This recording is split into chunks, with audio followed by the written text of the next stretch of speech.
Chapter 1 The Heretic. Shazaya never imagined that upon awakening from her slumber, she would find herself transported back to the time before the apocalypse, to moment when everything had yet unfold.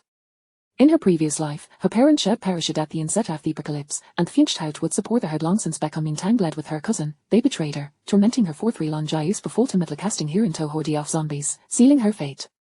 How Jing read the novel with Azari's demeanour, his versus steady. It was then that Shazaya called her bracelet her fiancé had stolen and gifted to a cousin in her past life, Shesless her finger, allowing drops of blood to fall upon it. Indeed, the ancestral Jada bracelet in Herist contained a specie of vast expanse youth maintenance and drivers, resembling another world. As the Jada bracelet finished, it left a fine mark on Herist, remembering her cousin's spatial abilities from her previous life. Shazaya gritted her teeth, vowing that this time, she would. Shannon raised her hand to interrupt, spitting Guta Sherapit, shepherd another in Towermouth, her voice muffled. Summarigity's giving me headache. It was quite our feat for someone like her toss to repetient listening to novel. How Jingy Kickle flipped to the back and summarized. Eventually, Shazaya exacted a fierce revenge on her ex-boyfriend and her cousin Holy Damazura Belief, ultimately being tossed into a horde of zombies to meet a grim fate. Her ex-boyfriend, filled with regret and despair, met her similarly tragic. And Shazaya encountered a shrinking powerful protagonist with supernatural abilities, in the end, they lived in seclusion, enjoying an abundant life in their space, loving each other fortunately, and even having a child. Shingen. Her expression grew complex for a moment, and after a pause, she asked, what happened next? How jiggy look at you in confusion, that's it. Shingen. How Jing Eaglin see their expression and cautious live and sister Shing you don't look it. Shung An slip switched, sudden liar adopting Azari stoned on dreads romantic nonsense it's unhealthy. How Jingy paused, speaking carefully thicity is quite well asome, noilo contentlo eat it's pretty healthy, right? Shannon smiled slightly meant it would make my spirit unhealthy. In a world where Rebirth and Apocalypse coexisted, possessing gavest space filled with maintenance and drivers essentially another world deity and still indulged in lovey and date, fixed headsily in emotions, was quite exasperating for some money of her disposition. Shung An bit into cherry with determination, striving to maintain her patience. How Jingir, sensing her discontent, quiet lies searched for some angels. Suddenly, Hizayas lit up Harasan of her side, featuring Rebirth's set in the apocalypse, focused in building Kakara. Shanan's interest piqued she spatted that cherubit and continued to eat. What's it about? How Jingiari ad Klee. Shukinking was reborn, in her previous life, when the apocalypse struck, she plummeted from royal the highest of the lowest echelon of society, her bank contributed to nothing, and her house, car, and campana lost all value. She vowed to hoard supplies frantically, determined not to suffer from hunger. Just then, Shu Qingqing discovered harder golden finger space. After selling her current house, she must have fortune of 100 billion, beginning to stockpile supplies. Rice, flour, all she need to convert her entire fortune into goods, ensuring a prosperous life during the apocalypse. Shung An paused mid-might, looking at How Jingy with appeculiar expression hoarding. How Jingy nodded earnestly yes, it's a popular genre in this site, primarily focused on hoarding content buying like a crazy. Eventually, when the apocalypse struck, the old descended into chaos, but for Marley protagonist lacked for nothing, living in seclusion on a mountain, occasionally turning to human settlements to confront side characters, thriving splendidly. Shung An for a wed herbro what about her government, the military? How could nevisibly buy 100 billion worth of surplus without attracting attention? How Jingy pondered for a moment, explaining when disaster strikes, the nation falls into disarray, and order collapses that's with scarlet apocalypse. In other words, nothing worked. Shingen. After a moment of silence, she asked, what about the 100 billion worth of supplies in the space? How Jingy applied the protagonist eats and drinks well, and remains in the space until feed. Shingen lorky daytime expressionlessly. Without their needing to say anything, how Jingy you understood. That weighs 100 billion worth of supplies. If it were in Sister Shengshans, even in Circa Chaotic world, shekel do fight the globe. It's just an overload dread for enjoyment. But Xing An was a public servant, and the type of Rebirth story as you went to understand was not this kind. Shingen finden of their own. After a pause, shed from a different sight. How Jiggy nodded and quickly flipped to another book. When the apocalypse struck, Jolly Ocean awakened powerful abilities, confronting those who looked down on him, from being a nobody, Hegraduliro set up come a major player in the apocalypse, gathering followers and a harem, ultimately dominating the apocalypse world, becoming. Shingen lost their repetitive for cherries, tossing the paper back behind her as Hepushido opened the car door and stepped out. She peered over and went high-five, talons lent her at about 1.7 meters, with her head teed back in a high ponytail, unadorned by makeup. Her features were delicate, and her complexion was not a trendy paleo height but rather a healthy wheaten. Dressed in a simple winebreaker, she moved with the grey show fluent, exuding an imposing presence, her striking fee Nike swept across, carrying a sharpness that was our toignure. Hao Jing Yerid lies stowed away his laptop, tablet, and various materials, quickly following her. Sister Xing, aren't you going to continue learning about her birth? Hao Jing whispered. Though he was near Jerthan Xingen calling her sister felt entile in a choral. Xingen no more rebirth novels, let's get straight at the point. Hao Jing's expression grew serious, his gaze instantly focused. The two hastily approached our residential complex. Hao Jingyi reported quietly Jiangyu Leveson Building 3 of Jiaqing Bay yesterday, where received reports from residents that Jiangyu has been acting gunazueli for the past 4 days, first replacing windows, installing thick security doors, and then purchasing Jiahou gates. Moreover, there have been other peculiar incidents surrounding her, raising strong suspicions of her being a heretic. Heretics are individuals with supernatural phenomena. Xingenist hissed half-phone. Hao Jingyi nodded. Their newly established Apocalypse Special Affairs Office was indeed unique, possessing the highest authority. At the same time, it was destined to engage with heretics. Xingen, let's find the complainants first.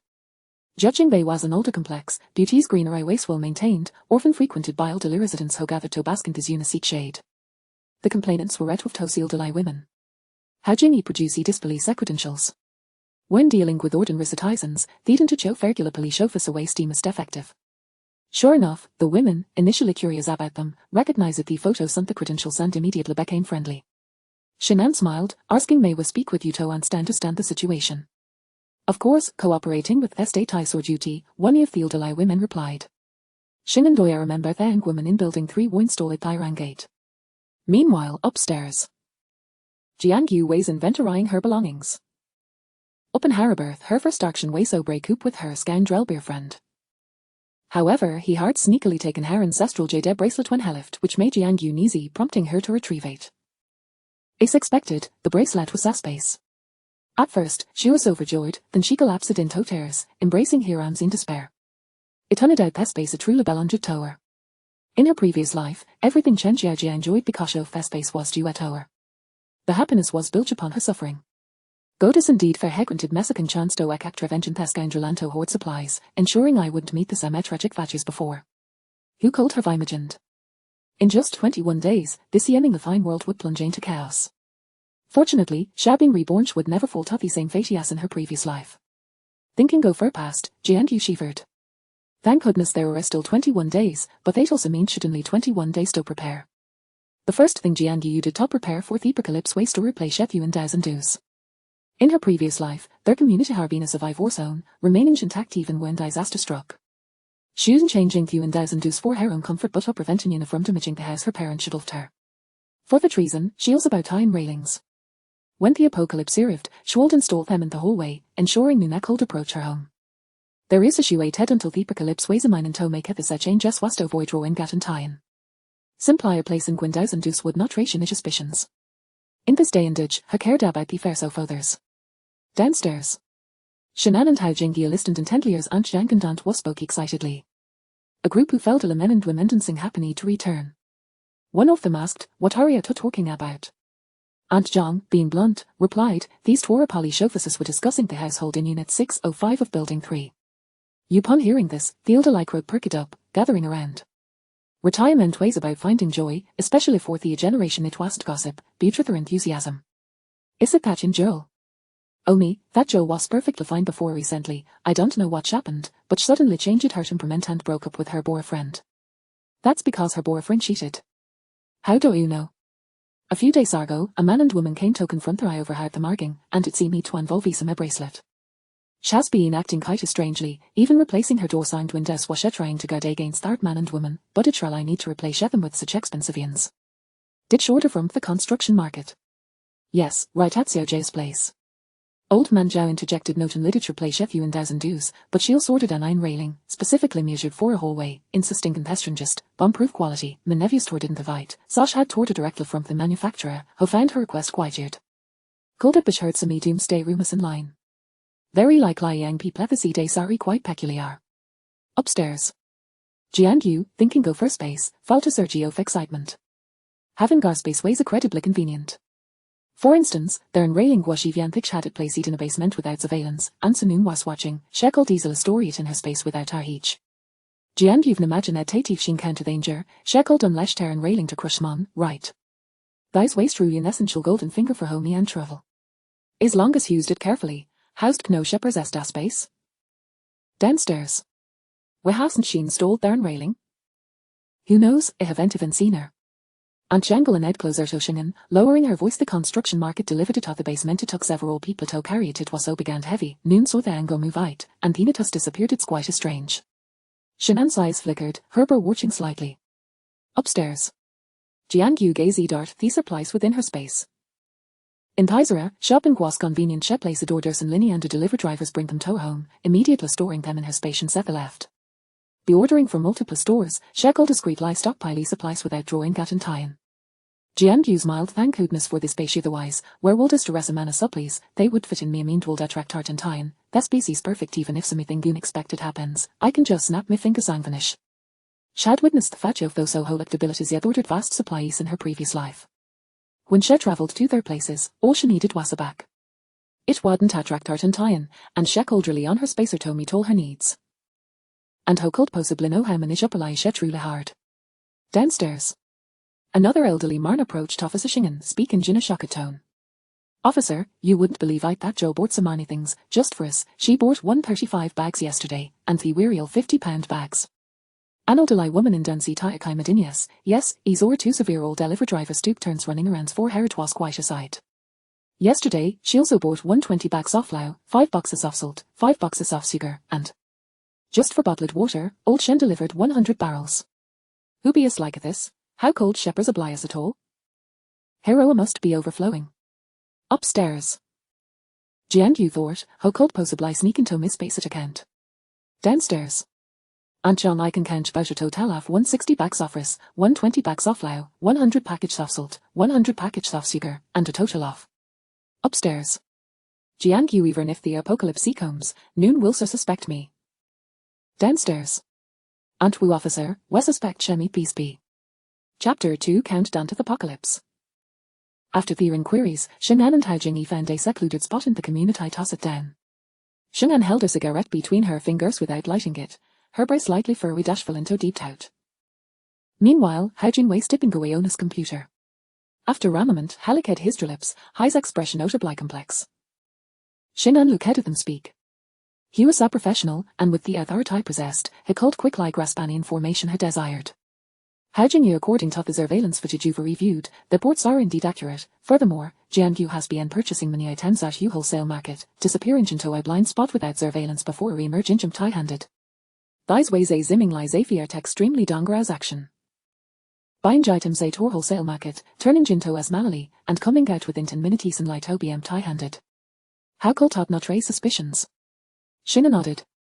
Hao Jingyi continued additionally, after the run railing was placed in the basement, noon brought it out, and there were no trucks and Taranga exiting on the Jiangyu entity basement on yesterday morning. Hao Jingyi took a deep breath. Jiangyu potential heretic who make no of impending apocalypse.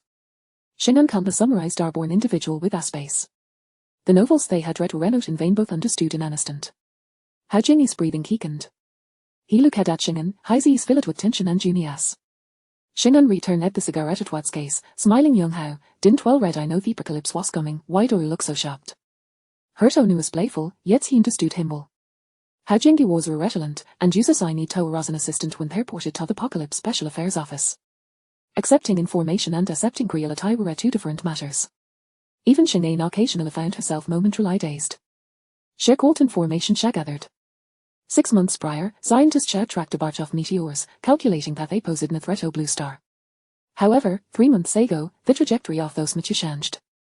This news sent shockwaves around the globe, capturing everyone's attention, with scientists working day and night to calculate and detect. Every major social media platform buzzed with discussions about the meteors. Yet, none believed these meteors would cause a significant impact. Until 9 days ago, when the nation discovered first static. Thus ways an individual with the ability to manipulate water hoe, infinitely of the night, suddenly found his body drenched, soaking his bed. Believing he was ill, Heckel led for an ambulance. Afterward, he was discovered with a state. Of course, to avoid causing panic, the news was kept under wraps. The Shetik surprised at his state, but Huskonda Tick discovered next ways of very alarming. That was a reborn individual. According to him, he hard returned from the apocalypse. When Prometheus fell, the global death toll soared to 90%, and he was among the deceased. Evidence waste that predicted an assassination of a leader in a certain country days later, along with an earthquake in Asach and a sudden traffic accident in the capital. This immediately drew their stage level at tie-in. The discovery of Thethadon Farth heretics prompted the nation to initiate emergency preparations. Thethard heretic was a fire-wielding individual. Firth was an internal member of the state, also an ability user named Chiu Yu. For heretics, combined with the scientists' conclusions about the mature impacts. This nation, which appeared lively and stable, began to tremble from within, as the higher-ups deployed decised response plans, issuing special instructions to various regions. Simultaneously, Thizkrit stably shed the Apocalypse Special Affairs Office, responsible for managing heretics directly under the state, with the highest authority. Shannon was one of the leaders. Their organization aimed to bring to Jither these heretics, destined to fight on the front lines against Hypercalypse. No matter how the novels depicted it, no matter how the world would change. As long as the state remained, it would strive to maintain order. Even if the Hypercalypse arrived. Moreover, they had already been forewarned, hadn't they? How Jimmy adjusted his state of mind instantly, looking at Shingen. Jiangyu is not an ordinary heretic, she's a born individual we urgently wish to contact, which is also a born individual both the state or Islamited. Old how TI Europe shape begun deploying plans, the arena complete convinced Jiangyu's emergence is crucial. Shingen nodded, indeed, Jiangyu is vital. Wu jitted on the day the apocalypse begin. If Jiangyu has truly returned from after the apocalypse, her information will be critical. Furthermore, according to Wu Ji, the only hard 21 days left. 20 days gold allow for hoarding. But deploying disaster response against Hypercalypse was extreme legend. How Jingias Vasiturnid C should why immediately apprehend Jiangyu? That was not a meta waste you with the heretics. In extraordinary times, extraordinary measures were necessary. Capturing and interrogating her for information was paramount. Old how she had side world still appear tranquil, the state hard already to everything in motion. Otherwise, someone like Xing An would never be present. Shardal ways executed teamist critical and secretive etisks for the state. Shanad looked at them, her Phoenike slightly raised, her tone playful. Young how why you set him apprehend? Jiangyu see a future colleague, Ernio 4 members in the Apocalypse Special Affairs Office let's be cordial. How Jigi lucky day they're in confusion. Note apprehending. Shingen first, report old Zhang. How Jingi and Eddie Digali. Old Zhang was tired around Li Sheng and Red to call him that, while others that to show utmost respect. Indeed, Sister Sheng was right. Sister Sheng's considerations were a far more comprehensive than his. For instance, her approach toward Jiangyu, advocating for cordiality, was very sensible, after all. Shingen bring more people over and secure Jiaqing Bay, especially building 3. Given that she's a born individual with a space Wemisgarde gains their employing of the methods, bring sufficient weapons and symmetric qualities assists who will forcibly escother. She stood up, revealing Gazmile let's go her vichet with Miss Jiangyu. How Jingye? Cordial. With weapons and tranquilizers. That's cordial. It was indeed Shingen.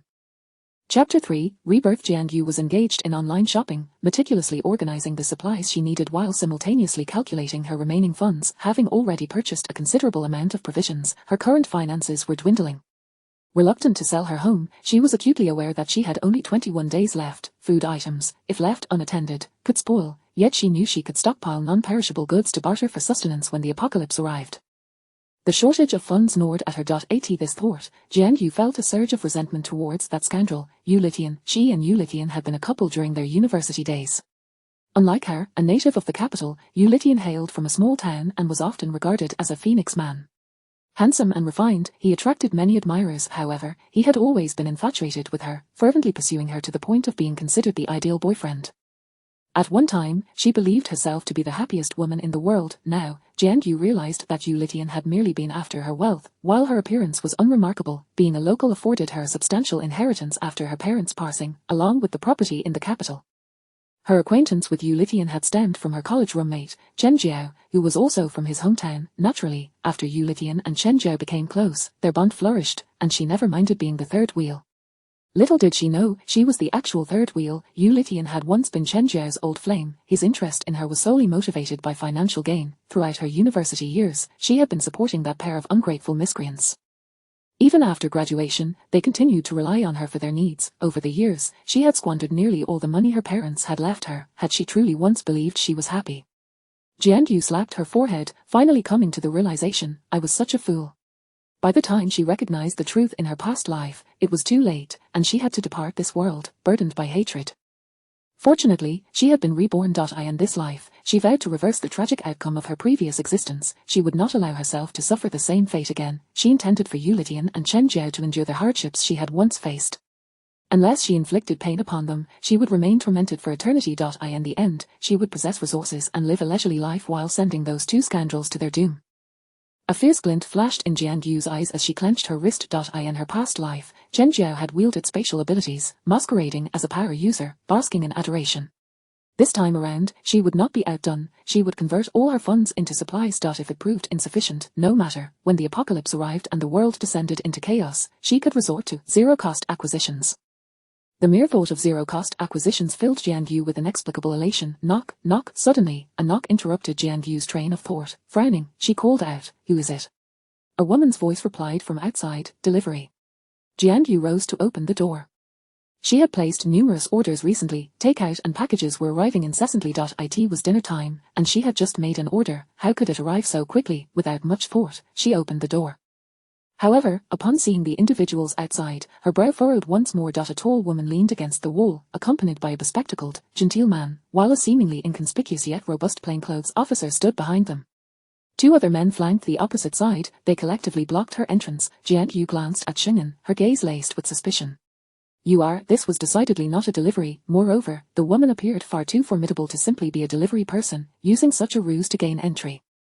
Immediately, Jian Yu's instincts kicked in. Xing'an smiled, stepping forward gracefully, her long legs gliding silently along the quiet corridor. Coming to a halt before Jian Yu, she stood at an impressive height of 1.7 meters, exuding an imposing aura.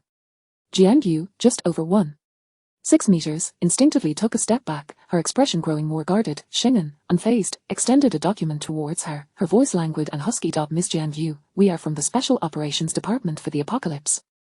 My name is Xing'an. We would like to discuss the secrets you harbor. As she spoke of a discussion, the document she presented was, in fact, an arrest warrant. Buzz, Jian Yu's mind erupted in chaos at that moment.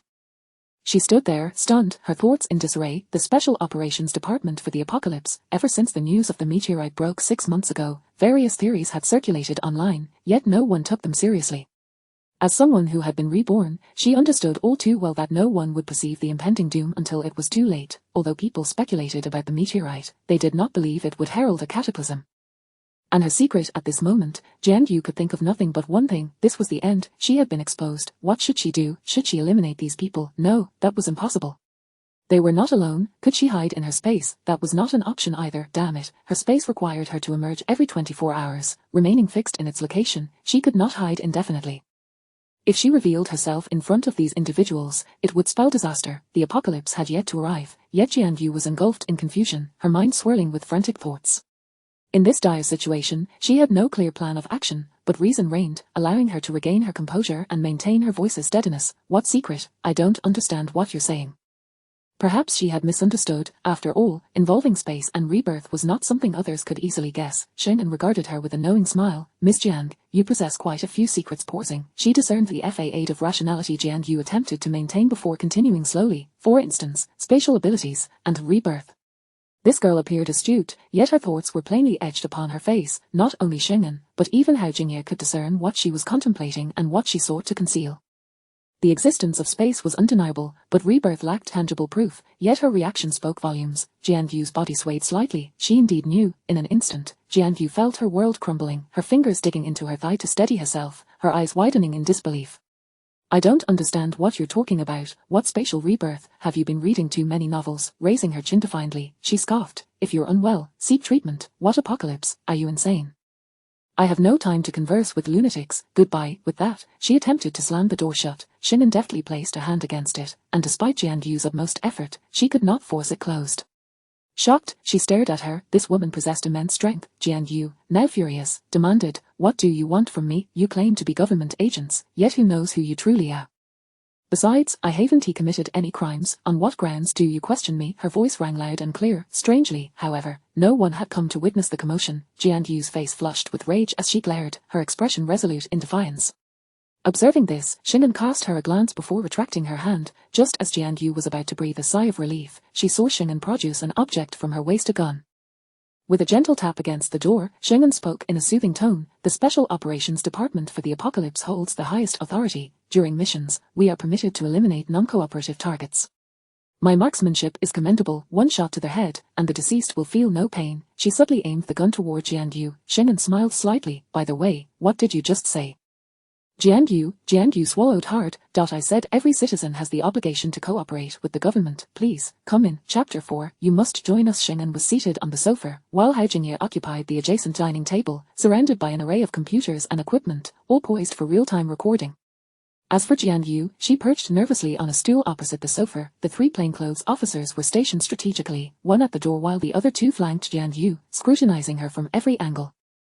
An unsettling chill coursed through Jiangyu, leaving her fidgeting restlessly. Her gaze darted towards the camera, amplifying her discomfort.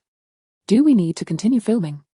Jiangyu's voice trembled slightly. Recently overwhelmed with business, her hair was unwashed and greasy, her face bare of makeup, and sitting across from the strikingly beautiful Shingen only heightened her awkwardness. Shingen replied, yes, let us document this. Upon hearing this, Jiangyu found herself attempting to reassure her frayed nerves, convincing herself that they were merely recording her interrogation process. Surely, it was nothing more than that. Meanwhile, on the other side of the live feed, a massive conference room filled with over 100 officials and relevant personnel fixated on the large screen, their pens poised above notepads, eager to scrutinize every detail of Jiangyu, as if they wished to dissect even the greasy strands of her hair. Unbeknownst to her, Shingen prompted, let us hear your story. Jiangyu stammered, AWH what? Shingen placed a gun on the table, its barrel ominously directed at Jiangyu, whether by design or coincidence. Twirling a pen between her fingers, she chuckled lightly, Jiangyu, I have no time for idle chatter. My presence here indicates that I possess all your information. You have no other option. Regarding rebirth and space, I suspect you might prefer to divulge the details yourself. A tightness gripped Jiangyu's chest. To reveal it herself implied there existed alternative methods of disclosure. Her scalp prickled, yet she was reluctant to concede, clenching her teeth. I truly have no idea what you're talking about. Shingen glanced at Hao Jingye, who immediately adopted a stern demeanor, reciting in a clipped tone, Jiangyu, 24 years old, graduated a year ago. Your parents passed away 5 years ago, leaving you to live alone. You have a boyfriend, Yu Litian, from whom you recently separated due to infidelity. Throughout your university years, you supported both Yu Litian and his roommate, Chen Zhoujiao. Jiangyu turned her head sharply, terror etched on her face as she regarded Hao Jingye. No one enjoys having their life laid bare. Shingen raised an eyebrow. You truly are a generous soul. Jiangyu remained silent. She had grasped the implication without further emphasis. Hao Jingye continued, however, 5 days ago, you began making some changes, installing steel doors and replacing windows with bulletproof glass. Jiangyu interjected urgently. I was just afraid my ex-boyfriend and his mistress would cause me trouble. What of it? Is that such a crime? Shingen shook her head with a smile. Of course not, but do enlighten me about the missing iron bars. Why is it that after a visit to the basement, you returned empty-handed, yet they have vanished? Jiangyu gasped, nearly choking on her breath. Hao Jingye pressed on. In the past 2 days, you purchased a total of 135 bags of rice, 120 bags of flour, 5 boxes of salt, 5 boxes of sugar, along with other items from the supermarket. Shingen surveyed the room, a sardonic smile playing on her lips. With all that you've amassed, where do you intend to store it? Jiangyu fell silent, her mind reeling. How could they know the exact quantity of her purchases? Who had the time to count such things? Stymied into silence, she clenched her lips tightly, her mind racing with sparks of panic, unable to concoct an explanation. The disappearance of her supplies was an undeniable fact. Perhaps she could sneak them away to another location. A furtive glance at Shingen confirmed her suspicions. This woman was not easily deceived. However, Shingen's expression shifted, a sigh escaping her lips as she focused on Jiangyu, her gaze intense. Jiangyu, I possess 100 methods to elicit your cooperation, yet I have chosen the path of diplomacy. Not only do I seek information from you, but I also desire your alliance in our fight against the apocalypse. Fight against the apocalypse. Jiangyu nearly misheard her. A sardonic smile crept onto her face. A humanity can withstand the apocalypse? Do you even comprehend what the apocalypse entails? How could anyone utter such words? The notion of resisting the end times was laughable. These individuals were oblivious to the magnitude of the impending disaster, as mere mortals dared to speak of fighting against the apocalypse. How utterly audacious! The thought of what lay ahead in just 21 days sent shivers down her spine, yet Shingen remained unfazed, her demeanor calm. You may find us arrogant, but if we do nothing, the events of your previous life will undoubtedly recur, our homeland ravaged, human civilization fading away, with billions of people depending on this nation. Retreat is not an option. Knowing what is to come, we must exert every effort. Jiangyu retorted, but mere effort does not guarantee success. I am aware, Xing'an replied slowly, in 21 days, that batch of meteors will descend, striking the earth with catastrophic force, followed by relentless disasters. With each word she uttered, Jiangyu's body tensed further. Were there other reborn souls? Did the nation truly grasp the impending apocalypse? The government knows far more than you imagine and has been preparing accordingly, as Xing'an stated, extending her hand. Hao Jingye promptly handed her a tablet. Xing'an placed it on the coffee table, facing Jiangyu. 9 days ago, we identified the first ability user. 7 days ago, we discovered a reborn individual. 6 days ago, the government began drafting emergency plans, establishing the Apocalypse Special Affairs Office. 5 days ago, preparations commenced nationwide. She delivered each revelation with a calmness that left Jiangyu in a state of shock. Jiangyu, you must have noticed the rising prices of food supplies as you stockpiled them, correct? Xing'an inquired. Jiangyu instinctively nodded. The prices had not merely risen, they had doubled. However, following the news of the meteors, the internet had been flooded with various reports, and many were purchasing rice and salt, making the price hikes seem less concerning. Could it be, indeed, the government is hoarding food supplies while simultaneously procuring resources from abroad? As Xing'an continued, as she swiped through images on the screen, Jiangyu's astonishment grew. It's not solely about food. 5 days ago, construction of shelters began in addition to the existing air raid shelters. In 21 days, every city will have several shelters, each equipped with food and essential supplies. The communications department is working tirelessly to establish communication devices for these shelters. Even if signals are lost and satellites destroyed, in the face of disaster, thousands of shelters will form a network, coordinated by the government. Moreover, hundreds of military factories are ramping up production, and thousands of factories have been working day and night since 5 days ago, reclaiming all remaining market resources. Leaning forward, Xing'an locked her gaze onto Jiangyu's. Jiangyu, do you still believe the government will be ineffectual in the face of the apocalypse? Jiangyu felt her thoughts grinding to a halt, breath caught in her throat as she was bombarded with revelations. Xing'an continued to close in, her piercing eyes reflecting a complex mix of emotions that stirred something deep within Jiangyu. Jiangyu, the government's current response is largely due to the impending meteor strike. Information about reborn individuals is scarce, and details regarding the apocalypse are not yet fully confirmed. You are the pivotal link. Her eyes bore into Jiangyu's with utmost sincerity, seemingly capable of piercing through to her very soul. Xing'an continued, if we can obtain more definitive information from you, the remaining 21 days can be utilized by the government to take further actions against the apocalypse, relocating key factories underground, hastily gathering food supplies, and evacuating civilians. Jiangyu, as a reborn individual, you cannot remain a passive observer. Your rebirth holds the potential for greater deeds and immense value. It bears the lives of countless individuals and represents the hope of the nation. Under the weight of Xing'an's unwavering gaze, Jiangyu trembled uncontrollably. In her mind, 2 conflicting thoughts battled for dominance. She could not admit it. Her space was her greatest secret. What if acknowledging it led to her being subjected to research? Yet, could admitting it truly bring about hope? She was but an ordinary person, a tad selfish, but not one to revel in disaster like a sociopath, and facing Xing'an's solemn stare stirred something profound within her. In both her past and present lives, she had never been regarded with such significance. Xing'an pressed on, you need not worry about anything else. By joining us, you will be our ally, under the protection of the state. She extended her hand, enveloping Jiangyu's cold, trembling fingers with her own, offering a gentle smile. Jiangyu, even if your situation is unique, none among us would wish you harm.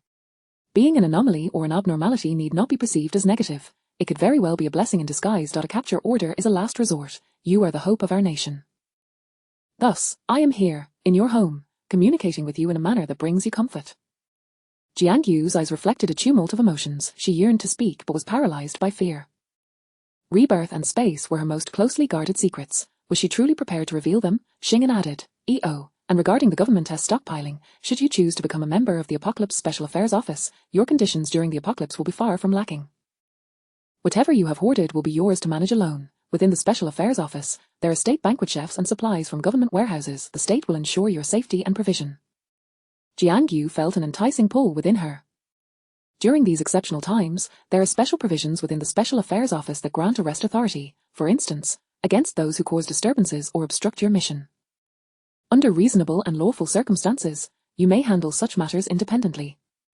Xing'an continued, a knowing smile gracing her lips, as such as with Yu Litian and Chen Jiujiu. Jiangyu's eyes widened, her heart racing. This was a direct strike at her vulnerabilities. Xing'an withdrew her hand, exhaling deeply, her tone shifting to one of sorrow. Very well, if you are unwilling, we shall not compel you. Hao Jingye maintained a serious facade, yet inwardly he could not help but applaud. Truly, Xing'an was remarkable. Was this her version of a gentleness? A gun pointed directly at one's heart masquerading as kindness. She employed a strategy of force followed by diplomacy, weaving tales of hardship, righteousness, and hope for the nation, before enticing her with the prospect of personal gain, ultimately employing a retreat to advance approach. This was a tailored interrogation, a scheme designed specifically for someone like Jiang, sensitive, soft-hearted, indecisive, and pure, yet having experienced the apocalypse in her past life. Harsh interrogations would yield no allegiance from her. Not compelling? What a jest! Should Jiang resolutely refuse to speak, Xing'an could easily resort to a compulsion right then and there. That gun was loaded. As expected, Jiang felt the warmth of Xing'an's hand slip away, instinctively clutching at it. Then, haltingly, she began, for the nation, I am willing to tell you everything and join your ranks. Chapter 5 Rebirth Before the Apocalypse. I was reborn a year after the apocalypse. I endured a year during that time, Jiang stated. This revelation caused Hao Jingye to sit up straight in an instant. On the other side of the lens, within a professional conference room, countless individuals wore solemn expressions, fixated on Jiang's image on the large screen. Even Xing'an's gaze sharpened. Unbeknownst to Jiang, she was the subject of intense scrutiny by many. Her eyes were directed at Xing'an, yet they lacked focus, as if she were lost in her own thoughts, her voice taking on an ethereal quality. In truth, I am uncertain whether it was indeed a year, for each day felt like an eternity. 21 days later, the meteorite struck, and on that day, at least 90% of the world's population vanished, with countless coastal nations submerged by the tsunamis triggered by the meteorites. Our country too was instantly turned to scorched earth, comparable to the detonation of countless atomic bombs. Beijing was not directly struck by a meteorite. The cities that were hit nearly vanished entirely. Beijing was merely affected, yet it experienced devastation akin to an earthquake of magnitude 8, with numerous residential complexes collapsing. Our community was relatively fortunate. It remained standing, albeit now classified as a dangerous building. At that time, every neighborhood was a perilous structure. Xing'an's fingers grazed the surface of the sofa, listening intently, when her phone flickered to life. She glanced at it. Old Zhang, ask her about the recent meteorite. Xing'an inquired, little you, do you know where the most recent meteorite fell? Or rather, do you recall any meteorite events? Jiang pondered for a moment before responding with conviction. The most recent one should have landed in Shishir. There were so many meteorites falling across the globe. I recall hearing that the largest one struck the Pacific Ocean, submerging several nearby nations, with almost no survivors. She shivered slightly as she spoke. Continuing, Jiang added, do you believe that the calamity of 21 days later was the greatest disaster? No, that was merely the beginning. Those who perished on that day were the fortunate ones, for every subsequent day was fraught with calamity. Her voice trembled, and the fear on her face was unmistakable. Xing'an poured her a cup of hot water, gently comforting her by stroking her head. Jiang felt an inexplicable sense of reassurance and smiled at Xing'an. Xing'an returned to her seat, casting a glance at her phone, which had just lit up. Old Zhang. Just now, Academician Sun and others calculated and combined previous research results. Jiang is correct. The meteorite rain has a high probability of striking Shishir, and her words may indeed hold truth. Old Zhang and the other leaders were simultaneously preparing for disaster and seeking verification. Yet, Xing'an had already come to a complete belief in Jiang. She was not lying. All her actions and expressions were genuine. She truly had returned from a year later, and her words were authentic as prophesies. Xing'an regarded her, stating, the arrival of meteorites will inevitably bring corresponding disasters. You are correct. The doomsday 21 days hence is merely the prologue to the apocalypse. All calamities have only just begun. Hao Jingye nodded solemnly. The sudden impact of meteorites upon the Earth is akin to the detonation of countless atomic bombs, inevitably resulting in powerful tremors. The effects on geological plates will lead to frequent geological disasters. Seismic activity will be far from negligible. Moreover, the impact of meteorites will generate extreme heat and fire. The entire world is under siege from meteorite collisions, making firefighting a luxury. Infernos will ravage the world, obliterating civilization in an instant. The destruction of the entire world will undoubtedly damage the ozone layer, with vast plumes of smoke causing extreme pollution. The air may well become toxic, and acid rain will surely become the norm. In addition to this, meteorites may pose other threats, such as radiation. Each word spoken in his calm voice left Jiang in shock. Her eyes widened. Yes, his deductions were entirely correct. The meteorite impacts were set to occur only 21 days later, yet the endless future of disasters had never ceased. Even at the moment of her demise in her past life, it had not yet concluded. Xing'an noticed her unease and smiled reassuringly. Do not fret. Now that we are aware, we will devise a means to cope. The machinery of the state has its merits. It will not be as it was in your past life, at least not entirely. Yet Jiang Yu remained pale. She shivered slightly, her voice hoarse and obscure. This is merely a fraction, for a powerful ability user can accomplish many things. There are even more terrifying crises. As Xing'an's gaze sharpened, she leaned forward, fixating intently on Jiang Yu. The emergence of ability users is inherently discordant. It is certainly not a calamity that nature could bestow. Is there something amiss with that batch of meteorites? Jiang Yu marveled once more at how perceptive these individuals were, far more than she had anticipated. She nodded and dropped a bombshell. The meteorites not only bring disaster but also induce mutations. In my previous life, I heard at a temporary base that there were studies on meteorites, confirming that they contained certain fragments capable of awakening powers in some individuals. The principle remains unknown, but it is said that ordinary people who remain near these fragments for extended periods can become ability users, and those with abilities become even more formidable in proximity to the fragments. In my past life, everyone scrambled to seize these fragments. I was merely an ordinary person and had never encountered them. The room fell into an almost palpable silence. All present awaited her next words, for if the fragments could enhance ability users, what then was the more dreadful crisis? Mutants. Jiang Yu inhaled deeply, exhaling slowly. The influence of the fragments extends beyond just ability users. It may also give rise to mutants. Zombies? Hao Jingye queried, perplexed. Jiang Yu shook her head. No, it is a different kind of formidable existence. They appear identical to ordinary humans, possessing human intelligence and memories. Some are ability users, while others are merely regular individuals. However, they are killers. They consume flesh. They lurk among humans, suddenly turning against them. Devoid of emotions or humanity, anyone, even their parents or family members, could become their targets. The atmosphere in the room grew even more oppressive. Hao Jingye felt as though his breath had been stifled, instinctively glancing toward Xing and remained silent. The greatest disaster in this world does not stem from external forces, but rather from within. No matter the nature of the calamity, humanity can always unite to find solutions, always seeking a glimmer of hope. Yet the crisis brought forth by a mutant threatens to unravel human trust. Who would dare to collaborate with others? Everyone would fear that upon awakening, their neighbors might raise a knife against them. Each individual would be compelled to fend for themselves. Mutants indeed represent humanity's most significant catastrophe, a disaster potent enough to bring about the end of the world. Xing'an gently closed her eyes, then reopened them, her gaze sweeping over the fearful Jiang Yu and Hao Jingye. Her phoenix eyes, once unfathomable, gradually regained their composure. Her tone was cold. No problem is insurmountable. We will surely discover a method to discern mutants, beyond earthquakes, infernos, toxic mists, acid rain, and so forth. We shall add viruses. Mutants are akin to viruses. As long as humanity does not simultaneously become infected and transformed into mutants, there remains hope. Xing'an's calm demeanor snapped Jiang Yu and Hao Jingye back to reality. Anxiety was futile. They would not resign themselves to a passive demise. There were others as composed as Xing'an. Her phone lit up again. A new message arriving. Old Zhang, continue. Xing'an turned to Jiang Yu. Now that we have discussed the calamities of the apocalypse, let us talk about your space. Chapter 6. The arrival of the essential space. After Xing'an finished speaking, Jiang Yu visibly stiffened. Clearly, this was not a topic she wished to discuss. She was reluctant to divulge anything regarding her personal abilities. Xing'an gazed at her, smiling once more with great kindness. Jiang Yu, as I have said before, we mean you no harm. You must be aware that there are many future ability users, and space ability users are not limited to just one, correct? She was not unique, and thus had no need to feel fear. Nonetheless, Jiang Yu hesitated. In fact, she was somewhat special. Hao Jingye, suddenly realizing, looked at her with suspicion. Could it be that you are not a space ability user, but possess space for other reasons? Recalling the information he had gathered downstairs, Hao Jingye's eyes widened. At the jade bracelet.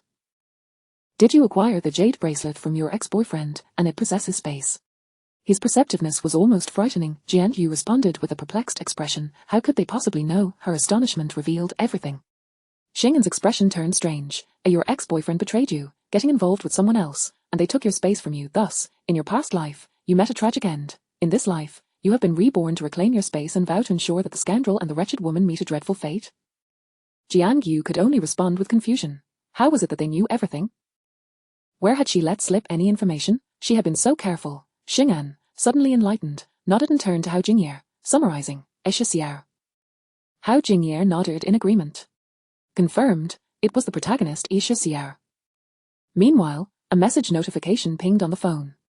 Old Zhang. Who is Xiao? Jiang Yu asked, who is Xiao? Xing'an explained, a rather unhealthy individual. Jianyu was utterly baffled. What was even happening? Xing'an collected her thoughts, cleared her throat, and inquired, if you are not a space ability user, your space must differ from an ordinary one, correct? Upon hearing this, Jianyu's demeanor visibly sagged. She emphasized, although I am not a space ability user, the space is already within me, the jade bracelet has completely vanished, and even if you wish to seize it, you would be unable to. Xing'an remained expressionless. Rest assured, no one will attempt to take it from you. After all, space was the same regardless of whose possession it was, as long as they could utilize it. Jianyu's voice was weak with frustration. It is indeed quite different. It is inferior to the spaces of other ability users. Although those who have just awakened their abilities possess smaller spaces, they can grow, while I have no idea if mine can expand. Moreover, their spaces maintain a flow rate, preventing items from spoiling, while mine is identical to the outside world. Inside, there is nothing but barren black earth. Items placed within will rot after a while, rendering it impossible to store anything. She seemed to harbor some dissatisfaction. However, Xing'an's expression grew solemn. Hao Jingye, sitting up straight and raising his voice, exclaimed, a barren black earth? Jiangyu nodded in confusion. Xing'an fixed her gaze upon Jiangyu. How large is it? Jiangyu replied, very large, with boundaries obscured by mist. I have not measured it precisely. Xing'an slowly exhaled. Hao Jingye sighed, so, your space is barren black earth, identical to the outside flow rate, yet you merely intend to use it for storing supplies, and you even complain about its inability to preserve freshness. His eyes regarded her as if she were foolish. Huh. Jiangyu appeared even more bewildered. Hao Jingye, exasperated, turned to Xing'an, having been impacted once by Isha Xiao, as Xing'an was now more open-minded, casually remarking, Isha Xiao is just that, Shi Xiao. Wasn't this the very Isha Xiao that Xing'an found objectionable? That was barren black earth. In a post-apocalyptic world, that black earth could be cultivated. Furthermore, it was the ideal experimental ground for scientific planting. Xing'an and Hao Jingye exchanged glances, both recognizing each other's intentions. Jiangyu felt that they were not speaking kindly. Nevertheless, due to the space, she recalled her previous life. You are not me. You do not understand my plight. Why Yu Litian and Chen Zhoujiao, those two wretches, seized my space and systematically trampled me into the dirt. You cannot comprehend the depths of their cruelty. As she spoke, Jiangyu's emotions became unstable, her eyes bloodshot. When the apocalypse struck, Chen Zhoujiao hoarded food using the space, while Yu Litian enjoyed the same luxuries alongside her. In my past life, I failed to notice Yu Litian's true nature. We had not yet parted ways during the apocalypse. They took me along, treating me as a slave. Her body trembled increasingly, her voice hoarse and choked. They withheld food from me. When I sought it, I had to scavenge like a dog on the ground. And they offered me to one ability user after another for abuse. Whenever I attempted to flee, I was always caught and beaten mercilessly. Later, during a riot at the temporary base, Chen Zhoujiao pushed me in front of a gun, and was brutally torn apart by the creatures. I barely escaped, but they deemed me useless and tossed me to the creatures. How could she not harbor a deathly hatred for those scoundrels? Xing'an approached and gently patted her shoulder. Jianyu was on the verge of breaking down, leaning against her, feeling the strength of her companion, which allowed her to catch her breath. Xing'an's hand patted her reassuringly. Jiangyu leaned against her, tears streaming down her face, her voice filled with rage. On the day of my rebirth, I nearly killed them outright. If I had not retained some rationality, I would not have endured the humiliation, merely exposing their affair and breaking up with Yu Litian. The world had not yet descended into chaos. She could not kill indiscriminately, but she was suffocating. Xing'an rubbed her head. Of course you can hate them, naturally, you should seek revenge, they deserve it. Her tone was entirely matter-of-fact. Jiangyu looked up into her eyes, lost in the gaze that seemed to embrace everything. The feeling of being understood and supported was truly heartwarming. Jiangyu leaned in closer, as if drawing strength from her. Xing'an continued to pat her shoulder soothingly. Hao Jingye's lips twitched slightly. Sister Xing, truly, she was capable of being fierce when she wanted to, tender when she chose to, instantly earning trust and breaking down defenses. Impressive, my sister. After a moment of adjustment, Jiangyu took a deep breath, regaining her composure, and asked, I have revealed everything I know, and I am not a true space ability user. What else do you require of me? A message notification chimed on the phone. Old Zhang, bring it back. Xing'an ignored it, gently holding Jiangyu's hand, her phoenix eyes gazing at her as she spoke softly. There is one final question. Can people enter your space? As her words settled, the room fell silent. The sound of a pin dropping could be heard. On the other side, those in the meeting room were fixated on the screen. This was an exceedingly important question. The extent to which Jiangyu's space could be utilized depended on whether individuals could enter it. If people could not enter, that barren black earth would only serve as soil.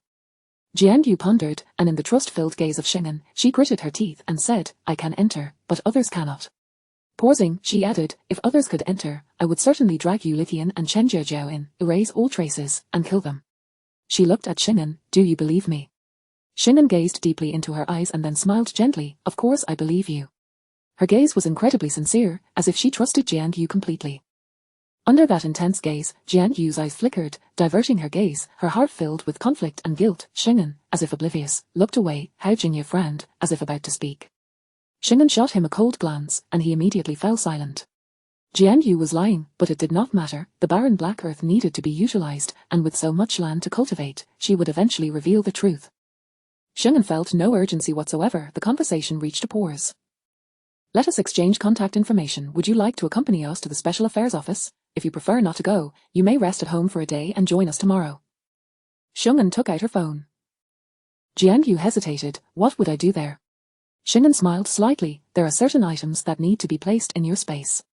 Jian Yu's eyes lit up. Yes, now that she was aligning herself with the state and joining the Special Affairs Office during the apocalypse, she would not need to stockpile supplies herself.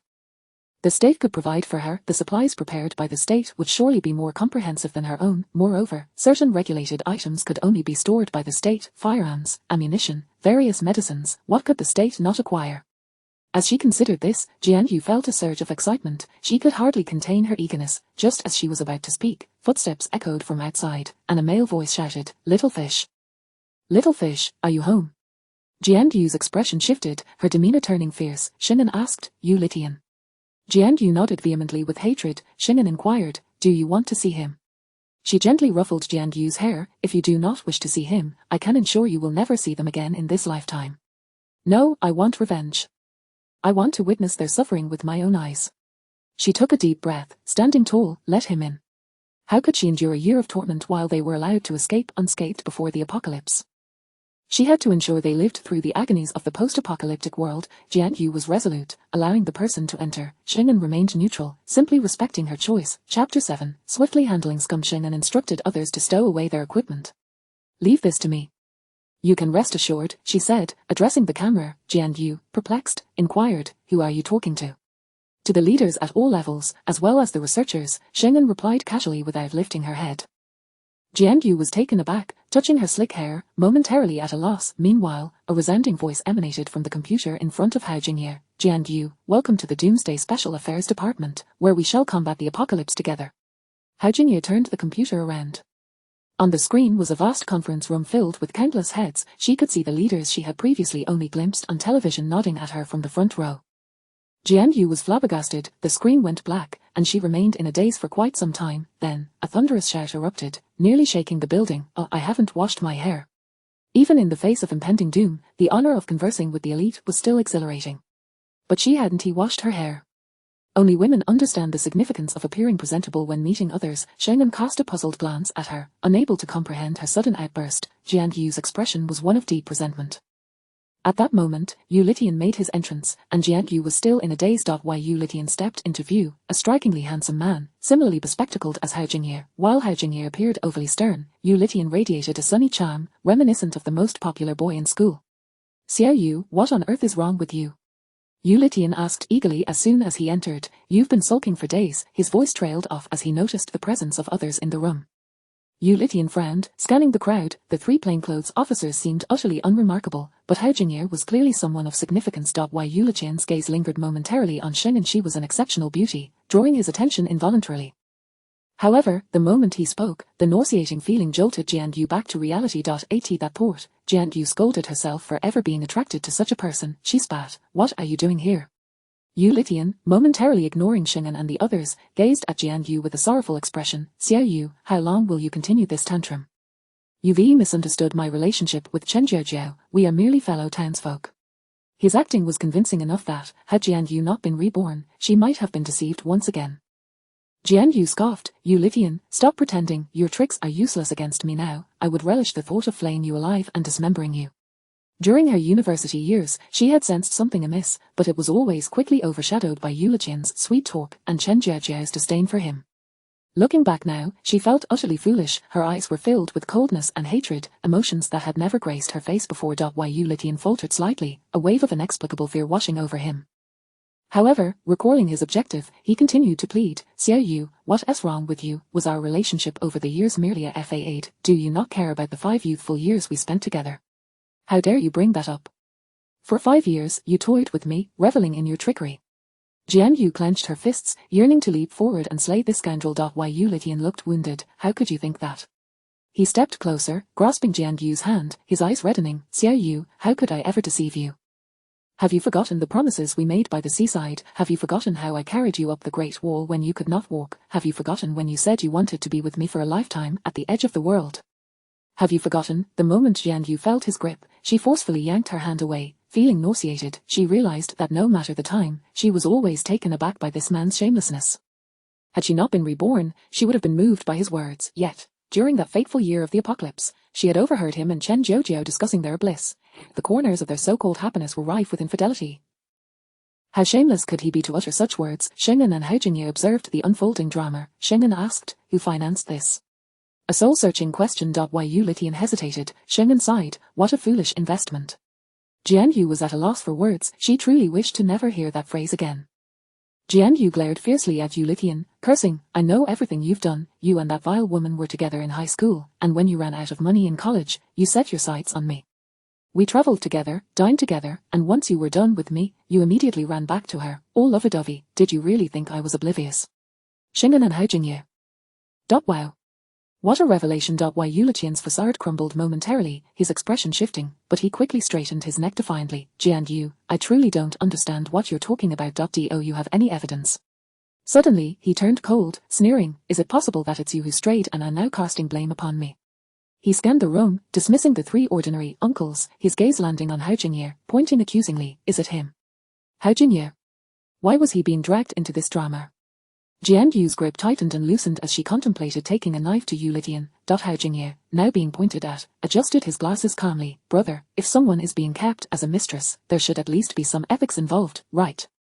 You can't expect to be supported while also keeping a side piece. That is simply unethical. What did you say? Yu Litian seed. Hao Jingye scrutinized him from head to toe, shaking his head. Brother, with someone like you, your past years of youthful charm are hardly worth a dime. Having spent so much money, why are you still unsatisfied? His gaze was fraught with disdain and reproach. Yu Litian was enraged, nearly jumping up. What nonsense are you spouting? You're the one who is a kept man. Hao Jingye shrugged. I haven't taken advantage of a girlfriend. You, on the other hand, are the one who is both taken and given with no moral compass. How is that not being a kept man? Jian Yu raised her hand, pointing towards the door. Yu Litian, leave. She smiled coldly. My letting you go now doesn't mean I won't come for you later. Be ready for your reckoning. When the apocalypse arrives, she would surely torment this pair of scoundrels mercilessly. Yu Litian took a deep breath, turning back to Jian Yu. He couldn't fathom why she had changed. However, over the years, he had always felt that Jian Yu was an easy target to manipulate. Jian Yu, it was you who initiated the breakup, yet you wrongfully accused me of betrayal and laid the blame at my feet. If you cannot provide evidence, you must compensate me, otherwise, you shall not separate cleanly. Yu Litian's eyes gleamed with greed. Hao Jingye, TSK. He clicked his tongue while shaking his head. Yu Litian glared at him before turning back to Jian Yu. Jian Yu laughed in disbelief. Are you threatening me? You were the one who wanted to break up. If not, then don't, otherwise, compensate me, Yu Litian asserted, as if it were his due right. Jian Yu asked, what do you want? She was curious to see what else this scoundrel could possibly demand. Yu Litian replied, the bracelet you took. Jian Yu gasped in shock. In that instant, she was engulfed by fury, memories of the year of the apocalypse flooding back. Jian Yu's eyes turned crimson as she fixed her gaze on Yu Litian. You want that bracelet? You've always coveted that bracelet. No wonder you stole it when you left. It was no ordinary bracelet. It was a family heirloom, imbued with immense significance. With the apocalypse looming, possessing a space was invaluable. To say the least, this pair of wolves was utterly revolting. Jian Yu's chest heaved violently, her eyes welling with tears. You proposed the breakup, and if you are unwilling to return the bracelet, then you must pay.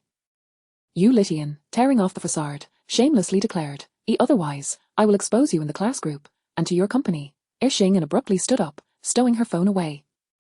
Instantly, she captured everyone's attention. Her brow was furrowed, her face etched with impatience, as if her tolerance had been completely exhausted. Jian Yu, did you say that after your breakup, he took your bracelet? Jian Yu, momentarily stunned, nodded instinctively, yes. Yu Litian interjected, she took it back. Xing'an ignored him, continuing to focus on Jianyu, asking, "How much is your bracelet worth?" Jianyu stammered, "It was given to me by my grandmother." "Oh, I see. A family heirloom, priceless and invaluable." Xing'an nodded in summary. She glanced at Hao Jingye. "What are the charges for theft and extortion?" Hao Jingye's eyes lit up as he stood with the computer, proclaiming loudly, "In the absence of familial ties, theft constitutes a serious crime, and if the amount is substantial, one can apply for a sentence of 3 to 4 years of imprisonment. Extortion of significant amounts could lead to a sentence of less than 3 years." Xing'an smiled slightly, "Then let us take him away." Yu Litian. Jianyu. Chapter 8, The Apocalypse Special Affairs Department. Jianyu was utterly perplexed, gazing blankly at Xing'an. Xing'an remarked, "Your time is precious, but mine is even more so. You have already squandered 12 minutes.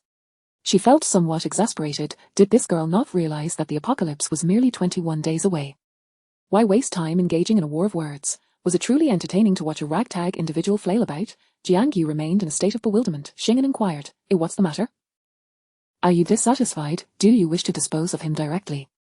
After a moment's contemplation, she nodded, swiftly. "During extraordinary times, extraordinary measures are warranted." "Very well, then," Jianyu quickly interrupted her, shaking her head. "Wait. No, we cannot allow him to perish so easily. He must survive until after the 21st day." In her previous life, everyone had claimed that dying before the apocalypse was a stroke of luck.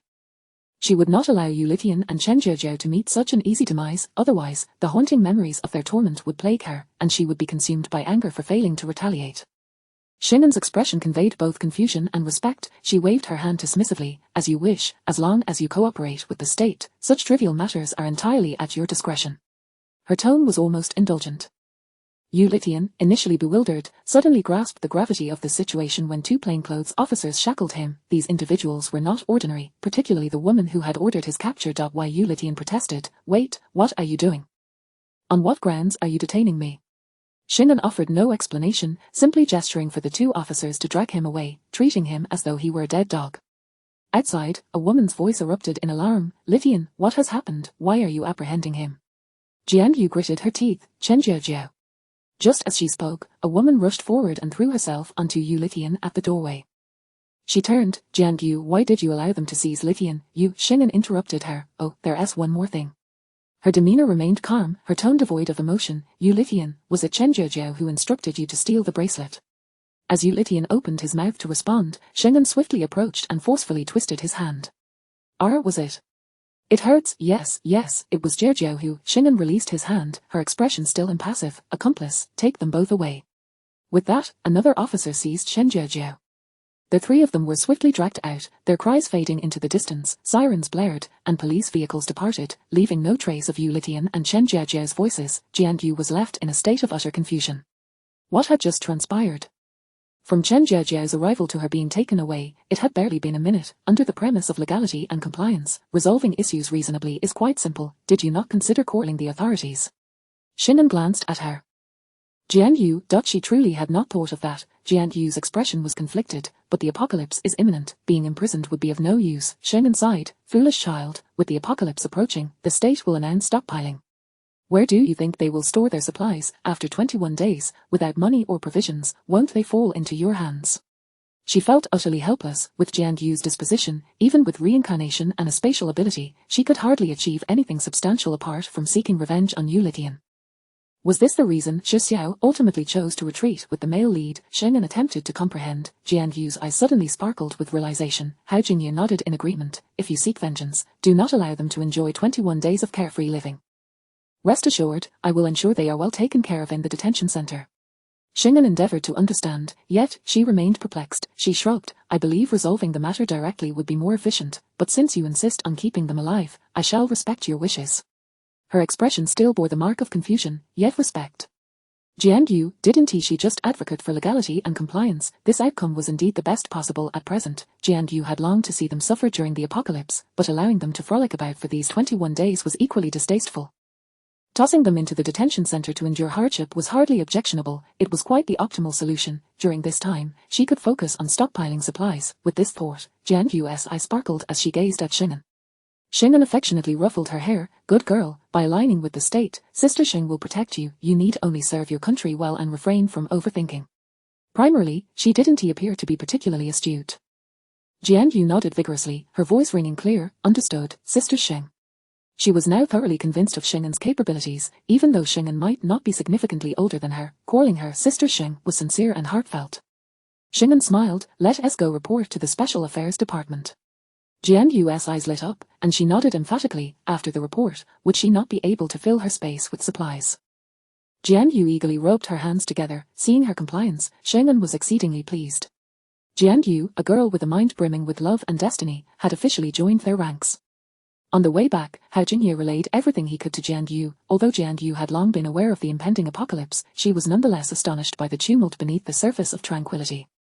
Reflecting on the other 4-inch deviants, Jianyu lamented, I thought I was the most extraordinary one. Little did I know there are other reincarnators, and even those with abilities. The apocalypse has yet to arrive, yet there are already individuals with powers.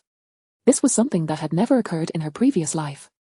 Xing'an's fingers tapped rhythmically on the steering wheel, her gaze deep and contemplative as she murmured, indeed, so many reincarnators and possessors of abilities, one could consider it a coincidence.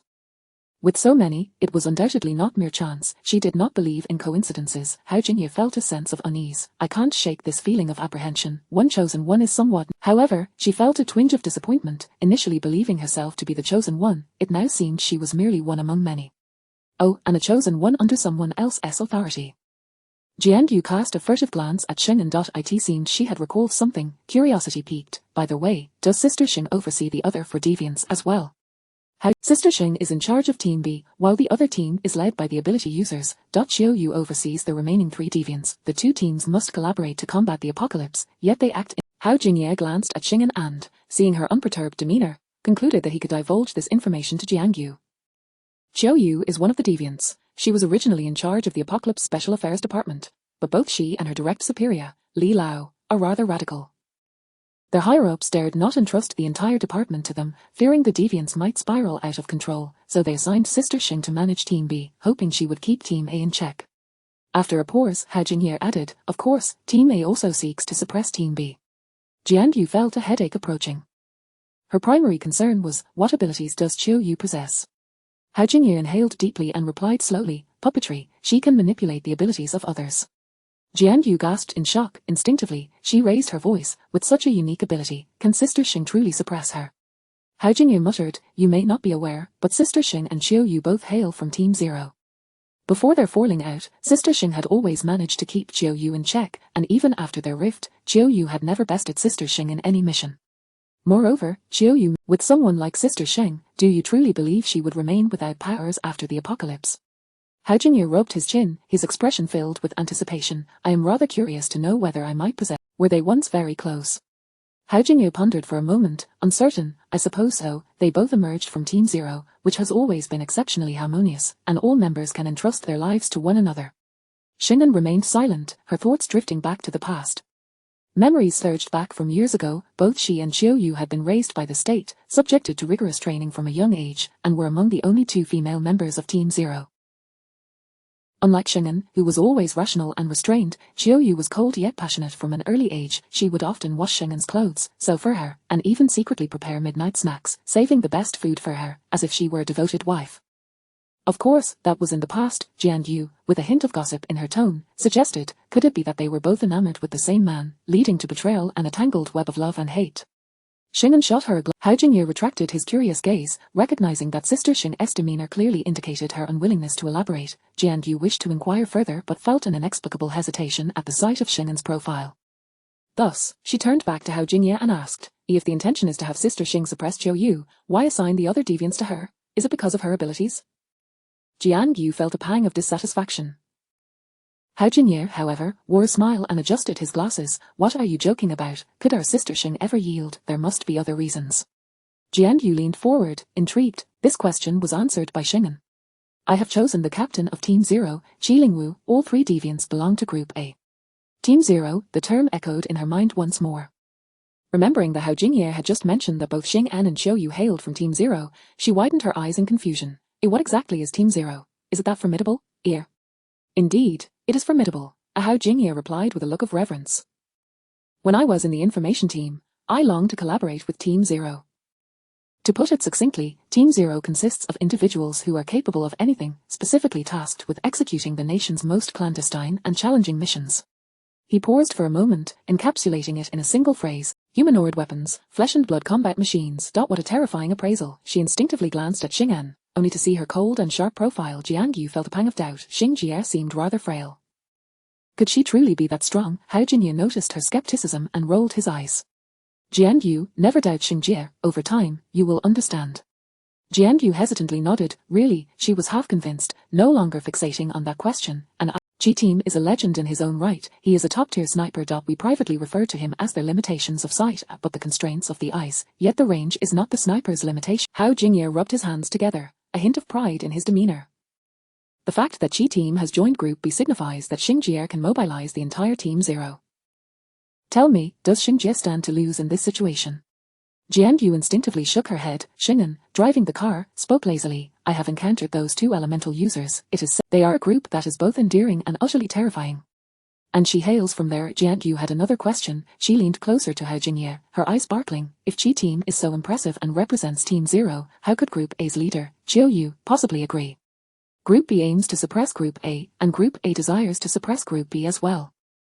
Hao Jinye suddenly smiled broadly but quickly regained his composure, adjusting his glasses with a serious expression. There's no other way. After all, Qi Team is Xingjie's lover. Even if Chiao Yu were to see— Wait, Jiangyu asked. Why is he referred to as a lover and not a boyfriend? Hao Jinye replied helplessly. You'd have to ask Xingjie about that. Jiangyu turned to Xing'an, blinking her eyes, starry-eyed. Xing'an glanced at her through the rearview mirror, a smile gracing her lips. Stop prying, don't fill your mind with romance, focus on being healthy. Jiangyu pouted. Is dating not healthy? She rested her head against the front seat's backrest, gazing at Xing'an. Xingjie is truly beautiful. The more I look, the more stunning she becomes. I can hardly imagine anyone worthy of her. Hao Jinye shot her a disdainful look. Honestly, it was only the first day, and she was already a little fan of Xing'an. Hey, did you forget when Xingjie had her gun pointed at you? Amidst their casual chatter, the trio returned to their unit. The so-called unit was essentially a temporary camp established on the mountainside, secluded yet heavily guarded. After all, with elemental users around, a cramped space would not suffice. Jiangyu continually surveyed her surroundings, exclaiming, I've lived in the capital for so many years and never knew there was a mountain here, nor what lay within. Hao Jinye replied, Of course, a confidential area is not somewhere ordinary people can access. Xing'an led them straight in. This building is shared by Groups A and B. It contains several laboratories and various researchers, so you may encounter members of Group A at any time. Hao Jinye spoke in a hushed tone. Jiangyu instinctively craned her neck to look. Hao Jinye pulled her back. Don't look. Group leader Chiao has taken 3 members of Group A out to find other deviants. They won't be here now, but you might see them in the evening. Jiangyu withdrew her gaze. Every anomalous individual needs to be investigated. You are the third we are examining today. The first 2 were misunderstandings, but you are indeed a deviant. Moreover, a rather rare one. Jiangyu felt a twinge of disappointment. Realizing she was not the unique destined girl was somewhat disheartening. However, curiosity bubbled within her. So, we still need to continue investigating other deviants. Do we have any targets? Hao Jinye nodded. We have a few. Xing'an swiped her card, leading them into the elevator and selecting a floor. The logistics team has been preparing on the way here.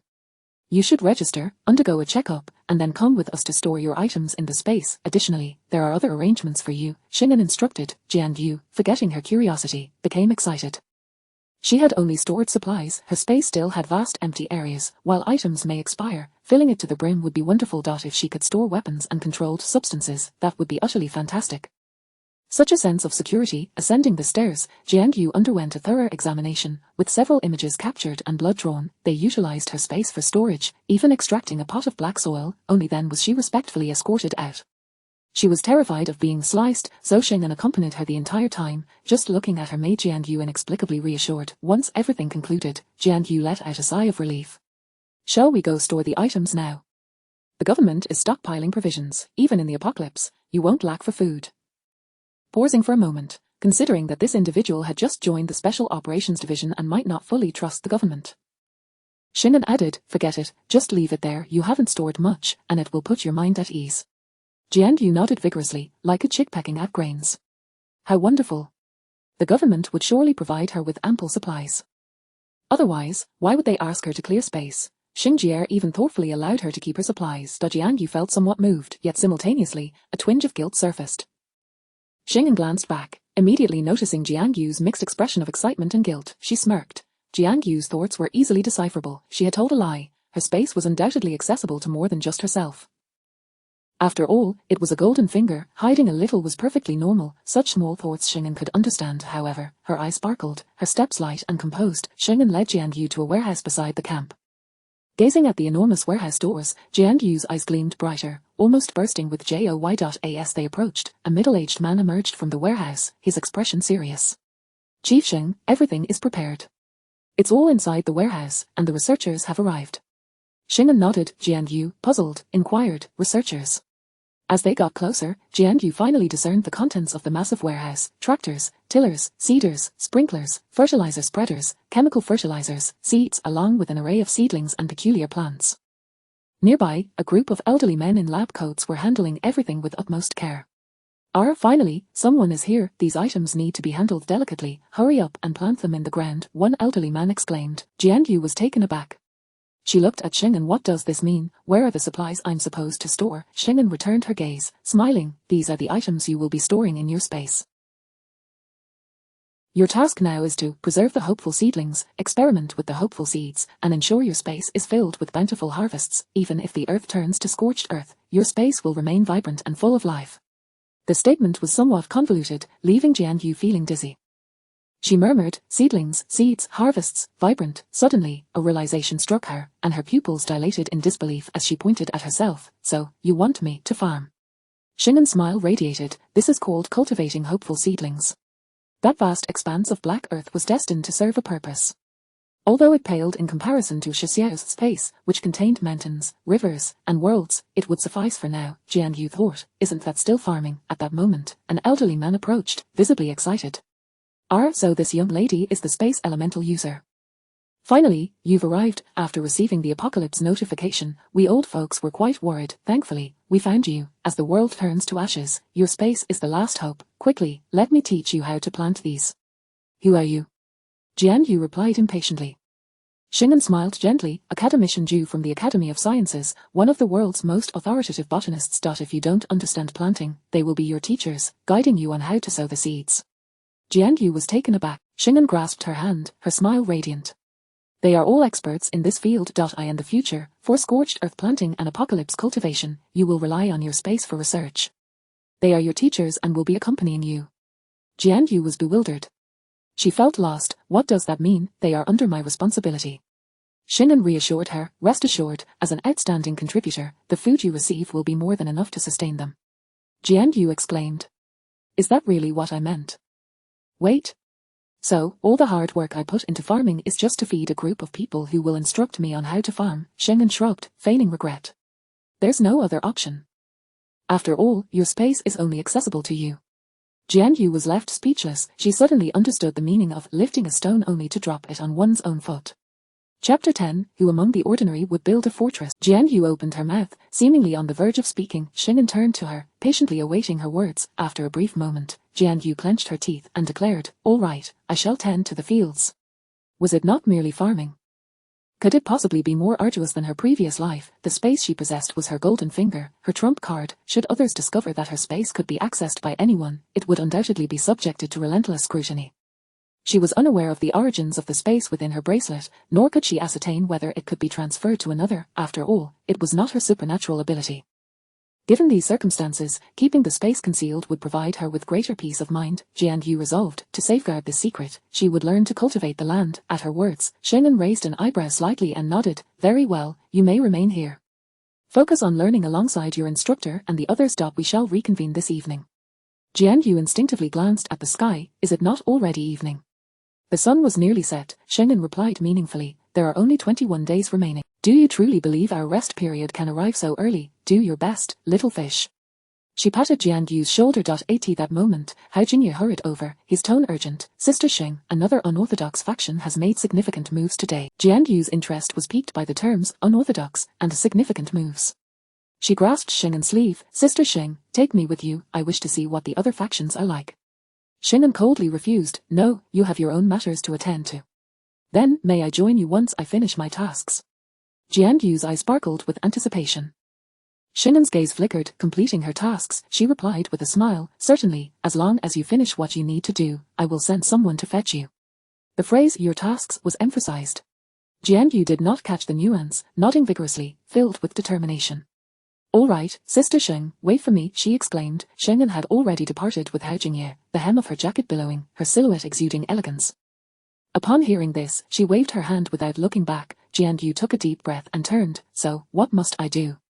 "First, you will undergo foundational training. If you are entirely unfamiliar, we cannot risk allowing you to handle these seeds and plants," Academician Ju stated, gesturing towards several items that researchers had brought out. "Begin by reviewing these books. I will highlight the key points for you. Additionally, you must go through these videos and materials." Jiangyu followed his pointing finger. Two large cardboard boxes were filled with thick tomes. On the table, documents were stacked as high as her arms, and an open computer displayed a folder of 1 terabyte. Academician Ju concluded, "Finish reviewing these tonight, and we will continue tomorrow." Jiangyu's vision darkened. A discreet vehicle traversed the road. Sheng'an drove with both speed and steadiness, while Hao Jingye sat in the passenger seat, reporting on the situation. Yu Litian and Chen Jiujiao have already conducted their review. The desire for the bracelet appears to be coincidental. Chen Jiujiao believes that Jiangyu's ancestral bracelet is quite valuable. She nodded, signaling him to proceed. Hao Jingye swiftly skimmed through the materials in his hands. Li Wanyan, 23 years old, lost her parents a year ago, inheriting a substantial fortune.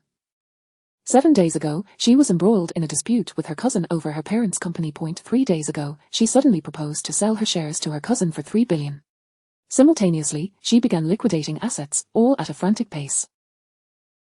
So far, she has accrued 1 billion, and another 1 billion in assets is still on the market. Sheng'an nodded. "Continue." Hao Jingye continued, "Today, 3 billion has been deposited, and the fixed assets that were liquidated also contributed another 1 billion, all under bank monitoring. Currently, 4 billion remains in her bank account, with no expenditures." His computer flashed a screen. Hao Jingye glanced at it and added, "Just now, Li Wanyan contacted a professional agent, urgently requesting to expedite the asset liquidation, hoping to have everything processed within 7 days to recover cash as soon as possible." Her repeated requests indicated that she had already made many such demands. Sheng'an raised an eyebrow slightly. As the apocalypse approaches, she seems intent on amassing 5 billion to procure supplies for the impending end. Hao Jingye's expression grew complicated. If Li Wanyan is also a reborn individual, then she is likely aiming for, as Sheng'an interjected, a Shu Qingqing script. Jiangyu existed within the narrative of a rebirth in the apocalypse, the overlord's indulgent affection. Thus, Li Wanyan was living in a starting with 5 billion. I lack for nothing in the apocalypse. What has Li Wanyan been doing these past 3 days? Sheng'an inquired further. Hao Jingye immediately responded. 3 days ago, Li Wanyan had a fierce argument with her grandmother and cousin, reaching a point of violence. However, she suddenly proposed to sell her shares to her cousin, demanding 3 billion. Suddenly. The information we have gathered suggests it was abrupt, raising considerable suspicion that she encountered extraordinary circumstances. Rebirth. Hao Jingye's tone was precise, exuding a professional demeanor. Sheng'an nodded. Hao Jingye continued, "Li Wanyan and Li Jinli could not reach an agreement over the 3 billion, and on that very day, she contacted other businessmen, offering her shares at 3 billion, while secretly engaging a professional agent to sell her assets. It was evident that Li Wanyan was in a hurry 3 days prior, simultaneously selling stocks and other assets to gather funds, most likely due to confirmation of the impending apocalypse. The next morning, Li Jinli consented to the transaction, but Li Wanyan only allowed 2 days for fundraising. She insisted on having the 3 billion deposited today, or she would sell to someone else. Li Jinli employed various methods to gather the 3 billion for her. Clearly, the value of those shares exceeded 3 billion, explaining Li Jinli's agreement. The day before yesterday, after Li Jinli agreed to purchase the shares, Li Wanyan continued liquidating her assets, even selling some jewelry and luxury items. Sheng'an's brows furrowed slightly. That evening, Li Wanyan dined at a restaurant, consuming an extraordinary amount of food, entirely unlike her usual appetite. Hao Jingye glanced at Sheng'an, turning the screen toward her. She cast a quick glance. On the surveillance footage, a long-haired woman was indulging in a high-end restaurant, seemingly oblivious to her image as she devoured her meal, as if the food before her was irresistibly enticing. Sheng'an smiled. She increasingly resembles a reborn individual, having tasted hardship and endured hunger. It is only natural for her to exhibit a reaction akin to PTSD. If it were merely asset liquidation to consolidate liquid funds, it could be due to receiving advance information. The government's actions were so significant that complete concealment was implausible. While news may be temporarily suppressed, some individuals would inevitably receive or deduce the truth through various means. Intelligent people have always been numerous. However, certain details about Li Wenyan raised suspicions of her being unorthodox, for instance, the sudden change in her decision to sell company shares amid an argument 3 days ago, or a wealthy second generation suddenly consuming food with reckless abandon. Hao Jingye concurred, indeed, although we lack direct evidence, I have a strong intuition that Li Wenyan is unorthodox. He paused, quietly adding, this girl bears an uncanny resemblance to Xu Qingqing. When he had read the novel to Shingen, he had the initial impression of Li Wenyan and the female protagonist, Xu Qingqing, who hoards supplies worth 10 billion, was strikingly similar. What did she do yesterday? What unusual activity has occurred today? Hao Jingye had previously mentioned that this unorthodox individual had made significant moves today. Upon hearing this, Hao Jingye's expression suddenly grew complex. Shingen was puzzled. Hao Jingye responded, yesterday, after Li Wenyan signed the sale contract, she sought out a group of people to renovate a villa. She spent a considerable sum, working overtime from last night until this afternoon, and her house renovation is already taking shape. The vehicle arrived at their destination, surrounded by darkness. Shingen furrowed her brow. She did not stop, but continued onward. As they drew closer, the sounds of workers laboring could be clearly heard, along with the operation of heavy machinery. A villa renovation was akin to a large construction site. Hao Jingye pointed ahead, his tone laden with complexity. Sister Sheng, look there. Shingen lifted her gaze, momentarily taken aback. Ahead, the villa was undergoing renovation, illuminated by bright construction lights, showcasing its exterior in vivid detail. Shingen's lips twitched. Was that a fortress? Chapter 11. Another reborn individual, whose family has suddenly transformed their villa into such a state. Li Wenyan is increasingly resembling a reborn individual.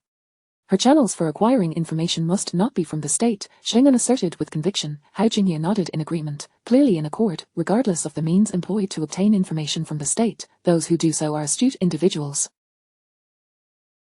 No one would dare to act so brazenly. To directly commission the construction of a bunker, it is more akin to someone who has grown accustomed to the absence of a national system.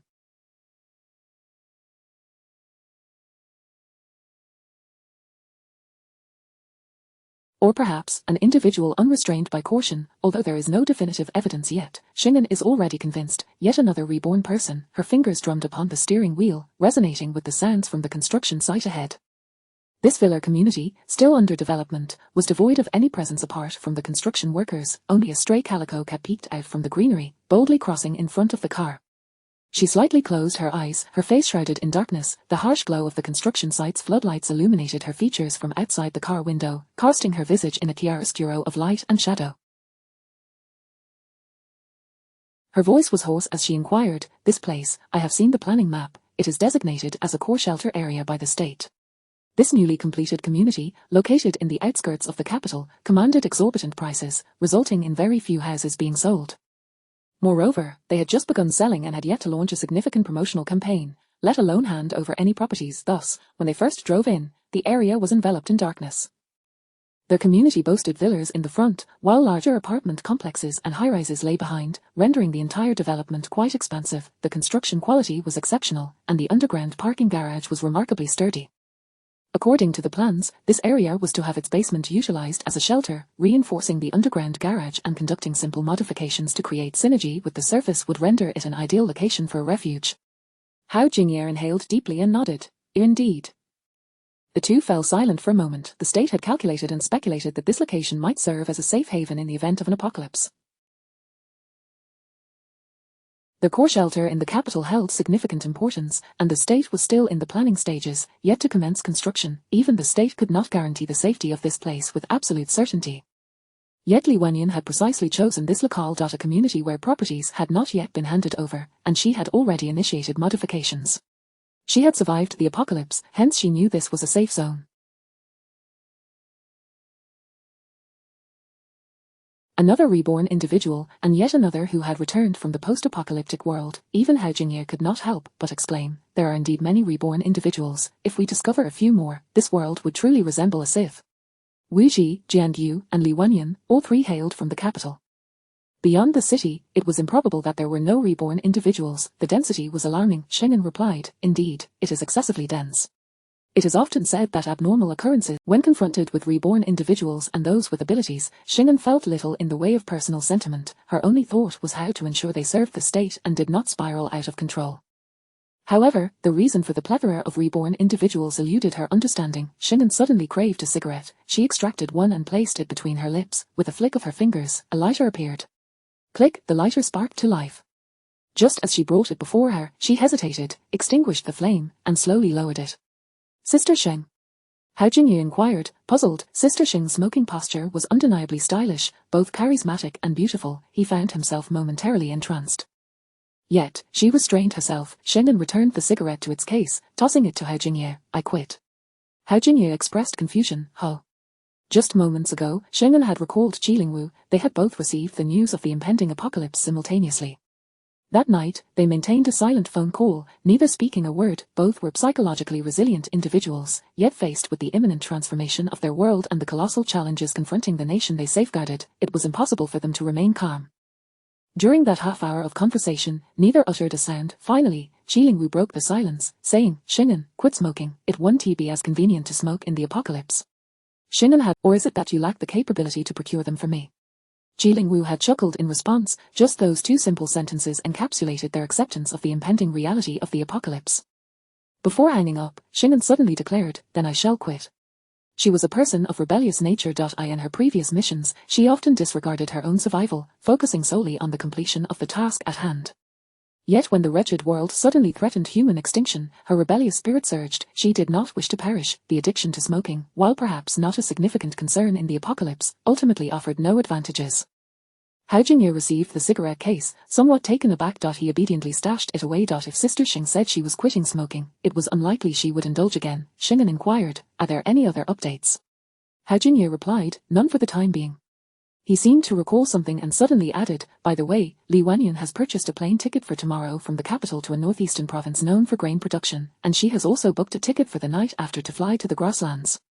Furthermore, she has been browsing tickets from the grasslands to southwestern regions and coastal cities. Sheng'an raised an eyebrow. Is she planning to stockpile supplies? Hao Jingyu stated, after all, it's 50 billion. Sheng'an laughed. She is merely daydreaming. Hao Jingyu paused, then suddenly enlightened, chuckling, right, she is daydreaming. Where is Li Wanyan staying? In a hotel. Her mansion is currently for sale. Sheng'an flexed her fingers and started the car. Let us go and see the mansion Li Wanyan is selling. Hao Jingyu responded, to see what remains in her home. Sheng'an nodded. Hao Jingyu understood. Li Wanyan was selling the house left to her by her parents, which contained many traces of them. If she possessed a spatial ability, she would have likely removed her belongings. Moreover, someone with a spatial ability who was residing in a hotel would not engage in the tedious task of relocating items. It would be a waste of time and energy. If Li Wanyan were meticulous, this house would not have been transformed into a bunker-like structure. Hao Jingyu asked, should we not apprehend her now? Sheng'an replied, let us first probe her underlying intentions.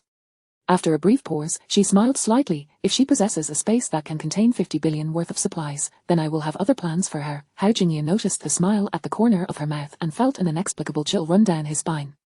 Sheng'an instructed, send a message to Old Li. This core shelter location can be confirmed. The reborn individual had already assisted them in affirming it, had they not? Chapter 12, the opening of 50 billion. Li Wanyan was on the verge of bursting into laughter. Today, Li Jinli had transferred the funds to her, and the old matriarch, that decrepit wretch, immediately called, threatening her to sign the papers and vacate the company. Without a moment's hesitation, Li Wanyan affixed her signature right then and there. Har har har, this is hilarious. In just 21 days, the stocks, the company, everything will turn to nothing but vapor. Why should I hold on any longer? Does it serve any purpose? Clutching several bank cards, she collapsed onto her bed in fits of laughter. She could hardly wait to witness the regret etched on that family's faces in 21 days. In her past life, they had tormented her. In this life, it was only fitting that she wreak havoc upon them. However, the mirth on Li Wanyan's face gradually faded, her gaze turning frigid, imbued with indifference and animosity. She had been reborn 3 days prior. In a bid to defend the company her parents had left her, she had been embroiled in a fierce confrontation with her cousin's family. That despicable cousin, Li Qiancheng, had shoved her, causing her to crash into the doorframe, resulting in a gash on her head. Li Wanyan raised her hand to touch the wound on her forehead.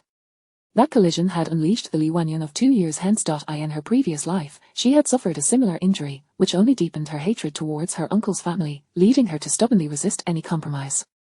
Until the apocalypse arrived, she and her uncle were still embroiled in a bitter struggle over the company. Yet, in 21 days, doom would descend, everything would dissolve into mere illusions, she would have nothing, simply stepping into the end of days. Originally, her uncle's family was in the same boat as her, but alas, Li Qiancheng had awakened his abilities, becoming a water elementalist. With this, the Li Jinli family instantly found themselves in a different social stratum. They loathed Li Wanyan, believing she stubbornly clung to the company, which resulted in their entanglement and their failure to notice the signs of the apocalypse. What a farce. That company had been painstakingly built by her parents, why should it be handed over to them? In her previous life, after Li Qiancheng's awakening, his family had pursued her relentlessly, taking advantage of their status as ability users to seize the scarce food she had managed to procure, brutally assault her, and even attempt to kill her. Li Wanyan was fortunate to have survived. She fled to another city and, 6 months into the apocalypse, finally awakened her own ability, space. How extraordinary it was to be a space manipulator. With her spatial abilities, after enduring some hardships, she managed to lead a relatively human existence by the 2nd year of the apocalypse. However, at that moment, her detestable Uncle's family resurfaced. The old matriarch, claiming her status as her grandmother, insisted that Li Wanyan support them, while Li Jinli and Li Qiancheng sought to extract benefits from her. Subsequently, Li Wanyan's breathing quickened, her gaze growing ever colder. Bound by blood ties, she merely incapacitated Li Qiancheng without exterminating his family. Little did she expect that Li Jinli would spread rumors about her possessing supplies, joining forces with several ability users to besiege her.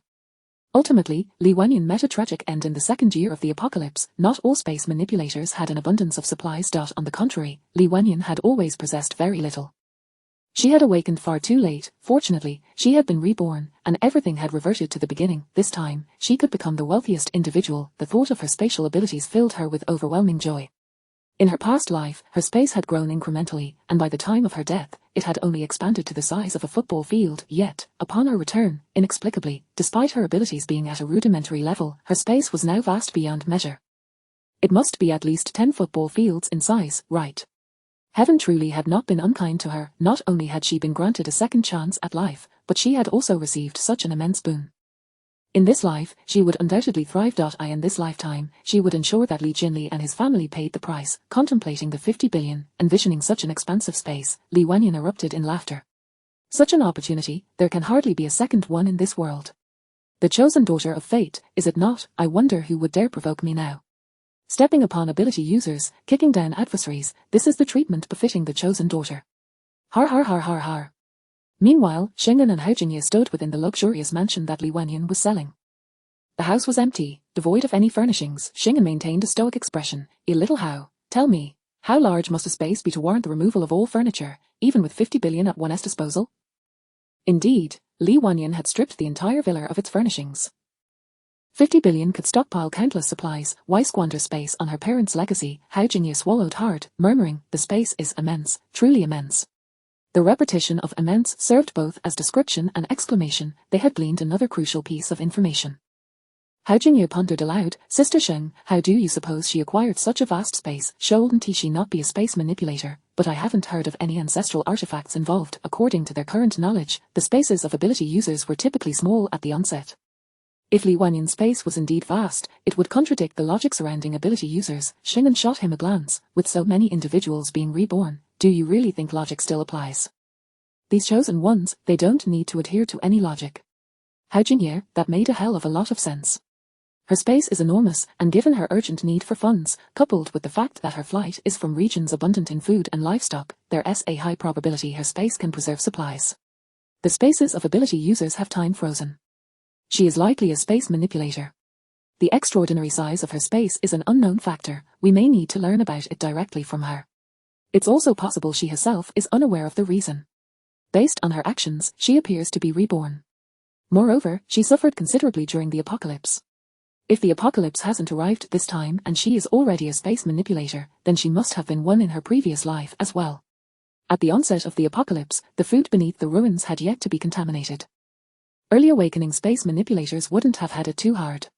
She might have awakened her spatial abilities only 3 months into the apocalypse. Xing'an summarized calmly, Shu Qingqing, oh no, it's Li Wanyan. A space manipulator reborn from the apocalypse, with a vast space, awakened her abilities 3 months after the apocalypse began, endured considerable hardships, and now she's raising 50 billion to stockpile supplies.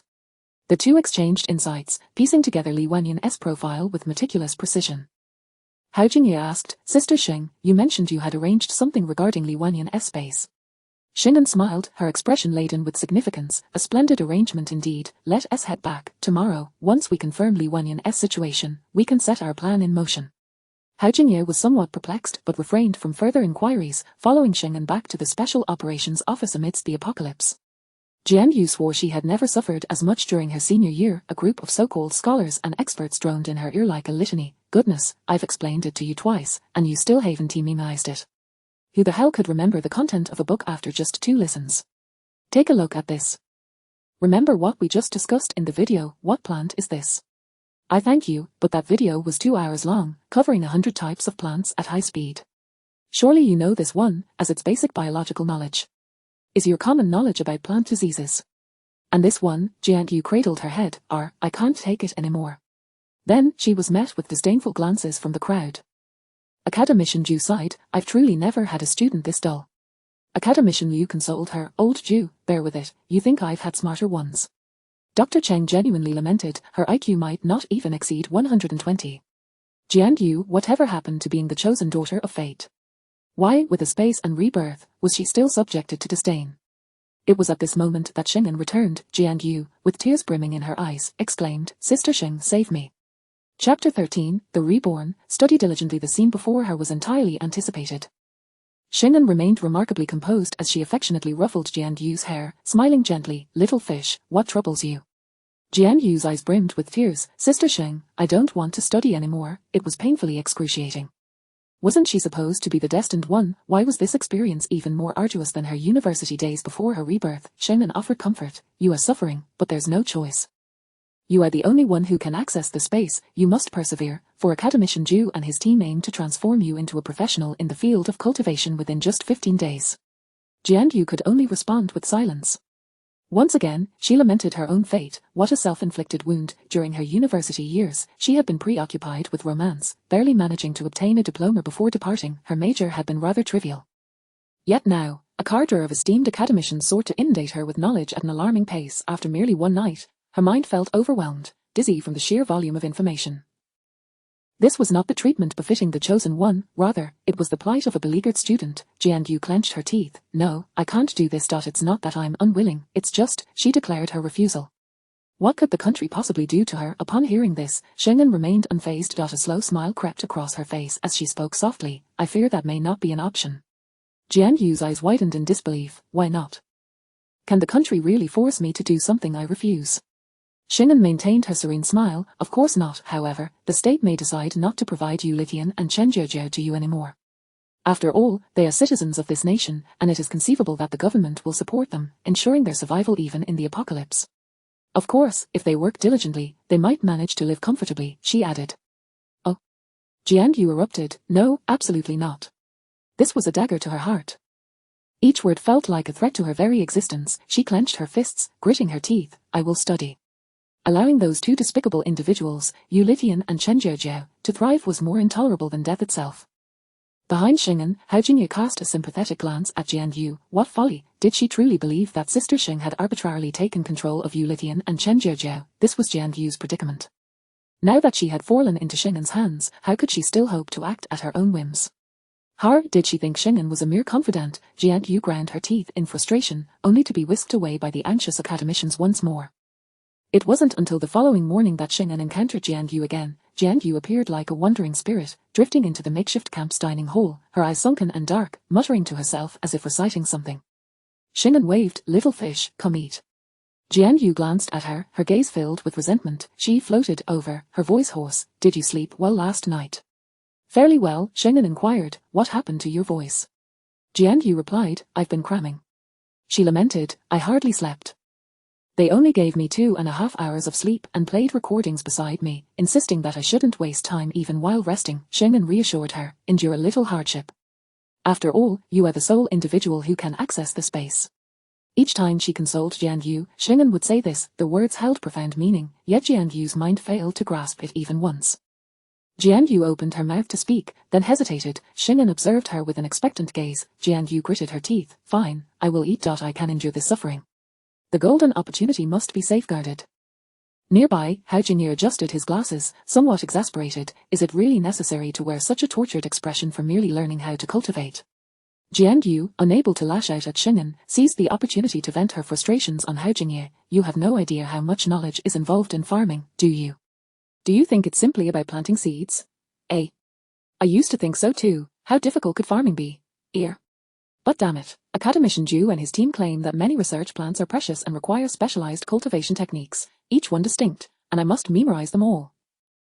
And there is something about the space being an experimental field I need to learn to compare, Hao Jingye replied monotonously, to compare the growth conditions of different grain types under the same environment, as well as the growth of the same grain type under varying conditions, and the growth of different grain types in different environments, considering factors such as natural selection and even human intervention to cultivate the desired plants. Jian Yu. Her expression was one of utter confusion. How do you know all this? Hao Jingye responded calmly, pushing up his glasses again. When I was pursuing my doctorate, I was bored and happened to read up on applied biological sciences. At that moment, his glasses gleamed with an unexpected brilliance. Jian Yu murmured in bewilderment. Bored, just happened. Hao Jingye replied, yes, I learned quite a bit about various fields. As he casually sipped his porridge, he continued, I delved into over 20 disciplines, but later, due to national recruitment, I specialized in a few areas and even learned more than 10 languages. He sighed, but now that the apocalypse is approaching, all those languages will be rendered useless. Jian Yu. Her head tilted, confusion etched across her face, her lips twitching. She suspected she had misheard. Shingen interjected, don't compare yourself to him, he has a photographic memory. Jian Yu, what on earth, is there truly someone with a photographic memory? What do you think, if I didn't possess some special talent, how could I be assigned to assist Sister Xing in managing such a critical department during the apocalypse? Jian Yu, before today, she had never realized just how impressive Hao Jingye was, looking at Hao Jingye, then at Xingen, and reflecting on that group of researchers who dismissed her for not having an IQ of 120. What kind of creatures are these?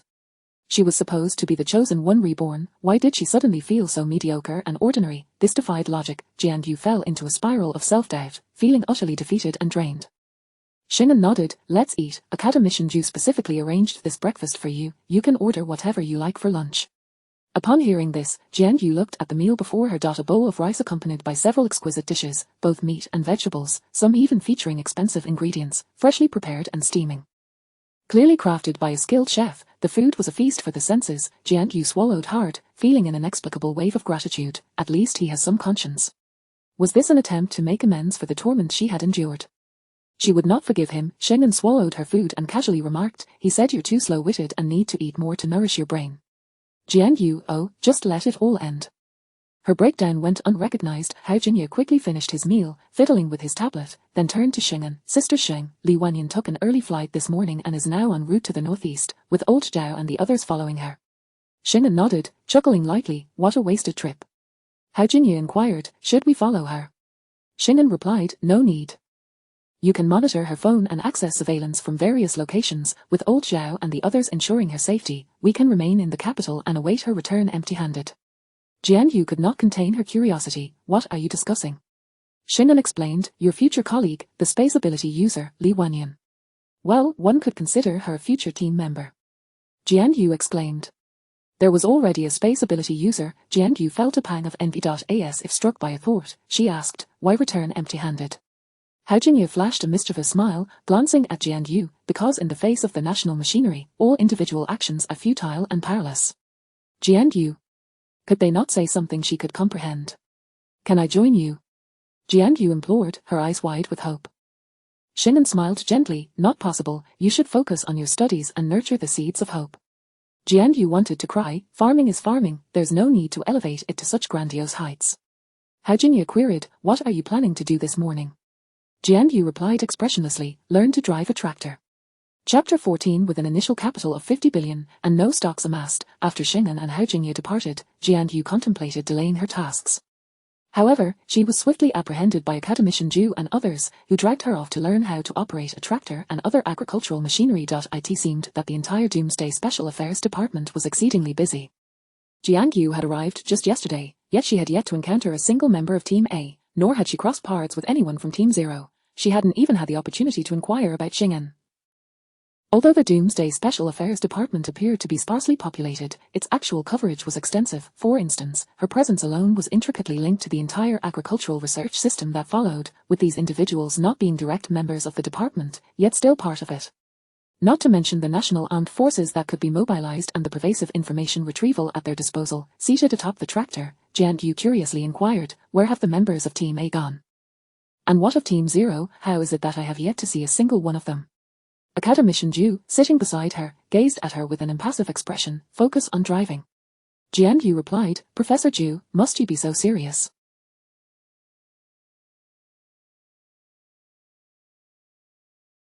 It's merely driving a tractor, how difficult can it be? Oh no, in a moment of distraction, she veered the tractor into a ditch, Jian Yu. Thus, the surroundings erupted with the familiar sound of a Tang Seng reciting scriptures. There remained 20 days until the impending apocalypse. Xing'an and Hao Jingye had numerous tasks to attend to, both managing their own responsibilities while overseeing Li Wanyan's affairs. Jian Yu, at this point, no longer needed to fret. However, for Li Wanyan, the real work was just beginning. At this very moment, Li Wanyan had disembarked from her flight and was making her way directly to a place where she could procure provisions. Not wishing to attract attention, she had rented a large truck for her journey, yet, unbeknownst to her, she was already under surveillance. The vehicle she had rented near the airport had been rigged with monitoring devices by their operatives. On the screen, Li Wanyan's face was alight with excitement. She was a woman whose temperament starkly contrasted with that of Jian Yu. While Jian Yu was more even-tempered, Li Wanyan, though her name suggested gentleness, exuded a certain arrogance, her brows and eyes reflecting a fierce determination. This was a woman familiar with bloodshed from her past life. Xing'an calmly shifted her gaze away. Beside her, Hao Jingye was busy sifting through information. What have you found? Xing'an inquired. Among those who issued the doomsday warning yesterday, how many are suspected heretics? Heretics did not emerge all at once. Information on the internet required daily scrutiny. At midnight, the information department would intercept unusual occurrences and conduct preliminary screenings. Subsequently, from midnight until 8 in the morning, background checks would be performed, constituting the second round of filtering. By the time matters reached them, there would be few left. Yesterday, over 200 individuals posted related messages. After screening by the information department, 9 suspects emerged. Hao Jingye promptly replied. 9 was not an excessively high number, as they were merely suspects. The information department aimed to leave no stone unturned. Any individual who could not be definitively ruled out would be submitted directly to them. Often, none of them turned out to be genuine threats. Any abnormalities? Xing'an inquired. Hao Jingye adjusted his glasses and succinctly summarized. 2 posts stood out as peculiar. One was a doomsday warning issued from an internet cafe in Dong'an district, precisely predicting the event occurring in 21 days. Despite the world remaining stable following news of the meteorite, various rumors proliferated. Speculations regarding the apocalypse were abundant, yet most could be quickly dismissed as nonsensical upon scrutiny. However, if a specific date was provided that indeed warranted suspicion, this individual was likely a heretic. The other post was even stranger. The author claimed to have encountered Iron Man in their neighborhood, who warned him that the end was nigh and urged him to stockpile supplies.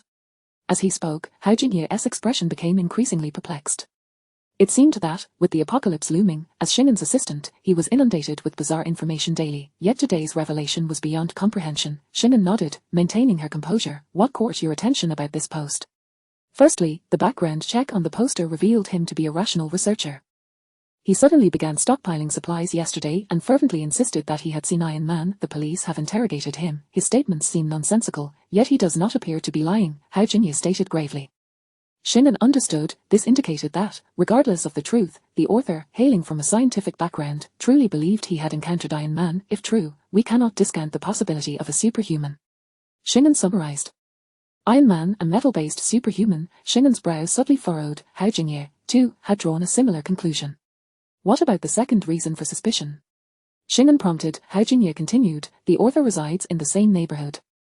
Last night, a resident reported a burglary, claiming it had frightened their child. Xing'an looked at him quizzically. What was the family doing that led them to leave the child home alone? The family had an outing, leaving only the child at home with all doors and windows securely locked. However, upon returning, they found the child leaning out of an open window. The child opened the window. Xing'an asked.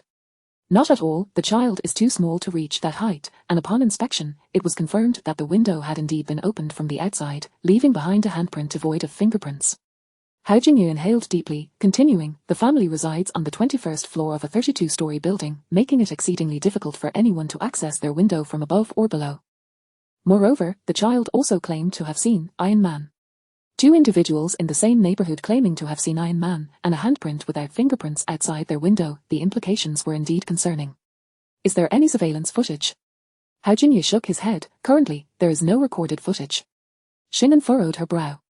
This meant there was no direct evidence. Suddenly, as if struck by inspiration, she asked, what did the family report missing in the burglary? Hao Jingye's expression turned oddly contemplative.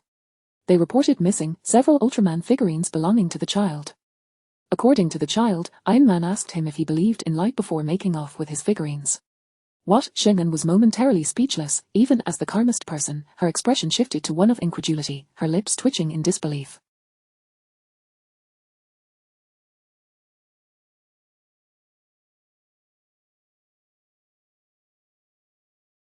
If all of this were true, it suggested the existence of a light-believing Iron Man. After a prolonged silence, Shingen finally stated, "Let us investigate the first individual further. For now, let us reach out to the author predicting the apocalypse in 21 days. She was not particularly inclined to pursue the second case. Just as Hao Jingye was about to speak, a message pinged on his phone. He glanced at it, his expression a mix of complexity as he turned to Shingen. "Sister Sheng. Team Q has already gone to investigate the first one." This meant that only the second heretic remained for them to scrutinize, the one claiming to believe in light. Iron Man. Shingen fell into silence. Northeast, after traversing mountains and rivers, Li Wanyan finally arrived at her destination. The quantity of supplies she intended to stockpile was substantial. She could not merely purchase them from any wholesale market, nor could she resort to takeout or online shopping. It was inconvenient and far more costly. Considering herself a clever individual, she devised the best strategy, directly stockpiling at the source, acquiring the maximum quantity at the most favorable price. Once the apocalypse struck, what would she have to fear? However, Li Wanyan exclaimed, "What? There's no grain for sale?" Her voice rose incredulously. "How can there be no grain? Rice, flour, sorghum, corn, none at all." What a joke! She had travelled such a distance to buy grain, and there was none to be found. The owner of the private farm she approached merely dug at his ear, utterly unfazed. "None, it's all been purchased up." "Who bought it? It's all sold out." Li Wanyan stepped forward. "Exactly," the owner waved his hand dismissively, "the granaries have been emptied. There hasn't been any for a long time." Li Wanyan gasped in shock. Desperate, she pressed on, "Boss, where can I buy grain now?" "If you need a small amount, supermarkets and wholesale markets will suffice. However, if you need a large quantity, there's no way to procure it, everything has been bought up." The owner seemed disinterested in her plight, waving her off before turning to leave. With her breath quickening, Li Wanyan had no choice but to depart. She dashed to several private farms, state-owned farms, and even intermediaries and rural farmers, yet she received the same answer: there was simply no grain available. Li Wanyan was left bewildered. She could not comprehend why. Who has bought all the grain? Finally, someone provided her with an answer: the Grain Bureau. All grain is managed by them, distributed to local supermarkets and intermediaries. Li Wanyan, as a decisive individual, she gritted her teeth upon hearing this and promptly set off for various breeding farms and slaughterhouses. If she could not purchase grain in bulk, then she would buy meat first. Thus, she immediately booked a flight to leave. However, Li Wanyan jumped up. What? Purchasing over a ton of meat requires a permit from the Industry and Commerce Bureau. Chapter 15. The multinational courier, the owner of the breeding farm, with a cigarette dangling from his lips, nodded slightly. Indeed, the newly released documents. What are the requirements for obtaining a permit? Li Wanyan inquired, bewildered. They need to ascertain what you intend to purchase the meat for. Typically, individuals do not require such a large quantity. For those in business, simply present your operating license and previous transaction records, and the Industrial and Commercial Bureau will naturally grant approval, the owner replied, as if it were the most obvious thing in the world. Li Wanyan was at a loss for words. The crux of the matter was that she possessed nothing at all. Taking a deep breath, she continued, "If I need a permit for over a ton, would it suffice? I'll pay market price. No, I'll add 20% to purchase 900 kilograms, and then you can help me contact other breeding farms for the same purchase." "Young lady," the owner interrupted, "don't waste your efforts. All the meat here has already been allocated, any surplus has been sold, and the remainder has been reserved. If we sell to you, we would be unable to fulfill our contracts." She was willing to pay a premium, but even 900 kilograms would not yield significant profit. The penalties for breach of contract, however, would be far more severe. The owner of the breeding farm was not foolish. Why would he accommodate her? Li Wanyan's breathing grew increasingly rapid. She had initially anticipated a smooth hoarding plan, yet it had encountered obstacles right from the outset of purchasing meat and grain. Undeterred, she continued her frantic search. If the larger breeding farms were unyielding, what about the smaller ones? The owner of a small breeding farm shook his head. The meat has long been reserved. All subsequent production has been pre-ordered. Li Wanyan could only stare in disbelief. Who had managed to snatch up all the stock so thoroughly? This left no room for a reborn individual to survive. After an entire day of running about, her legs had grown slender from the exertion. She had managed to procure a mere 2 million worth of goods, a pitiful sum. Standing on the street, she was engulfed by confusion. This was not at all what she had envisioned at the beginning point. 2 million in a single day. How could she possibly spend a billion by the time of the apocalypse? Furthermore, this 2 million comprised a hodgepodge of various items. Purchasing any single type in large quantities would necessitate a permit. The only alternative would be to buy little by little from supermarkets and stores, but even with that, she would be unable to gather the necessary stock, no matter how much she ran. Why? Why has the government suddenly imposed controls on grain, oil, and meat? Have they discovered something? Damn it, how am I supposed to spend my 50 billion? She circled in place several times. Regardless of the government's reasons for controlling food supplies, she could not afford to dwell on them now. Her pressing priority was singular: hoarding, hoarding, hoarding. Yet presently, she found herself utterly incapable of accumulating stock from the market. On the screen, the street outside the hotel came into view. Li Wanyan alternated between standing and squatting, evidently in a state of inner turmoil. Hao Jingye could not help but exclaim, how could she possibly amass 50 billion worth of goods? Not to mention that the government was currently consolidating food supplies and other resources.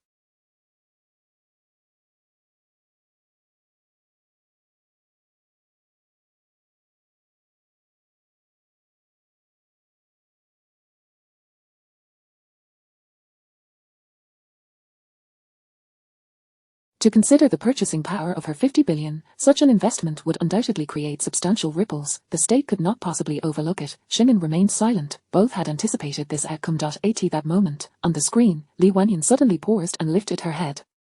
It seemed she had conceived a plan. Her eyes instantly sparkling like stars in the night, she murmured, if I cannot purchase domestically, then I must look abroad. Indeed, she could procure grain internationally. While the domestic market was under government control, the foreign market was different. Not only were there farmers, but also a black market where anything could be acquired. She had initially intended to venture abroad to stockpile weapons, and now she could simultaneously gather grain and meat. Li Wanyan's smile returned. She had known that with a second chance at life, she could not be rendered helpless. How could such a minor issue defeat her? A proud smile re-emerged on Li Wanyan's face. Meanwhile, Shingen removed her headset and turned to Hao Jingye, her voice calm. The fish has taken the bait. Arrange for her to go abroad as soon as possible. Once it was confirmed that Li Wanyan's space was vast, she prepared to facilitate her departure overseas. This was her plan for Li Wanyan. Hao Jingye was taken aback, then suddenly enlightened. Sister Sheng, you intend to have her assist us in purchasing supplies abroad. He inhaled sharply, murmuring, that makes sense. With only 21 days until the apocalypse, our nation's large-scale procurement from abroad cannot be concealed. Many countries, although unaware of the specifics, instinctively oppose us. Since Li Wanyan has the capacity to store, she should help us buy. However, Shingen shook her head, her expression content. That is only one aspect. Hao Jingye inquired, puzzled, what other purposes could there be? Shingen smiled knowingly. Have you forgotten what Team Zero is up to? Hao Jingye was taken aback. After a brief moment of shock, his eyes widened in realization. Shingen had already dialed a number. On the other end, the voice of Wan Yuan, responsible for communications in Team Zero, rang out, Sister Sheng. Why the sudden contact? His breath was hurried, deliberately lowered in tone. What is the matter? Shingen frowned. This batch of arms is sizable. Someone is bound to notice. Wan Yuan hesitated, then added with a chuckle, Team Chi's here. They'll handle it soon, Sister Sheng, just wait a moment and speak with Team Chi. It's nothing, it's the same whether I speak with you or him, Shingen replied nonchalantly. Don't be like that, Wan Yuan protested. Sister Sheng, please just wait for Team Chi. Every time you contact us, he gets so pleased from just a few words from you. If he doesn't get to speak with you, my days will be miserable. Wan Yuan's voice was filled with distress. Beside him, Hao Jingye wore a curious expression, while Shingen sighed in exasperation. She knew that as long as Wan Yuan objected, she could not unilaterally end the call, literally unable to hang up, for this person was in charge of communications and possessed some rather advanced technological methods. The other side did not keep Shingen waiting long. Inside her phone, a cold voice resonated. Who is it? Team Chi, it's Sister Sheng. Wan Yuan chuckled. The other end paused for a moment, then the cold voice returned, though it was softer this time, husky and low, as if whispering in her ear. What is it? Hao Jingye could not help but rub his cheeks. Goodness, was this still Team Chi? Shingen propped her chin on her hand and casually asked, how are things on your end? Her tone was indifferent, as though it were merely a parsing inquiry. Jilingwu replied softly, pretty good. As soon as he finished speaking, Wan Yuan chimed in, what do you mean, pretty good? We're being pursued relentlessly every day. Bringing this batch of arms back is no easy feat. Jilingwu ignored him and turned back to Shingen. How are things on your side? Shingen smiled, also pretty good, and I found you a helper. You won't need to worry about that batch of arms. They'll be back soon. Before Jilingwu could respond, Wan Yuan leaned closer to the microphone, raising his voice. Really? He could hardly contain his excitement. Sister Xing, what's your plan? This batch of arms is enormous. If we weren't guarding this area, it would have been discovered long ago. How do you intend to bring it back? Xing'an's gaze was fixed on the screen, where Li Wanyan appeared animated, and she slowly replied, a space-type ability user. Team Zero was stranded in Country M due to a particularly vast batch of arms. Their mission was to transport as many as possible back before the apocalypse struck. Given the recent activity in the country, Country M had tightened its scrutiny. Old Zhang had even considered giving up. Little did he know, Fortune had smiled upon them as Li Wanyan emerged. Hao Jingye's lips twitched. On the screen, Li Wanyan's account had just received over 10 million, and she walked with a light step, her expression one of arrogance and contentment. Completely unaware that she had been designated as a multinational courier by Xing in Chapter 16, somewhat clever, but not much. Without further ado, Xing ended the call. Hao Jingye's eyes sparkled with anticipation as he gazed at her. Sister Xing, shall we not reach out to Li Wanyan first? Not yet, Xing replied with a faint smile. Li Wanyan possesses a different temperament from Jiangyu. She is not easily swayed. A person becomes particularly attentive only when it comes to safeguarding their own assets. Therefore, let her venture out on her own for now, allowing Team Zero to return promptly. Different unconventional characters necessitate distinct approaches. Jiangyu can play the emotional card, but Li Wanyan cannot. She turned to Hao Jingye, sitting up straight. Come now, let us assist our courier in commencing his duties smoothly. Instantly, Hao Jingye adopted a serious expression. Meanwhile, after confirming her plans to go abroad, Li Wanyan immediately searched for visa processing services on a certain online marketplace. She clicked on the most popular listing and inquired, can you arrange a visa for Country M? Country M is the largest grain producer and has lax firearm regulations. She might even procure some weaponry from the black market. Customer service representative Xiao Hao promptly responded, yes, dear, please contact the agent Xiao Hao at this number, 152. Without hesitation, Li Wanyan made the call. It was answered in an instant. Hello, dear. I'm Xiao Hao, your agent, and I'm delighted to assist you. Are you looking to obtain a visa for Country M? A young male voice echoed from the other end. Reclining on her hotel bed, Li Wanyan replied coolly, yes, how soon can it be processed? She could not afford to waste time. Once she was out, she needed to purchase provisions and find a way to acquire weapons from the black market, all of which required time. Of course, obtaining a visa for Country M was no simple feat. If time became an issue, she would have to consider other nations. Dear, it can be done in just 2 days. So soon? Li Wanyan exclaimed, sitting up in surprise. Indeed, dear. And the cost? Only 99, dear, the agent Xiao Hao smiled. Hao Jingye remarked, 99 for a 2-day turnaround, surely, you must be tempted. Li Wanyan scoffed disdainfully, a scammer. Beep beep beep, she hung up the phone. Hao Jingye was left speechless, realizing he had overdone it. He cast a guilty glance at Xing'an, who remained expressionless, smiling at him. An inexplicable chill ran down his spine. He swiftly turned to his computer, pretending to be engrossed in work. On the other end, Li Wanyan sneered, do you really think I'm that gullible? Securing a visa for Country M is quite complicated. 2 days for just 99, isn't he that a scam? Do you think I am so easily deceived? To trick a reborn woman like her? Dream on. Once again, she opened the marketplace, still on the search page. Dismissing the previous listing, she sequentially clicked on the second and third options, sending inquiries. Both responded instantaneously. Dear, yes, please contact agent Xiao Jing at 135. Dear, certainly. Click the above link to view the required materials for the Country M visa. If you're in a hurry, you can also contact agent Xiao Yi at 139. Li Wanyan chose the second agent, Xiao Yi. The call was answered immediately. A deep male voice greeted her. Hello, are you looking to obtain a visa for Country M? Li Wanyan cut to the chase. How much? For a standard process with one-on-one expert assistance, phone training, and in-person interview accompaniment, the VIP discounted price is 2,999, dear.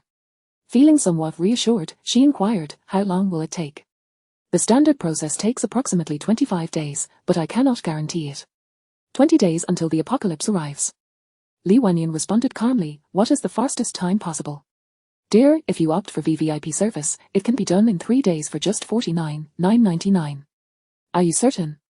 If we fail, you won't be charged, dear. Without a moment's hesitation, Li Wanyan declared, all right, then get it done for me immediately. The agent Xiao Yi suddenly added, if you are particularly anxious, for an additional 99,999, we can expedite the VVVIP process and you can receive your visa by tomorrow. For 599,999, we can arrange a private flight to Country M tomorrow. Li Wanyan sat upright, astonished. It can be completed by tomorrow. How is that even possible? Xiao Yi explained, thus, additional payment is required, dear. As long as you are willing to pay, we can accomplish anything. Our travel agency has connections that ensure visa approval. You can pay after receipt, as we operate with integrity. Li Wanyan felt a flicker of doubt. What kind of travel agency possesses such connections? She switched interfaces and noted the store's name, Special Circumstances Travel Agency. Fortunately, payment was upon receipt, and they promised to expedite the process by tomorrow. Li Wanyan replied coolly, then at 99,999, I need the visa by tomorrow. With 5 billion at her disposal, she was not concerned about this sum.as for the private flight. She did not require that. Her priority was safety. What if these individuals targeted her due to her wealth? All right, dear, this number is my WeChat. Please add me, and I will send you the necessary materials. If you have any needs, feel free to contact us. We can handle anything, both domestically and internationally, including large loans. Li Wanyan felt intrigued. Wait, large loans? Yes, dear. Is it reliable? Rest assured, we follow bank procedures. Li Wanyan felt a twinge of interest. However, she remained skeptical of the agent's reliability and decided to see if they could secure the visa by tomorrow before making any commitments. As for fear, as a space ability user unafraid of death, what could she possibly fear before the apocalypse? Once the end times arrived, her fears would further dissipate. Being able to take out loans was quite advantageous. The more she borrowed, the more supplies she could stockpile. When the apocalypse struck, who would care to demand money from her? Then I shan't disturb you further. Please feel free to reach out anytime, dear. Good night. After hanging up, Hao Jingye looked at Xing'an. Sister Xing, the task has been completed successfully. He navigated back to the marketplace interface and couldn't he help but exclaim, Li Wanyan is much more guarded and difficult to deceive than Jiang Yu. Xing'an didn't he look up, somewhat clever, but not much. She sent a message to Wan Yuan, it's done. Once she arrives in country M, she will undoubtedly seek out the agent, please get in touch with her. The other party quickly replied, got it, thank you, Sister Xing, you're my dear sister. Hao Jingye stroked his chin, although Li Wanyan hasn't he mentioned the loan yet. If we can secure the visa for her tomorrow, she will likely bring it up. How much shall we allocate for her? Li Wanyan remained unaware that her trip abroad was to serve as an international courier. The more money she brought, the more provisions she could purchase, ultimately aiding the nation in stockpiling resources. The amount allocated to her was inconsequential. Xing'an pondered for a moment and shook her head. Let us not give her too much to avoid arousing suspicion, just allocate 5 billion. Hao Jingye was taken aback. To speak plainly, even 5 billion would raise eyebrows. However, his mission was to ensure the target remained unsuspecting. Li Wanyan, as Xing'an aptly assessed, was somewhat clever, but not much. She tends to overlook details. It could also be due to her rebirth and unique abilities, leading her to believe that no one could outsmart her, hence her audacity and boldness. With Li Wanyan's matter settled, Xing'an inquired, has anyone spotted Iron Man's neighborhood? Were there any updates today? Hao Jingye swiftly checked for feedback. He shook his head. No, I've reviewed all surveillance footage, and there are no leads on this so-called Iron Man. Currently, we only have those 2 unusual witnesses and the fingerprints outside the window. Xing'an rose to her feet and headed outside. Let us go and meet those 2 witnesses, to gain insight into what this Iron Man who believes in light is all about. Chapter 17. The Iron Man Who Believes in Light. Chapter 17. YU Community.it was already nightfall when the police arrived, and the interviewee was exceedingly cooperative. During the actual questioning, the officers remained outside, while Xing'an and Hao Jingye were in the room with the individual being questioned. The researcher who had posted online was named Song Linwei, and he wore an expression of palpable excitement. Before Xing'an could even begin her inquiries, he eagerly interjected, has the apocalypse been confirmed? The police do not believe me, but you must be of a higher authority, right? Xing'an maintained her composure, offering no response, and instead casually queried, do you truly place such faith in this so-called Iron Man? Song Linwei chuckled, you keep coming back to verify with me precisely because something is amiss. If everything were tranquil, that post would not have garnered your attention. A post predicting the end of days attracted scrutiny. The police were entirely skeptical, yet they continued to interrogate him. This evening, they had even brought individuals of evidently higher rank to persist in their questioning, with the officers stationed outside while the 3 of them remained inside. Could there be no issues with this? Xing'an lifted her gaze towards him. The individual was astute and remarkably clear-headed. By all indications, he had complete control over his faculties. This meant he was neither mad nor rambling. Xing'an placed the notes she had taken upon the table and suddenly inquired, what research do you conduct? Song Linwei appeared taken aback by her question. After a brief pause, he replied candidly, it pertains to physics. Xing'an nodded and continued, then you must be a person of scientific conviction. I am quite curious, how did this Iron Man manage to convince you of his existence? She leaned forward, fixating her gaze upon him. Song Linwei responded, his existence is already quite unscientific. He gestured towards his eyes, and I witnessed it with my own eyes. Xing'an remained non-committal, gradually reclining back into the sofa, a smile gracing her lips. Very well, Mr. Song, could you describe what this Iron Man looked like? Song Linwei's smile faltered. He furrowed his brow. I have already informed the police. I wish to hear it from your own lips. Xing'an maintained her smile. Song Linwei shrugged and sighed. All right, I shall recount it once more. Yesterday morning, before I left for work, I suddenly noticed something flashing outside my window. Being rather sensitive, I went to take a look. I saw Iron Man, a figure entirely clad in gold, no, rather, a humanoid shape, right there, face to face with him at my window. Could you not discern his features? Hao Jingye pressed. Song Linwei shook his head. Rather than a golden person, it would be more accurate to describe him as a humanoid metal. Upon seeing him, you would immediately recognize the peculiarity. It is very distinct. My instinct was to grab a broom and strike him, but he suddenly spoke, declaring himself to be Iron Man. Xing'an's brow twitched. Hao Jingye also furrowed his brow tightly. He did resemble Iron Man, the real Iron. I stated my intention to call the police, to which he responded that the apocalypse was imminent, and what good would reporting do? Instead of wasting time, one should stock up on supplies. Song Linwei sighed. So you firmly believe that the apocalypse is approaching? Such an extraordinary occurrence has manifested, coupled with the meteorite issue. Is it unreasonable to suspect the end of days? There is no issue, you are quite astute. Xing'an shook her head. You were able to discern that Iron Man was male, but what of his age? Song Linwei shook his head. The age was indiscernible. He sighed again, looking at Xing'an. I have shared all that I know. Iron Man is indeed real. Should you see him, you would be astonished. However, we have not seen him. Xing'an chuckled softly, her eyes unfathomably deep. Do you truly have nothing else to say? Song Linwei shook his head. I do not. Suddenly, he seemed to recall something, leaning forward, his face etched with concern. Iron Man appears quite confident that you cannot capture him. Can you? Do you wish for us to capture him? Xing'an countered. Of course I do. I wish to learn more information about the apocalypse. Will it truly arrive? He looked at them, pursing his lips, and quietly asked, so, can you tell me if the end of days is genuine?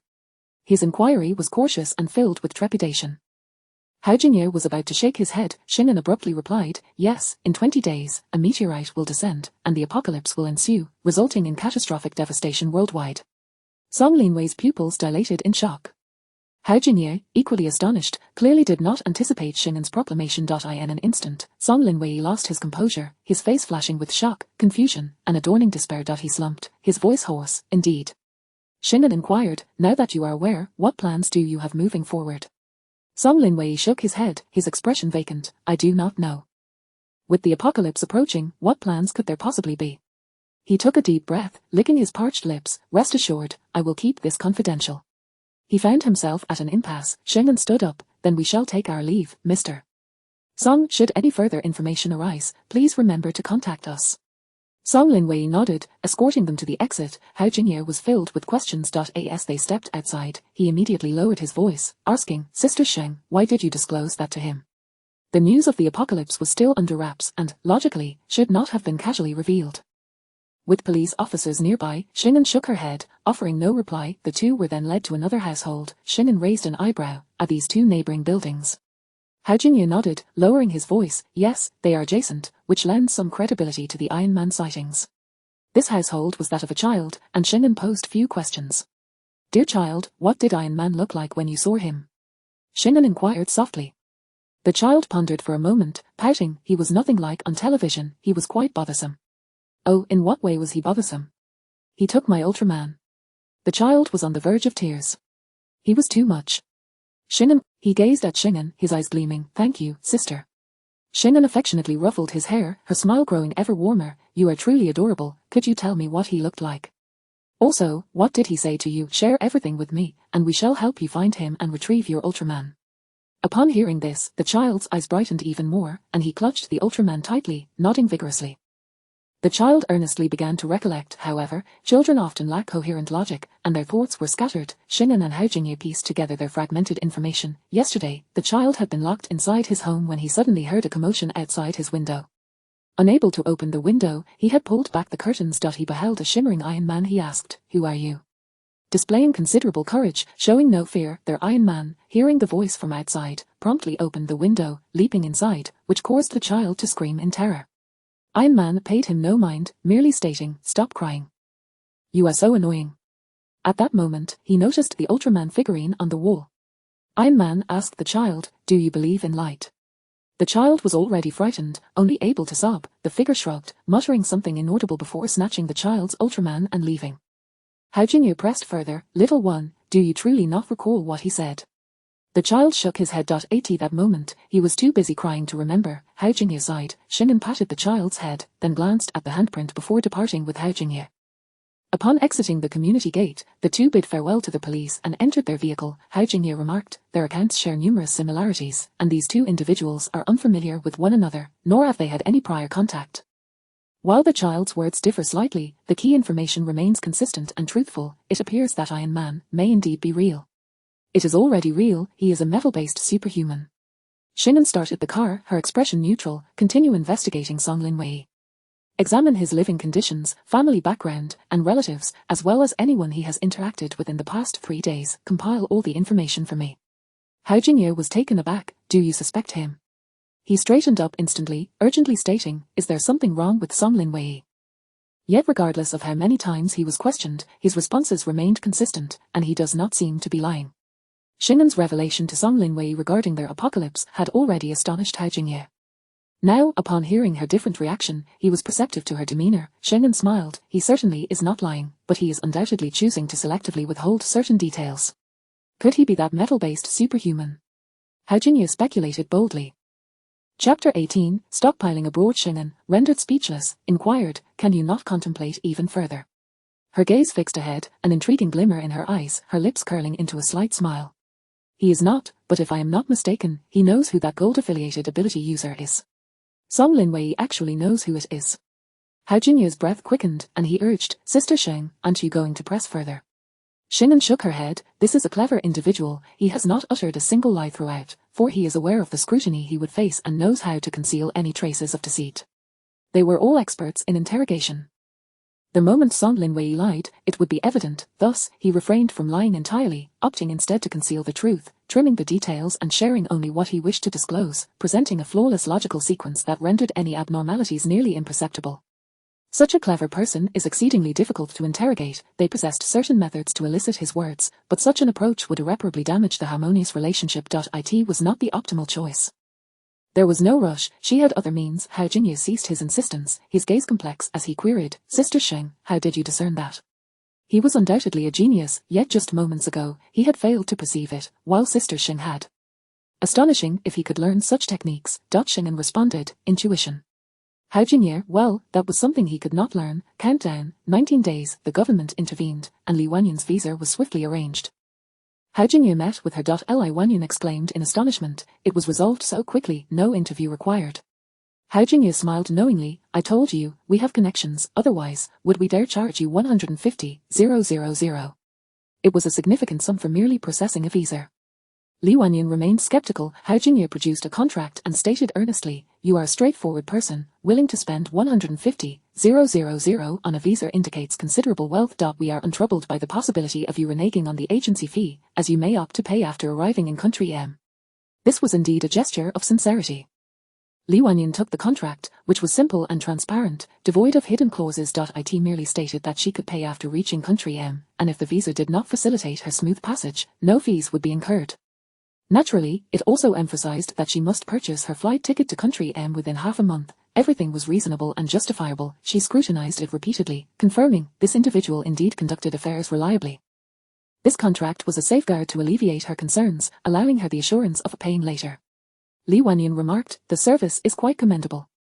Hao Jingyu adjusted his glasses, his demeanor friendly. "Indeed, while our prices are steep, we provide the finest and most impeccable service. This is our agency's philosophy." Li Wanyan signed the contract, taking her copy. This, an idea sparked in her mind. Hao Jingyu, having collected the contract, deliberately inquired, "Dear, do you have any further requests?" Li Wanyan lowered her voice, "Is it possible to exchange for M currency?" "Of course," Hao Jingyu replied, maintaining his official demeanor. This was all part of their plan. After a moment's hesitation, Li Wanyan asked, "The amount is substantial, are you certain you can manage?" Hao Jingyu affirmed, "Absolutely, as long as the agency fee is secured, anything can be arranged." 50 billion, too. Hao Jingyu feigned a moment's pause. Then he dramatically gasped, raising his voice, 50 billion. Li Wanyan's expression remained unperturbed, her eyes glimmering beneath her sunglasses. Yes, 50 billion. Can it be exchanged, and swiftly? Hao Jingye hesitated momentarily, then, gritting his teeth, he said, it can be arranged, but the agency fee will be quite steep, and the exchange rate will be lower than the official rate. Li Wanyan maintained her composure, internally exhaling a sigh of relief. This was fantastic, they could indeed facilitate her exchange. As for the exchange rate, if he claimed it would match the official rate, she would sense a problem. This arrangement instead reinforced her suspicions. This Xiao Yi emerged from a non-standard, yet capable channel. Was she afraid? A person intending to purchase illicit weapons abroad could hardly be intimidated. In fact, this only solidified her belief in their competence. In such a short time, to go abroad and exchange 50 billion in currency, without privileges, how could it be accomplished through regular channels? Hao Jingye. Thank you, we are indeed privileged. Li Wanyan smiled, no problem, how do we proceed? Hao Jingye escorted her to the official bank. Within 3 hours, 50 billion was exchanged, deducting the agency fee, with the remainder converted into M currency, conveniently deposited into her account. It was astonishingly swift. This special travel agency was even more capable than she had imagined. Li Wanyan was taken aback, her expression momentarily dazed. She murmured, what exactly is your travel agency's background? Hao Jingye smiled faintly, our boss has influential connections. Li Wanyan experienced a moment of enlightenment. Bewilderment, astonishment, followed by ecstatic joy surged within her as she gazed at the currency resting in her account. She lowered her voice, what about loans? How much can you secure for me? Pausing, she added, rest assured about the agency fee. Hao Jingye looked at her, also lowering his voice, dear, the amount you possess dictates the loan we can provide. However, for substantial sums, our loan duration is limited. Li Wanyan nearly laughed aloud, with the apocalypse looming in 19 days, as long as the loan duration exceeded that, who could demand repayment from her? She suppressed her smile and inquired again, can 50 billion truly be loaned? I have some plans for this 50 billion and cannot use it as collateral. Hao Jingye assured her, no worries, you are a person of 50 billion. You certainly possess ample means to earn, so we are not concerned about repayment. As long as you can accept high interest rates and provide collateral, I can arrange 50 billion for you. Li Wanyan scrutinized him. She did not miss the fleeting glimmer in his eyes. She understood she had 50 billion, which is why Xiao Yi and the individuals behind him believed in her assets and earning potential. They were granting her high-interest loans, hoping to keep this golden goose firmly in their grasp. They might even be scheming for her 50 billion. Having grasped this, the prospect of a loan of 50 billion became less incongruous. They likely did not believe she would rapidly expend 100 billion, did they? As for high-interest loans, the apocalypse was imminent, rendering everything null and void. Li Wanyan smiled, then let us proceed. Hao Jingye subtly revealed a smile. Sister Sheng was right, although their plan had many flaws. Li Wanyan, having experienced the apocalypse and rebirth, was not one to consider gains and losses from others' perspectives. She preferred to evaluate matters from her own standpoint. Thus, as long as it benefited her and fulfilled her demands, she would rationalize everything and swiftly achieve her advantageous objectives. 3 hours later, she had mortgaged her property, securing 50 billion from the official bank. Moreover, Xiao Yi had converted it all into M currency, quietly resting in her overseas account. Of course, she had also mortgaged her sole property, the villa she had meticulously renovated into a fortress. She had invested significantly in that villa, yet it was far from worth 2 billion, so she did not suffer a loss. Additionally, once the apocalypse arrived, all would be rendered void, and it would still belong to her. Li Wanyan had that confidence and backing. Gazing at her balance, she murmured, you truly are capable, managing to arrange everything so swiftly, and 50 billion has already arrived. Hao Jingye smiled faintly, as long as there is money to be spent, we can accomplish anything. He added, of course, we only serve premium clients. You are VVVIP, so I have the authority to assist you with this application. We would not entertain ordinary customers. Li Wanyan comprehended. They were after her money, however, it mattered little. This time, they were destined to return empty-handed. After all, the apocalypse was approaching. How fortunate she was to have found the right channel. Was she truly the chosen one? Although procuring supplies was not proceeding smoothly, other options immediately presented themselves, and she received whatever she desired. It was precisely due to the difficulties in acquiring supplies that she could possess 100 billion. It was worth it. Heaven had indeed not allowed her rebirth to be in vain. With everything settled, and feeling somewhat uneasy about Xiao Yi, worried that something might go awry with her funds, she decisively purchased the nearest flight ticket to country M. Stockpiling supplies and acquiring weapons, she needed to spend this money swiftly. Xiao Yi drove her to the airport. Li Wanyan waved him off, taking nothing with her, and boarded the plane with nonchalance. As the aircraft prepared for takeoff, she gazed down at the land beneath her, finally revealing a radiant smile. Everything had changed. Returning from her rebirth, everything was indeed proceeding smoothly. She could procure 100 billion in supplies to stockpile in her space. When the apocalypse arrived, she would be the wealthiest person in the entire world, effortlessly dealing with Li Qiancheng and the others. Her space held everything she required. She would lead a life entirely distinct from her previous one. In this rebirth, she would be the protagonist of the world. This was the treatment befitting the chosen daughter. In this world, who dared to rival her? Li Wanyan lifted her chin, casually opening her phone. The recent friend request had been accepted. Special Travel Agency M Country Local Guide Xiao Wan. Hi, dear. Meanwhile, Hao Jingye drove swiftly to pick someone up. Sister Xing, Li Wanyan has boarded the plane. Old Zhao is on it and will ensure her safety. Team Zero is also waiting for her, and Brother Wan has already made contact with her. Everything is proceeding smoothly, Hao Jingye exclaimed excitedly. Xing'an nodded calmly. Clearly, she did not regard this matter with much concern. Li Wanyan had already become a fish in their pond, unable to escape. She would follow the plans they had meticulously laid out. When she returned with their goods, it would be their time to reel in the net. Her fingers glided over the tablet, her brow slightly furrowed. Sister Xing, what is the matter? Hao Jingye asked, puzzled. Chapter 19, No nonsense, just a rest throughout the day. He had been running errands with Li Wanyan, oblivious to what Sister Xing was up to again. Xing'an remarked, I'm reviewing the investigation results on Song Linwei. Hao Jingye instantly sat up straight, eagerly inquiring, what are the findings? There is something rather peculiar, Xing'an replied as she scrolled through the screen. She had tasked the investigation to delve into Song Linwei's living environment, family circumstances, relatives, and the individuals he had interacted with over the past 3 days. It was an extensive web of information. However, Xing'an had already sorted through it all that day. Song Linwei's background was impeccably clean. His parents were university professors, currently reappointed, still both serving at the institution. His sister and brother-in-law were engaged in business, thriving in their careers. He himself was a graduate of the nation's top university, currently engaged in physics-related research. This family resided in the capital and was diligently occupied with their respective careers. Moreover, Song Linwei had a 16-year-old nephew, currently in his second year of high school. The investigation suggested that this family possessed amiable temperaments. Song Linwei himself was exceptionally intelligent, receiving commendations in both academic and professional spheres. Their living conditions were comfortable, the familial atmosphere congenial, and each relative had achieved their own success. There was not a single flaw to be found. Additionally, since the moment he posted his message, Song Linwei had not attended. Over the past 3 days, aside from visiting family, he had sequestered himself in his residence. Eavesdropping on his conversations revealed nothing amiss. Furthermore, the few individuals he had interacted with were all listed. A delivery driver, a courier, a supermarket cashier, everything remained routine. It could be said that, according to the investigation results, Song Linwei was exceedingly normal. Hao Jingye expressed his surprise. That seems quite normal. Sister Xing, what do you find strange about it? Xing'an countered, what kind of person do you think Song Linwei is? Without hesitation, Hao Jingye replied, a clever and kind individual. His perception of his intelligence stemmed from several encounters and background checks, while his goodness was attributed to his post-warning of an impending apocalypse, intended to alert others. Xing'an smiled, then let us reverse our reasoning. If my intuition is correct and he is indeed problematic, the fact that no anomalies can be detected suggests he is even more astute than we imagine. Hao Jingye nodded. If that is the case, why would such an intelligent person post a message that, aside from attracting our attention, serves almost no purpose? Xing'an narrowed her eyes slightly, her phoenix-like gaze imbued with significance. Hao Jingye exclaimed, indeed, this was contradictory. Furthermore, one could continue to their eyes. If Xing'an's intuition were mistaken and Song Linwei posed no threat, having genuinely encountered Iron Man, would a brilliant researcher resort to posting online or seek assistance from higher authorities? It would be the latter.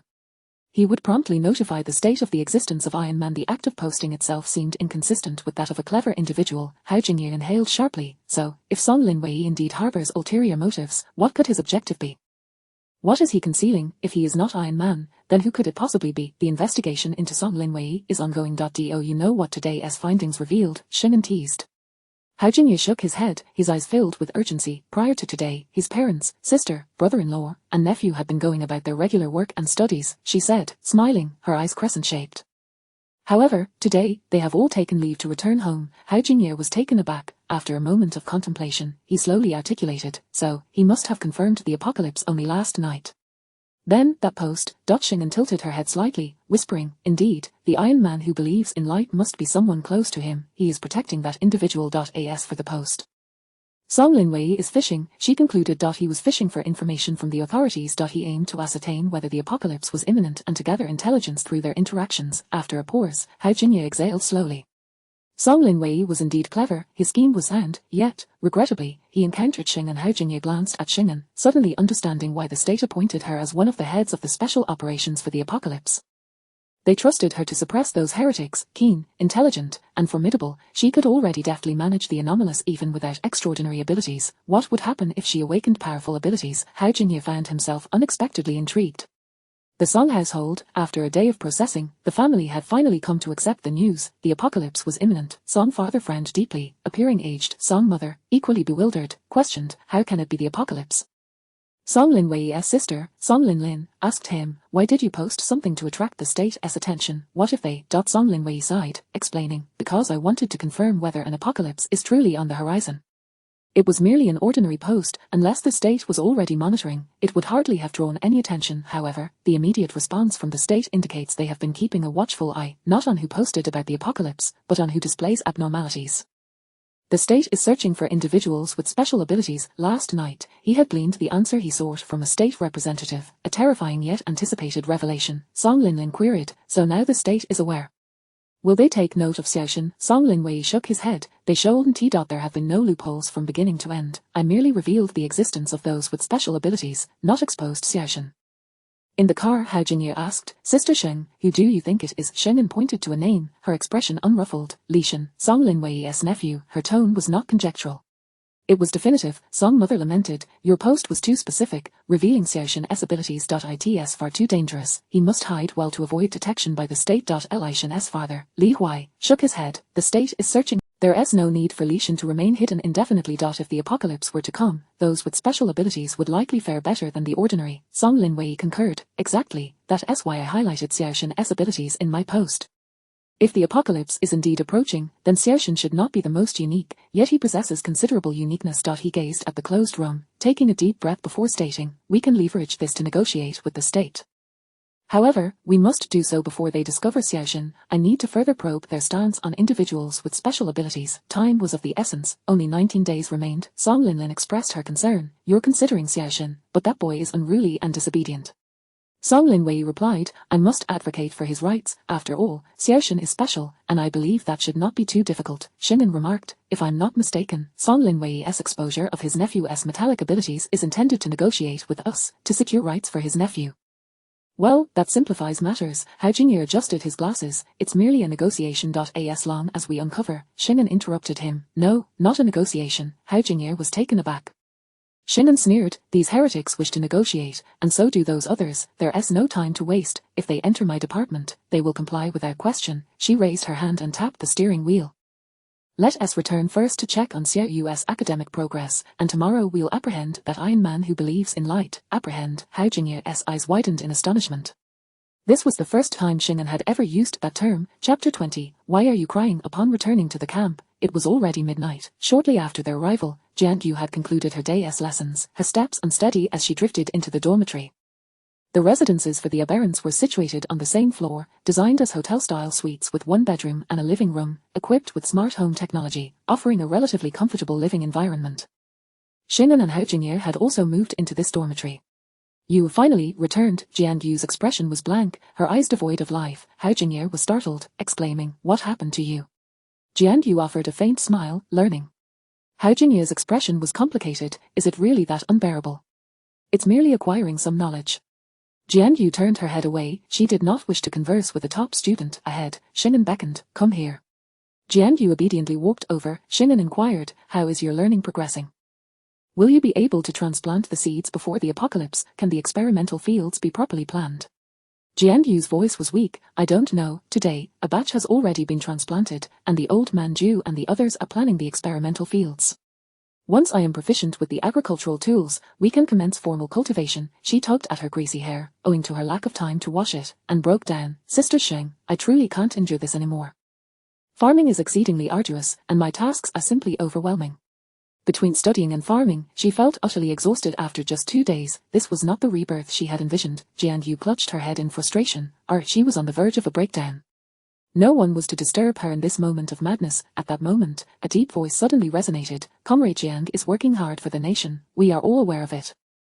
With greater capability comes greater responsibility. Thank you for your efforts, Comrade Jiang. Rest assured, the country will not treat you unfairly. Jiang Yu froze. Who was that? She glanced around in bewilderment, then lowered her head. Xing'an was seated on the sofa, a computer in front of her, and on the screen, there seemed to be shadows moving. Jiang Yu instinctively leaned closer to see clearly. And then she found herself face to face with a group of elderly men on the screen. Jiang Yu blinked in disbelief. Before her were the familiar faces she had once seen on television, leaders of the nation. This was her second encounter with them. The first had been in her home, where they had exchanged greetings. Jiang Yu. Jiang Yu. Suddenly, her pupils dilated in terror. Oh no, she hadn't washed her hair again. On the other end, an elder hesitated for a moment before slowly speaking. Xing'an, perhaps we should send a few professional psychologists over. Comrade Jiang seems to be under considerable pressure. This was the first time the leaders had witnessed a young person losing their composure at home. So, they were concerned about her mental state. Jiang Yu, her pupils were initially unfocused, then slowly sharpened, and finally began to tremble in despair. With a wail, Jiang Yu dashed back to her room. What is wrong with Comrade Jiang? Old Zhang queried, puzzled. Xing'an waved her hand dismissively. Ignore her, she'll be fine in a bit. All right then, as long as you're in charge, we're at ease. Before Jiang Yu returned, Xing'an had been discussing the work of the Apocalypse Special Affairs Office with the leaders.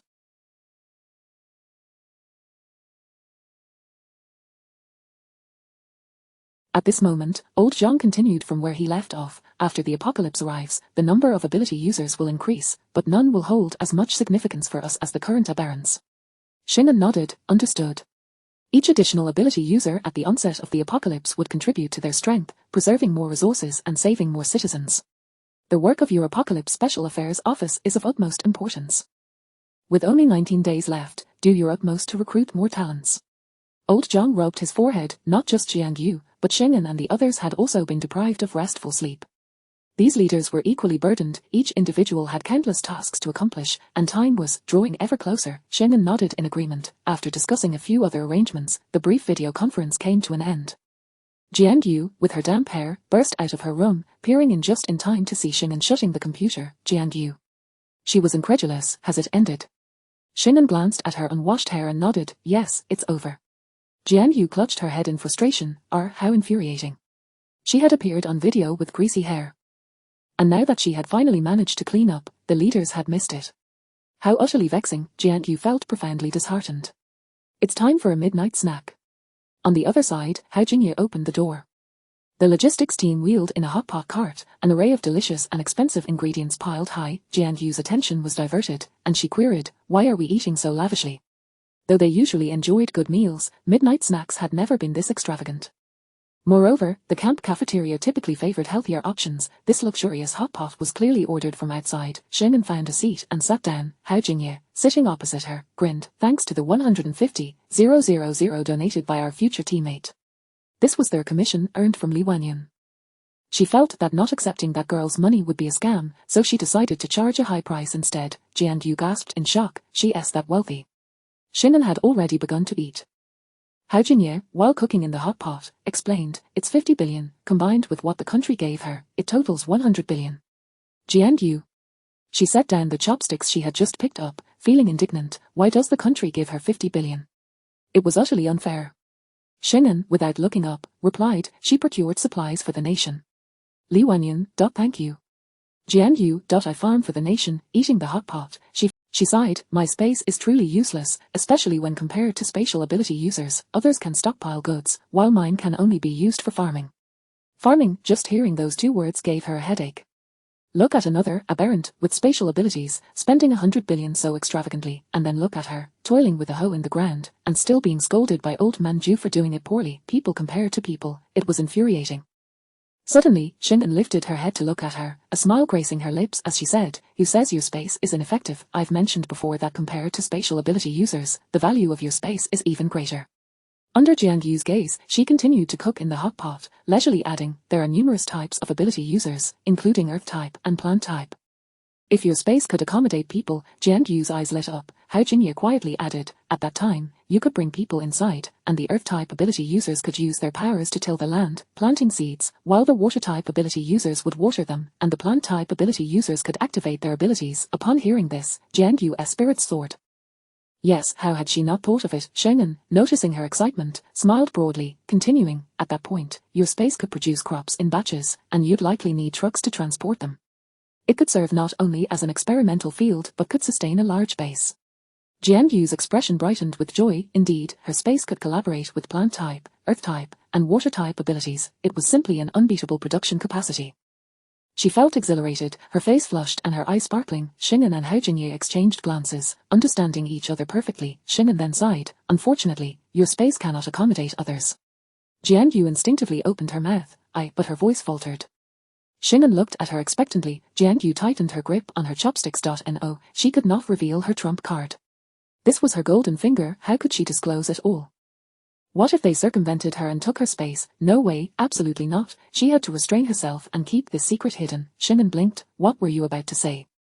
Jianyu lowered her head, listlessly eating hot pot. I just wanted to say it's such a pity that Earth-type and Plant-type ability users can't enter my space. Shingen smiled slightly. Indeed, it's a pity.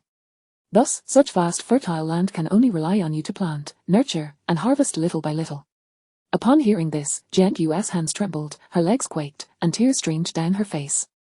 Hao Jingye asked, why are you crying? Jianyu lifted her head, her eyes blurry with tears, and after a moment managed to choke out 2 words, it's spicy. Shingen and Hao Jingye exchanged glances. Hao Jingye, should we not press her any further? Shingen, with a stoic expression, replied, let us see how long she can hold it in. The plant-type ability users had yet to appear, so there was no immediate urgency. That night, Jianyu, amid tears, devoured an entire pot of hot pot. It wasn't about transforming sorrow into strength, rather, farming was simply a physically demanding task. Chapter 21, Off to Save the World, Doomsday Countdown. 18 days, yet another early morning dawns. Before departing, Shingen does not forget to rouse Jianyu from her slumber. With dark circles under her eyes, Jianyu hovers unsteadily on her feet. Hao Jingye, perplexed, inquires, why do you look as though you haven't awakened? Surely, you had 6.5 hours of sleep last night. Which is rather ample. Jianyu, with a deadpan expression, retorts, did you refrain from playing on your phone while lying in bed? Hao Jingye replies, I didn't. Jianyu raises an eyebrow in disbelief, instinctively glancing at Shingen with an expression devoid of emotion. Shingen smiles slightly, I didn't.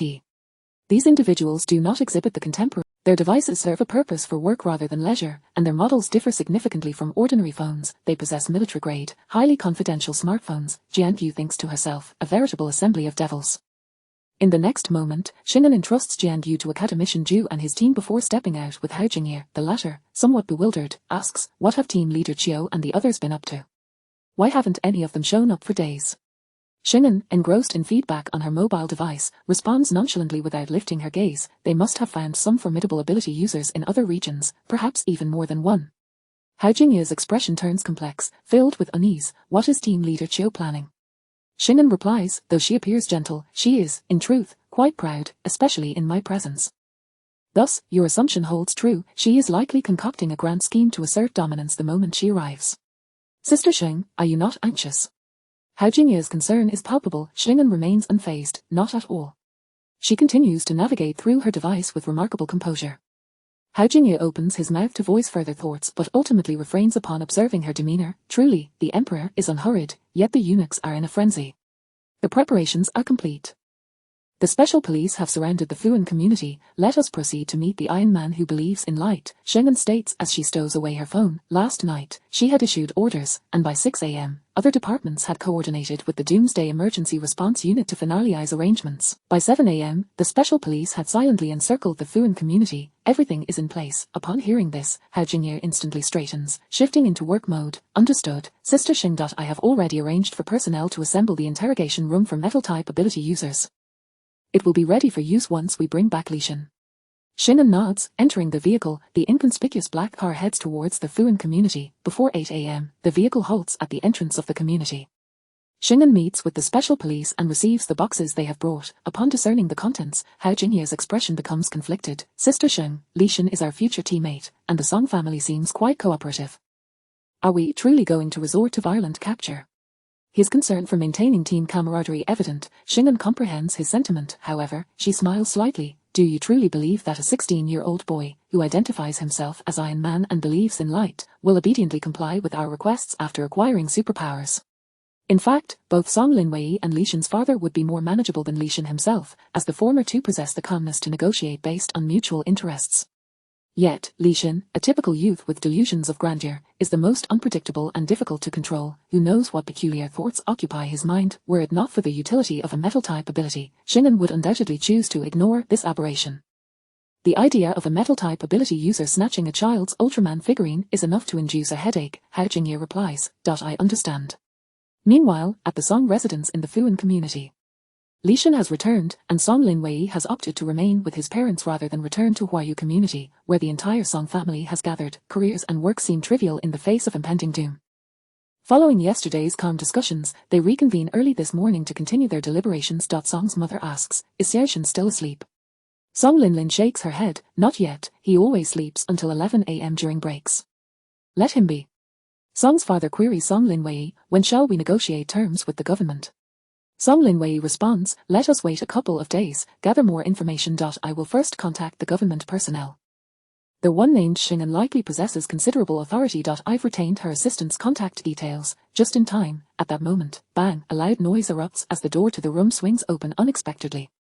Everyone is startled and turns to look. The metal doorknob has melted, and a young boy bursts forth, brimming with energy, clad in gold, his hands transformed into dazzling mechanical arms. He dons a metallic mask and helmet, clearly intended as a disguise, rendering his features unrecognizable. At first glance, he resembles a metal man. Yet, upon speaking, the boy's voice is full of vigor. Why bother contacting the government? I refuse to be studied or restrained. The apocalypse is upon us. As the chosen one, I shall dominate the world and reign supreme in the apocalypse. His declaration is quintessentially adolescent. The Song family members are left speechless. Song Linwei massages his temples, feeling a headache coming on. Did I not instruct you to refrain from using your special abilities so carelessly? What if the government discovers it? Call me Iron Man. Li Shan exclaims, slamming his palm onto the table, shattering its surface into dust. Cough, cough, cough. Caught off guard, he chokes slightly, feeling a tad embarrassed. However, with his thick skin, he quickly recovers, raising his chin proudly and declaring, if they discover me, so be it. The apocalypse is approaching, and besides, superheroes fear no government. He thumps his chest with his mechanical hand, producing a series of bang-bang sounds of metal clashing. I am no longer the Li Shan of the past. I am the superhero Iron Man Li Shan. I am invincible, not even bullets can pierce my impervious body. Beneath the mask, his face radiates pride. Even without seeing his expression, one can imagine the arrogance in his tone. Song Linlin feels a throbbing headache. Li Huai's hands itch, yearning to reach for a weapon. Li Shan, flexing his mechanical arms, booms, rest assured, from this day forth, I shall protect you all, but superheroes belong to all of humanity. With that, he strides towards the exit. Li Shan, what are you doing? Li Huai cannot contain himself any longer, shouting in exasperation. Li Shan stands by the window, turning back with a smug grin, saving the world. With that, the window flies open, and he leaps out into the void below. In truth, he had long desired to do this. The day after awakening his powers, he had skipped school to boast to his uncle and wandered around the neighboring child's home. When his uncle found out, he ordered him to return to school, which Li Shan was reluctant to heed. However, his uncle insisted on verifying whether the meteorite truly heralded the apocalypse. Li Shan acquiesced. Now, having confirmed the truth through official channels, he knows the apocalypse is indeed approaching, yet, the government continues to conceal this from the populace. He has resolved to no longer hide. He shall embark on a quest to save the world. Chapter 22, Arrest. Song Linlin exclaimed in shock as she lunged towards the window. The members of the Song family immediately changed their expressions. Li Shan, come back, roared Song Linwei, his face ashen. Yet, it was futile. Li Shan had already leaped out of the window. Song's mother was so frightened that her vision blurred, nearly fainting on the spot. Song Linwei had also rushed to the window, peering down. He was well aware of Li Shan's abilities. By jumping from the window, he could deftly slide down the metallic safety rails of the building, landing safely on the ground. With metal at his disposal, he was fearless. Of course, even if he fell straight from the 17th floor, his invulnerable diamond body would prevent him from meeting a fatal end.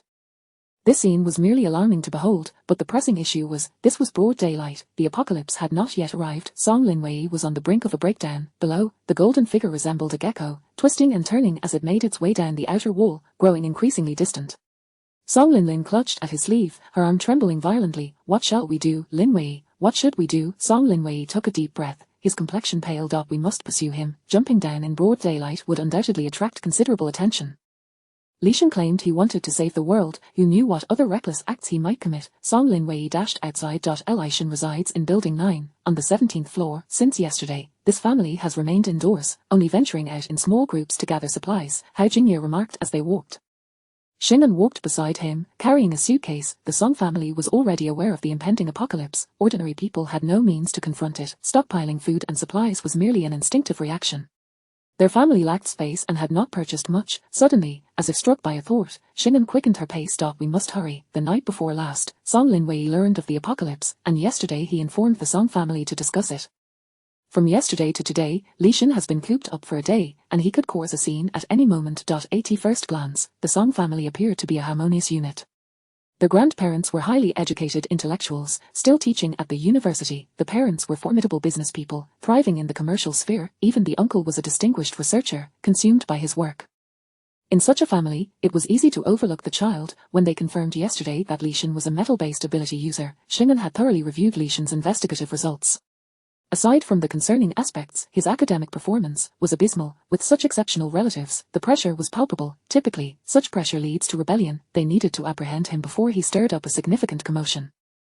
Hao Jingye's expression grew serious at her words, and he immediately quickened his pace. However, in the next moment, someone gasped. Simultaneously, there was a loud crash. A glittering object landed just in front of Xing'an, a mere 5 steps away from her. Xing'an halted. As the shimmering object hit the ground, a hand was pressed against it. Kneeling halfway, the scene appeared strikingly ceremonial, the moment perfectly orchestrated. Who can stop me? The youth spoke amidst the gasps, his tone brimming with arrogance, confidence, and excitement, his blood boiling with fervor. He raised his head, meeting Xing'an's gaze from 5 steps away. Xing'an regarded him, utterly motionless. Li Shan flashed a grin, gradually rising to his feet under her scrutiny. In that moment, he felt as if he were soaring to great heights, becoming brave and powerful, more radiant than the superheroes of the silver screen. Woman, was she captivated by him? Yet, contrary to his expectations, there were no screams, no shock, nor inquiries. The young lady standing opposite him merely raised a hand to her forehead, seemingly speechless, perhaps even slightly pained, her gaze towards him filled with complexity. This reaction, Li Shan was momentarily taken aback, perplexed. Aren't you afraid? Xing'an took a deep breath, gazing at him before slowly speaking. Li Shan, why are you up so early, instead of sleeping? He was late by a bit. This rascal had risen far too early compared to his usual routine, but fortunately, it was still timely enough. Li Shan, this question seemed rather peculiar. Behind him, it sounded almost absurd. Yet, Li Shan, do you know me? He glanced down at himself, entirely enveloped in shimmering gold, thoroughly covered. Even his uncle had not recognized him at first glance. How could this woman identify him? And how could she possibly know him? Moreover, Li Shan, who are you? Xing'an smiled slightly. Your future superior. Even through the shimmering mask, Li Shan's bewilderment and confusion were evident. At this age, a boy acquiring immense superpowers was akin to the saying heaven is the eldest, the earth the second, and he the third. Suddenly, a woman emerged, declaring herself as his superior. Li Shan still wanted to utter those 3 words. Who are you? The first was curiosity, but the latter was laced with doubt and displeasure. Was she out of her mind? Immediately, he chose to ignore Xing'an and attempted to leave. Xing'an blocked his path. The 16-year-old boy was not short, taller than Xing'an, and at that moment, adorned in glistening gold and a helmet, he appeared even more imposing. Yet, she stood her ground, unyielding, emanating an aura of respect. She produced a badge from her pocket, raised it, and calmly stated, Leader of the Apocalypse Special Affairs Division, Xing'an. Li Shan froze momentarily, then suddenly comprehended. So she was from the government, and so what? Don't block my way, move aside, Li Shan retorted dismissively, his tone brash. Move aside. Hao Jingye's lips twitched. Xing'an remained unfazed, still regarding him with a calm demeanor. Li Shan, come with us. She took a piece of paper from Hao Jingye's hand and held it up for Li Shan to see. This is your arrest warrant. Li Shan, he erupted in laughter, his tone audacious. You think you can capture me? Dream on. You're not capable of that. With that, he planted his feet firmly and leaped upwards, pressing himself against the outer wall of the building. In the distance, someone gasped in shock. Li Shan looked down at Xing'an. Though her mask obscured her expression, he could hear the arrogance in his own voice. Har har har, come on, try to catch me. Xing'an stood her ground, unmoving, watching him. Just as Li Shan believed she was at a loss, the special police had already drawn their weapons, surrounding the entire Building 9 and the adjacent Building 10. A row of dark gun barrels was aimed at him. Li Shan's heart skipped a beat, yet soon after, he regained his composure. Do you think guns can threaten me? Har har har, I'm not afraid. Without pausing, he continued to scale the metallic safety rails of the building, akin to a gecko. He was utterly unafraid. He was even taunting Shingen and the others. Below, gunfire erupted in his direction. Bang bang bang, the gunfire was silenced, but the bullets struck the metal, producing a resounding clang, having no effect on him whatsoever. Above, Li Shin continued to climb, laughing as he ascended. Har har har, I am the invulnerable Iron Man, your weapons are useless against me, you pitiful humans, don't hinder my mission to save the world. Indeed, the bullets were ineffective. Hao Jingye's expression grew serious. No wonder this brat was so arrogant, he truly possessed some skill. Meanwhile, Shingen maintained her calm demeanor, entirely unsurprised by the bullet's ineffectiveness. She squinted at Li Shin, then slowly raised her hand, donning protective goggles, retrieving something from the suitcase she held.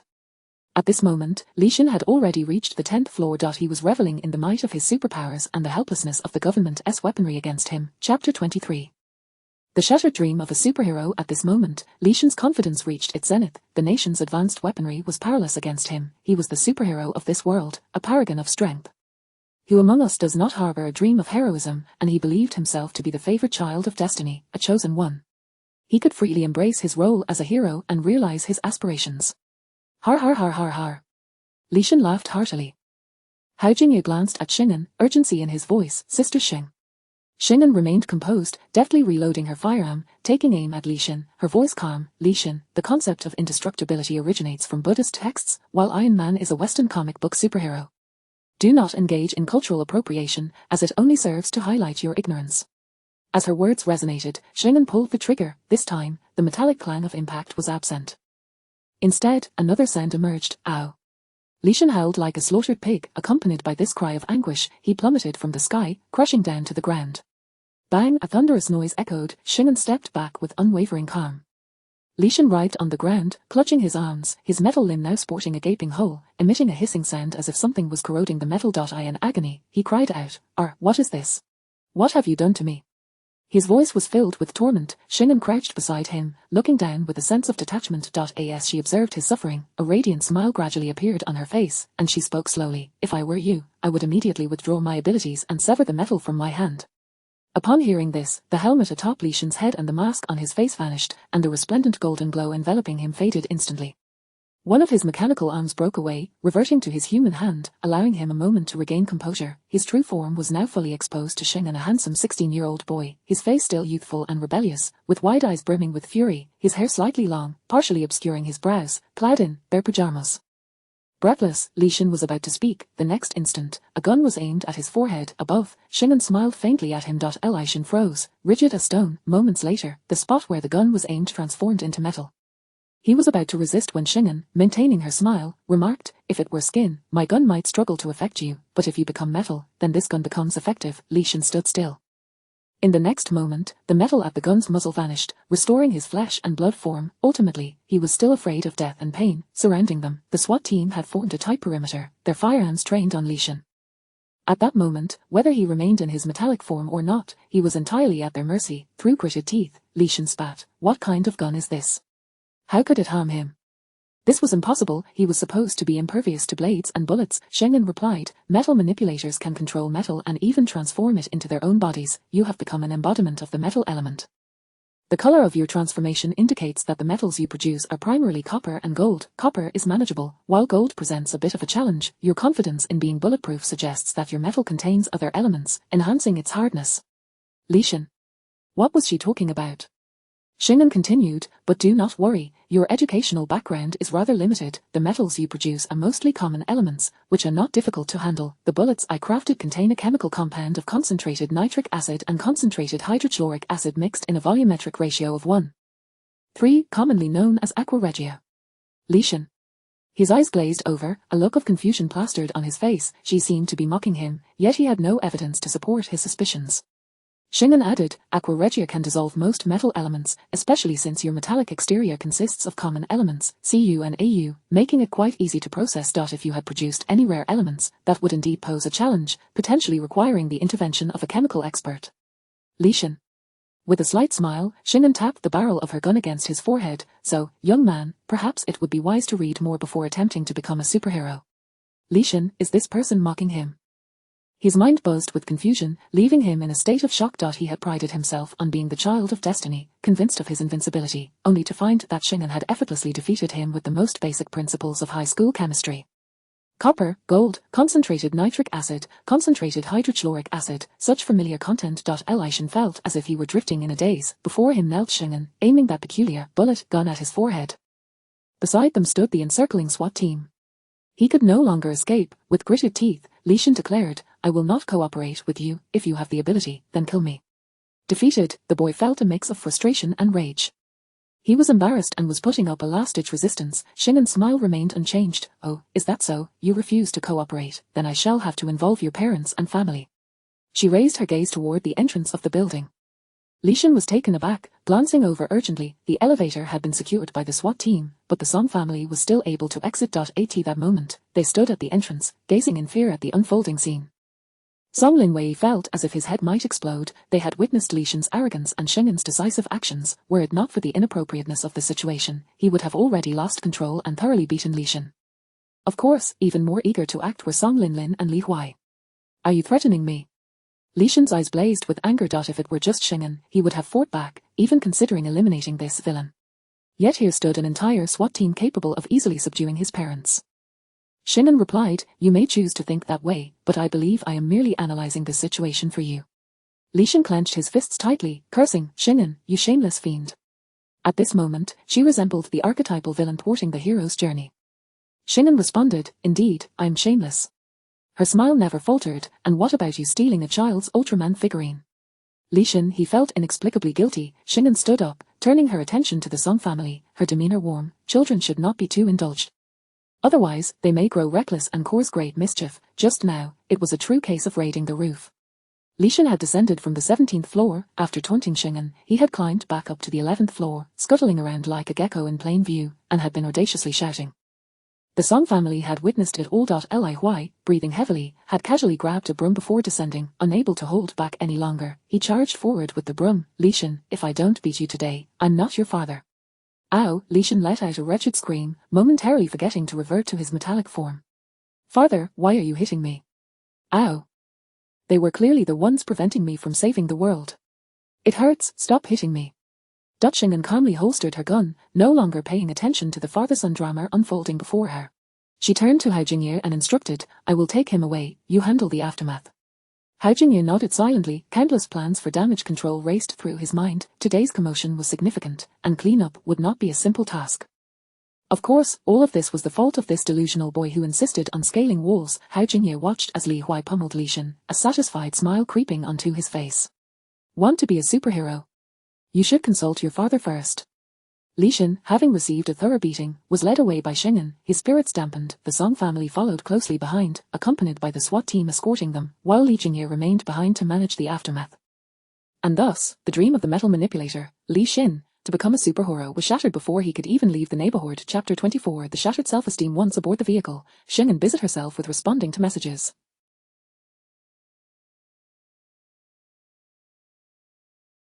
The members of the Song family wore expressions of sheer trepidation, maintaining an eerie silence. Unable to contain himself, Lishan yearned to speak, but was met with a fierce glare from Li Huai, which promptly quelled his enthusiasm, leaving him dejected and slumped. Song Linwei, feeling a slight headache, inquired of Shingen, "Is the aftermath troublesome? Could it potentially create any adverse effects on society?" This was indeed a rational response. With the sudden emergence of a superpower within their family, causing such a commotion, they would still be residing in this community. Should the repercussions be too severe, the state may not be lenient. Upon hearing his words, Shingen glanced at him, raising an eyebrow slightly. He was undoubtedly an astute individual, possessing a rare sense of broader perspective. "Not particularly. We'll simply state it was a film shoot, and the information department will handle the video circulating online," she replied nonchalantly. This truly was not a significant issue. Lishan had been apprehended before he could create a larger uproar. Even if someone recorded the incident, the information department could manage it. This was a matter in which they had ample experience. Even if we use the film shoot excuse, surely someone in the neighborhood will speculate. Songmu expressed her unease. Most people could be placated with the notion of a film shoot, yet today, the number of witnesses was too great. There would always be those who could discern the truth and would be unwilling to accept it.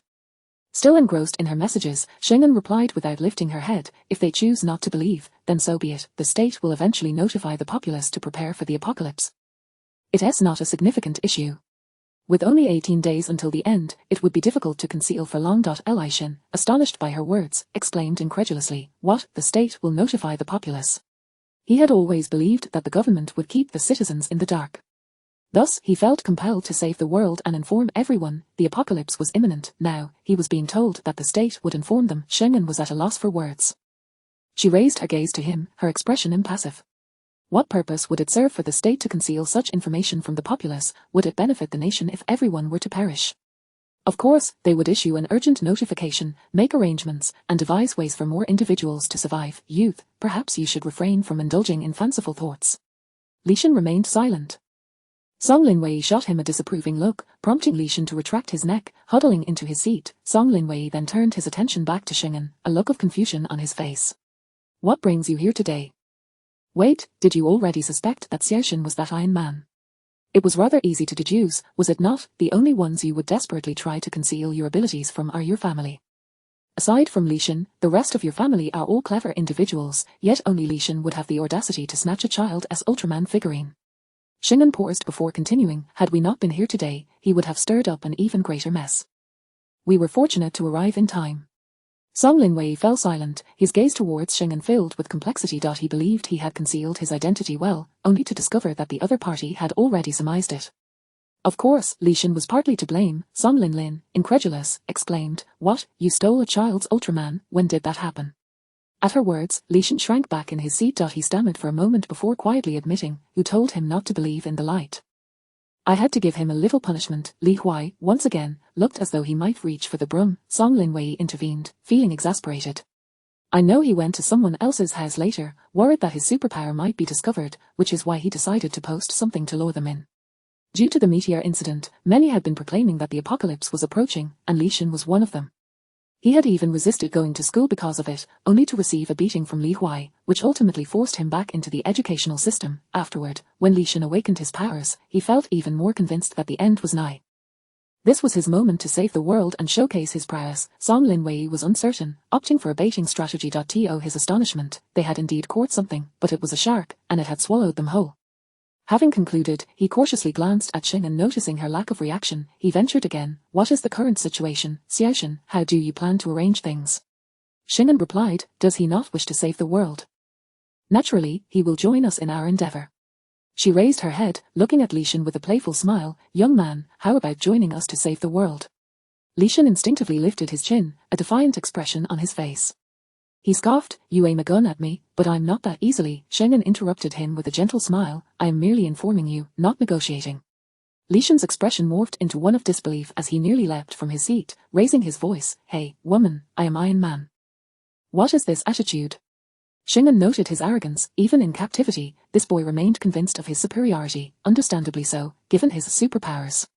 However, she simply did not appreciate arrogance displayed before her. She arched an eyebrow. "Do you truly believe yourself to be unique, a chosen one with extraordinary abilities?" Li Shin remained silent, yet held his head high. The Song family tugged at him, but he remained undeterred. After all, he was indeed remarkable. The state, if it sought to win him over, or to adopt a more amiable stance and elevate him, rather than treating him with such disdain, especially this woman before him. He was adamant that she should bow to him. Shingen smiled slightly. "Oh, my dear boy, you are mistaken. You are not exceptional at all. You are merely a metal-type ability wielder. With the arrival of the meteor, countless ability users will emerge globally. The elemental powers of gold, wood, water, fire, and earth are not the most formidable. There are also ancestral and mutated abilities, as well as space, healing, dark powers, and more." Li Shin's expression shifted slightly, yet he stubbornly retorted, "So what? They have yet to appear, right? I possess superpowers right now." This lad was quite quick on the uptake. Shingen raised an eyebrow. "Who said they have not appeared? What do you think our Apocalypse Special Affairs Bureau is for? Aside from you, numerous ability users have emerged, including those with water and fire abilities." Li Shin, resolute, declared, "They are not as strong as I am." Clenching his fists, he embodied the last remnants of youthful defiance and pride. Shingen smiled gently. "There are also quite a few reincarnators." Li Shin. What on earth, reincarnators? Wasn't that the stuff of novels and television dramas? However, reincarnators seemed far more like protagonists than mere ability users. He was compelled to concede. A few days ago, a teammate who joined us named Jian Yu was reborn after a year in the apocalypse. She possesses a vast space, filled with fertile black soil for cultivation, Xing'an stated casually. Li Xin. Xing'an gazed at him, her eyes sparkling with mischief.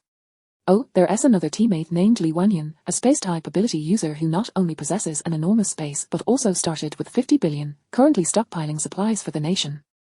Moreover, there are unknown powerful ability users. Our other team is fully mobilized. Crack, something shattered. Oh, that was the poor boy's self-esteem. Chapter 25, Sister Sheng, my only sister. Feeling disheartened, Li Xin was utterly dejected on the way back to the camp, slumped in his seat with an air of grievance. How could this happen? He was supposed to be an indomitable Iron Man, a superhero. How could he not be the protagonist? How could a horde of reincarnators emerge? If they were all reincarnators, then who truly was the main character of this world? Li Xin was profoundly disappointed. Mother Song cast a worried glance at him, while Father Song calmly remarked, "It is indeed necessary to temper him, lest he becomes unruly. This lad is simply in need of discipline." Previously, they would occasionally meet, allowing him to maintain a facade. However, with the advent of his newfound abilities, Li Xin's inherent immaturity was laid bare. After expressing his thoughts, he proceeded to chastise Song Linlin and Li Huai. You two, as parents, should know better than to neglect proper education for your child. What are you busy with every day? The two wished to retort, but fell silent as they opened their mouths. Li Huai shot a glare at Li Xin. Upon hearing this, Sheng'an nodded in agreement. This boy indeed requires guidance. If you cannot manage him, why not turn him over to the state? In this context, surrendering him to the state meant serving the nation. Should he engage in nefarious deeds, turning him over to the state would be. Li Xin remained speechless. He desired to counter, but the Song family's collective glare compelled him to endure. Subsequently, he cast a furtive glare at Sheng'an, grinding his teeth in irritation.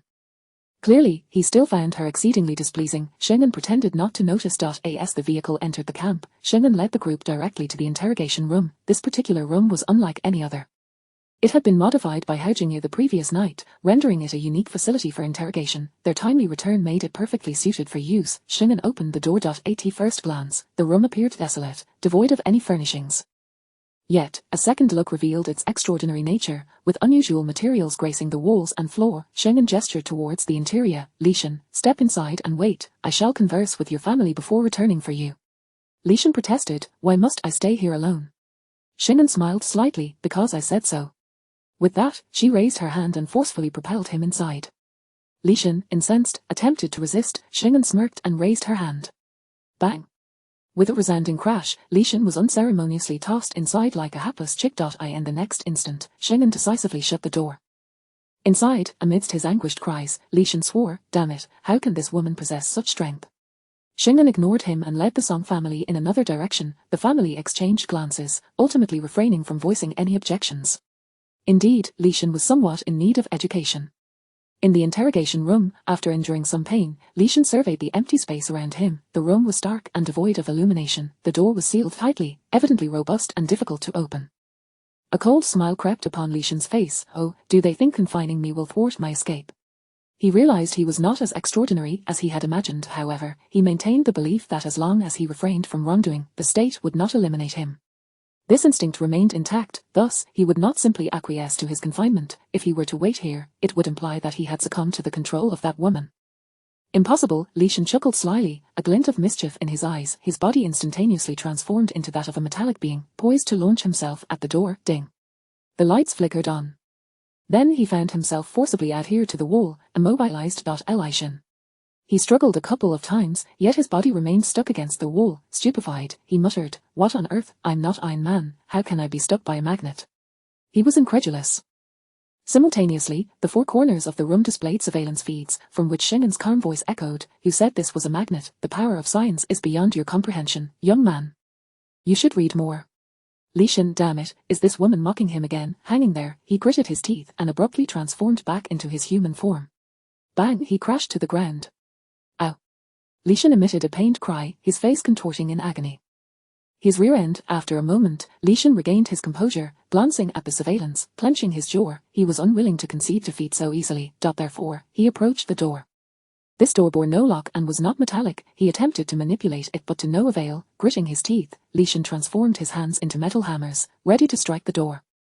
Then he was yanked up to the ceiling, suspended above. Li Xin was once again befuddled. Blinking, he looked down. He was at least 3 meters up, with a hard floor below. Should he fall, he would be rendered incapacitated. Elishan was intimidated. He shouted at the surveillance, Shingen, let me down, now. However, the monitors remained unresponsive. In another room, Shingen wore a satisfied smile. What is the matter? Song Linwei inquired, puzzled. Shingen shook her head and cleared her throat. Nothing, let us continue our discussion. Within the interrogation room, Lishan bellowed with vigor at the monitors, if you have the guts, keep me up here forever. If you dare, let us settle this with real weapons. You re just playing tricks, and I refuse to concede. Let me down, now. Half an hour later, Lishan seethed, just let me down, and we can talk this over. One day, he would make that female antagonist pay dearly.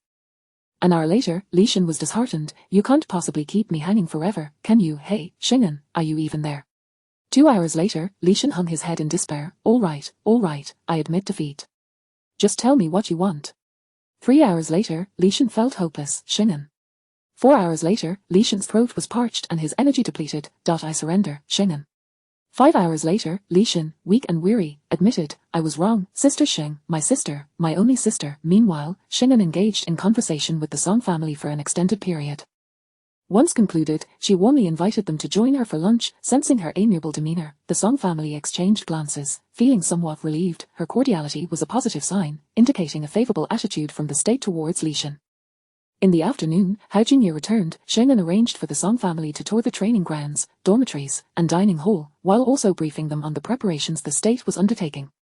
This served as a morale booster, reassuring them about entrusting Lishan to the state, especially considering he was still a minor. As Shingen and Hao Jingye resumed their duties, they both seemingly forgot about Lishan, not mentioning him at all. By evening, Shingen once again invited the Song family to dinner. After their meal, she wiped her mouth and smiled slightly, let us go and check on our Iron Man. Chapter 26. Sister, I was wrong. As Shingen opened the door, Lishan felt as though he was on the brink of collapse. 6 long hours had passed without food, drink, or even a trip to the restroom. Fortunately, he had refrained from consuming anything, and his body had turned to metal. Otherwise, enduring such an ordeal for 6 hours would likely have resulted in an embarrassing accident. The room was devoid of any occupants, and Shingen had not offered him a single response throughout the duration. Lishan's mental state was unraveling. He felt as though he had ceased to exist. When Shingen entered, Lishan hung there silently, devoid of any movement, like a lifeless corpse. Hao Jingye lowered his voice, don't tell me he's actually dead. Shingen remained expressionless. Oh, then let's just drag him out and bury him. Wait, hold on. Lishan suddenly lifted his head, his eyes wide open. I'm still alive, not dead. Please don't bury me. Shingen appeared entirely unfazed. After all, this fellow was an ability user, specifically one with metal-based powers. It was hardly easy for him to perish. Elishan gritted his teeth. You guys are going too far. Isn't the country trying to recruit me? Why treat me like this? He could not comprehend the situation. Shingen corrected him. It's called recruiting, not coaxing. The two terms bore entirely different connotations. The state apparatus was not intimidated by these so-called deviants. Shingen's intention had always been to gather them, not to win them over. Elishan ground his teeth in frustration. His eyes were filled with resentment. Shingen asked, don't you want to come down? Lishan remained silent. As the saying goes, a wise person adapts to circumstances. He reluctantly admitted, Sister Sheng, I was wrong. Starved and parched, he was on the verge of madness. Shingen nodded in satisfaction. All right, you can come down. Lishan was taken aback. You want me to come down directly? Without a mat?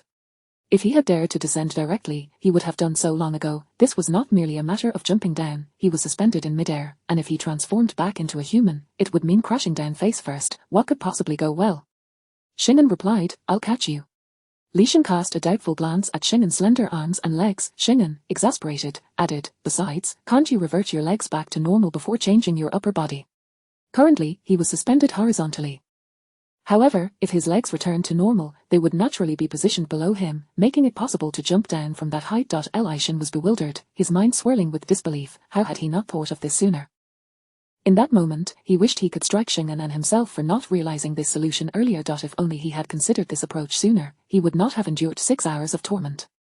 Gritting his teeth, Lishan focused and managed to revert his legs to their normal state, freeing himself from the suspension. His feet naturally fell, landing with the soles facing down. Following that, he restored his upper body, causing his body to plummet downwards.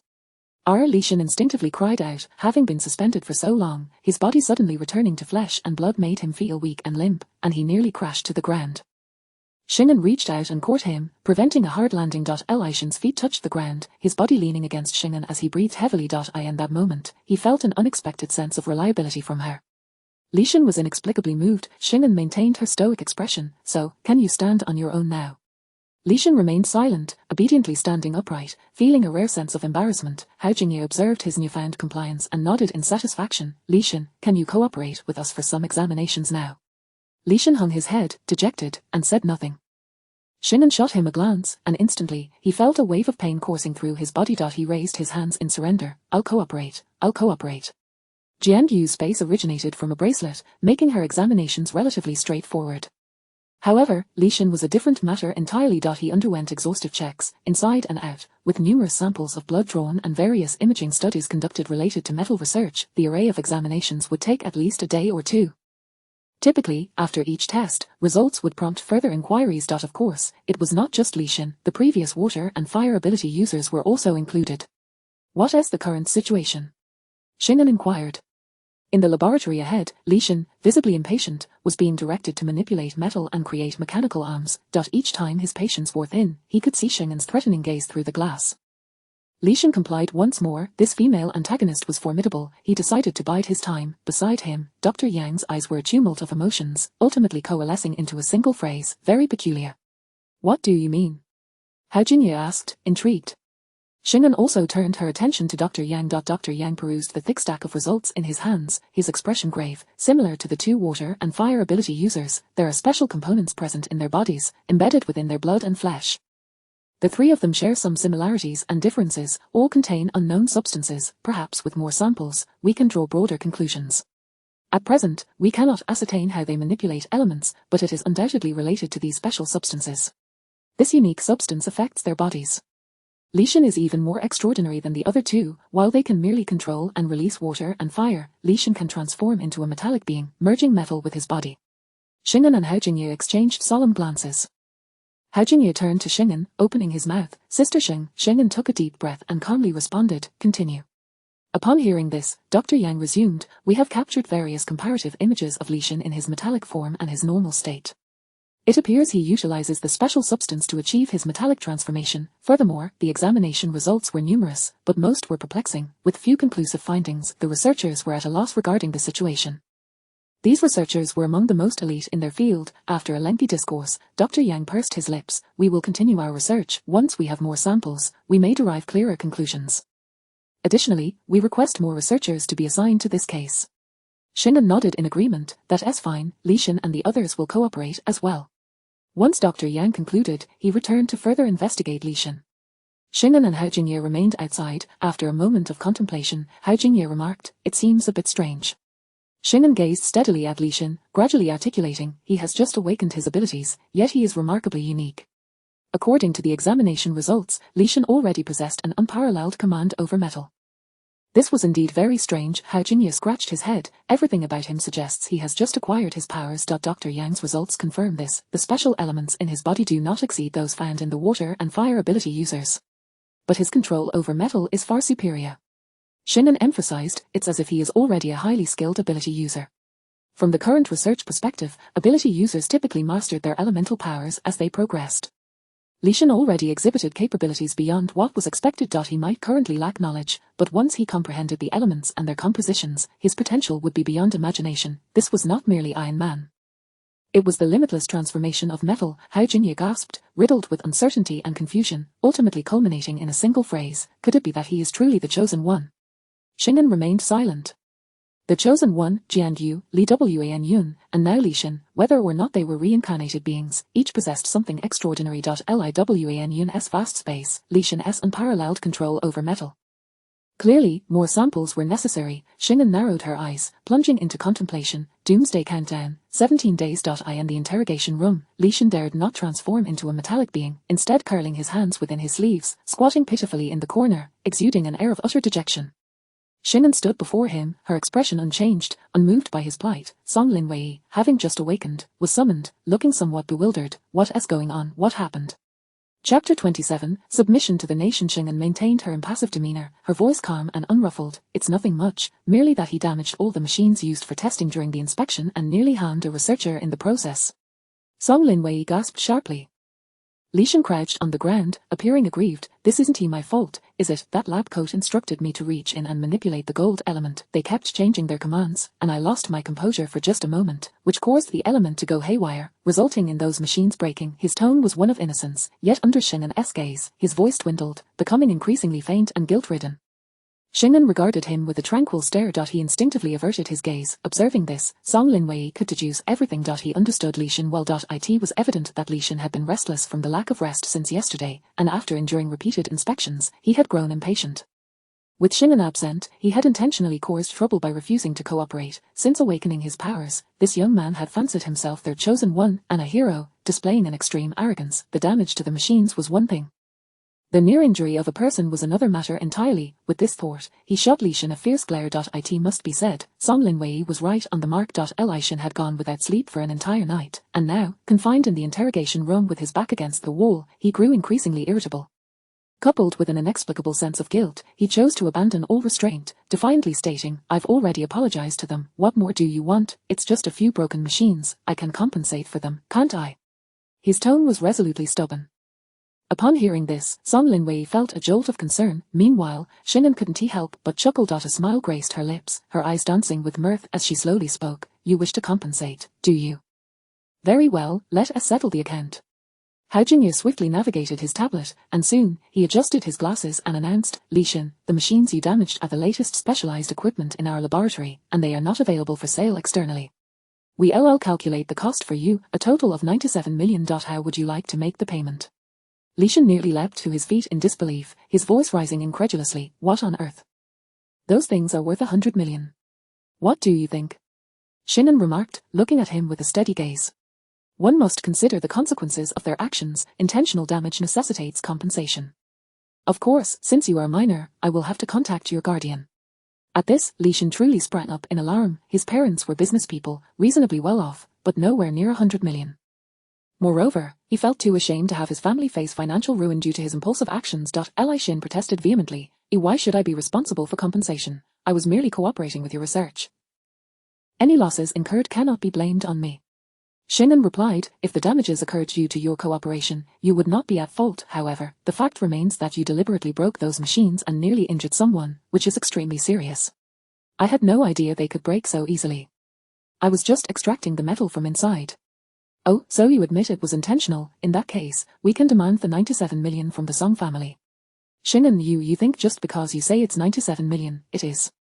Who knows if you're inflating the price, on what grounds? Rest assured, we will provide an invoice when it comes time for compensation."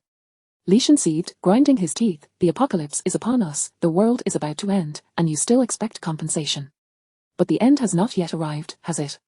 Xing'an replied with an air of calm. Li Shan remained speechless, his fists clenched tightly, his teeth grinding in frustration, itching to lash out. No matter how he argued, Xing'an countered him effortlessly. The reality that he had indeed acted with malicious intent left him both furious and a touch anxious. Xing'an reiterated, "Li Shan, one must consider the consequences of their actions." Suddenly, Li Shan's shoulders slumped. He retreated against the wall, lowering his head, his voice muffled with irritation. "Don't involve my parents. I'll handle it myself." "Oh, how do you intend to repay it?" Xing'an asked, her tone tinged with amusement. How could he repay it? As a 16-year-old minor, he was practically penniless. The only time he had any money was during the new year, and even that was quickly spent. 97 million, it would be a challenge for him to produce even 900. After a moment of contemplation, he blurted out, "I could write an IOU. With the apocalypse looming, even if he wrote an IOU, who would be around to redeem it afterward? By that time, money would be meaningless." Li Shan's eyes lit up, convinced this was a brilliant plan. Xing'an smiled slightly. "Li Shan, do you think me foolish?" Li Shan fell silent, the spark in his eyes extinguished, and he deflated. Yet Xing'an suddenly interjected, 3 months. "What?" Li Shan asked, bewildered. Xing'an stepped forward, slowly crouching to meet his gaze, her voice calm. "You will work for the nation for 3 months, and after that, the 97 million will be written off. How does that sound?" Her tone was serene, yet her eyes gleamed with persuasion. "Work for 3 months." Li Shan was still in a daze, momentarily stunned. Xing'an continued, her voice low, "That amounts to 30 million a month, with provisions for food, lodging, and clothing. Such remuneration is beyond what even Iron Man could hope to receive. Do you find that unacceptable?" Li Shan snapped back to reality, his expression turning skeptical. "Is it really just for 3 months? You're not going to force me to join you?" Xing'an smiled gently and nodded affirmatively. Behind her, Hao Jingye instinctively took a step back, sensing that Xing was digging a deep pit. Li Shen's eyes darted around, and he added, "Then I also want." Xing'an rose to her feet, her expression icy. "Song Linwei, let us discuss the compensation matter further." "Wait." Li Shen grasped her sleeve, pouting. "Seriously, don't be so cold-hearted." I agree, is that enough?" This woman was impossible to negotiate with. It was merely 3 months, after all. Li Shen thought it through. After all, he was already in the nation's grasp, and his parents were also under Xing'an's control, leaving him with no escape. 3 months of work didn't he sound too terrible? He had initially feared that Xing'an would insist he join the Apocalypse Special Affairs Department. Just 3 months, it was bearable. Li Shen emphasized, "You'll keep your word." Xing'an nodded, "I always honor my promises. I'm just concerned you might not follow through, so let us draft a contract." Li Shen eagerly agreed. Xing'an looked at him. Li Shen asked, "What's wrong? Is there something else?" Xing'an coldly glanced at his hand clenching her sleeve, a faint smile gracing her lips. "Is shoulder until you let go?" Li Shen awkwardly retracted his hand. Song Linwei observed the entire exchange, rubbing his temples in exasperation. This foolish boy. Did he truly believe that 3 months would be a simple endeavor, with 18 days remaining until the apocalypse? The period leading up to it, along with the 2 months that followed, would be the most perilous and crucial times. Xing'an had seized this critical window. This NAVE boy was unreasonably pleased with the notion of merely working for 3 months. Moreover, Song Linwei shot a covert glance at Xing'an. She did not strike him as someone likely to release him after 3 months. He discerned the underlying truth. However, he chose to remain silent. After yesterday's revelations, their family had decided to submit Li Shen to the nation. Rather than risk losing control over him and being uncertain of his potential actions, it was better to allow the state to manage him. Given his uniqueness, the nation would ensure his survival. Furthermore, Xing'an had even allowed him, as the uncle, to bear witness to the process of coaxing Li Shen, demonstrating a commendable degree of sincerity. Hao Jingye drafted the contract while Xing'an sat beside him, and Li Shen faced them. Hao Jingye stated, "Li Shen, you have damaged laboratory equipment valued at 97 million. You will work to repay this debt over 3 months, after which the account will be settled. Should you fail to fulfill this, then," he glanced at the two, clearly uncertain of how to continue. Li Shen arrogantly raised his chin and huffed, "It's just 3 months, right? If I can't do it, I'll pay it back." Xing'an shot him a sidelong glance, her lips curling upward. 3 months from now, who knows what the world will be like? "Do you truly think it will be easy to secure the current amount of money? If you fail, you won't owe anything." Having dug such a deep pit, how could she allow him the possibility of reneging once the apocalypse struck? This boy, still a minor and quite immature, had a fickle mindset. What is the alternative? Li Shen queried, genuinely perplexed. He struggled to conceive how this contract could effectively bind him. When chaos reigned in the apocalypse, and he was a superhero, possessing formidable powers, he could easily abscond with his family. What recourse would they have? With this thought, Li Shen couldn't help but chuckle internally. He planned to make this woman pay dearly, forcing her to beg for mercy. Xing'an, her eyes sparkling with amusement, slowly began to formulate the terms. "Let it state that your poison is too potent, Li Shen." Hao Jingye and Song Linwei, is this a means to coerce Li Shen? Just as the two were pondering this, in the next moment, Li Shen erupted, "You are truly venomous. This woman has struck precisely at his weak point." Clearly, this threat weighed heavily upon him. To contend with someone afflicted by a midlife crisis, one must employ similarly eccentric methods. Curses of a wretched fate not only lack decorum but may also be disregarded by Li Shen. For someone who aspires to be a superhero, akin to Iron Man, suffering humiliation is the most intolerable outcome. Xing'an remained composed, tilting her head slightly. "Will you sign?" Li Shen's expression shifted dramatically, a whirlwind of emotions played across his face. In the end, he clenched his fists, gritting his teeth to force out a single word, "Sign." The agreement was finalized, with 2 copies created. As Li Shen poised his pen to sign, he suddenly furrowed his brow, casting a suspicious glance at Xing'an. "You aren't setting a trap for me, are you? Did you foresee that I would sabotage the equipment?" "Hao Jingye, finally, you have caught on." Song Linwei, this child still has some hope for his intellect. Xing'an blinked innocently, her expression one of feigned ignorance. "How could that be? Wasn't it you who damaged the equipment? How could I possibly have orchestrated this? You are overthinking it." "Really?" "Indeed." Xing'an shrugged, maintaining her innocent demeanor. Li Shen scoffed, lifting his chin defiantly. "That's true. I am not so easily fooled."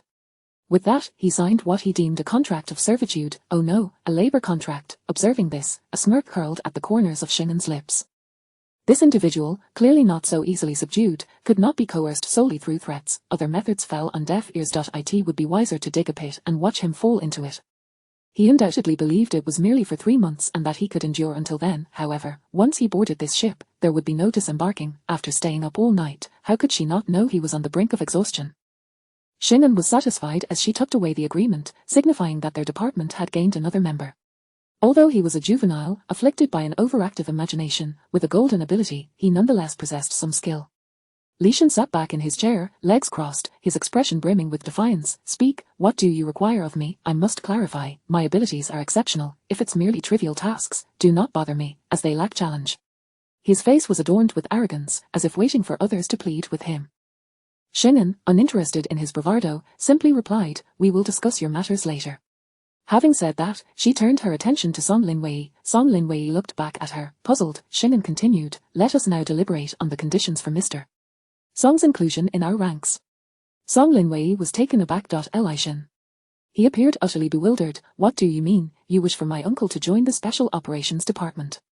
Shingen tapped her fingers lightly on the table, her demeanor unruffled. Indeed, I extend an invitation to Mr.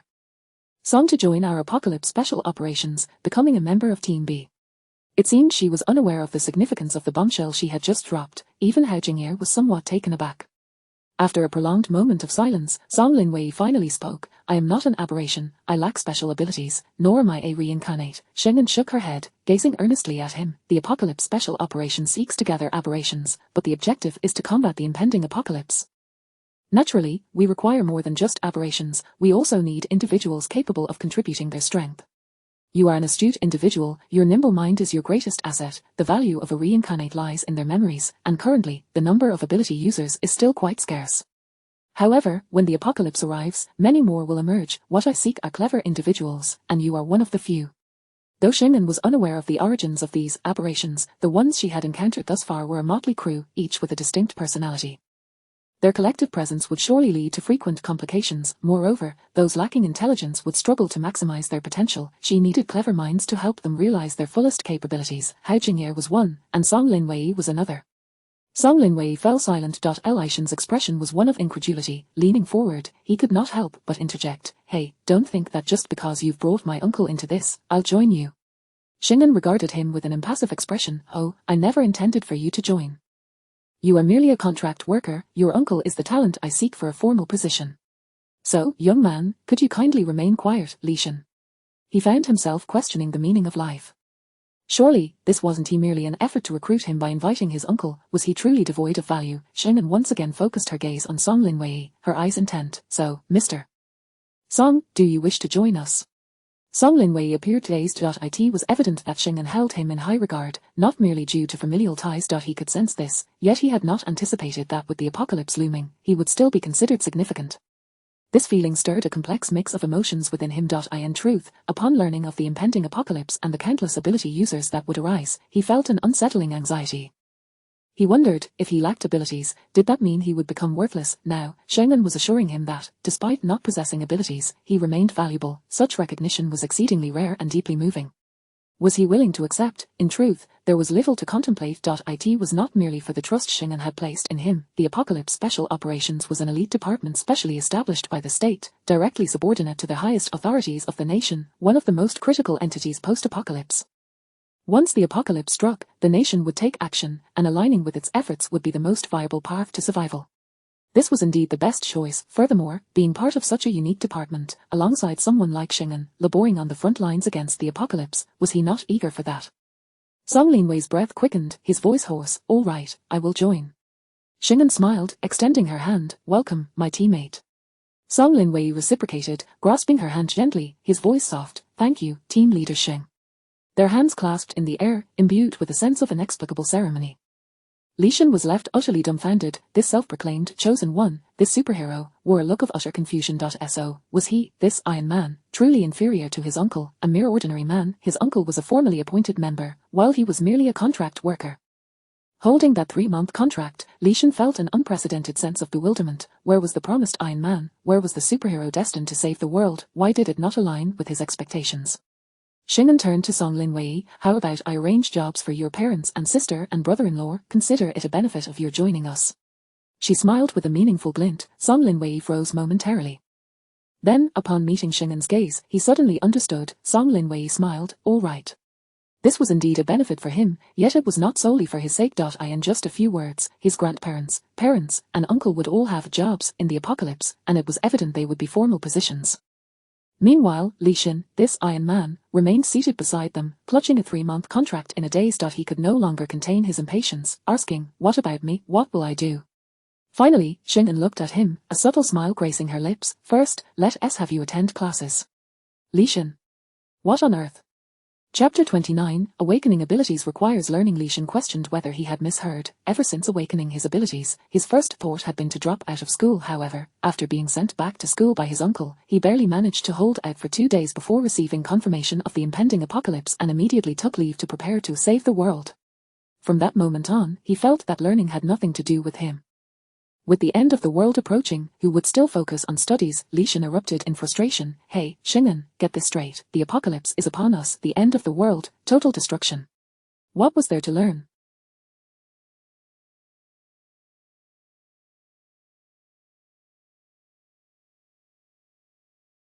A poor student like him could not bear to hear the word study. Song Linwei frowned and reprimanded him. "Li Xin, how can you speak like that? Show some respect. Haven't you been taught manners? Address her as team leader Xing." Li Xin pouted, clearly unconvinced. Xing'an was indifferent to the formality. She merely gazed at Li Xin with a slight smile. "Do you really think that just because you've awakened your abilities, you no longer need to study?" Li Xin did not respond, but it was evident that he thought so. Xing'an continued, "Are you under the impression that learning is of no consequence? Isn't it?" Li Xin retorted defiantly, "The things we've learned are of no use in daily life, and with the apocalypse coming, how could they possibly be useful? Isn't that just a waste of time? Moreover, with the end of the world approaching, what school would even exist?" Xing'an stroked her chin and nodded. You make a valid point." As Li Xin swelled with pride at her acknowledgement, she smiled, "But that's true for others. When the apocalypse strikes, others may temporarily set aside their studies, but you cannot afford to do so." "Why not?" Li Xin exclaimed, his eyes wide with disbelief. Xing'an raised an eyebrow and slowly replied, "Because you are a metal element ability user." Li Xin. So being a metal element user means he must study. The Research Institute has already provided your report, and I trust you are aware that you can manipulate metals and even transform your body into metal, just as you did when you became that little golden figure. Xing'an pushed a thick stack of examination reports toward him and continued, "However, due to your narrow knowledge base and lack of understanding of elements, you can currently only utilize existing metals or convert to the most basic metal elements. This limitation prevents you from fully harnessing the potential of the metals you can transform into, resulting in a significant shortfall in combat effectiveness. In other words, you must quickly learn and master all metal elements." Xing'an gazed deeply at him. Li Xin felt utterly baffled, somewhat dazed, yet he seemed to grasp a hint of understanding. He muttered, "But I just transformed directly." He transformed directly. Where was the need for knowledge and comprehension of metal elements? And why should he master metal elements? Hao Jingye could no longer contain himself and rolled his eyes. "Let me put it this way, do you know why the metal form you transform into primarily contains Cu and Au, with a small amount of Fe?" Li Xin instinctively shook his head. "Because those are the what direct transformation. All changes are based on an understanding of materials. His body's elements allowed him to manipulate all surrounding metals. However, to transform his body into metal instead of merely using surrounding metals to form armor, he needed to understand the elements." Xing'an leaned forward, locking eyes with him. "Do you truly not wish to learn? Once you master it, you will be able to alter your metallic state at will, presenting different colors in various environments, taking on different metallic forms." Li Xin's eyes lit up. Could it be that he could not only become Iron Man but also a chameleon? Xing'an added, "Moreover, you could utilize different metals in various battles based on their properties, sometimes as soft as clay, other times as hard as steel. You could even fly." "Fly?" Li Xin was astonished. He could actually fly. "Indeed, fly. Some metals are incredibly light, and with the help of magnetic fields and your teammates, you can minimize the effects of gravity and take to the skies." Xing'an paused and continued, "Of course, you could also suddenly change your metal composition when others target you.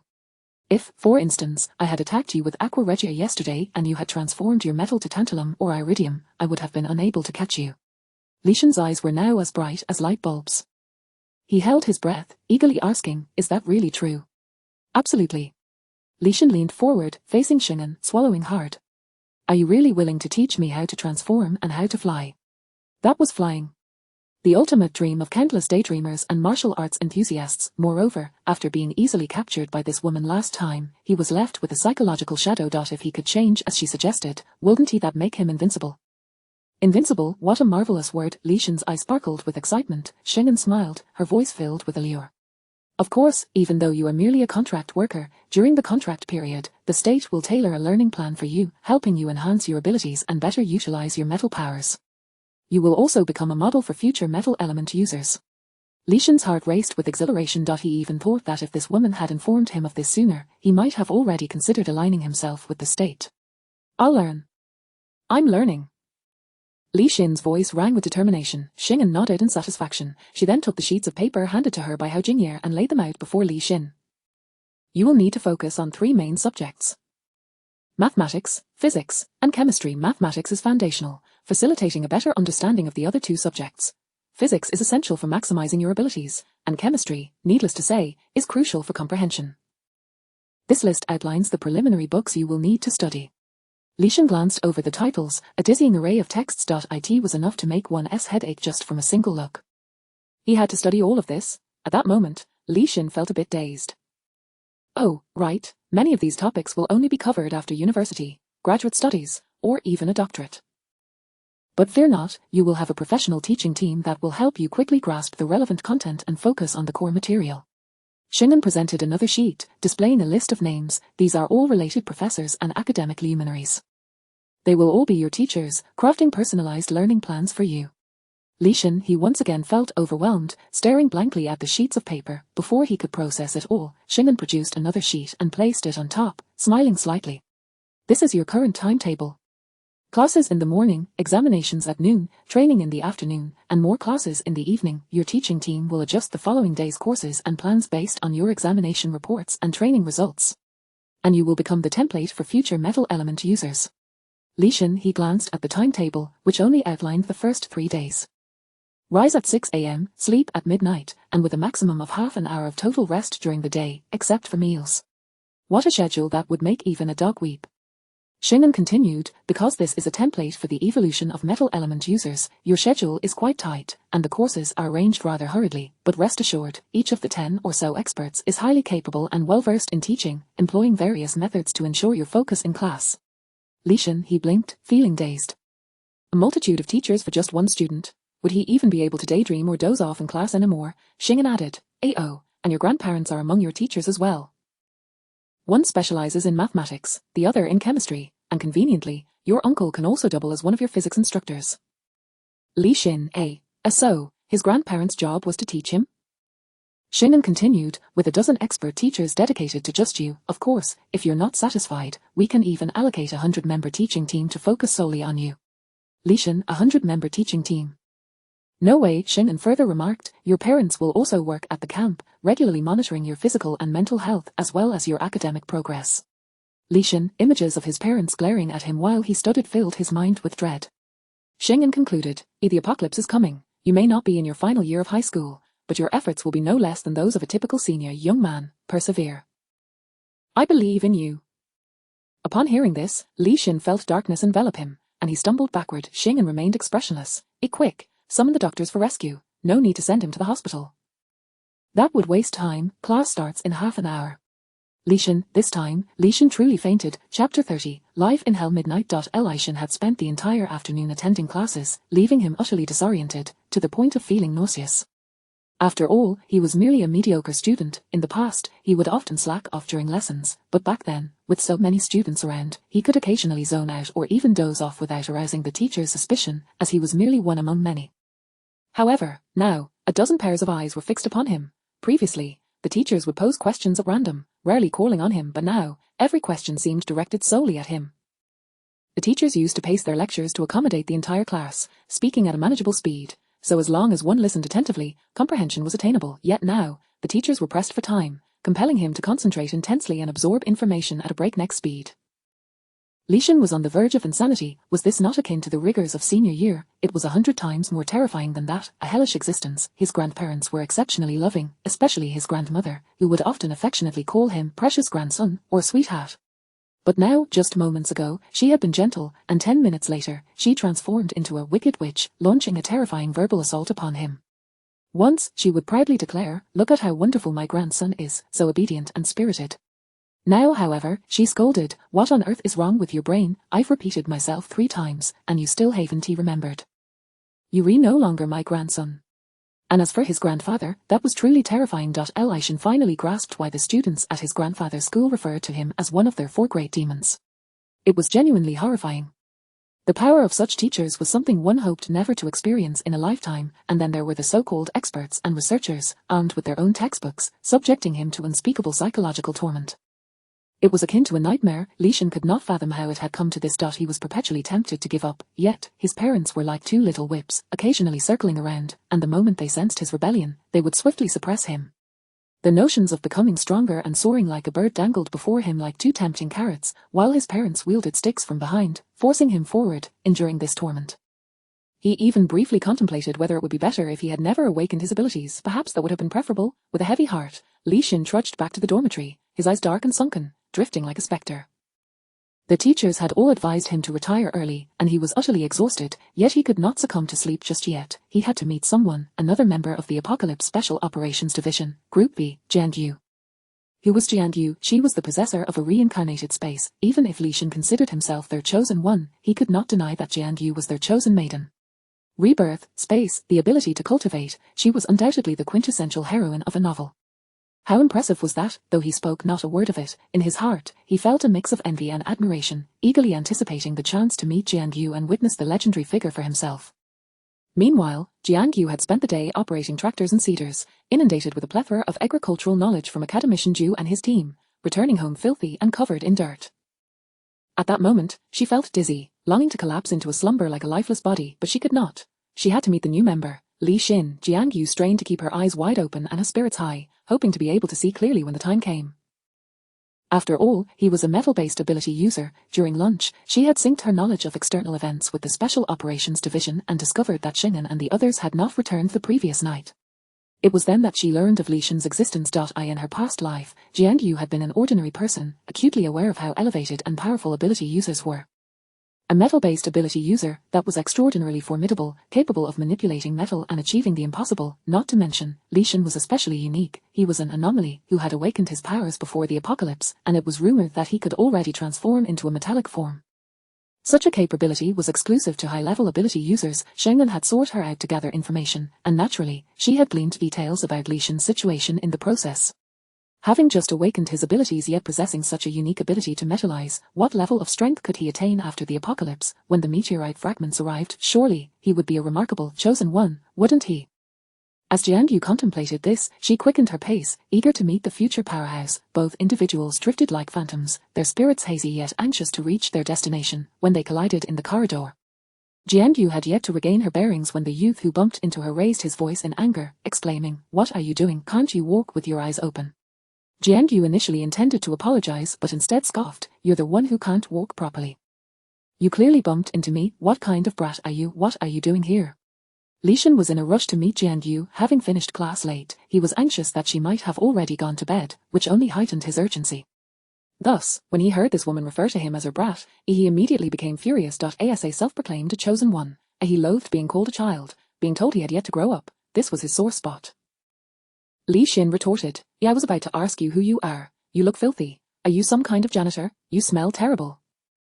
Jiangyu was taken aback, her eyes wide, pointing at Li Xin. You. Which staff member brought this brat here? You can't even walk straight. Are you glued to your phone? Get out of here, or I'll have someone drag you away." She certainly had the authority to say so. Aside from being forced to study, the country had treated her exceptionally well, providing her with everything she desired. "Drag me away." Li Xin burst into laughter. "You think you can? I'm a key figure here.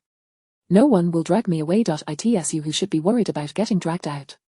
Jiangyu shot back, "What kind of child are you to be so arrogant? I'm protected by the nation. It has my back. And I have the nation behind me too. I'm the chosen one, a member of the Special Operations Division. I'm also a member of the Special Operations Division, and I'm an anomaly, personally brought back by Sister Sheng. I'm an anomaly too, brought back by Shingen himself." "Wait a moment. Anomaly a member of the Apocalypse Special Operations Division, personally brought back by Xing'an. Both of them paused, their eyes reflecting confusion and shock. Jiang Yu tentatively inquired, What kind of anomaly are you?" Li Xin hesitated, lowering his voice, "A metal-based ability user." "And you?" Jiang Yu replied, "A reincarnated space wielder." Both exclaimed simultaneously, "You're Jiang Yu, Li Xin." In that instant, the world fell silent. Chapter 31, The Opportunity for Zero-Cost Purchases. Li Xin gazed at Jiang Yu, whose form was smeared with dirt, as if her eyes bore a dark hue, and beads of sweat adorned her face, reminiscent of someone who had toiled in the fields all day. Jiang Yu, in turn, observed Li Xin, who appeared utterly drained, with dark circles under his eyes, lost in a haze of confusion, resembling a high school senior or a graduate student overwhelmed by the weight of academic pressure. This was not the image they had envisioned. "How could you be in such a state?" they both queried simultaneously. After a brief pause, Jiang Yu managed a bitter smile, "Studying." Li Xin donned a mask of despair, echoing, "Studying." Their gazes locked, and within each other's eyes, they discerned a complexity of emotions. "So, you too have to study," Li Xin murmured. In that moment, he found himself engulfed in a whirlpool of conflicting feelings, sympathy for Jiang Yu, self-pity, and an inexplicable sense of twisted satisfaction. Jiang Yu felt similarly, with her head hanging low and her voice feeble. She lamented, "It's not just studying. I have to learn a multitude of topics related to agriculture." Li Xin replied, "I must master the 3 core subjects of mathematics, physics, and chemistry. As a mediocre sophomore, they expect me to leap directly into a doctoral program. Who isn't? Those videos and books are endless, like mountains upon mountains. Those textbooks, piled high, seem insurmountable. You're not as unfortunate as I am. I have a whole string of teachers monitoring me, the entire research institute fixated on my progress. I'm worse off. I have a teaching team, all of whom are breathing down my neck, insisting I study. A teaching team, to a student, that is akin to the existence of a demon. My plight is greater still. I not only have to study but also cultivate the land, driving tractors and seeders daily, while also installing irrigation systems. My suffering surpasses yours. The intricacies of mathematics, physics, and chemistry are profoundly esoteric. Each symbol threatens to suffocate me. I am the most unfortunate. I am the most unfortunate." They spiraled from a competition of who was more accomplished to a contest of who was more wretched, growing increasingly animated in their lamentations. Ultimately, they collapsed into tears. "Dear sister, is it not the duty of a gold elemental ability wielder to save the world and flaunt their prowess? How can this be more arduous than my sophomore life without awakened powers? Brother, is not space meant for stockpiling resources? At most, I could grow some fruits and vegetables, ensuring a better life after the apocalypse. Why must it be so dire? Sister. Brother." With tears streaming down their faces, they chorused, "This is not what the novels depicted." At that moment, Li Xin seemed to have an epiphany. He abruptly released Jiang Yu and fixed her with an intense gaze, lowering his voice, "Sister, do you not wish to resist?" Jiang Yu was taken aback, yet her heart stirred with intrigue. She too lowered her voice, "How do we resist?" Li Xin gritted his teeth, "We can." At that instant, the dormitory door swung open, prompting both to instinctively glance over. Xing'an, clad in sleepwear, still possessed a striking visage, yet her sharp and aloof demeanor sent chills down their spines. As her gaze swept over them, they felt as if they had been caught skipping class by the disciplinary head. Instinctively straightening up, she stepped forward a couple of paces, leaning against the half-open door, observing the two with a slight smile, still awake. "It seems your mental state is quite robust. I shall instruct the teachers to increase the intensity tomorrow." They both cried out in dismay before releasing each other's hands and dashing back to their respective rooms. Jiang Yu stated, "I'm tired, I'll sleep immediately." Li Xin echoed, "The intensity is sufficient, I'll sleep right away." Bang bang. The sound of their room door slamming shut echoed, leaving no trace of activity.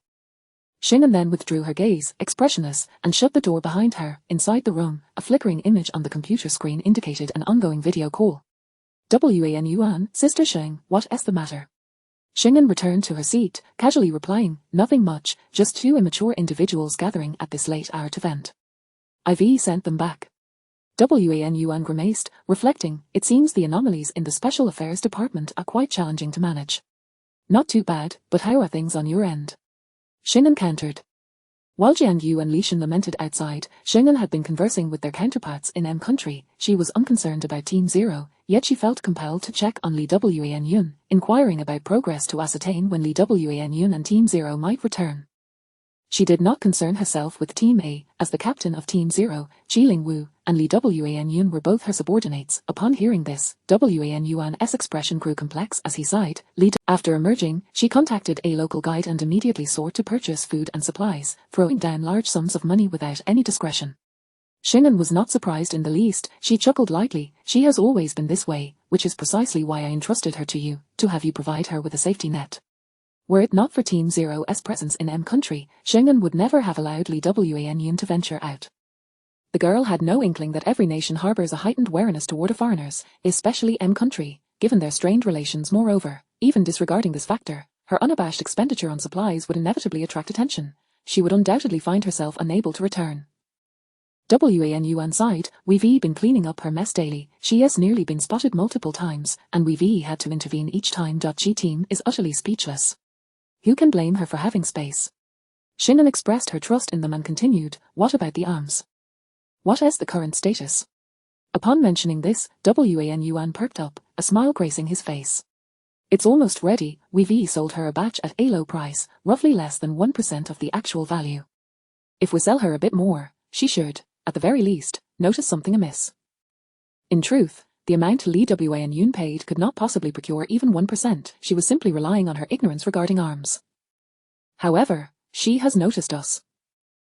Chi team has deliberately provoked her, thoroughly offending her. This girl is indeed audacious. Recently, she has been purchasing supplies while also keeping tabs on us. Once she finishes her purchases, we'll stage a little play for her. Wan Yuan chuckled mischievously. Xing'an raised an eyebrow. What sort of play? Wan Yuan grinned. A showdown, followed by giving her the zero-cost purchasing opportunity. Chapter 32. Is love so implicit? This notion indeed grasped Li Wanyun's sentiments accurately. She would undoubtedly seize this opportunity to pick up a bargain. As long as her space could accommodate it, this shipment of arms would return smoothly. At that moment, it would be her turn to meet Li Wan Yuan. In this world, nothing comes without a cost. If everything proceeds seamlessly, with fortunes dropping from the sky, it is highly likely that someone is digging a pit for you. Xing'an chuckled lightly, advising, do be cautious, harm her not, yet also safeguard yourselves, for that girl is capable of murder. Unlike Jianyu, Li Wanyun was undeniably ruthless. Rest assured, we have Captain Qi with us, Wan Yuan replied nonchalantly. However, upon mentioning his name, his expression soured instantly. Sister Sheng, why not contact Captain Qi directly? Ever since you last reached out, he has been on call. Xing'an laughed. Isn't it proper protocol to contact you first? Wan Yuan, responsible for communications, noted that when Team Zero was on missions, they would relay through him, adhering to the established procedure. Although she yearned to see Qilingwu, there was no rush. Wan Yuan grimaced. The world is about to change, and you still adhere to protocols. Captain Qi has been with me these past few days, and it's only now, while he's out on a mission, that you managed to contact us. After days of waiting, Xing'an had finally reached out, only for Qilingwu to be unavailable. This was truly. Wan Yuan could already envision Captain Qi's reaction upon hearing this. With this thought, he couldn't help but sigh. These individuals had long dedicated their lives to their country, seldom seeking romantic partners, fully aware that they might not see the next dawn. Wrapped in the shroud of war, shedding blood on their missions, they would ultimately become but one among the countless martyrs' tablets, standing sentinel over the land they vowed to protect. This was their collective fate. Each farewell could very well be the last. Xing'an and Qilingwu's relationship was surprising, yet akin to flowers blooming from desiccated bones. It evoked both admiration and heartache. Over the course of a year, their meetings were few and far between, particularly after Xing'an was reassigned from Team Zero. For a fleeting moment, a haze clouded her eyes as she softly spoke. I shall await your return, to continue fighting side by side. Upon hearing this, Wan Yuan's face broke into a radiant smile. Yes, they would once again stand shoulder to shoulder in battle, fearless, even in the face of impending doom, with trusted comrades by their side. Before hanging up, Xing'an suddenly remarked, please convey to Captain Qi that various foreign forces are investigating us. It is inadvisable to linger abroad for long. It will be best to escort Li Wanyun back swiftly. Wan Yuan paused, somewhat bewildered. Wasn't this common knowledge? Why emphasize it? Even after hanging up, he could not grasp the full meaning behind Xing'an's words. When he finally met Qilingwu, he dutifully relayed their conversation, including the final remark. Upon hearing of the missed call, Captain Qi's lips pressed together, his demeanor tightening. Yet, upon hearing the final words, his expression softened, a smile gradually gracing his lips. Wan Yuan, perplexed, inquired, Captain, what does Sister Sheng's last remark mean? Is there some hidden message, or is she trying to convey something to us? Anxiety crept into his voice. Qilingwu glanced at him, and after a moment of contemplation, he suppressed a smile and replied, it's nothing. That statement is unrelated to our mission. His voice, gravelly yet magnetic, hinted at his good spirits to those who knew him well. With that, he turned and departed. Wan Yuan stood in a daze, muttering, unrelated to the mission? Wait. A realization struck him, his pupils widening in disbelief. So, that statement was actually directed at Qi Lingwu, its subtext being, I wish for your swift return. Wan Yuan. So love in this era is expressed so subtly. The single and bewildered Wan Yuan was left utterly astonished. Li Wanyan was indulging in a hamburger by the roadside. Acquiring supplies in Country M was indeed exhilarating, yet the culinary offerings were dismal, leaving her yearning for the diverse delicacies of her homeland. However, this trip was worth it, imagining the vast amounts of supplies she had procured with her 100 billion, envisioning her space brimming with stock. Li Wanyan felt an overwhelming surge of joy, nearly leaping with delight. Yet, she reined herself in furthermore. This venture had not only secured supplies but also the coveted blood-imbued weaponry. Of course, due to the high costs of these weapons, she had not managed to acquire many. Initially, she intended to return after spending her money, but unexpectedly, she stumbled upon the warehouse of those arms dealers. What did this imply? It suggested she might procure a significant cache of advanced weaponry. A fortress-like building, countless provisions, a plethora of blood-imbued weapons, coupled with her spatial abilities, who could rival her? In this apocalypse, no one would dare to offend her. Contemplating her possession of such treasures, while others remained oblivious, she could no longer contain her glee and let out a low laugh. A few passers-by glanced at her in surprise, but Li Wanyan paid them no mind. Indeed, she was the chosen one. Rebirth was one thing, but to effortlessly attain whatever she desired, everything falling into place as if by divine intervention, was this not the mark of destiny? Such fortune would surely extend into the apocalypse, allowing her to lead a life of unparalleled triumph. Li Wanyan, standing on the street with a hamburger in hand, laughed uproariously. In the distance, members of Team Zero muttered, fool. Countdown to the apocalypse, 16 days, Shengen inquired, how are things progressing? Hao Jingye withdrew his gaze from the computer screen, shaking his head. At present, there are no particularly suspicious targets to investigate. The recent sifting through posts has yielded little, and among the reports received, there are no signs of heresy. Shin'an nodded, not entirely disheartened. While the number of heretics was not insignificant, they were far from ubiquitous, and certainly not all easily discoverable. With experience gained, many suspects could be dismissed without further investigation. Hao Jingye continued, I've ordered an expansion of our investigative scope, encompassing online information and even procurement data. Time was of the essence, and the number of heretics they had identified remained woefully insufficient. Hao Jingye looked at her helplessly. Sister Sheng, there are definitely individuals hiding, and they are concealing themselves quite effectively. Not to worry, we shall sift through gradually, we will surely uncover some clues. Shin'an seemed to recall something and added, additionally, let us investigate the various reports of disturbances. If there were heretics, they would likely leave traces, much like Shin'an continued, also, let us re-examine the wholesale markets. Reports of disturbances were likely to unveil those with abilities, while wholesale markets were frequented by those who had been reborn. The national investigations were thorough, yet these two areas required meticulous scrutiny. Hao Jingye nodded and immediately began to draft messages to disseminate the information. Just then, there was a knock on the door. Report. Come in, what is it? Shin'an lifted her head. The individual replied, Team Leader Chiu has returned. Hao Jingye shot to his feet, looking at Shin'an in astonishment. Chiu was back? She had been away for several days, and her return surely meant she had brought back evidence of heresy. Moreover, based on Shin'an's previous assessments, the heretic she returned with would undoubtedly be significant. Shin'an raised an eyebrow. Hao Jingye hesitated. Should we not go and see? Shin'an replied, no need. Hao Jingye, this was not the development they had anticipated. Chapter 33, you actually reported. Hao Jingye was utterly. Jiu and Shin'an were colleagues, yet they also functioned as rivals, particularly since their respective leaders hoped that each would outshine the other and gain complete control over the end-time Special Affairs Department. Although the department appeared to be sparsely populated at present, it was of paramount importance, serving as the nucleus for the future community of abilities. The significance of these abilities in the apocalypse was self-evident. Presently, both women were in leadership roles, collaborating yet compelled to compete against one another. Why had Xiao Yu rushed out to seek out the heretics, neglecting her return? Was it not due to the fact that Shin'an intended to usurp Qi Lingwu, thus instilling in her an overwhelming sense of crisis?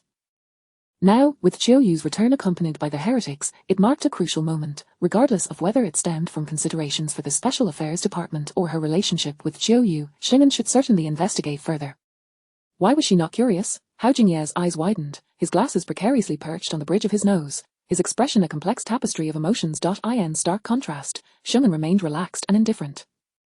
With Xiao Yu's return, it was evident she held significant cards, eagerly awaiting the opportunity to showcase them. Why should she bother watching a performance? As for the nature of the heretics, she harbored no concerns. Xiaoyu would undoubtedly present them before her. Why should she delve into the investigation herself? Having completed her tasks, Xing'an stood up. Hao Jingye, who had been distracted, instantly followed suit, his eyes brightening. Are we going to take a look?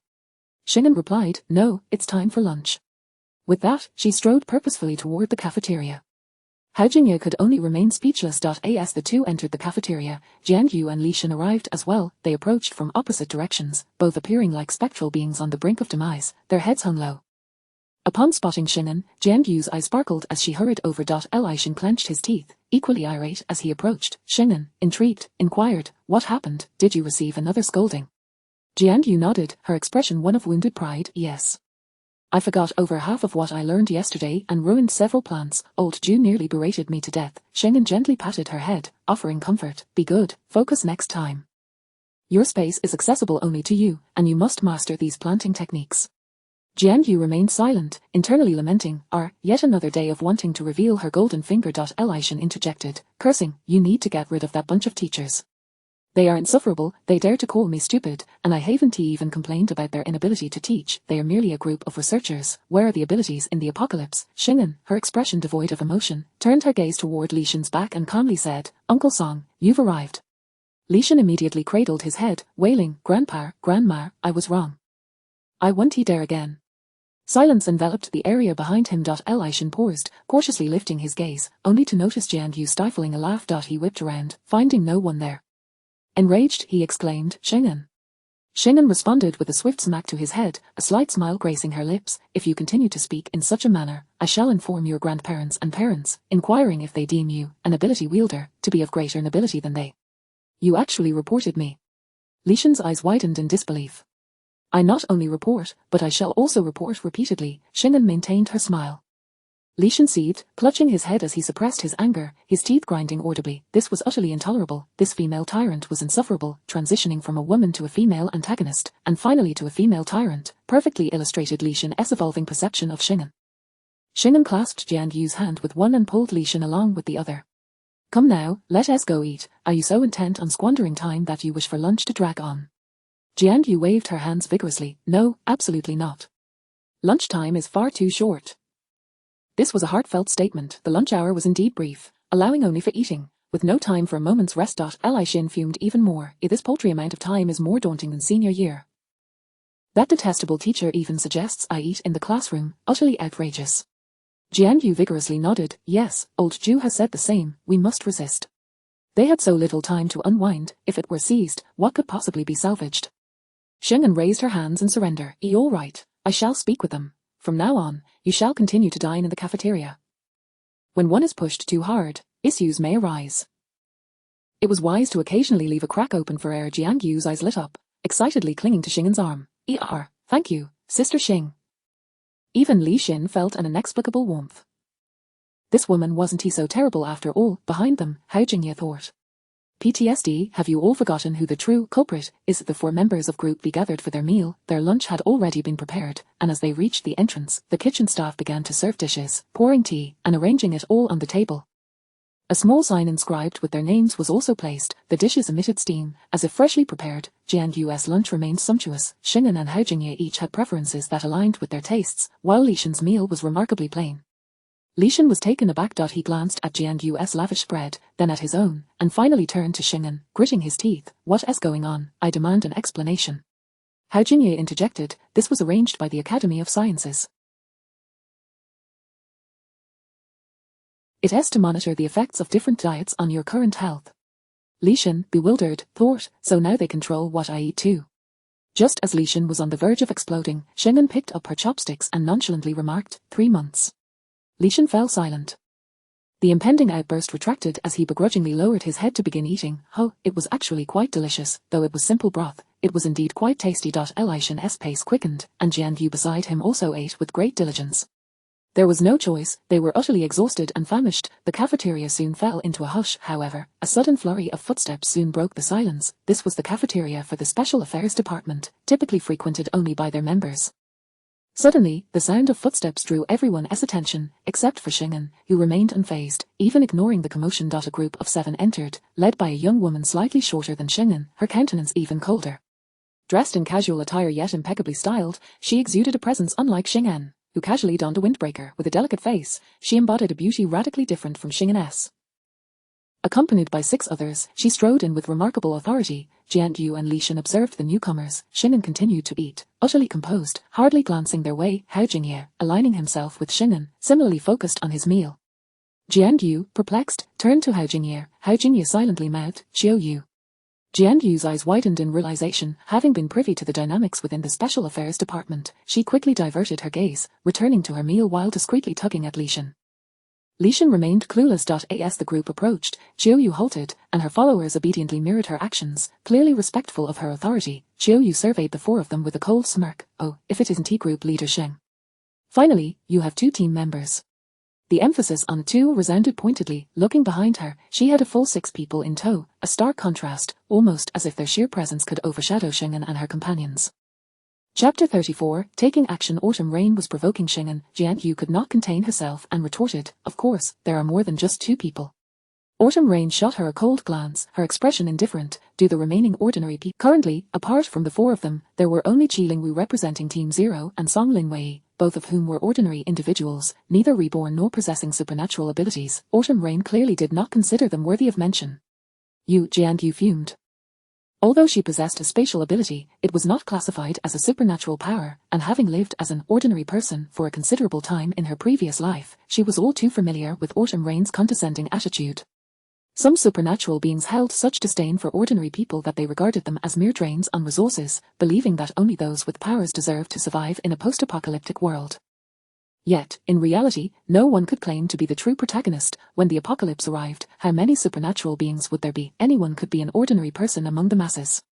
Just as she was about to unleash a tirade, Autumn Rain's gaze fell upon her, and their eyes locked. Jianyu's expression gradually dulled, and then, with deliberate slowness, she raised her hand, clearly intending to slap herself.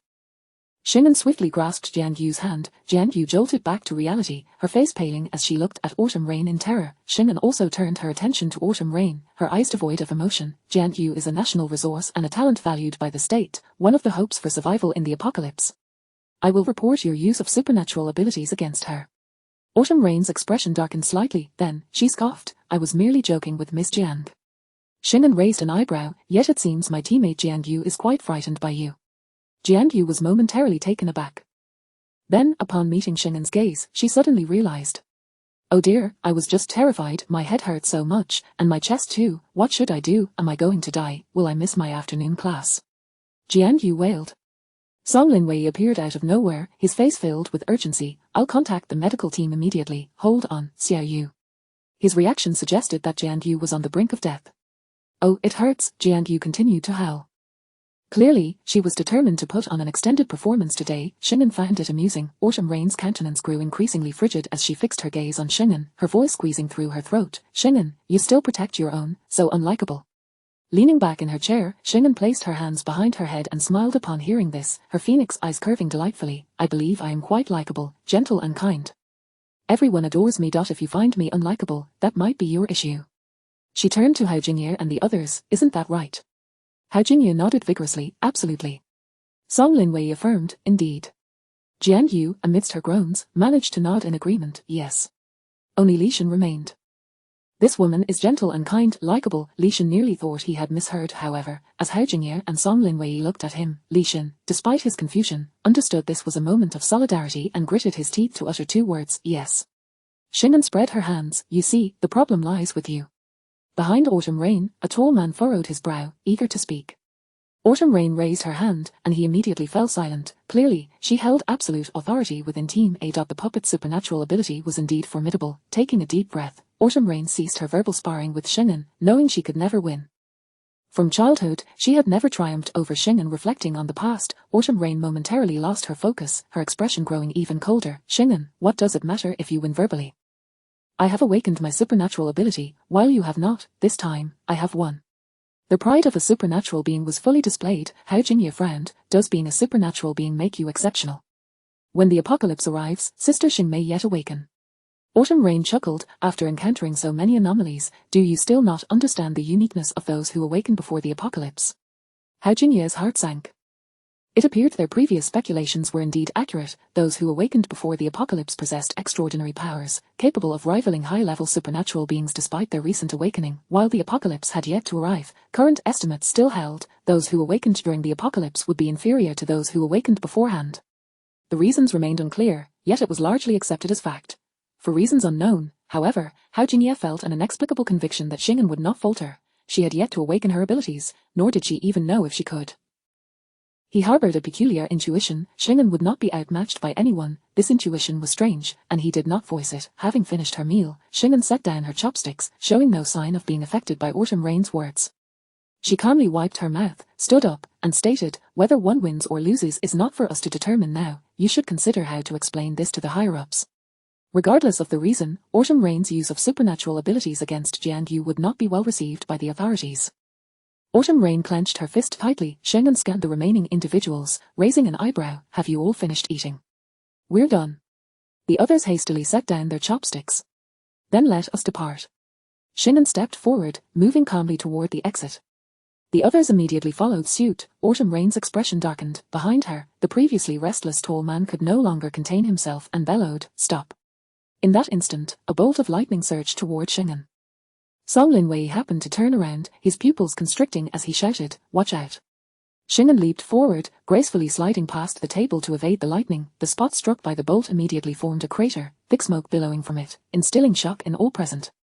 One could only imagine the severe injury that would have befallen Xing'an had it hit her. Everyone stood frozen in disbelief. A lightning supernatural being. In that same moment, Xing'an flipped over the table, gliding to the opposite side.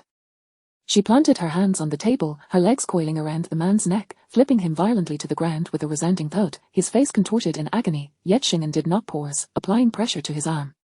With a sharp crack, she broke the man's arm. "If you don't know how to use it, then don't." Xing'an's voice remained eerily calm. The man's hand twisted in pain, a wretched scream escaping him.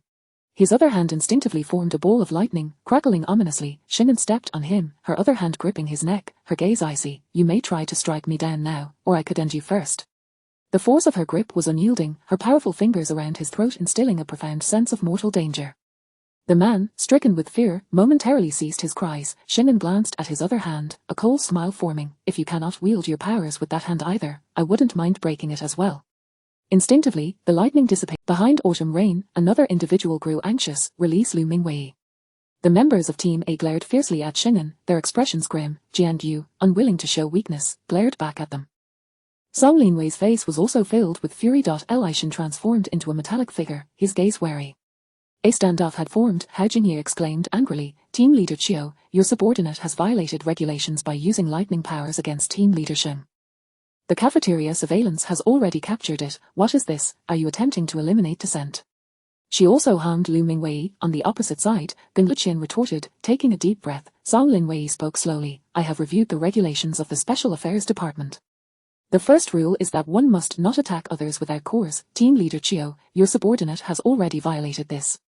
Autumn Rain, clearly taken aback, wore a grim expression. Xing'an continued to grip Lu Mingwei's neck, looking down at him as if to convey to him and everyone else, supernatural beings are not invincible. "I have yet to draw my weapon. You may test it, whether you take my life first or I execute you first." Chapter 35, The Prosperity of the Age and the Peace of the Nation. Having spoken, Xing'an forcefully shook off the hand. Lu Mingwei's wrist was broken, leaving him writhing in agony on the ground. Xing'an straightened herself, casting a cold glance over all members of Group A, finally resting her gaze on Chiu Yu. "Team Leader Chiu, it seems you truly must reflect on your actions this time. After 2 failed attempts, a thorough introspection is in order." With that, she strode confidently towards the exit, her silhouette exuding grace and poise. Jiangyu shot them a fierce glare before following Xing'an, their group departing under the wrathful stares of Group A. On the ground, Lu Mingwei was helped up by others, drenched in sweat and pallid. "Team Leader Chiu, she actually broke my hand." She slap. Chiu Yu delivered a sharp blow to his face. Lu Mingwei was taken aback. Chiu Yu's gaze was piercing, as if it could devour him whole. "If you dare to lay a hand on her again, I will kill you." Fear flickered in Lu Mingwei's eyes. They all knew of Chiu Yu's ruthlessness and were deeply intimidated by her. She was a supernatural being capable of stripping away one's very soul. Outside the cafeteria, Song Linwei frowned. "The members of Group A are too arrogant." Hao Jinye remarked, "That's just how Chiu Yu is. Her subordinates naturally follow suit. Now do you understand why the higher-ups support Xingjie even more?" Song Linwei nodded slowly. Jian Yu turned to Xing'an, her eyes sparkling. But Xingjie was so cool just now. Li Shan nodded instinctively, then snapped back to reality, huffing in dissatisfaction. Why didn't you let me fight them? They've gone too far. I want to teach them a lesson. Jian Yu rolled her eyes. Are you foolish? Look at their numbers compared to ours. Group A had at least 5 supernatural beings.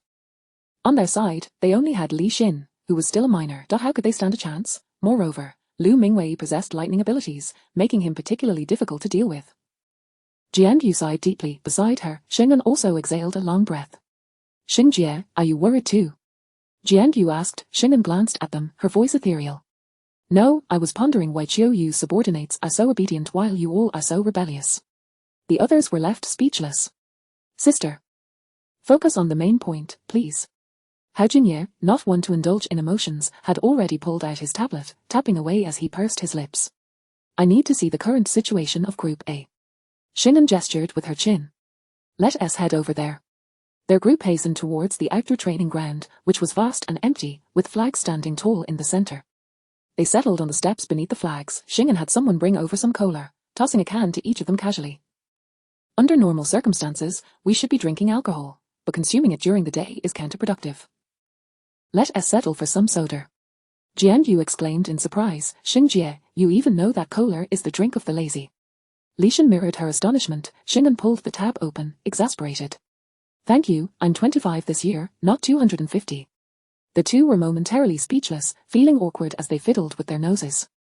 For some reason, they often overlooked Xing'an's age when interacting with her. Perhaps it was due to her reliability, which gave off an aura of seriousness. It was hard to associate her with internet slang.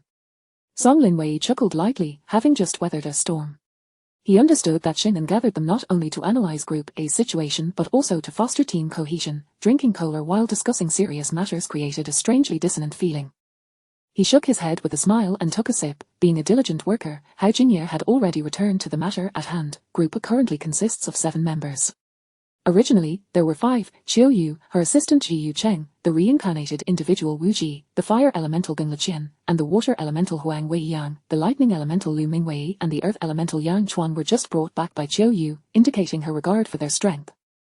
Lu Mingwei stands out, but Yang Chuan should not be underestimated. He is the reincarnated individual who made the post.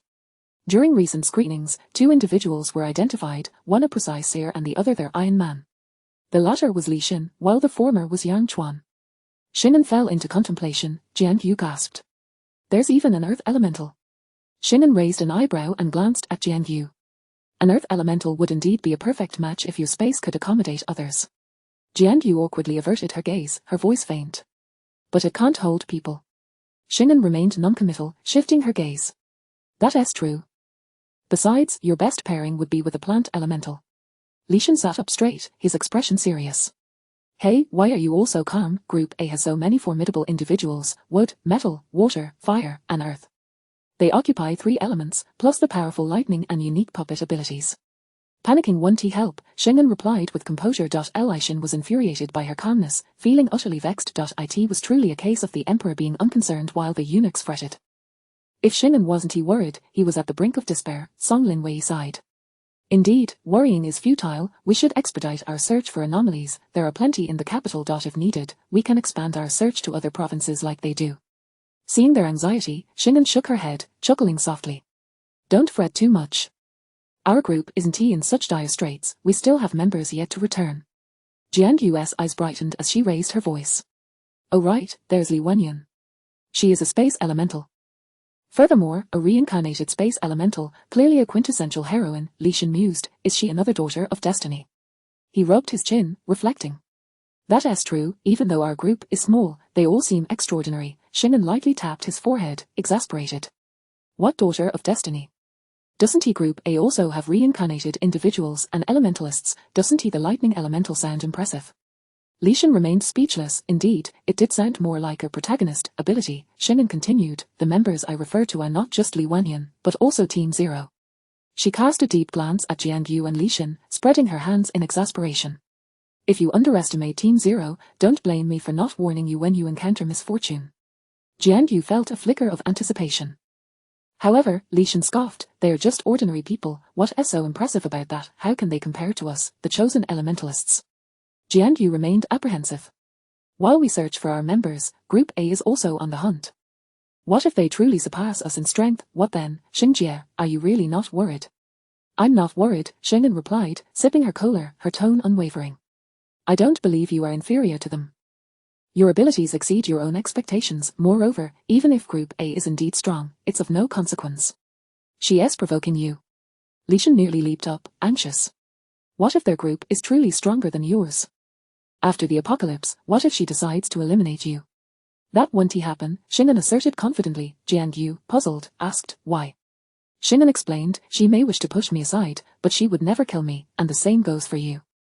Groups A and B are rivals, but they are also allies. Xiao Yu and I share the same origins. We were both nurtured by the state and will prioritize the nation's interests over personal grudges. Really? Jianyu questioned, skepticism lacing her voice. Xing'an smiled but offered no further explanation. Some things could not be understood by others, for they were etched into the soul, a pillar of spirit. Li Shan was bewildered. What are you thinking? The apocalypse is approaching, yet you remain so patriotic. What if the nation ceases to exist? Xing'an suddenly turned her head, smiling. What is my name? Xing'an. What is the character for Xing? And for An? The Xing of blooming, the An of peace. Wrong. It's the Xing of a prosperous age, the An of national peace and tranquility. As she spoke, Xing'an stood up, tossing the can with precision into the trash bin.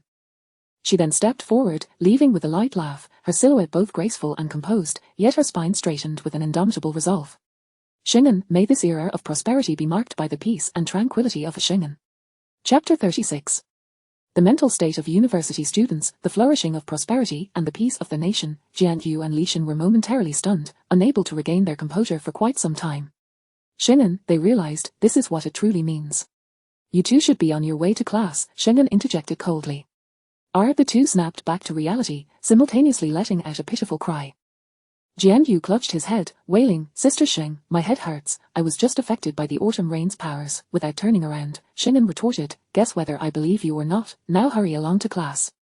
After saying this, she beckoned, Hao Jingye, Song Linwei, come, let us continue screening for deviants. Li Shan and Jianyu exchanged glances, realizing that their initial assumptions about a group's indifference were misguided. They were, in fact, working diligently in silence. Hao Jingye and Song Linwei followed Xing'an as she departed, while Li Shan and Jianyu remained seated, reluctant to leave, resembling children hesitant to start school. Every moment they could delay felt precious. Li Shan's face contorted in frustration, this life is unbearable, worse than when I hadn't awakened my powers. Jianyu, with a vacant stare, sighed, at least you're still in high school and don't need to adjust. I've already graduated, yet I find myself back to the days before the college entrance examination. What kind of situation is this? Li Shan grit his teeth, if it weren't for the chance to become powerful, I would never endure such a life. Jianyu nodded in agreement, I can barely hold on any longer, it's utterly miserable. Truly, it's beyond miserable. Not far away, someone shouted, Jianyu, what are you doing? Hurry up and come practice cultivation. Li Shan, skipping class again, do you want to get punished? Get to class now. The chosen one and the chosen son exchanged a knowing glance before simultaneously exhaling, sigh. Life had truly become unbearable. The entire afternoon, Xing'an was busy screening information alongside Hao Jingye and Song Linwei. As Song Linwei gazed at the screen, he seemed lost in thought. Xing'an poured him a cup of water and raised an eyebrow, what is on your mind? Coming back to reality, Song Linwei sighed deeply, I was contemplating the apocalypse. The thought that the world will change in 16 days weighs heavily on my mind. It was not merely a complex feeling, it was intertwined with unease and trepidation, even a hint of dread lingered. The words world destruction and a global crisis alone were enough to instill fear. Xing'an understood this well. She placed a comforting hand on his shoulder. Suddenly, Song Linwei asked, Captain Sheng, with the apocalypse approaching, is there anything you wish to accomplish before that day? In jest, they often speculated about what they would do if tomorrow were the end, but when faced with the reality of that day, one realizes that many things pale in comparison to life and death. Xing'an had already returned to her seat. Without raising her head, she replied, to swiftly gather the deviants and successfully transition into the apocalyptic era. Song Linwei countered, but the apocalypse is not merely a meteor disaster. There will be subsequent calamities, and even if we navigate through them smoothly, there are still the ever-present threats of mutations. Disasters can be addressed, but what about the mutations? Xing'an paused, turning her head to look at him, her gaze calm and unwavering, do what you can. Song Linwei felt a moment of revelation. After a brief silence, he murmured, yes, do what you can and leave the rest to fate. They could only do what was within their power. The remainder must be entrusted to the heavens, Shingen interjected. No, merely do what you can, do not leave it to fate. With a slight smile, she added, when the apocalypse arrives, must we succumb to death if the heavens decree it? Her tone was calm yet carried an inexplicable defiance. Song Linwei was taken aback, gazing at her in a daze. At that moment, he seemed to grasp something about Shingen. She was a person of the state, engaged in noble deeds for the benefit of the nation and its people. Yet, she was not the archetypal, upright good person. In her approach to life and work, she exhibited a rebellious spirit, and beneath her calm and languid demeanor lay a fervor that bordered on madness. She was, in truth, well suited for the apocalypse. So, have you finished your work? Shingen asked, smiling slightly at him. Song Dayu. Song Linwei replied. Meanwhile, Hao Jingye had remained silent, lost in thought. Shingen noticed and approached him, asking, have you discovered something? Hao Jingye replied, I'm screening reports of alarms, it's from the neighboring Shishir, and it's somewhat peculiar. I am uncertain whether it qualifies as a deviant. The report was submitted in a yellow folder. The folders were categorized by color, red denoting urgent attention, yellow indicating general reports, situations that the lower ranks couldn't comprehend, hence submitted for review. What is the situation? Song Linwei inquired, turning his attention to Hao Jingye. Hao Jingye explained, a police station in Shishir received a report from an individual who seemed rather mysterious. He insisted on seeing the leadership, claiming there was something significant to discuss, yet he refused to elaborate, only stating that he had evidence and needed to meet with the leaders. Song Linwei frowned. At first glance, it seemed unusual, but since the information screening began, he had learned that numerous similar cases were reported daily. It was not uncommon for citizens to seek meetings with their leaders. What makes this special? He questioned, puzzled. Shingen, however, had already shifted to examine the computer more closely. Hao Jingye shook his head. It isn't particularly special, but I sensed he seemed a bit pleased. Song Linwei was baffled. A person who appeared anxious insisted on meeting the leadership over something significant yet seemed happy. What kind of reaction was that? Shingen opened the accompanying video, replaying it twice. The footage featured a tall, slender young man, who, from his self-introduction, was a university student. When questioned about the reason for his report, he adamantly insisted on meeting the leadership, despite the officer's impatience. Although he appeared anxious, he revealed nothing. Shingen remained silent, watching it for a third time. Then, she clicked the mouse, pausing the frame. Shingen smiled. Let us contact him to arrange a meeting for tomorrow. Barring any unforeseen circumstances, we may have a new teammate reporting for duty. Both Hao Jingye and Song Linwei's eyes widened in surprise. Hao Jingye asked, does he have information? Could he be a deviant? That would explain his apparent joy. Song Linwei was suddenly enlightened, however. Shingen shook her head. No, he is not a deviant. If he were, he wouldn't seek out the police, nor would he insist on meeting the leadership before speaking. The two were immediately puzzled. If he isn't a deviant, does that mean he has discovered one? Song Linwei inquired.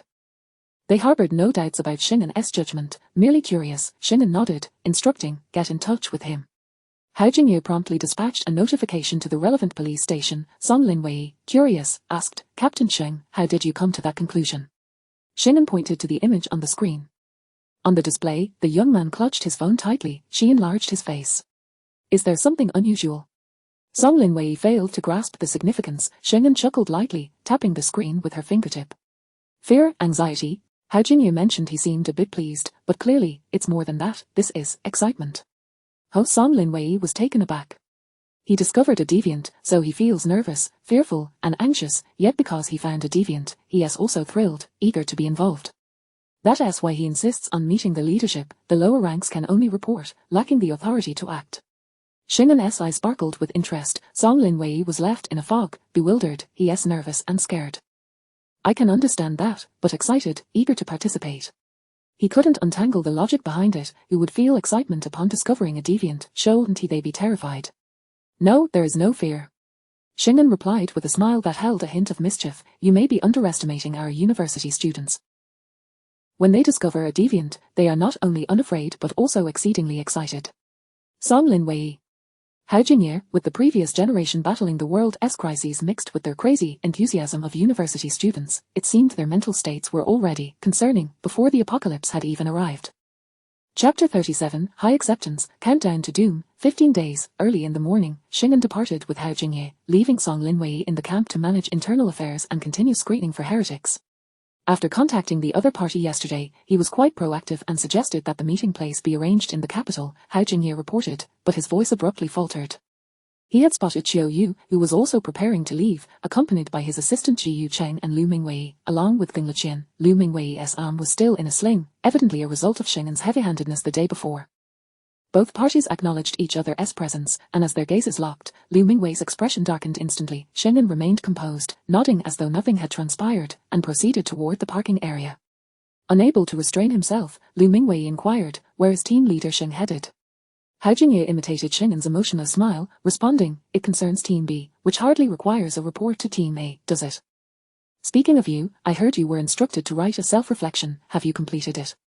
Lu Mingwei clenched his uninjured hand, his eyes seething with anger. Ging Liqian stepped forward, gently interjecting, please don't hold it against Lu Ji.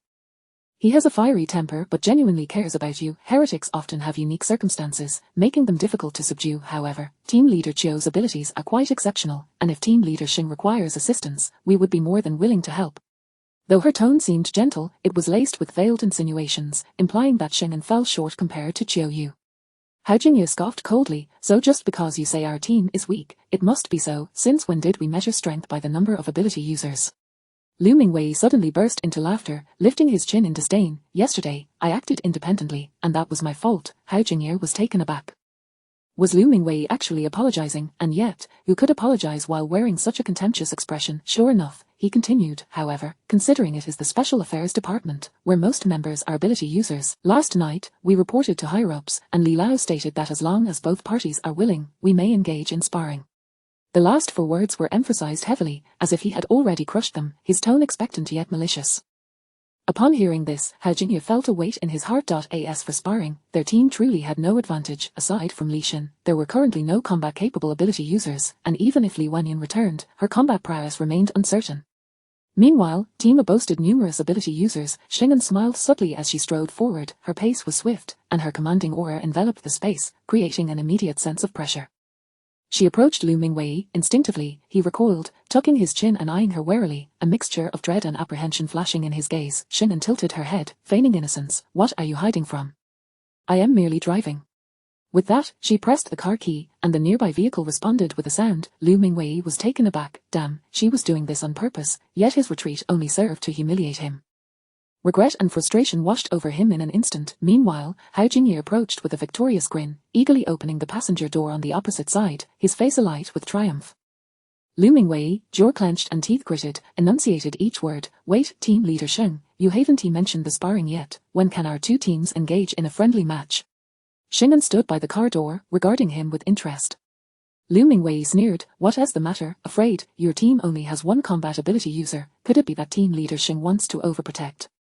Having suffered a loss at Xing'an's hands the previous day, he had failed to learn his lesson, his resentment only deepening. The recent humiliation merely fueled his desire for retribution. Hao Jingye rolled his eyes, such an obvious provocation. However, if the higher-ups had indeed agreed to occasional sparring, then it would be difficult to refuse. Continuously declining would imply fear of them, but how could they possibly defeat Team A? As Hao Jingye was lost in thought, Xing'an observed the increasingly close proximity of Lu Mingwei. He was provoking her, naturally standing quite near. At such a close distance. Xing'an curiously inquired, how is your injury? Huh. Lu Mingwei was momentarily stunned, then his expression soured, teeth clenched. It's fine. The physical endurance of ability users surpasses that of ordinary people. Just this minor injury. A lamenting scream erupted, reminiscent of a slaughtered pig. Xing'an had seized his fractured hand and gave it a slight shake, causing him to cry out in pain, the newly healed injury worsening. Oh dear, it seems you're still not fully recovered. As for sparring, my dear lightning friend, perhaps it's best you focus on healing first, Xing'an remarked with a slight smile. She then entered the vehicle, waving goodbye to the 3 as she departed. We're off, farewell. Only the pained Lu Mingwei and the supportive Ging Liqian remained. That Team Leader Xing truly strikes hard. Qiu Yu disregarded Ging Liqian, watching as Xing'an's vehicle receded, his expression inscrutable. Inside the car, Hao Jingye was at a loss for words. Lu Mingwei acts as if he is deranged, having just been taught a lesson yesterday. He continues to act out. Team Leader Qiu is no fool. Why does he allow him to run amok? Xing'an drove on, her gaze unperturbed. They are not fools. Hao Jingye looked at her, perplexed. With the apocalypse drawing ever closer, the nation requires the full strength of the Special Affairs Department.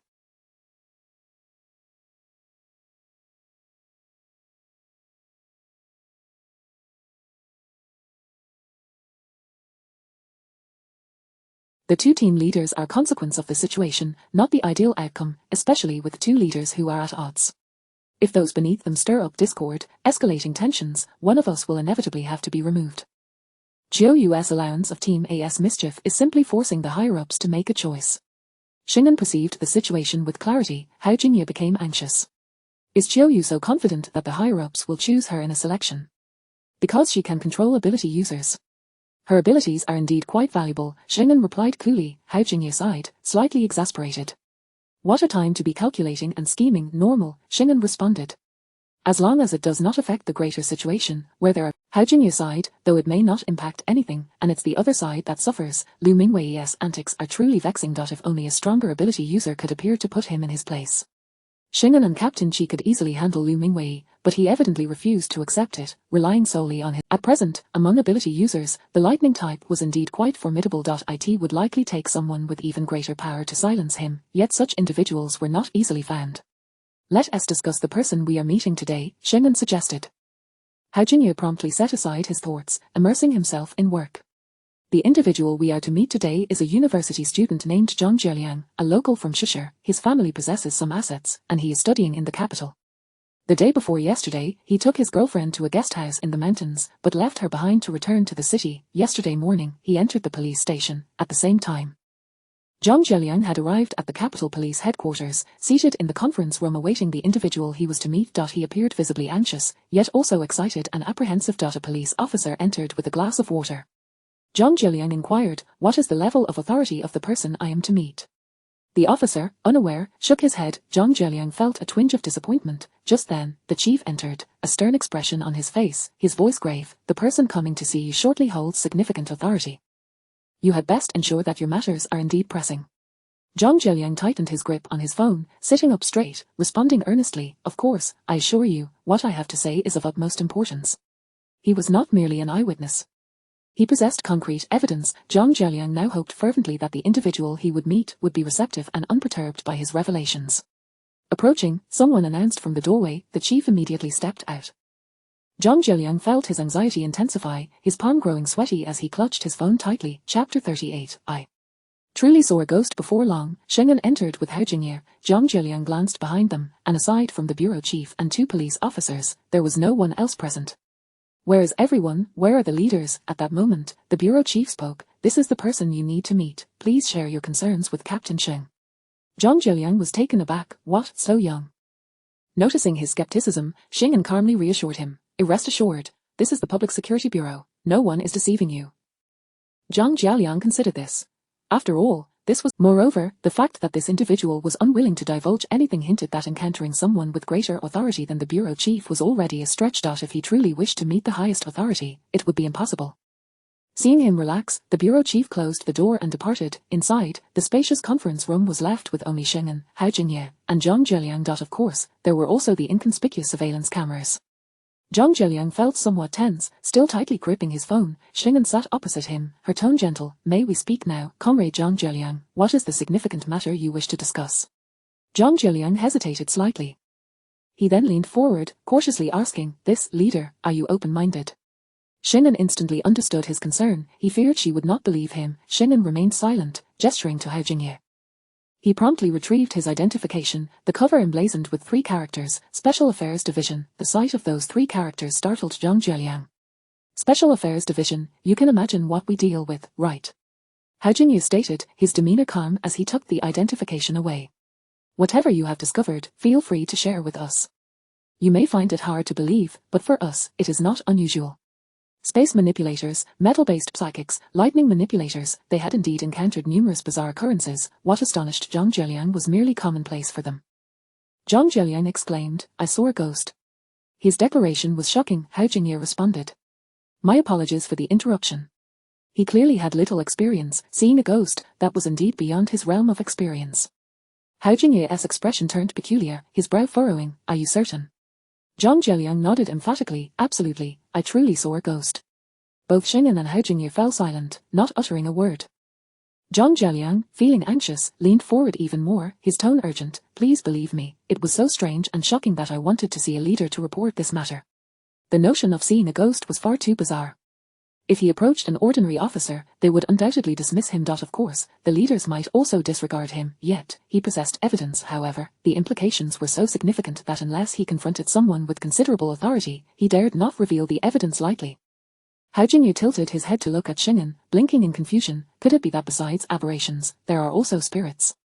In the past, had he heard such a statement, he certainly would not have believed it.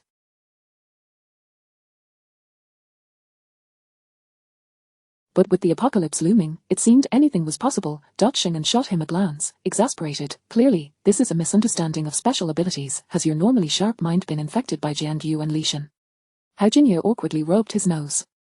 All right, in that brief moment, he indeed had not thought it through. His instinctive reaction had been, besides psychics and reincarnators, could there also be ghosts? Clearing his throat, he adopted a serious demeanor, placing his fingers on the keyboard to record Zhang Jialiang's words. Zhang Jialiang, believing they were skeptical, reiterated, I am telling the truth.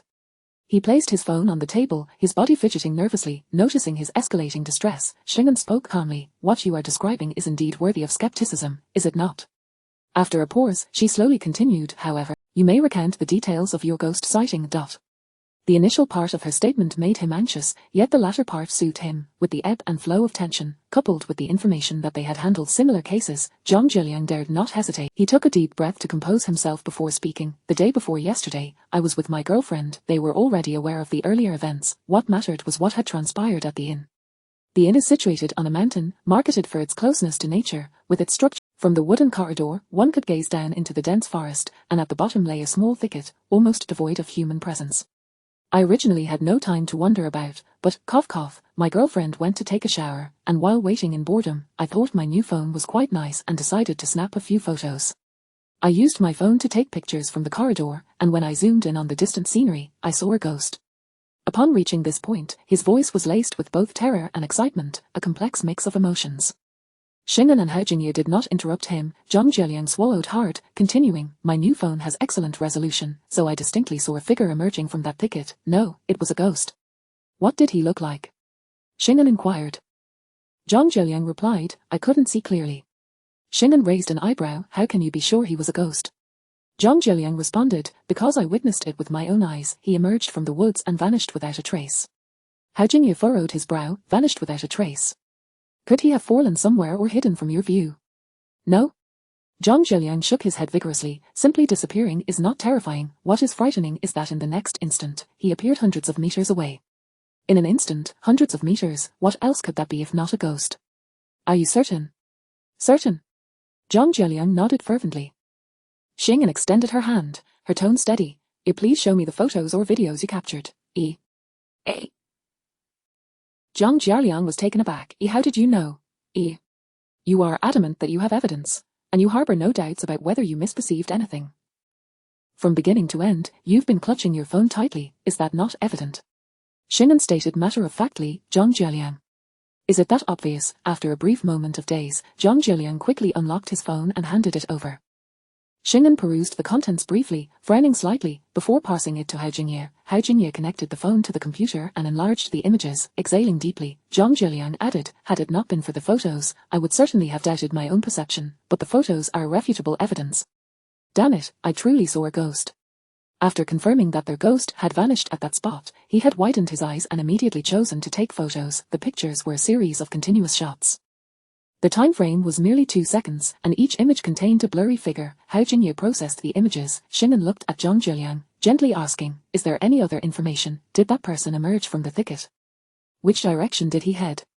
Zhang Jialiang instinctively shook his head. Suddenly, as if struck by a thought, he added, I happened to capture the moment and do not recognize him, but judging by his build, he appeared to be a stout fellow, emerging from the woods while wearing a hat. As it was getting dark, I couldn't discern which direction he took.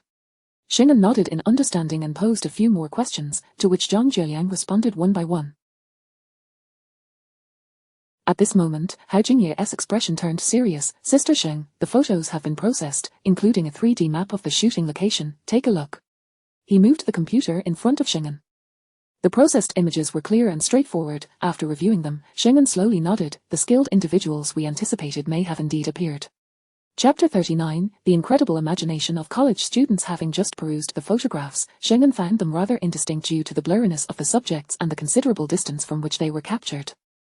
However, these processed images were remarkably clearer. Within 2 seconds, 4 pictures displayed the same man. His figure was discernible, yet his features remained obscured, allowing for the certainty that it was indeed the same individual. The attire and hat were identical in all 4 images. When these photographs were collated and compared against a real map, it became evident that the distance traversed by the individual was no less than 800 meters in a mere 2 seconds. In the consecutive shots, the first depicted the man beneath a tree, while the second captured him 200 meters beyond that tree. It is inconceivable for an ordinary person to cover 800 meters in 2 seconds. The world record for 100 meters stands at 9:58 seconds. This feat surpassed the record by several folds. Hao Jinye spoke softly. The photos bear no signs of manipulation. They are all original, and the captured scenes are authentic. Shinan nodded, directing her gaze toward Zhang Jialiang, who looked back at her with anticipation. Shinan stated, "We have comprehended the situation. Thank you for your cooperation. I shall arrange for someone to escort you home, along with a monetary reward." Zhang Jialiang's eyes widened in disbelief. "That is it?" "Indeed, that is all." Shinan smiled. "Of course, should you recall anything else, do not hesitate to inform us." Zhang Jialiang's expression morphed into one of disappointment. Shinan and Hao Jinye observed him, yet he lingered, fidgeting with the phone that had been returned to him, clearly reluctant to depart. "Is there anything else?" Shinan inquired, feigning ignorance. Zhang Jialiang, with a determined expression, straightened himself and declared, "I was the first to notice the anomaly, and after going through such a roundabout way to inform you, you cannot simply dismiss me with a we understand. What is it that you desire?" Zhang Jialiang insisted, "I wish to know what the situation is. Is he really a ghost? Furthermore, are there still many supernatural phenomena in our country? Is it a ghost or some pre-revolutionary entity?" There were far too many questions. Hao Jinye frowned, about to speak. Shinan raised her hand to stop him, fixing her gaze on Zhang Jialiang. In response to his eager look, she began, "He is not a ghost, but there are indeed some supernatural elements at play. However, I cannot disclose further details at this time, and I hope you can maintain confidentiality." Zhang Jialiang's shoulders slumped, his face falling into a frown. Hao Jinye found this curious. "You are merely an ordinary person. How can you be so intrigued by such esoteric matters? Are you not afraid of encountering misfortune?" Zhang Jialiang replied excitedly, "It is precisely because of the mystery that I am curious." He leaned in closer, lowering his voice, "You all appear completely unfazed. Does the state not have a grasp on numerous supernatural entities, akin to those in novels? Is there not a department for cultivating immortals or a bureau for managing monsters, a liaison between the realms of yin and yang?" Hao Jinye remained silent. Shinan interjected, "You are overthinking it. The imaginative prowess of our college students is truly remarkable." Zhang Jialiang, undeterred, continued, "May I join you in your quest to find this ghost? My curiosity is insatiable." Shinan shook her head, "That is not permissible. Our department comprises individuals who are far from ordinary, and you do not meet the requirements." So, he was at a disadvantage for being too ordinary. Zhang Jialiang maintained a serious demeanor. "I believe I am quite extraordinary as well. I frequently experience intermittent fits of rage, suffer from insomnia, often feel like losing my mind, my mental state." Shinan smiled gently, "Your condition would be better suited for the 3rd hospital, not our team." The 3rd hospital, a renowned psychiatric facility. Zhang Jialiang, in a show of desperation, pleaded, "Then may I accompany you in your search for this ghost? I am genuinely curious." "Curiosity can be perilous," Hao Jinye remarked solemnly. Zhang Jialiang countered, "I am human, and if I encounter such mystical occurrences, then so be it. Perhaps I could even become a character in a supernatural tale or experience a time travel adventure." As he spoke, his eyes sparkled with excitement. Shinan stood up. Zhang Jialiang's eyes gleamed. "Is that possible?" Shinan replied, "I will arrange for someone to escort you home." Zhang Jialiang was left speechless. His visit had not only failed to resolve his queries but had instead left him with even more uncertainties regarding Shinan, the Special Affairs Department, and the nature of supernatural entities. Yet they would not divulge any information. Zhang Jialiang exclaimed in frustration, "I have captured evidence of supernatural phenomena. Why won't you tell me? If you refuse, I shall share it online." This was indeed a threat. Shinan's expression remained unchanged. "Very well, if you wish to post it, you may do so." After a pause, under Zhang Jialiang's irate gaze, she continued, "However, should you cooperate with us, I will share information with you in 10 days. "Really?" "Indeed," Shinan affirmed confidently. Zhang Jialiang thought to himself, 10 days is but a brief wait. He would bide his time. Thus, Shinan summoned a police officer to escort him home, and he departed with a sense of pride, eagerly counting down the 10 days. Once he was gone, Hao Jinye abruptly inquired, "When does the state plan to announce the final news?" Shinan replied, "In 10 days, coinciding with the countdown of 5 days." Hao Jinye pondered, "Isn't he at the same time frame?" At that juncture, not only would Zhang Jialiang be informed, but the entire nation would be as well. This poor lad had been led astray by Xing, and Xing'an's demeanor turned serious as she instructed, immediately investigate the identity of the anomaly. His abilities are quite exceptional. The photographs were not particularly clear. Nevertheless, utilizing state resources, they would undoubtedly uncover the truth. Hao Jingye inquired curiously, what kind of ability does he possess? Is it related to speed? If it were indeed a speed-related ability, it would not be overly alarming. Xing'an, however, shook her head. I doubt it. Covering 800 meters in 2 seconds suggests the presence of an afterimage, making it impossible to capture the individual clearly. Though she had never encountered a speed-related ability, it was evident that such abilities were characterized by extreme velocity. Yet, the faster one moved, the less discernible they became, leaving only a fleeting shadow. These photographs, while clearer than most, did not imply speed. Thus, it must be another unique capability. Hao Jingye gasped. If it is not speed-related and does not fall within the elemental categories of metal, wood, water, fire, or earth, it must be one of the rarest abilities. The specifics will likely need to be addressed by him directly, or perhaps Li Wanyan, Xing'an remarked, stepping outside. They still had much to learn about these abilities. Among the reincarnators they had encountered, Yang Chuan had returned from the second year of the apocalyptic timeline, albeit with fragmented memories. Perhaps Li Wanyan possessed the most comprehensive knowledge on the subject. Hao Jingye hastened to keep up. When will they return? Unless unforeseen circumstances arise, Team Zero will return the day after tomorrow, while Li Wanyan will be a day later. Hao Jingye expressed confusion. Team Qi is returning before Li Wanyan. Team Zero is flying back, while Li Wanyan, having acquired an abundance of resources, is returning by boat. Hao Jingye was left speechless. Chapter 40. The buff is fully stacked. The investigation into the unknown ability user requires time, and the two return to the camp. Upon encountering Song Linwei, before they can share today's discoveries, he interjects, the red-marked folder contains information that has been directly transmitted from above. The granary in Shishir has been robbed, and it is 100% confirmed that it was executed by a space ability user. Team A has already taken action. Xing'an raised an eyebrow. Meanwhile, Hao Jingye's eyes widened in astonishment. Is it a zero-cost purchase? This indeed constitutes a true zero-cost purchase, directly targeting the national granary for food. The doomsday has yet to arrive, yet decisive action has already been taken. This individual is formidable. Hao Jingye's expression turned serious. Sister Sheng, we must act swiftly. We cannot allow Team A to seize the opportunity first. Previously, each team had been gathering information and searching for heretics. However, this red-marked document was a direct transfer from above, confirming the existence of the heretic, representing shared intelligence between teams A and B. In other words, first come, first served. Song Linwei nodded in agreement. The fact that this person could take food from the granary indicates they must be a space ability user. Since Team A lacks such abilities, as soon as the news arrived, Xiao Yu immediately abandoned her current task and rushed to the scene, clearly determined to secure the target. Including Jiang Yu, they have two individuals with spatial abilities. Team A, primarily composed of combat specialists, naturally feels anxious due to their lack of space manipulation. Xing'an remained composed. To dare to execute a zero-cost purchase from the national granary speaks volumes about the confidence of the perpetrator. I fear this individual may not be easily apprehended, so there is no need to rush. Although Team A has initiated action, it does not guarantee they will be the first to capture the individual. Their presence at the scene is merely to gather further intelligence, rather than to immediately locate the suspect. Xing'an murmured, once again, Shishir. The ability user they discovered was in Shishir, and could this zero-cost purchaser also be in Shishir? Song Linwei inquired, puzzled. Shishir, right. Zhang Jialiang also came from Shishir. What did you learn today? Let's discuss while we walk. Xing'an began to stride forward. Additionally, please provide me. I would like to examine the specifics of this heretic.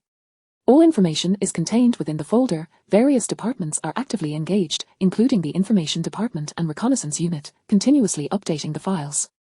Xing'an meticulously reviewed each entry while Hao Jingye relayed the findings of their investigation to Song Linwei. Since the confirmation of the impending apocalypse, cities have been preparing not only for shelters but also for food stockpiling. Previously, Li Wanyan had been unable to procure anything because the state was in the process of reclamation, whereas the reclaimed food stored, in the face of a global catastrophic disaster, it is unlikely to be housed in a single location.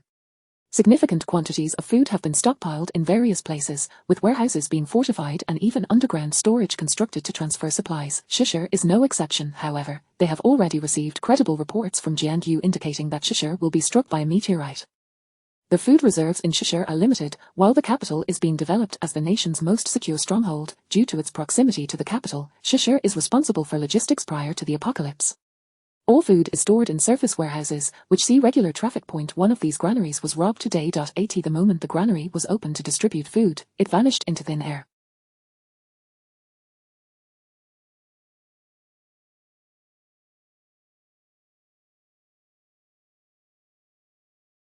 Everyone present was rendered incapacitated, according to the interrogation results in the folder. Both the psychologist and reconnaissance expert were responsible for questioning, and reports were being updated in real time. Everyone appeared normal. Song Linwei stated, until we have more information, all staff members present at the granary today as suspects. After all, the surveillance footage shows that aside from these few workers, no one else entered the granary. The surveillance clearly illustrates the moment the supplies disappeared.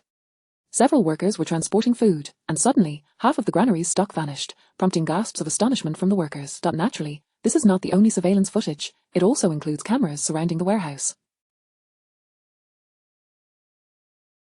Reports indicate that they have reviewed footage from the past 3 days, with no unfamiliar individuals in proximity, and further investigations into older footage are ongoing. Simultaneously, immediate reports from the scene confirmed that only the workers' footprints were found inside the warehouse. In this scenario, it seems most probable that the space ability user is among the staff. Hao Jingye inhaled sharply. This is likely why team leader Chiao Yu rushed to the scene. She intends to engage the staff directly to identify the heretic. Xing'an remained silent, her brow furrowed as she repeatedly scrutinized the surveillance footage of the granary theft, her gaze deep in contemplation. Lost in thought, Hao Jingye asked, puzzled, Sister Sheng, aren't we going to the scene? Since Chiao Yu has already arrived, if the heretic is among the staff, she will likely apprehend them quickly, effectively meaning Team A has locked onto the heretic, and they cannot interfere further. Xing'an tilted her head, murmuring, I have a strong intuition that the heretic who stole the food is not among the staff. Intuition. Xing'an's instinct demands attention, Hao Jingye argued, but there are no other footprints at the scene. How did this space ability user enter? Where could they be hiding? It's quite perplexing. Song Linwei's mind stirred. Could it be that the heretic possesses another type of ability? Xing'an exhaled, lifting her gaze and slowly articulating, we cannot rule out the possibility of collusion. Hao Jingye gasped in surprise. More than one person. There are awakened ability users collaborating with other heretics. If this is the case, not only would there be multiple abilities at play, but they could also evade surveillance, absconding with supplies without leaving a trace, which indeed makes sense. Yet, it is profoundly unsettling. Upon further reflection, Song Linwei pondered aloud, if it is a duo or a group collaboration, how did they coordinate? Xing'an remained silent, continuing to peruse the latest transmitted information, commenting as she reviewed, why do you think the heretics targeted the warehouse in Shishir? Perhaps the heretics are from Shishir. Following the principle of proximity. Hao Jingye speculated. That possibility cannot be dismissed, Xing'an paused, then continued, however, it is also plausible that the heretics are aware that Shishir will be struck by a meteorite and believe this food would go to waste, thus taking it in advance. Hao Jingye's pupils constricted as he exchanged glances with Song Linwei, exclaiming in unison, reborn individuals. Indeed. Suddenly, everything clicked into place. There exists a reborn individual, possibly with abilities akin to Yang Chuan and Li Wanyan, a reborn ability user. They would know who else might awaken abilities and could have conducted preliminary screenings. Armed with the correct answers, they could make contact with heretics who awakened early. Reborn individuals, space manipulation, abilities. This little group has buffed themselves to the maximum. Xing'an smiled. This reborn individual must be located, and as for Li Wanyan, I've just realized another use for her, and I can hardly wait for her return with the supplies. Hao Jingye and Song Linwei instinctively touched the back of their slightly chilled necks. Unknowingly, they felt a twinge of sympathy for Li Wanyan. While she remains unaware, she is helping the state deliver supplies. Before she has even returned, Sister Sheng has already devised other plans for her, and she is likely to face an enormous workload upon her return. What a tragic fate for the daughter of destiny. Hao Jingye, connect me with the interrogation squad leader via video. I wish to converse with the staff. Xing'an clearly had a direction in mind. Song Linwei's face was filled with confusion. Hao Jingye was equally perplexed, yet dutifully contacted the squad leader for Xing'an. The video call connected. On the other end, not only was the squad leader present, but also a familiar face, Chiao Yu. Xing'an raised an eyebrow, waving her hand in greeting, Team Leader Chiao. Chiao Yu's expression darkened. Team Leader Sheng, I am already monitoring this situation. I recall you had other targets in mind. Xing'an smiled. If Team Leader Chiao has already located the suspects, we shall not interfere.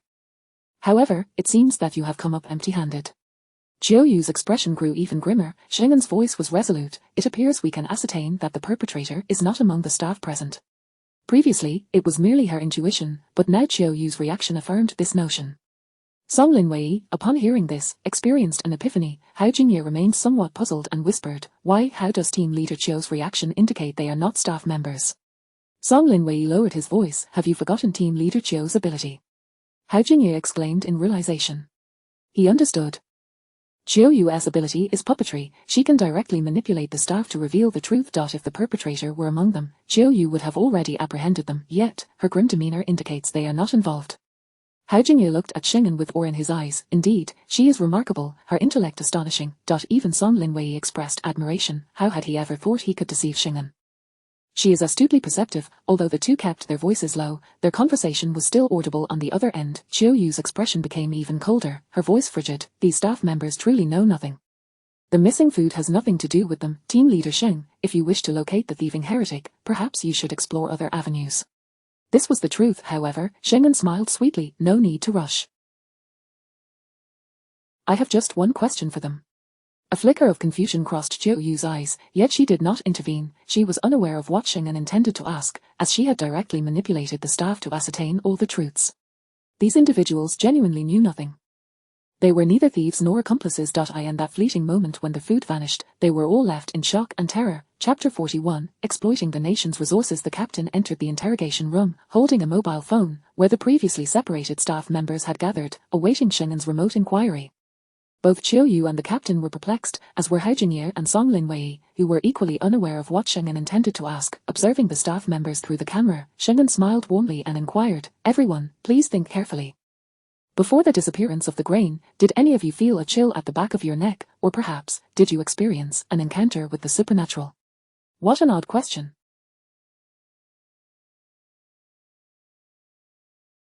An encounter with the supernatural. This description is maddeningly familiar. Wasn't Jiang Zheliang the one who reported seeing a ghost to the authorities? The individuals on the other side were evidently taken aback, their expressions reflecting bewilderment. Xing'an continued, "This is the final question for today's inquiry. I hope each of you can recall every detail, no matter how small, as it will aid us in uncovering the truth." The captain immediately added, "Feel free to mention anything that comes to mind. You are all assisting the nation." Upon hearing this, the captain instinctively glanced at Chiu Yu. In contrast to Chiu Yu's stern demeanor that instilled trepidation, Xing'an's approach during the inquiry was mild and inviting. Even after asking a couple of questions, she refrained from using her abilities. It must be admitted that while Chiu Yu was highly efficient, Xing'an created a more relaxed atmosphere. Several staff members visibly eased, their faces contemplative, clearly engaged in serious reflection. Some shook their heads, others appeared puzzled, yet one person slowly raised their hand. Xing'an promptly encouraged, "Please, go ahead." The individual hesitated momentarily. Xing'an reassured them, "It's all right, you can tell me anything." With her warm demeanor, the captain directed the camera towards that person. With Xing'an smiling at him, the individual stammered, "I think I might have encountered something supernatural recently." The group reacted with disbelief. Hao Jingye and Song Linwei straightened in their seats, while Chiu Yu and the captain, too, became serious. The individual continued, "Last night, as I was heading home from work, I felt something collide with me, but when I turned around, there was nothing there. I thought I was just overly fatigued and hallucinating. My mother suggested I had encountered a ghost and even burned talismans for me." Chiu Yu frowned. This matter seemed unrelated to today's theft. She hadn't inquired about it during her questioning. The others felt it was irrelevant as well, hence they didn't mention it. Feeling conflicted but not interrupting Xing'an, the individual added, "Today, while in the warehouse, I seemed to feel a breeze behind me." After a brief pause, he quickly clarified, "Of course, I was facing away from the door, so it could have been the wind from outside." Standing by the door, it was indeed plausible to perceive a breeze behind oneself. Xing'an nodded with a smile, "All right, I understand, thank you for your cooperation." The individual appeared confused, lost in thought. Xing'an turned to the captain and stated, "I have completed my inquiries. In the case of such supernatural phenomena, every detail is crucial. Since he sensed the wind, even if it was merely a figment of his imagination, it warrants investigation. We must immediately check his position today and scrutinize the scene further." The captain responded solemnly, "Understood, I will initiate an investigation right away." After saying this, he ended the call. Chiu Yu pressed her lips tightly, her expression darkening. Xing'an was perceptive. She was not naive, having encountered something supernatural yesterday and feeling a breeze today. In this critical moment of grain theft, although the underlying reasoning remained unclear, it was undeniably significant information that could not be overlooked. She had been on site to inquire personally but had missed this detail, while Xing'an had deliberately sought it out. Clearly, Xing'an was onto something, possibly deducing a wealth of information. Once again, she had been outmaneuvered. Qiuyu clenched her fist. The individual had yet to be located, but she firmly believed that with her abilities, she could unearth the thief. She could not afford to. Meanwhile, after ending the call, Xing'an reclined in her chair, her hands clasped behind her head, adopting a leisurely tone. Next, we await the results. What about the investigation outcomes regarding Zhang Zhiliang's report of the aberrant phenomena? Has any information come through? Unexpectedly, she swiftly shifted to another anomaly. Hao Jingye paused momentarily before hurriedly checking for updates. During their return, various departments had begun investigations upon receiving the notice. He promptly organized the real-time investigative information. However, Song Linwei remained puzzled about the anomaly linked to the theft and could not help but inquire, "Sister Sheng, why did you suddenly ask them if they had encountered anything supernatural? How were you so certain that someone indeed had?" He would suddenly concoct the term, encountering the supernatural. In response, Xing'an stroked her chin thoughtfully. "I am not certain, that is why I needed to inquire. The fact that someone truly experienced such an encounter supports my hypothesis. Of course, this is merely a conjecture, and further investigation is required. I will inform you shortly." She then turned her gaze towards Hao Jingye. He produced all the documents and handed them over. "It's the same as before. We retrieved surveillance footage from the guest house and all nearby road cameras, which are currently being compared and analyzed. The surveillance from the spy satellites for the relevant time frame is also being retrieved." Xing'an nodded, picking up one of the photographs taken by Zhang Zhiliang, scrutinizing it closely. The image revealed only that the individual was wearing a hat and dressed in black. When placed side by side, the 4 photographs clearly depicted the same person, complete with timestamps and locations. By retrieving the surrounding road surveillance and spy satellite footage, they would swiftly identify the individual. This exemplifies the formidable power of the national apparatus, a terrifying force from which nothing can conceal itself. Ding ding, a notification chimed, signaling an update to the folder. Hao Jingye immediately opened it. Upon inspecting the scene based on the position of the staff member who reported the supernatural encounter, they discovered additional markings resembling footprints. Strangely, there was only one print throughout the entire warehouse, which had been overlooked during their initial investigation. Had they not pinpointed this staff member's location and conducted a thorough examination, they would have likely failed to identify this faint mark. Both of them gasped in astonishment, printing out the photograph. Xing'an smiled, her eyes sparkling. "Indeed, this one is quite capable. They even know how to leave no footprints, far more cautious than the aberrants we've encountered previously." Jiangyu was busy ordering takeout from home in batches. Li Wanyan was raising funds to construct a bunker. For Li Xin, there was no need to mention him. If they didn't apprehend him, he would leap out on his own. Among the aberrants discovered thus far, the one who stole from the warehouse was the most prudent. Naturally, there were even more cautious individuals yet to be uncovered, cautious, yet rather audacious. With 15 days until the apocalypse, they had already begun exploiting the nation's resources. Hao Jingye spoke urgently. "Sister Sheng, what should we do next?" Song Linwei added, "This information is public. Team leader Chio's side has also received it. They will likely commence screening immediately, and we must act as well." Upon hearing this, Xing'an flicked her fingers against the photograph depicting the faint imprint, stating calmly, "Prompt them to swiftly use the spy satellites to locate the aberrant captured by Zhang Zhiliang." Hao Jingye responded with a hint of exasperation, "Sister, focus on the priorities. Although that individual is formidable, we might want to set them aside for now. There could be more than one aberrant involved in the grain theft. We should prioritize this matter." Song Linwei concurred, "Yes, we cannot allow team leader Qiu to seize the key information first and identify the target. Otherwise, this aberrant will become part of Group A." On one side stood an individual with abilities, and on the other, a small group. Clearly, the latter took precedence. They should compete with Qiu Yu to see who could uncover the crucial information first. Only by identifying significant information could they pinpoint the target aberrant. However, Xing'an shook her head. She placed the 2 photographs side by side, one of their ghost captured by Zhang Zhiliang, and the other of the faint imprint in the warehouse. Xing'an smiled, "We have already found it. Who says they do not intersect? This little ghost is indeed the key figure in the theft." Chapter 42, Brother Long, you are the protagonist of the world. What? They actually overlap. Upon hearing this, the 2 of them widened their eyes in disbelief. They never anticipated that the 2 heretics they sought would indeed be intertwined. Their ghost captured by Zhang Zhiliang was similarly involved in the theft case. Their expressions shifted rapidly as they pondered the underlying logic.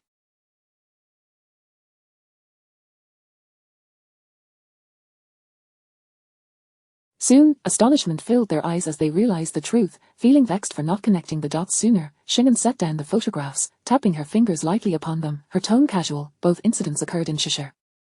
I had long wondered if there might be a connection between the two. Why did that person use their abilities in such a desolate location? It is highly probable that they deliberately sought out an isolated spot for training.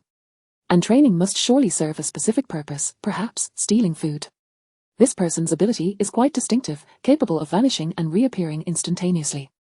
Based on the 4 photos taken by Zhang Jialiang, the distance of their disappearance is limited, indicating that they must land periodically. Hao Jingye slammed his hand on the table, interjecting, "It resembles a speed-based ability. As long as one moves swiftly enough, they become nearly invisible. If they activate their power consecutively with minimal pauses, ordinary cameras would likely fail to capture them." Song Linwei had another question, but what about the ghost sighting? Xing'an chuckled lightly, her tone composed. While 2 activations of abilities can occur without intervals, the spatial ability user would need time to gather the food, necessarily extending the interval, thereby making the activations non-continuous, which the cameras would certainly capture. Propping her chin on one hand, she toyed with the 2 photographs, spinning them with intrigue. Thus, the little ghost requires a blind spot to evade the cameras, implying they must be aware of the warehouse's layout. Installing a miniature camera on a staff member for real-time surveillance to ascertain the monitoring positions and blind spots became imperative. The staff member who encountered their ghost last night was being surveilled by their little ghost. And today, the sensation of wind signified their little ghost retrieving the surveillance. Hao Jingye suddenly understood. As if struck by a revelation, he hastily opened the surveillance video, rewinding it to the precise moment the food vanished and pausing it. Song Linwei glanced over and then pointed to the position beside the staff member, inhaling sharply. "It's here." The towering stacks of food and the actions of this staff member rendered the camera ineffective from this angle. Hao Jingye nodded, his expression complex. It was only for a fleeting moment that the camera was blind, for that individual would subsequently move, and the food would soon vanish. This brief interval suffices for the spatial ability user to retrieve the food, immediately disengage the surveillance, and depart. Xing'an tapped the paused video interface, tilting her chin slightly. "Have someone address this timestamp, this location, this angle." Hao Jingye nodded, swiftly issuing commands. Song Linwei shook his head. "Such cunning calculations are impressive." "Indeed," Xing'an remarked, unabashed in her praise. "What a clever little ghost, possessing a clear objective and a well-defined course of action, from training to reconnaissance, then identifying the individual to install the surveillance, culminating in the operation to erase traces, a masterful execution." Song Linwei stole a glance at her, his feelings mixed. No matter how clear the action plan or how exquisite the modus operandi, it had all been unraveled by Xing'an connecting the scattered clues, precisely locking onto the trail from mere fibers of evidence. Encountering her was indeed a misfortune for the heretic. Song Linwei sighed, contemplating how the state had chosen such capable individuals to lead the heretics. After sending out the notification, Hao Jingye queried, "Sister Sheng, what precisely is the little ghost's ability?" Xing'an referred to their little ghost, and he followed suit. A remarkably adept ability user, yet the moniker seemed to diminish their aura. Xing'an picked up the 4 photographs captured by Zhang Jialiang, a smile gracing her lips, her voice laced with amusement. "A rather unique ability, which may be aptly termed blink." Hao Jingye glanced down, abruptly standing, seizing the photograph and dossier with a grave expression. "Sister Sheng, we have located the file on the blink ability user.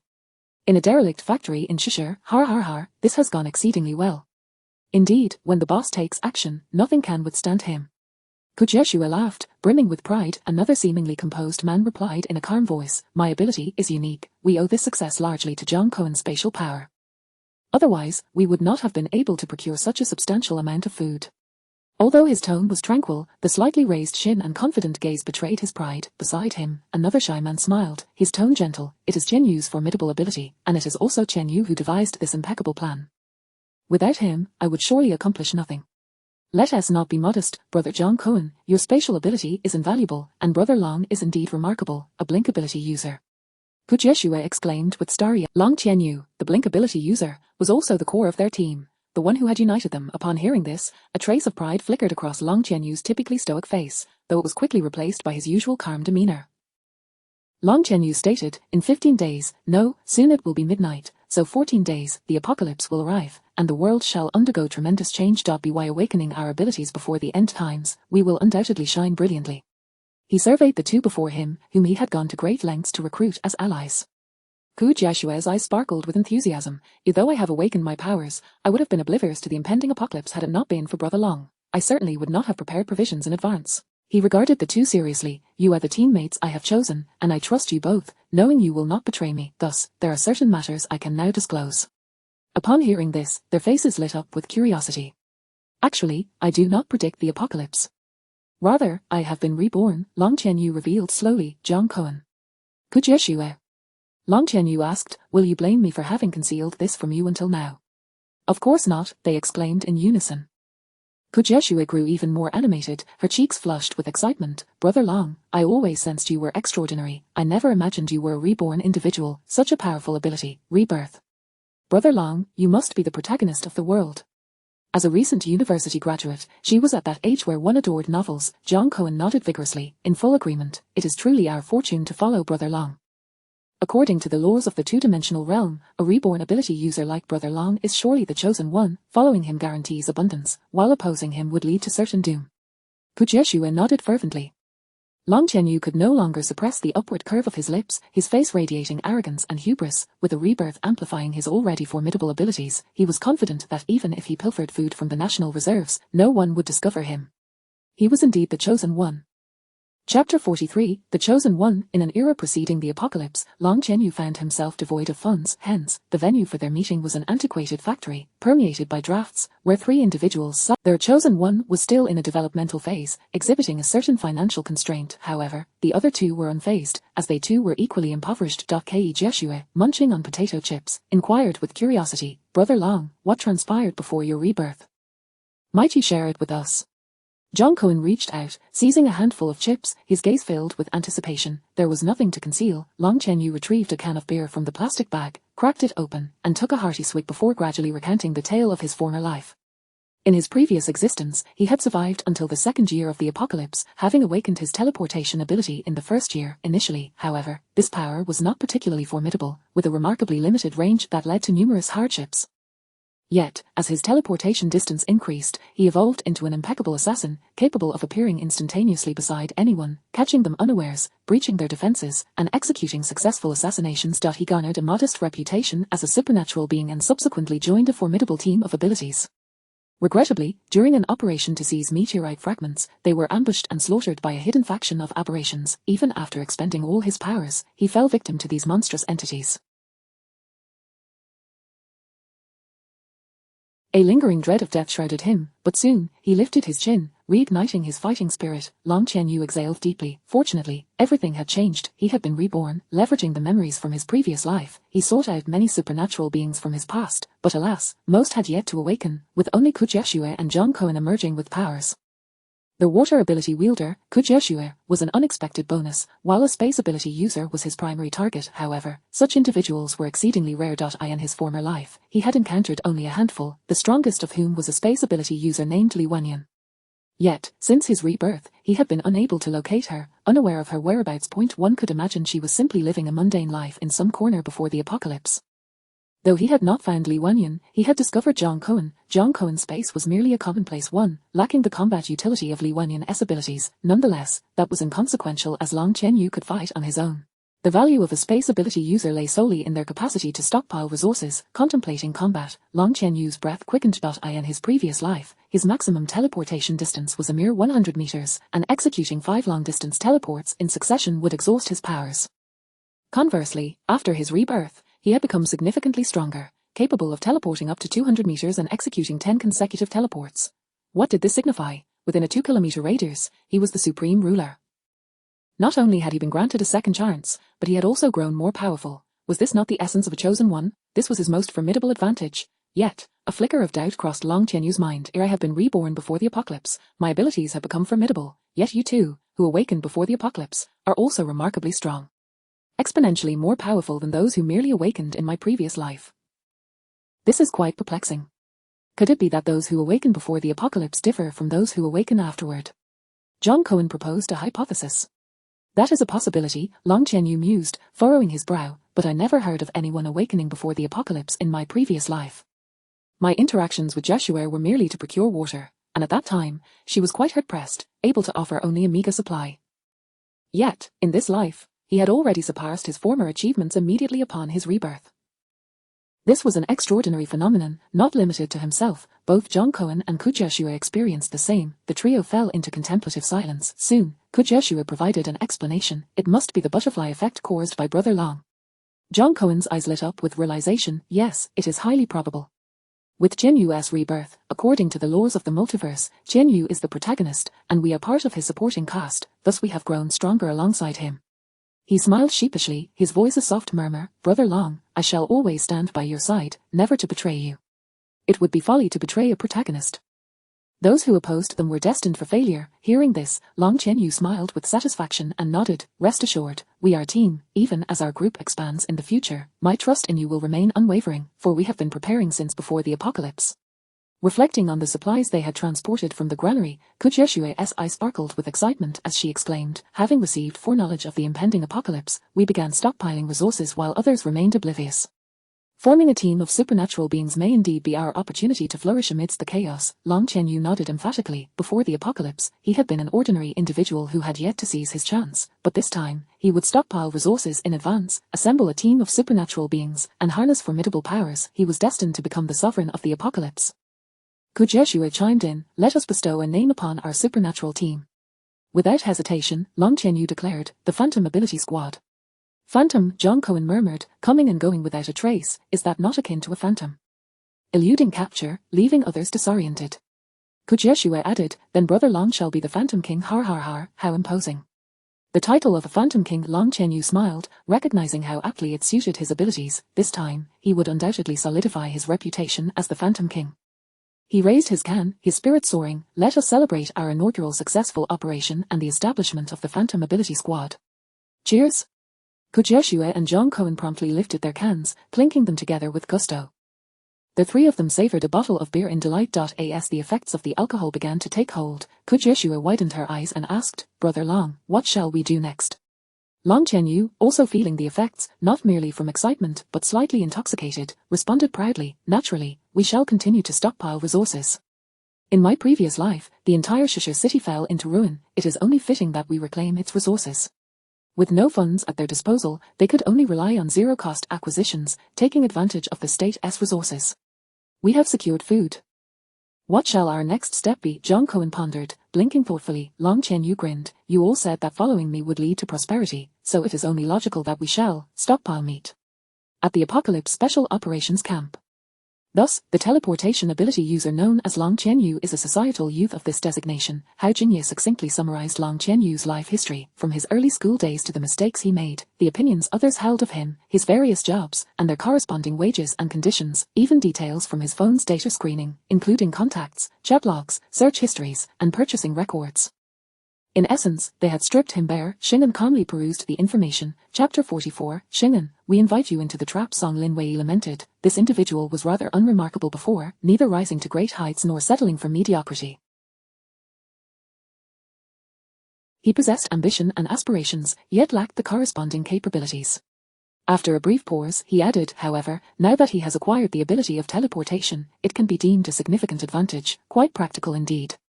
Hao Jinye nodded in agreement. Indeed, Long Jianyu must have survived in the apocalyptic world for a considerable duration. Otherwise, such a transformation would not have been feasible.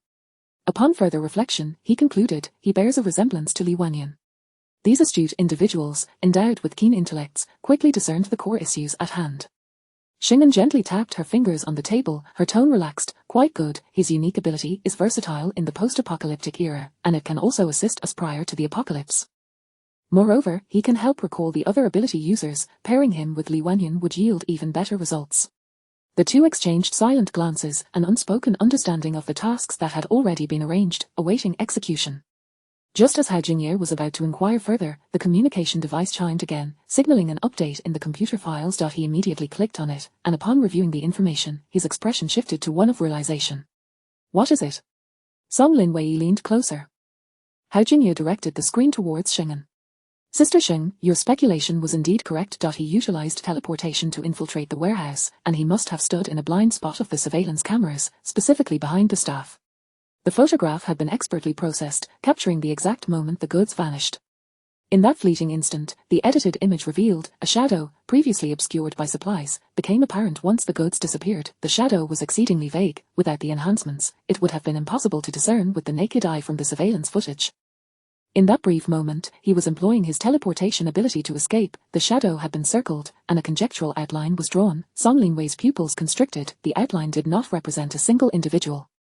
Long Qianyu was neither that tall nor that robust.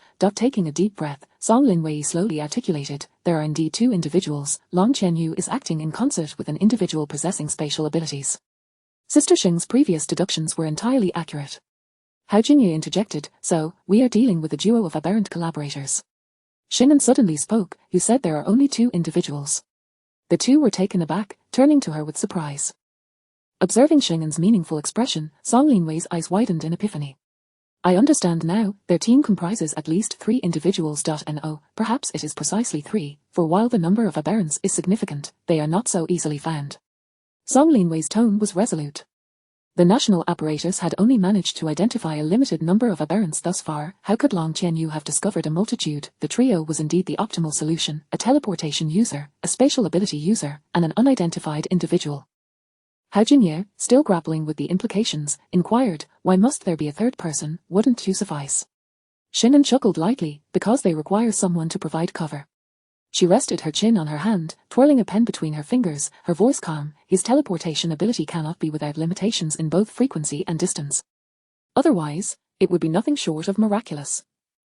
Pausing momentarily, she continued, if Long Qianyu possessed an invincible and limitless teleportation ability, he would not need to hide from the warehouse's cameras. He could afford to act with reckless abandon.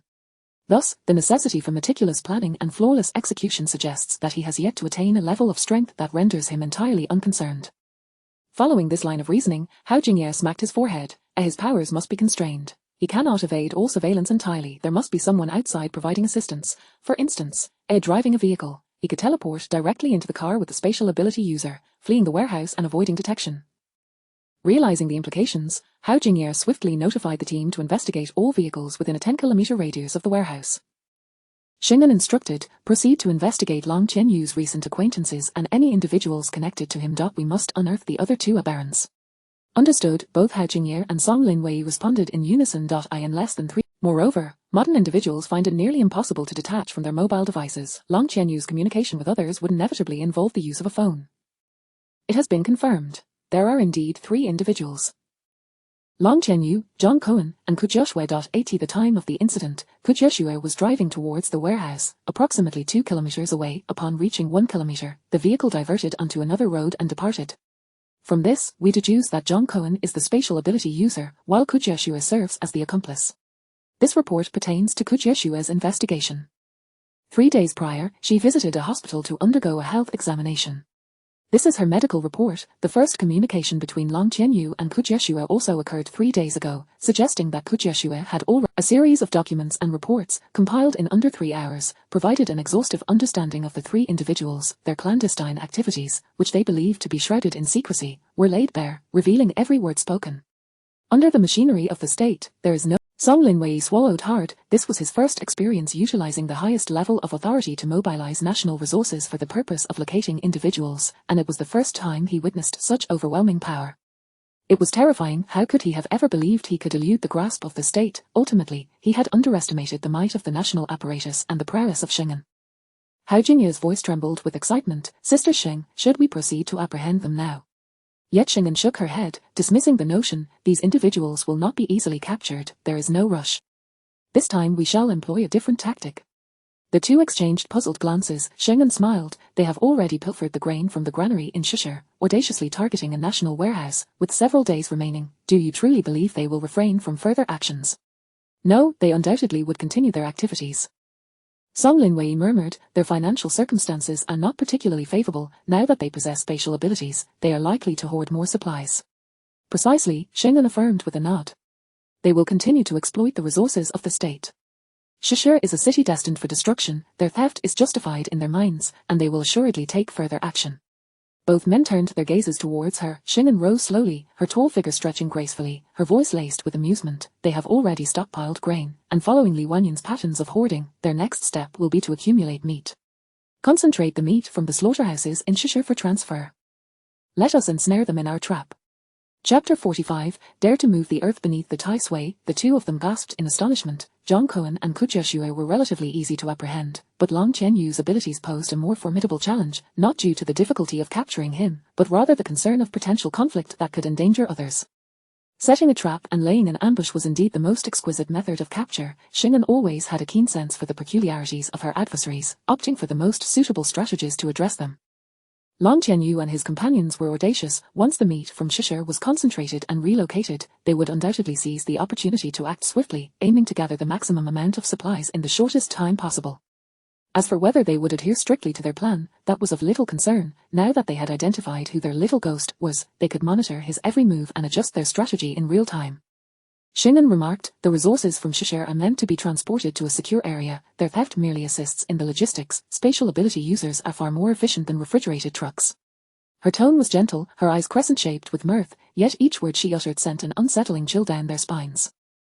Hao Jingye and Song Linwei exchanged silent glances, both struck dumb by her words. Truly, Xingjie was a master of utilizing every resource to its fullest potential. Whether or not one wished to join the Doomsday Special Affairs Office was irrelevant. It was a foregone conclusion that one must join. Doomsday Countdown, 14 days. As Xing'an dined, she perused the documents in her hands. Jianyu and Lishan, having endured a half-day of lectures, felt light-headed as they drifted into the cafeteria and sat down across from Xing'an.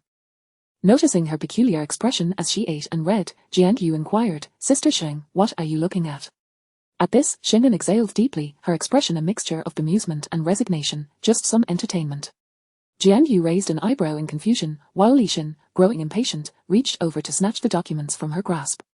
Xing'an did not protest, allowing them to examine the contents. As they glanced at the pages, both were taken aback. Chat records, each page secured with a clip, filled with substantial content. They began reading from the first page, discovering a chat log from a small group of 3. Group name, Ghostly Power Syndicate. Had this been before the apocalypse, and had they not acquired the chat records from Xing'an, they would have surely dismissed it as a whimsical little group. Yet now, realization dawned upon them. This was the new faction Xing'an and her team had recently been pursuing. Suddenly alert, they abandoned their meals, their minds racing to comprehend the gravity of the situation. Ghost King. Tomorrow's operation, I'll scout the location today. Future Water God, is it still the previous plan? Spatial Master, yes. Dragon Brother, I'm organizing the space. The food occupies 2/3, leaving only 1/3 for meat. Ghost King. Future Water God, roughly, but there will be some adjustments. I need to find out which warehouse has the most meat. Ghost King. Spatial Master, purchase a ticket to Beijing, I'll provide the address. Rent the safest warehouse, and place half the food inside. Food can be stored outside for a while, but meat must be kept in the spatial storage. Future Water God. Understood. Spatial Master, acknowledged. Future Water God, Dragon Brother, I just scoped out the wholesale market. The management is reallocating resources, likely due to the grain warehouse theft, consolidating the meat. Ghost King. Have you determined its location? Future Water God, I followed a refrigerated truck. It's south on road to the north. Ghost King, drive over to pick me up. We'll discuss in person. Ghost King. Spatial Master, don't rush. If the meat is already centralized, it simplifies our task. Once we confirm the location, we'll rent a warehouse together. Spatial Master, understood. With Dragon Brother leading, we are invincible. Future Water God. No kidding, he is our leader, the Ghost King. Jianyu. Lishan. They exchanged bewildered glances, both utterly perplexed. Jianyu exclaimed, what does this mean? Are they plotting to steal state resources? Lishan paused for a moment, then slowly nodded, indeed. Almost simultaneously, they exclaimed, are they out of their minds? This was a clear demonstration of daring to move the earth beneath the Tai sway, witnessed firsthand. Jianyu lamented, I merely bought some extra supplies and got caught by Xingjie. Lishan added, I only wanted to save the world, and I ended up captured. What audacity did these individuals possess? Were they courting death? The thought of them meticulously planning a heist on state resources while Xing'an observed their chat logs with amusement made Jianyu instinctively tap his chest in homage to the audacity of these three. At that moment, Hao Jingye entered the cafeteria, briskly approaching with a folder in hand. Sister Xing, I have the latest news. They've purchased tickets to Beijing to rent a warehouse, choosing a location in the West District, near the core of the suburban refuge. However, those warehouses are currently stocked with state resources. Xing'an replied calmly, let us rent them an empty one. They are diligently aiding us in transporting the food, how could we not accept their assistance? Hao Jingye acquiesced, then paused to extract his phone. Here are the details of their meeting negotiations. IV highlighted the crucial information.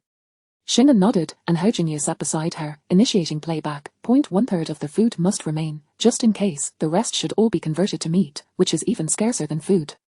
Isn't it impossible to cultivate land in the future? It seems the Beijing Academy of Sciences has developed hydroponics, and plant-based ability users can produce food, albeit in small quantities. Nevertheless, it exists. Meat is far more valuable, as the same amount of meat can be exchanged for several times its worth in food from plant ability users. Then it's settled, we'll reserve 5 square meters for other items, and the remainder will be for meat. After the grain warehouse theft, the state concentrated the meat, perfect for us to seize. Our cold storage facilities heavily monitored. Of course, but what is to fear? We have Dragon Brother. Har har har, the state will have no idea how that batch of resources vanished, they'll probably think it's haunted, it's hilarious. Just imagining them bewildered makes me want to laugh. After tomorrow, they'll be even more confused. Indeed, we will demonstrate to them that in the face of overwhelming strength, everything is but a paper tiger. The era of the state has passed, and the strong are the future. Upon hearing this, Jianyu and Lishan suddenly felt a chill, the hair on the back of their necks standing on end. They turned to Xing'an, who, indeed, was smiling, her smile gentle yet her eyes unfathomably deep, a warm expression that paradoxically made the air around them grow cold. In an instant, they straightened up, their hearts racing in trepidation. Good heavens, this was the true essence of courage. In the shadow of their formidable power, the state was a mere paper tiger. Was Xingjie a paper tiger? These 3 individuals were utterly unfathomable. Chapter 46. Of course, it's because the chosen one is too poor. Doomsday Countdown. 13 days, the small team prepared to embark on their mission to commit the act, seizing a large quantity of meat from the national cold storage. Long Qianyu was resolute. With the experience from our last endeavor, this time we shall proceed with even greater efficiency, aiming to completely empty the cold storage. Zhang Cohen nodded emphatically. Ke Jieshua could hardly contain her excitement. They are even unaware of our existence. He rubbed his hands together, flashing a shy smile. In the past, I never dared to dream that one day I would possess such extraordinary abilities, so immensely powerful. Long Qianyu remained silent, yet his eyes clearly conveyed agreement. Who could have anticipated that they would become so formidable? The astonishing scenarios depicted in television and novels were unfolding in reality. They were the protagonists. Long Qianyu flashed a smile, lifting his chin and clearing his throat, adopting a composed demeanor. Let us set forth. First, we shall visit a breakfast shop to procure some food, and we will resolve our breakfast on the way to our destination. Jieshua hesitated momentarily, then sheepishly smiled. Brother Long, Brother Zhang, do you have any money left? I spent all mine on renting the vehicle and refueling. Her words instantly deflated the previously buoyant atmosphere. Long Qianyu's prideful demeanor faltered. He lowered his voice. I ran out of money yesterday when I rented the warehouse. Zhang Cohen forced a smile. I am also out. I spent everything on train tickets yesterday. Why did he only pilfer from the nation, hoarding nothing else, simply because they were impoverished, unable to afford anything? Long Qianyu, after a brief silence, he inquired of Jieshua, do you have nothing at all left? Any buy now pay later options? Jieshua lowered her head. I used all my money at the beginning of the month to pay off my credit card. Zhang Cohen rummaged through his pockets for a while before producing 5 yuan. Long Qianyu declared, that will suffice, let us buy a few steamed buns. Jieshua hesitated. Brother Long, the price of grain has increased, now a steamed bun costs 3 yuan each, and 5 yuan for 2 is insufficient. Long Qianyu. He took a deep breath before finally saying, then let us buy 2. We will make do for now. At this point, the 3 exchanged glances. For some inexplicable reason, they suddenly felt a tinge of despair. Jieshua shook her head, dispelling this peculiar thought from her mind, and spoke with conviction. We have an entire warehouse of grain, and soon we shall have a space full of meat. Indeed, Zhang Cohen reassured himself, in the face of the apocalypse, we shall be wealthier than nations. Long Qianyu regained his confidence, lifting his chin. Compared to an abundance of resources and formidable abilities, what do other things matter? Money is but paper. Once the apocalypse arrives, it becomes worthless. We must set off immediately to seize the most valuable resources of the end times. The trio brimmed with confidence as they eagerly made their way to the breakfast shop, purchasing 2 steamed buns. Once in the vehicle, Zhang Cohen handed the 2 buns to Long Qianyu. Long Qianyu intended to share half with him. Zhang Cohen grinned widely, then produced another bun. I managed to snag an extra one. Long Qianyu gazed at the bun, his emotions complex. Was the space merely for pilfering a bun? It felt strangely off. Long Qianyu remarked, Zhang Cohen, it is best not to utilize the space to steal food from other ability users during the apocalypse. Why not? Zhang Cohen, savoring his food, looked up in confusion. Long Qianyu explained, when a space ability user is brought to the brink of death, they may release a portion of their stored resources, and upon their demise, all items within their space will be expelled. This indicated that space ability users were prime targets for those lacking food abilities. Zhang Cohen's eyes widened, causing him to lose his appetite for the bun. No worries, I will protect you, and besides, it is still before the apocalypse, Long Qianyu added. John Cohen felt somewhat reassured. He was timid yet perceptive, deciding to cling tightly to Brother Long's side to avoid becoming a victim of food theft. What does food matter? Just think of the supplies we have hoarded. Kujieshu bit into her bun, resolutely declaring. Long Qianyu and John Cohen simultaneously broke into smiles. The thought of their stockpile and today's plans made even the tasteless bun seem delectable. Not far away, a burly man slapped his son, who was watching intently. What are you staring at? Have you never seen anyone gnawing on a bun? His son withdrew his gaze, scratching his head. They are so strange, looking all high and mighty, yet each has a white bun, devouring it with such relish. The man bellowed, hurry up and go to school. I tell you, if you don't study hard, you will end up like those three ruffians, gnawing on buns without any vegetables, the son pouted, taking a large bite of his sandwich. Meanwhile, before the trio set out, the Special Operations Unit had already begun to mobilize. At the Doomsday Special Operations Base. Early in the morning, Xing'an donned her combat attire and set out with Hao Jingye and Song Linwei. Jiangyu and Lishan flanked Xing'an, clinging to her legs, pleading, Sister, take us with you. Please, take us along, sob sob sob. Xing'an shifted her legs, feeling their grip tighten. Her expression remained impassive. Aren't you supposed to be in class today? Lishan replied, no class. Jiangyu added, if necessary, we can make it up tonight. I want to go and watch. How could they possibly miss this? This was a showdown with three outlaws. Moreover, unlike previous encounters, this time the outlaws were particularly tricky, and a fight was likely required. From the background checks, it was revealed that Long Qianyu was raised by his grandparents, who had since passed away. Kujieshu's parents favored sons over daughters, leading to a fractured family dynamic. John Cohen, on the other hand, was a direct product of an orphanage. In other words, they were three solitary individuals. To subdue such individuals, one could only resort to forceful suppression. Neither the curious Jiangyu nor the self-proclaimed formidable Lishan were willing to miss the spectacle and insisted on tagging along. Song Linwei frowned. You two, do not cause trouble for team leader Sheng. Lishan bared his teeth, refraining from contradicting his uncle. Jiangyu shot back, you usually stay at the base, today you're following along too, aren't you? You want to see the excitement just like us, so why criticize us? Song Linwei, Sheng'an glanced over, sighed, fine, let us go. Oh yeah. The two cheered exuberantly. She smiled slightly, if any of you dare to cause trouble, I will double your coursework, and you won't be allowed to leave the base. The two felt a chill run down their spines, standing at attention. Yes. Chapter 47. She, possessing resources. This was the first time Jiangyu and Lishan witnessed an operation by the Special Operations Department. Dressed in combat attire, Xing'an exuded an air of elegance and confidence, her hand gripping a miniature walkie-talkie. With a stern expression, she issued commands, prompting the special police stationed at the department to spring into action. Xing'an raised her wrist, her voice composed, Team 1, Team 1.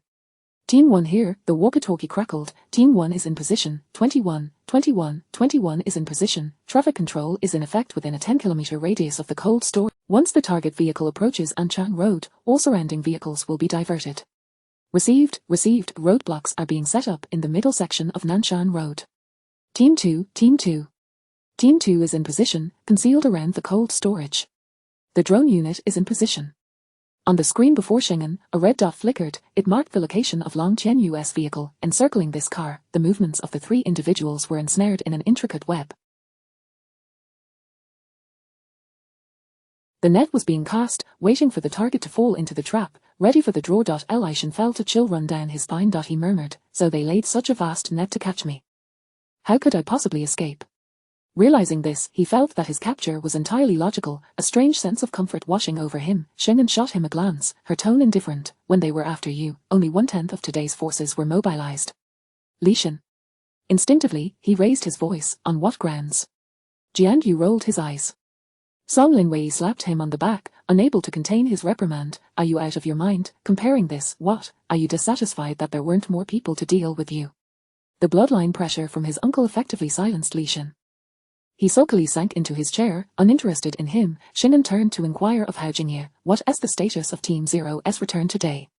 Hao Jingye glanced at the time, hastily responding, they should have just arrived. Their flight was last night. Xing'an, send the address to Team Zero, they should head directly to Shishir. Hao Jingye was taken aback. Xing'an's gaze was sharp, her tone cool. This is the first encounter with the heretics. Team Zero is destined to engage with them and the aberrations in the future. Today is merely a rehearsal to accumulate experience. Pausing, she added, it is also a precaution against the heretics. Why was there such a formidable display today? It was due to the impending apocalypse, the emergence of aberrations, and the inevitable rise of more heretics. They required combat experience. This was the perfect opportunity. Furthermore, precautions needed to be taken against that Long Qianyu fellow. Having returned from the apocalypse, imbued with its ruthlessness, no one could predict what he might do. The arrival of Team Zero would ensure absolute security. Meanwhile, Wan Yuan disembarked the plane alongside Team Qi, accompanied by a member of Team Zero, Yu Feng.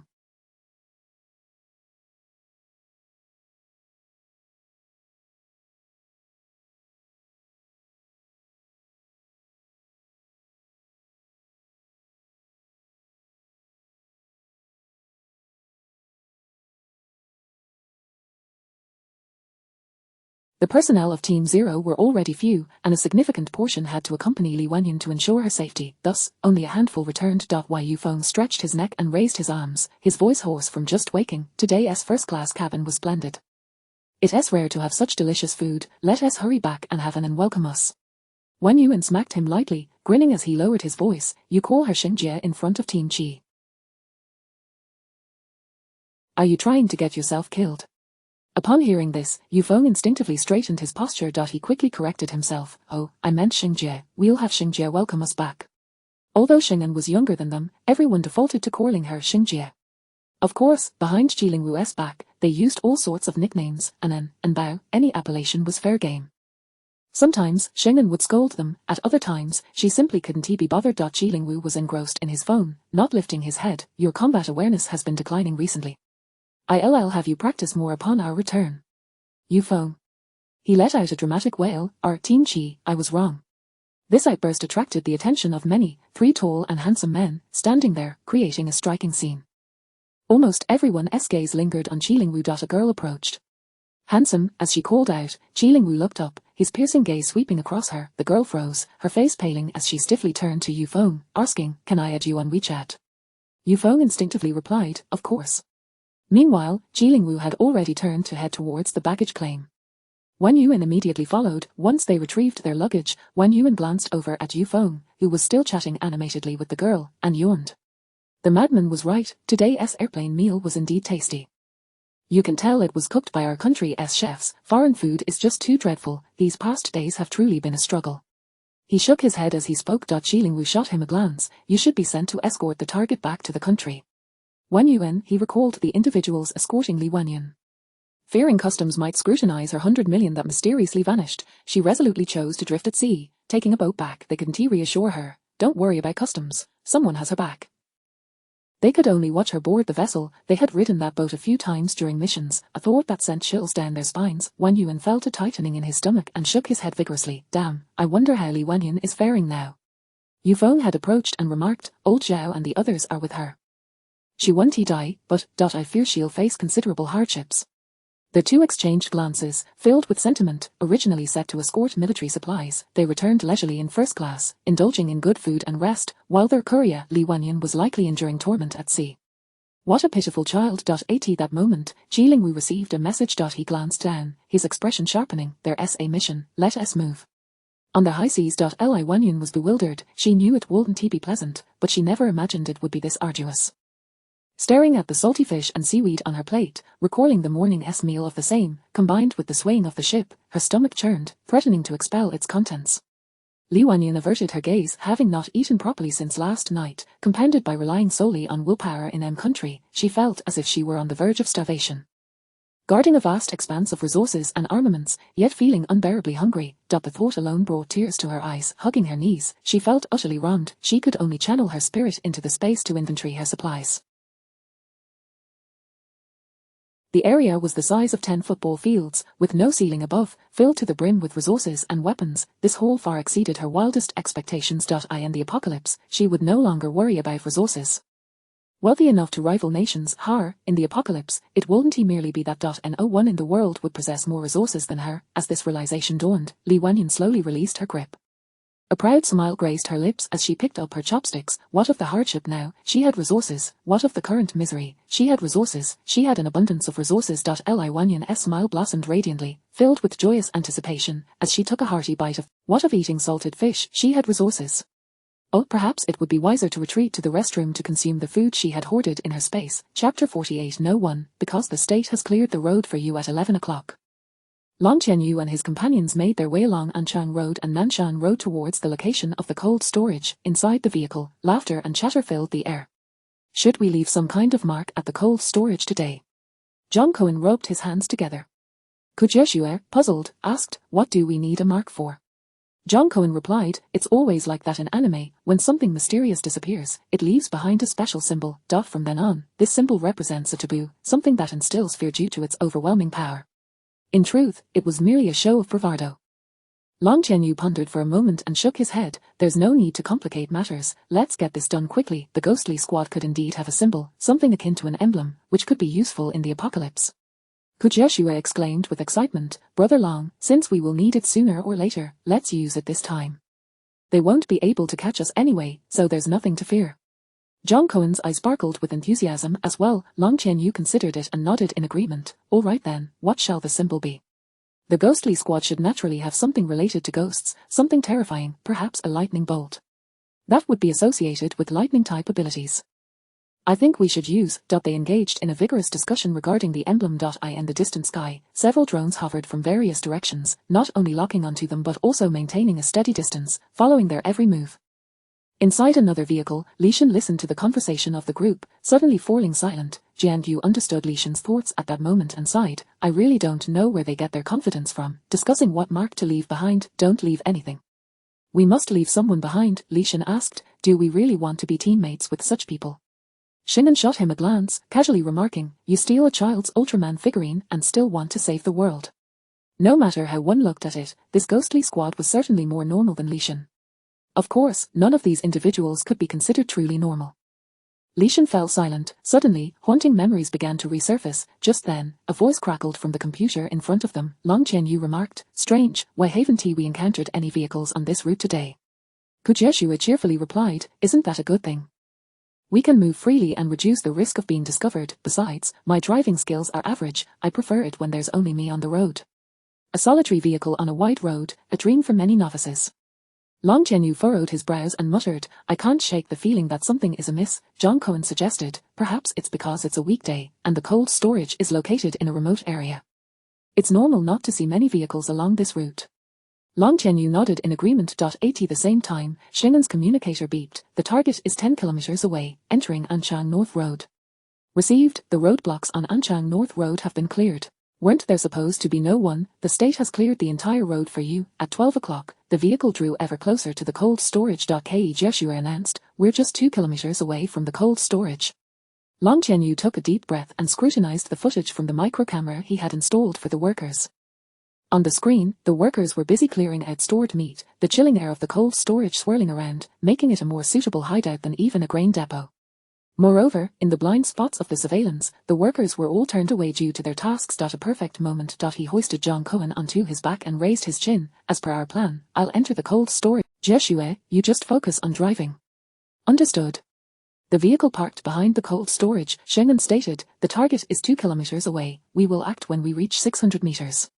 Hao Jingye adjusted his glasses and stated mechanically, based on the target speed, we expect to reach it in 1 minute and 28 seconds. Shin'an commanded, all departments, prepare. At 600 meters. Long Qianyu shouted, action. Shin'an echoed, action. At that precise moment, they each executed their tasks, each with their own objectives. Long Qianyu's target was the bait cold storage, while Shin'an's target was the teleporting ability user, Long Qianyu. Simultaneously, they lunged towards their respective goals. In an instant, Long Qianyu vanished from the vehicle, taking John Cohen with him. The rapid disappearance stirred a faint breeze. Kujeshue was unfazed. She had witnessed such occurrences many times before. Yet each time, she couldn't help but marvel, Brother Long is truly powerful, such formidable abilities, is that not invincibility? She quickly adjusted the vehicle's direction and drove onto a side road, knowing that in just a few blinks, Brother Long could reappear inside the vehicle. However, just as Brother Long departed, she had barely adjusted her course. In the sky, 3 drones swiftly converged, forming a triangular formation that surrounded her. Simultaneously, armed figures emerged from the surrounding brush, clad in military green uniforms, helmets on their heads, and faces painted in camouflage. The dark muzzles of their guns were aimed directly at Kujeshue. Get out of the car. Kujeshue froze in place. Everything had gone smoothly. Long Qianyu executed 3 consecutive teleports, entering the cold storage blind spots. John Cohen quickly cooperated, collecting the meat from the cold storage at lightning speed. The quantity was overwhelming, filling his spatial capacity, leaving dozens of tons unaccounted for. A smile spread across Long Chen-Yu's face. Just as he was about to disappear again, the spotlight above suddenly blazed to life, its blinding brilliance rendering them exposed. In an instant, both of their pupils constricted, the act of vanishing was halted. The cold storage door was abruptly shut, and several laser guns aimed at Long Chen-Yu. At the same time, a soft female voice resonated. Long Chen-Yu, can we have a word? Long Chen-Yu and John Cohen were taken aback. What was happening? How did they find them, and how did they know who they were? This is impossible. Long Chen-Yu instinctively raised his voice. John Cohen cautiously climbed down from his back, swallowing hard.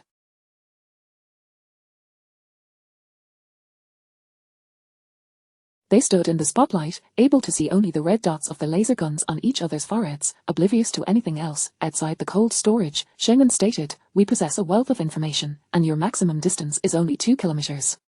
We have control over everything within 5 kilometers. Can we talk? Brother Long. John Cohen panicked. Long Chen-Yu, equally flustered, squinted to see clearly, yet inside the cold storage, everything had vanished. Even the workers had been evacuated in the instant the spotlight robbed them of their vision. Shengen continued, friends, the temperature inside the cold storage is quite low, please come out. The lights were suddenly extinguished. Simultaneously, the door swung open. Outside, countless officers clad in black uniforms aimed semi-automatic rifles at them. The red dots of the laser guns remained fixed on their foreheads. John Cohen's legs turned to jelly. Shengen reassured, don't worry, we mean no harm, nor do we intend to capture you for dissection and research. So, how about it, can we talk? Each of the 3-inch can we talk phrases was increasingly chilling, each more lethal than the last. John Cohen instinctively looked to Long Chen-Yu, who surveyed Shengen before glancing at the dark muzzles of the guns. Suddenly he vanished from sight, accompanied by the declaration, want to catch me, dream on. Chapter 49, Team Chi, Ling Wu so brazen, yet he undeniably possesses the strength to be so audacious. And no sooner had the words left his lips than he vanished without a trace. By the time Hao Jingye regained his senses, a piercing alarm echoed 200 meters away. Beep, beep, the underground sensing device emitted a prolonged, jarring sound, illuminating a red circle on the ground. Simultaneously, in that fleeting moment, bang, bang, bang. Drones and special police officers fired their weapons simultaneously at the source of the alarm, right in the center of the red circle. Shengen spoke no falsehood. Within a 5-kilometer radius, a complete lockdown ensued, and within 2 kilometers, ground infrared detection was in place. This was a contest of technology and superpowers, a confrontation between the state and those endowed with extraordinary abilities. It was both a capture operation and a drill. Long Chen-Yu's figure materialized, swaying slightly. A bullet grazed his arm, and he looked over in alarm, exhaling a long breath. A tranquilizer gun. Impressive, you managed to only get hit once. Shengen approached him like a cat stalking its prey, unhurried in ordering another shot. Meanwhile, Long Chen-Yu remained ever vigilant of his surroundings. His voice was frosty. That shot was unexpected. Do you think I would be unable to evade your gunfire? Shengen raised an eyebrow slightly. Hao Jingye's heart raced, exchanging a glance with Song Linwei, both reflecting astonishment in each other's eyes. There was no doubt about Shengen's marksman skills or the drone speed. According to the plan, a few well-placed shots would surely bring Long Chen-Yu down. Yet, to their surprise, he had only been struck once. This fellow had not only flashed away, but had done so with astonishing speed and agility. This was not merely a gift of extraordinary abilities, but also a result of his extensive combat experience, something Hao Jingye and his team had not anticipated. Xing An, too, was taken aback. It seemed that the ability to flash brought about an enhancement in speed. Evidently, this flashing ability was an upgrade to speed-related powers, exponentially more potent. During Long Chen-Yu's flashing maneuvers, infrared detection could not capture him. Only upon landing 200 meters away would he be detectable. Regardless of how swift he was, Shengen stood before Long Chen-Yu, calmly stating, you have 6 more opportunities to flash, covering a distance of 1,200 meters. You cannot escape our encirclement, Long Chen-Yu, shall we converse? The fourth conversation, Long Chen-Yu gasped, his breath hitching, his mind buzzing in disbelief. How could they know? How could they even be aware of how many times he could use his power? He surveyed the drones overhead, the special police surrounding them, and the red circle that would emit a shrill alarm with any movement, ensnaring him like a shackle. He had underestimated the might of the state apparatus. Long Chen-Yu finally fixed his gaze on Shengen's face, her striking features causing him to momentarily falter. Clutching his arm, he rasped, you could actually kill me, yet you refrained. Is this an attempt to recruit me? Shengen regarded him coolly, replying, this is an arrest. Long Chen-Yu and she locked eyes, an implicit contest of wills as they maintained a distance of approximately 10 meters, standing off against one another. In the distance, Li Xin, unable to approach, grinned, what on earth are they doing? Jiangyu remarked, what should we do? I suddenly feel like this guy has the aura of a male lead, arrogant, expressionless, and rather handsome, with formidable powers, Li Shan retorted. What male lead? He, Iron Man, is the destined child of fate. Long Qianyu scrutinized Shingen from head to toe, then suddenly laughed. I am open to a discussion, and I would be quite willing to accept your official overtures. It would be a pleasure to have a companion like you, but I have 3 conditions. He was perceptive. In such a tightly woven net, escape was no longer an option. Moreover, he was curious about what the state knew and intrigued by the woman before him. Long Qianyu wore an expression of keen interest, tilting his chin slightly, his gaze locked onto Shingen's face, his eyes reflecting admiration and satisfaction. Shingen brushed off the dust from her tactical jacket, her tone languid. First, you must converse with us. Second, I will be your leader. Lastly, we shall not agree to your demands. As her words settled, she raised her hand, gesturing, proceed. Bang, bang, bang. The surrounding Long Qianyu's brow furrowed as he instantly disappeared from sight. His body became a mere afterimage, appearing in various locations. Concurrently, voices echoed from all directions. Indeed, I can only flash 6 times over long distances, but short-distance flashes consume far less power. Shingen remained unfazed, coolly stating, your abilities will eventually deplete. This was intended as a drill. They were unafraid of exhausting their resources. After a brief pause, Long Qianyu spoke again. How about we make a wager before your powers run out? If you capture me, I will comply with your wishes. However, if you fail to catch me, you must agree to my 3 requests. Shingen remained silent, narrowing her eyes slightly. Her gaze seemed to drift into the distance, her brows barely twitching. Not far away, Song Linwei remarked, such powerful abilities. Li Shan inhaled sharply, realizing perhaps he was not necessarily superior to this individual. His powers were indeed impressive. However, he was Iron Man. As long as he maintained his hardened exterior, this fellow could never harm him. In fact, he could turn himself into a porcupine, preventing this guy from making any advances. With that thought, he felt quite content. His recent training had proven beneficial. He began to think in the right way, strategizing to maximize his abilities and unleash terrifying power. Jiangyu, however, was already entranced. She murmured, wow, the more I look, the more I feel this guy has the aura of a male lead, while Sister Xing is the female protagonist, a superpowered individual and a policewoman. This pairing seems quite compelling. Nearby, Hao Jingye was also gazing ahead, mimicking Shingen's expression and tone, a slight smile gracing his lips. First and foremost, Sister Xing is not a policewoman. She isn't even a flower. Secondly, this guy is not the protagonist. Finally, do you all believe Team Chi is dead?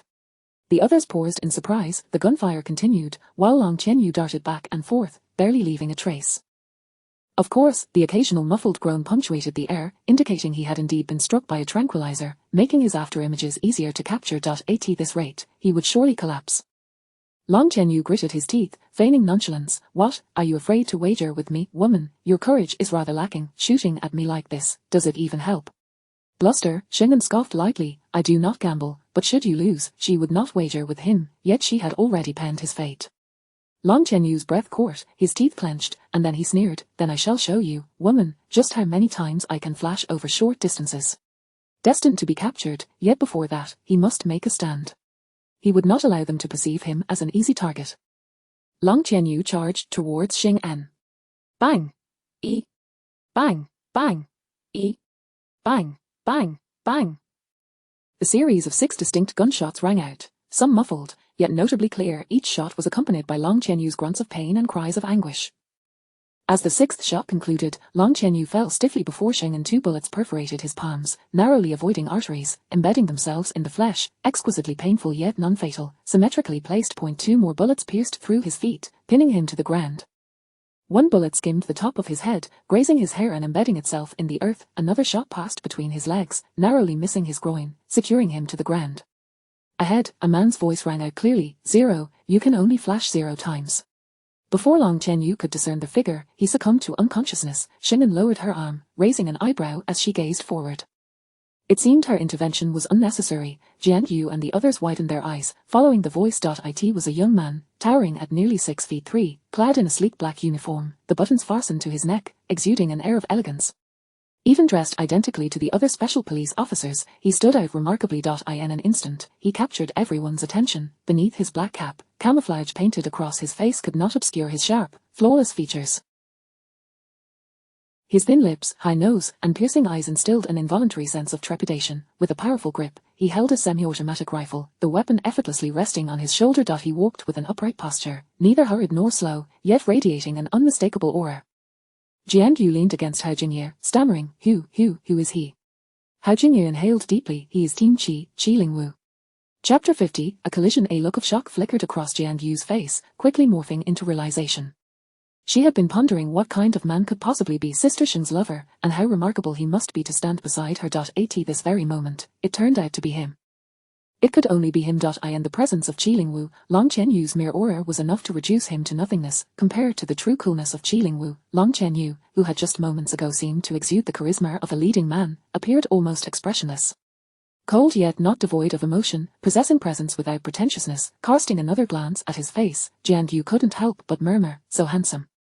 Even disregarding everything else, that strikingly handsome visage was more than sufficient, absolutely qualified. Sister Sheng made a wise choice here. In her excitement, she instinctively tightened her grip. Beside her, Hao Jingye winced as she pinched his arm, grimacing, I say, you might want to tone it down.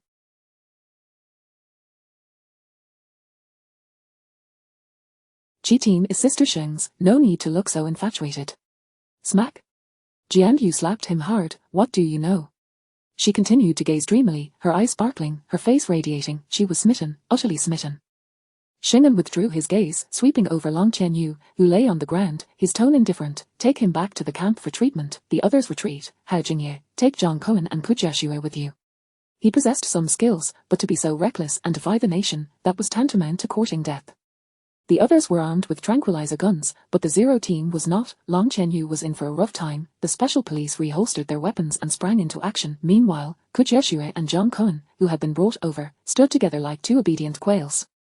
Particularly after Long Qianyu had been pinned to the ground by several shots, the two swallowed hard, their faces betraying their trepidation. They obediently raised their hands, complying with whatever was asked of them. Finally, Shingen turned his attention to Qi Lingwu. Since his arrival, Qi Lingwu had not diverted his gaze from Shingen, as if, in this moment, he were the sole being of importance on this land. The two exchanged glances over the sprawled figure of Long Qianyu, then, they simultaneously smiled, their eyes filled with warmth. As Long Qianyu was carried away and the others retreated, Qi Lingwu quickened his pace. Shingen moved forward leisurely, unhurried. As they drew near, Qi Lingwu held a gun in his right hand while his left effortlessly caught Shingen, cradling her as if she weighed nothing at all, not a tremor in his stance. One raised a chin, the other lowered her head with a smile, their lips barely brushing, foreheads touching. Long time no see, Qi team. Long time no see, Shingen. It felt wonderful to reunite. It felt wonderful knowing they were both alive and well.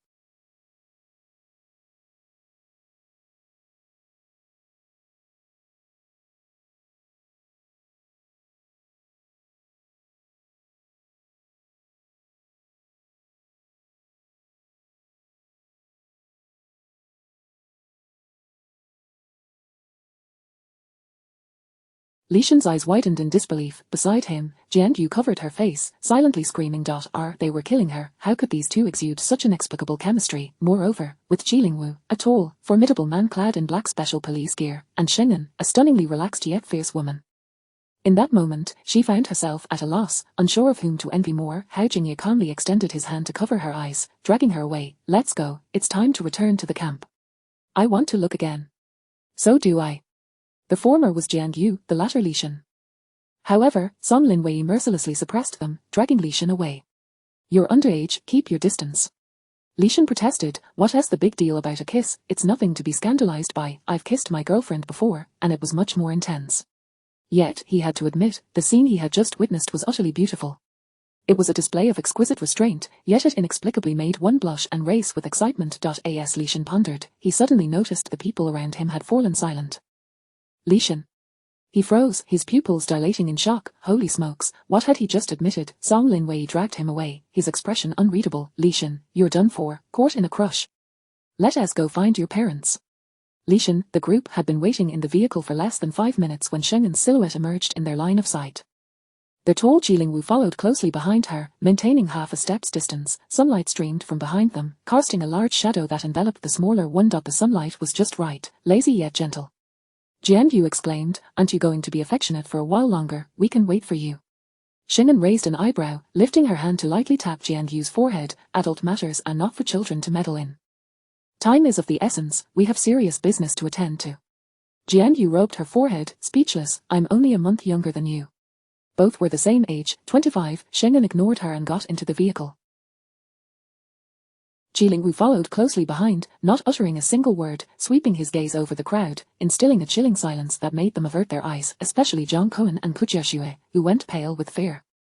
This was the man who had mercilessly shot their brother Long Qianyu 6 times. They were seated in the second row, with the adjacent spot reserved for Xing, and Jilingwu took a seat behind her, next to Li Shan and Song Linwei, while Jianyu and Hao Jingye occupied the front row, Yu Feng driving, and Wan Yuan in the passenger seat. Since Jilingwu had taken his seat, Li Shan felt inexplicably stiff, struggling to breathe, unable to sit still. Yu Feng was curiously observing Jianyu, Zhang Cohen, and the others, his face alight with interest. So, these are the reincarnators and the ability users, the destined son and daughter. Zhang Cohen and Kujiashua's toes curled against the floor, their scalp tingling. Before today, they had thought the same, but now, Xing and shot him a glance. Stop wasting time, drive. Understood, Sister Sheng. Yu Feng obediently complied, while Wan Yuan continued to maintain his position of looking back, his eyes wide with curiosity. Zhang Cohen and Kujiashue exchanged glances, silently reassuring each other, as if to comfort themselves. It's all right, they haven't made a move yet, they must want to win us over. But, boss. He was just too reckless. If we cooperate, we definitely won't get beaten. That's true, we are unique ability users, their attitude towards us can't be poor. The two instinctively straightened their backs. Shengan caught their silent exchange but chose to ignore it, letting them have their silent standoff. She inquired, what is the current situation with Li Wanyan? The latest news is that she's still drifting at sea. Old Zhao mentioned she keeps sneaking off to the restroom to eat in secret. She gets seasick and has gone pale. Wan Yuan clicked his tongue, expressing his astonishment. Jilingwu understood what she was most concerned about and succinctly replied, a target is safe. She will arrive smoothly tomorrow night. Upon hearing this, Xing'an nodded in satisfaction. As long as Li Wanyan could return safely, the hardships endured along the way would be hers alone to bear. Beside them, Kujiashue couldn't help but chime in, restroom, eating in secret. Her expression was so complex it was hard to describe. Hao Jingye replied, exasperated, what are you thinking? Use your brain, she's a space ability user. Zhang Cohen exclaimed, space ability user. His recently regained confidence faltered slightly, so he wasn't special before the apocalypse. Hao Jingye added, moreover, her space is much larger than yours. Zhang Cohen, any semblance of confidence vanished, and his posture slumped. After a moment of silence, Shengan finally cast her gaze upon them, her eyes devoid of emotion, sweeping over them lightly. Compared to Long Qianyu, these two were quite cooperative and perceptive. Initially, they thought Long Qianyu was their protagonist, steadfastly clinging to that notion, which was also a form of awareness. Now that he had fallen into the hands of the state, the two remained equally compliant. Kujiashue immediately recognized that among this group, Shengan was the one in charge. Cautiously, she extended a bottle of mineral water she was holding, offering a sweet smile. Sister, please try this. It's my ability, very clean. Shengan this girl is indeed quite perceptive. Shengan took the bottle, not drinking from it but rather playing with it in her hands, her eyes slightly downcast, masking her emotions. Kujiashue and Zhang Cohen felt a weight in their hearts. Suddenly, Shengan said, first, you stole food from the granary, and now you're pilfering meat from the cold storage. The amounts are substantial, and it's state property. This is a serious offense. Do you know what the consequences will be? Her voice was icy, each word cutting like a blade, devoid of emotion. Chapter 51, Sister Sheng is truly busy. Everyone wishes to meet her in an instant. The pupils of the two contracted, their faces as pale as paper. It was over. The state was indeed aware of everything. Behind them, Jilingwu raised his hand, the ominous black muzzle of his gun aimed squarely at them, as if he would pull the trigger at any moment. Zhang Cohen slumped in his seat, while Kujiashue's eyes were red, her legs visibly trembling. Shengan's tone shifted slightly as she smiled. Of course, if you are very cooperative and join our Doomsday Special Affairs Department, obediently following our arrangements, then, the Doomsday Special Affairs Department. The state even knew about the apocalypse. Damn it, what else is the state unaware of? The two were momentarily dazed, wavering in their faith in life. Shengan continued, Zhang Cohen helps the state transport goods, and Kujiashue assists him, which is only natural. Pausing for a moment, she gently countered, what do you think? The two remained silent, contemplating whether they had the right to refuse. As if sensing their thoughts, Shengan spoke in a low tone, helping the state transport goods means being part of our Special Affairs Department, which will be favored by the state. However, if anyone dares to steal from the state during such a critical time, Hao Jingye interjected, special circumstances warrant special treatment. Click. Jilingwu chambered around. In that instant, the two felt their hair stand on end.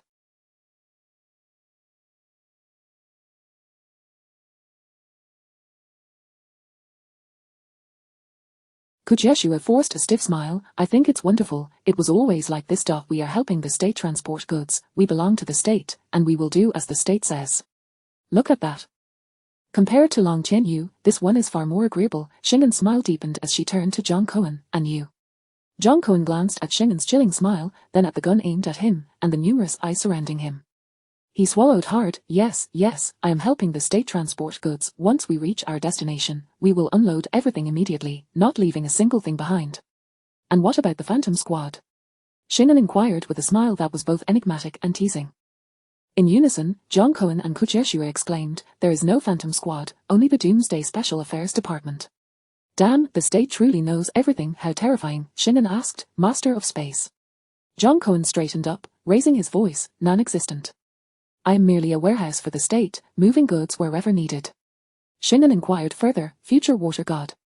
Yeshua replied with utmost seriousness, I am the state's mobile water source. At Sister Xing's command, I will release water immediately. Xing'an nodded in satisfaction. She turned to Jianyu and Li Xin, saying, look at how cooperative they are with our work, you should learn from them. Jianyu and Li Xin exchanged glances, speechless. Thank you, with Team G's gun pointed at our head. Sunlight streamed through the window, illuminating her face like a languid cat, her expression increasingly relaxed. Qilingwu lowered his weapon and picked up an orange from the side, beginning to peel it. The atmosphere lightened immediately, and the two breathed a sigh of relief. They began to recount everything in detail. The theft, oh no, the transport of the state's grain and meat was the idea of Long Qianyu. I am just an ordinary space ability user. Yes, Long Qianyu not only has teleportation abilities, but he is also a reborn individual. I am merely an ordinary water ability user. I suddenly awakened my space abilities. After a nap, I found I had gained space. I was taking a shower when the water stopped. Wanting water, I called out a couple of times, and I could release water myself. Long Qianyu found us. Before us, it seems he searched for others, but he didn't mention this. You can ask him about it. Right.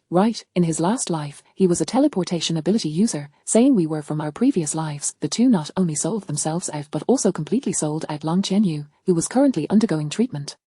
Xing'an listened intently while eating the peeled orange, her expression contemplative. Indeed, their speculations were not unfounded. The journey back to the camp was filled with their revelations. Having said all that needed to be said along the way, Xing'an instructed Hao Jingye to take them for a routine inspection of the building. From this moment on, Zhang Cohen and Yeshua would be members of the Doomsday Special Affairs Department. Before long, Li Xin was whisked away by his parents for questioning. Jianyu also had a long face as he was dragged off by academician due to work in the fields. Leaning against the corridor wall, Xing'an casually draped her leg, while Qilingwu stood beside her. Have you been under a lot of pressure lately? Qilingwu asked softly. Xing'an shook her head. Compared to the tasks I've completed before, this is actually simpler. After a pause, she slowly added, but there are only 13 days left. With that seemingly random statement, Qilingwu understood immediately. You are worried that there are too few people in the Special Affairs Department. He pinpointed the core of her concern.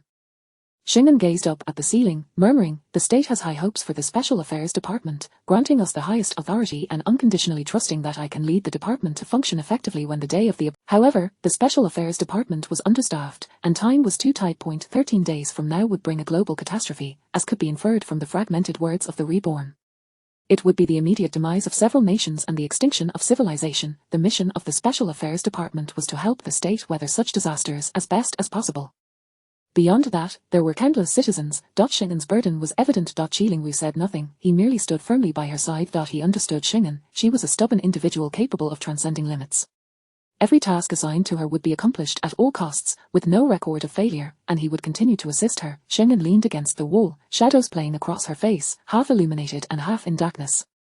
A once stable world, a thriving civilization, was suddenly threatened by a meteor attack. The reborn, the prematurely awakened ability users, the future anomalies. Hidden within these circumstances were countless secrets. It felt as if a great hand was controlling humanity like pieces on a chessboard, manipulating them mercilessly toward a fate that had already been inscribed by the orchestrator. Xing'an smiled, lifting her face, her brows and eyes filled with defiance and madness. Qilingwu, this time we may need to pull off something monumental. The less they want us to survive, the more we must live, and we must bring along more people. She had no intention of preserving her own safety, nor of standing alone in righteousness. It was not merely for the sake of justice, but because she intended to lead people and fight against this cruel fate. The chess game had already begun, only death could take its leave. Ji Lingwu gazed at her, his deep, unfathomable eyes filled with adoration and indulgence. All right, he replied, his voice steady. At that moment, Hao Jingye hurried over, as if he had something urgent to convey. Upon seeing the expressions of Xing'an and Ji Lingwu, he paused, bewildered. What is going on? Why does it feel like Sister Xing has changed? Xing'an raised an eyebrow. Why are you in such a hurry? Upon hearing this, Hao Jingye hastily discarded his jumbled thoughts and said, 2 matters. First, Zhang Zhiliang has come looking for you, insisting on meeting you. Second, Long Qianyu has awakened and also wishes to see you. As he spoke, he couldn't help but exclaim, Sister Xing is truly busy. Everyone wants to meet her. Chapter 52, far ahead. Xing'an raised an eyebrow. Ji Lingwu, perplexed, inquired, who is Zhang Zhiliang? The one who reported Long Qianyu. Xing'an chuckled lightly. That fellow possesses quite a bit of audacity. I suspect he can hardly contain his curiosity about superpowered individuals. How did he find us? Ji Lingwu asked. This was indeed a pivotal question. Hao Jingye sighed somewhat helplessly. He photographed the drone squad and immediately sensed something significant was afoot, promptly heading straight for the Beijing Municipal Public Security Bureau. Hao Jingye spread his hands. The people below were unaware. When he mentioned something about special abilities, they reported it to Team Leader Chiu. Team A assumed there was crucial information and brought him to the camp. What a farce this is. Zhang Zhiliang captured photographs of Long Qianyu, which Xing'an and the others had already seen, yet Team A remained oblivious, thinking they had uncovered another extraordinary individual and brought him in for questioning. They would soon realize that this was already Team B's intel and that he was seeking out Xing'an. One can only imagine the expression on Chiu Yu's face at that moment. Xing'an found it quite amusing. She stepped outside, stating, since he has come, let us take him along to visit our injured comrades. Zhang Zhiliang was particularly curious about Long Qianyu. Let him meet him, then. Long Qianyu lay in bed, his face pale, gnashing his teeth, filled with vexation. Ji Lingwu's strikes had been exceptionally precise. His wounds were not life-threatening, nor would there be any lingering effects. However, it hurt like hell. He couldn't comprehend how, with victory seemingly assured and everything meticulously planned, such a multitude of people had suddenly appeared to capture him. Where had they come from? How did they know, most critically, who was the man who pinned him down with 6 shots? He had been in the midst of a teleportation, so why had that man been able to aim so accurately? How could a powerful teleportation user, the invincible child of destiny, be so easily apprehended, with such a formidable state apparatus at play? How could he ever hope to reign supreme in the future? As these thoughts coursed through his mind, Long Qianyu's frustration boiled over, and he slammed his palm against the bed. Yet, he forgot that he still bore an injury. The pain made him grimace, and he was visibly distressed. Ow! Long Qianyu cried out in agony. Damn it, even the bed was against him. At that moment, footsteps approached from outside, accompanied by a male voice pleading. Team Leader Sheng, please let me join, even if it's just in logistics, or sweeping floors, anything, just allow me to be part of it.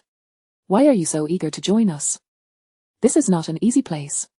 But it's special here. This is a gathering of superpowered individuals.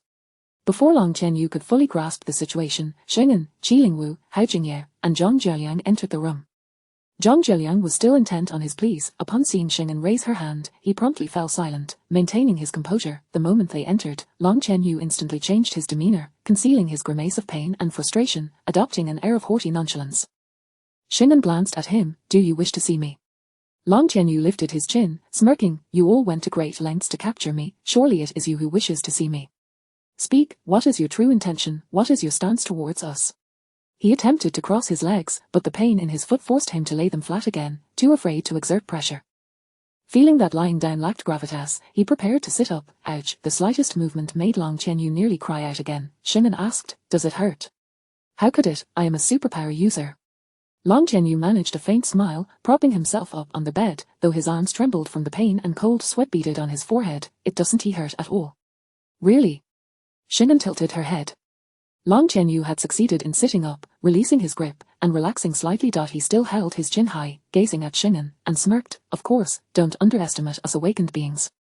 Once awakened, we exist on a different plane, regardless of how formidable your armed forces may be. In time, Xing'an handed him an apple with an innocent smile. Since you're not in pain, why not have an apple?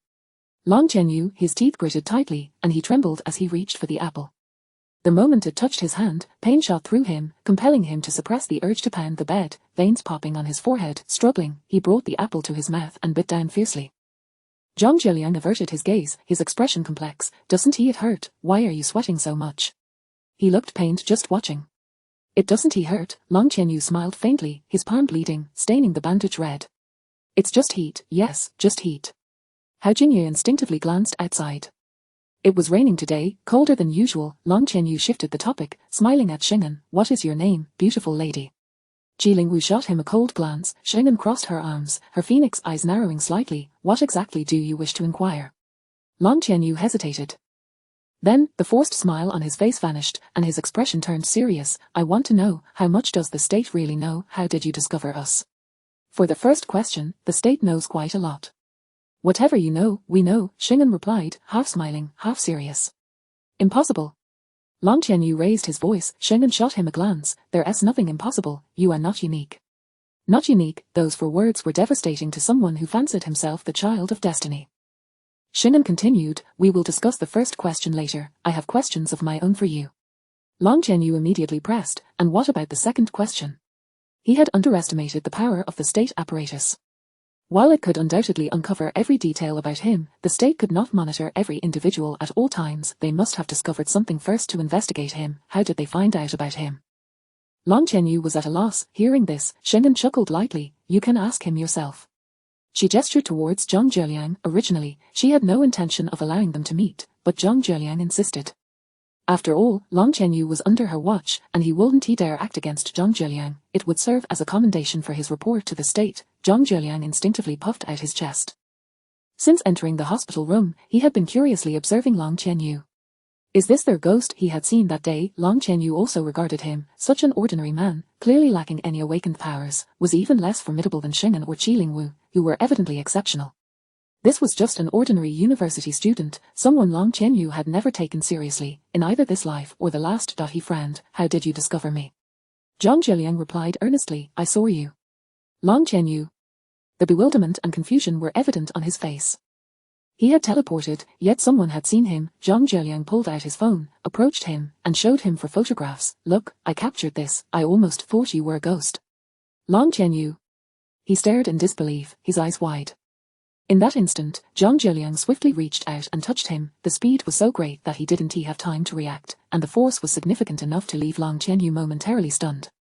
Before Long Qianyu could regain his senses, Zhang Zheliang turned and dashed towards the door, his excitement barely contained. You wait outside for us, we'll find you shortly. Xing'an nodded. Zhang Zheliang nodded vigorously.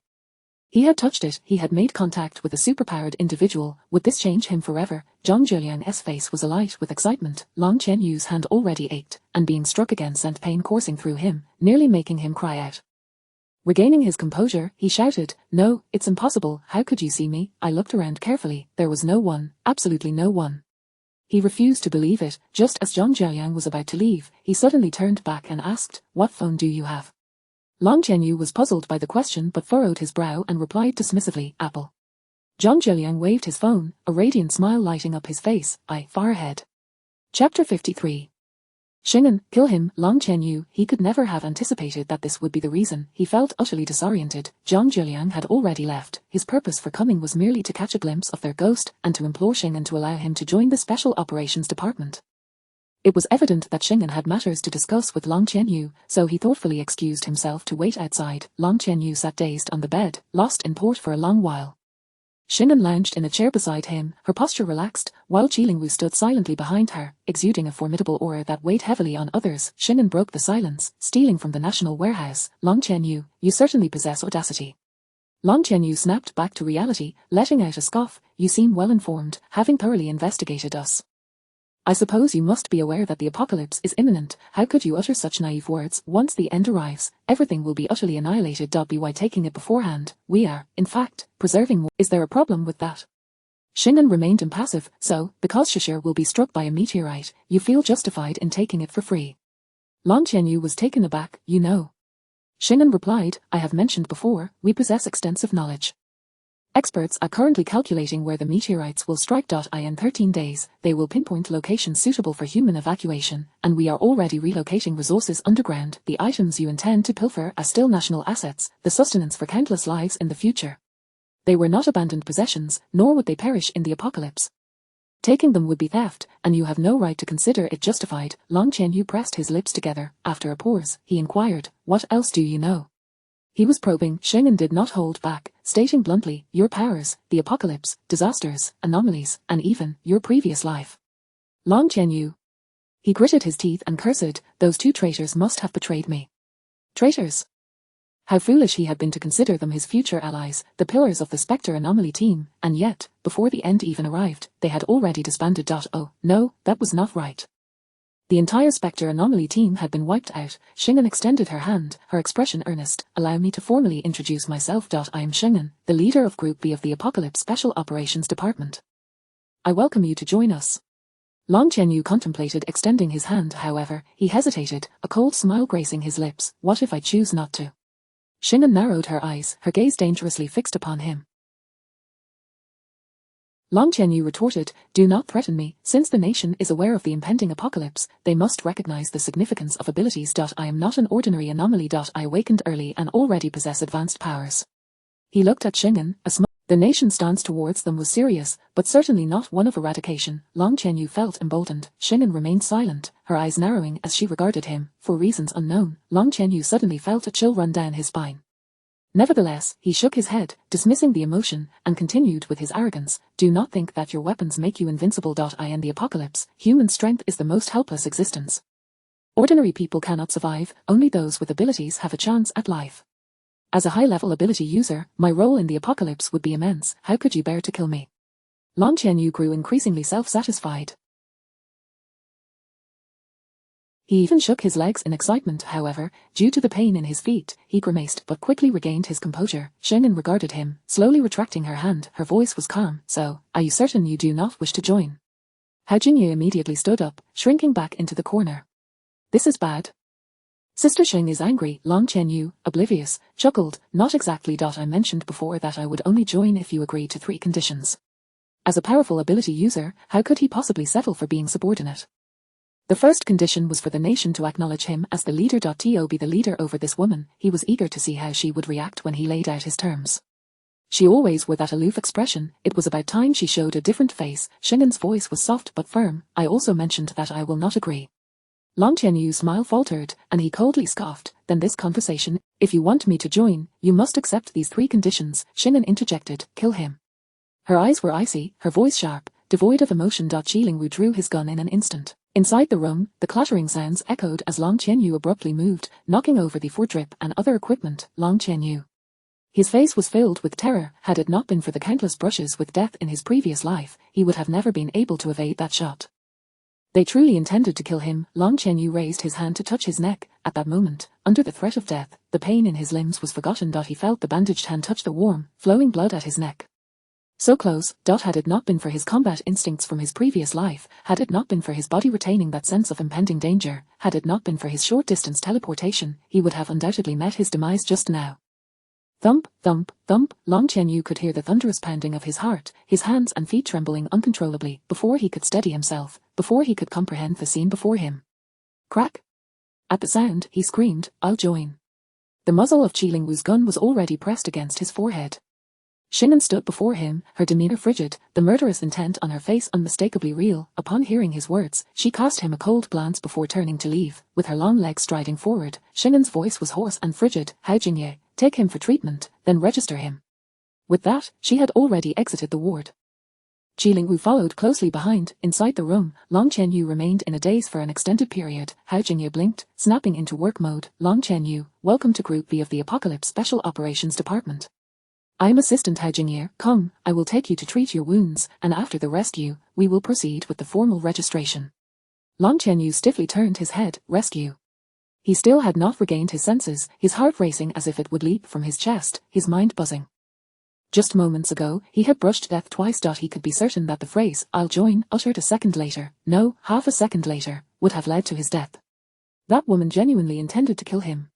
He lowered his head stiffly, discovering his chest soaked in blood, the injury on his neck more severe than he had imagined, and at that moment, he felt nothing. Long Qianyu's voice was hoarse. Who on earth is she? Hao Jingye gazed at him with admiration. She told us her name. She is Shingen, our sister Xing. The last 4 words were filled with pride. Long Qianyu murmured, Shingen. A woman like that he had never encountered in 2 lifetimes. Clutching his blood-soaked neck, drenched in sweat, his face pale, yet he smiled. This woman is truly intriguing, he slowly spoke, his eyes alight with interest, a wicked smile gracing his lips as he raised his hand to wipe the blood splattered at the corner of his mouth. Don't get any ideas. Our sister Xing is taken. Hao Jingye cast him a disdainful glance. Long Qianyu's charming smile froze on his face, and he gritted his teeth. Who is it who dares to take the woman I have set my sights on? Hao Jingye smiled slightly. The one who almost put you down. Long Qianyu.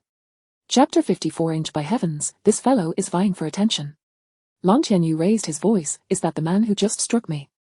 Hao Jingye nodded and added, indeed, he is the very man who pinned you to the ground with 6 shots this morning, our Captain Qi. Long Qianyu, pinned to the ground. Truly, there is no need for further emphasis. He longed to boast, to challenge that man to a duel, and to question how Xing'an could be so blind as to take a liking to him. Yet, he recalled the man's physique, his visage, his marksmanship, and his formidable presence. Before awakening his abilities, he had to admit that he couldn't hold a candle to that man.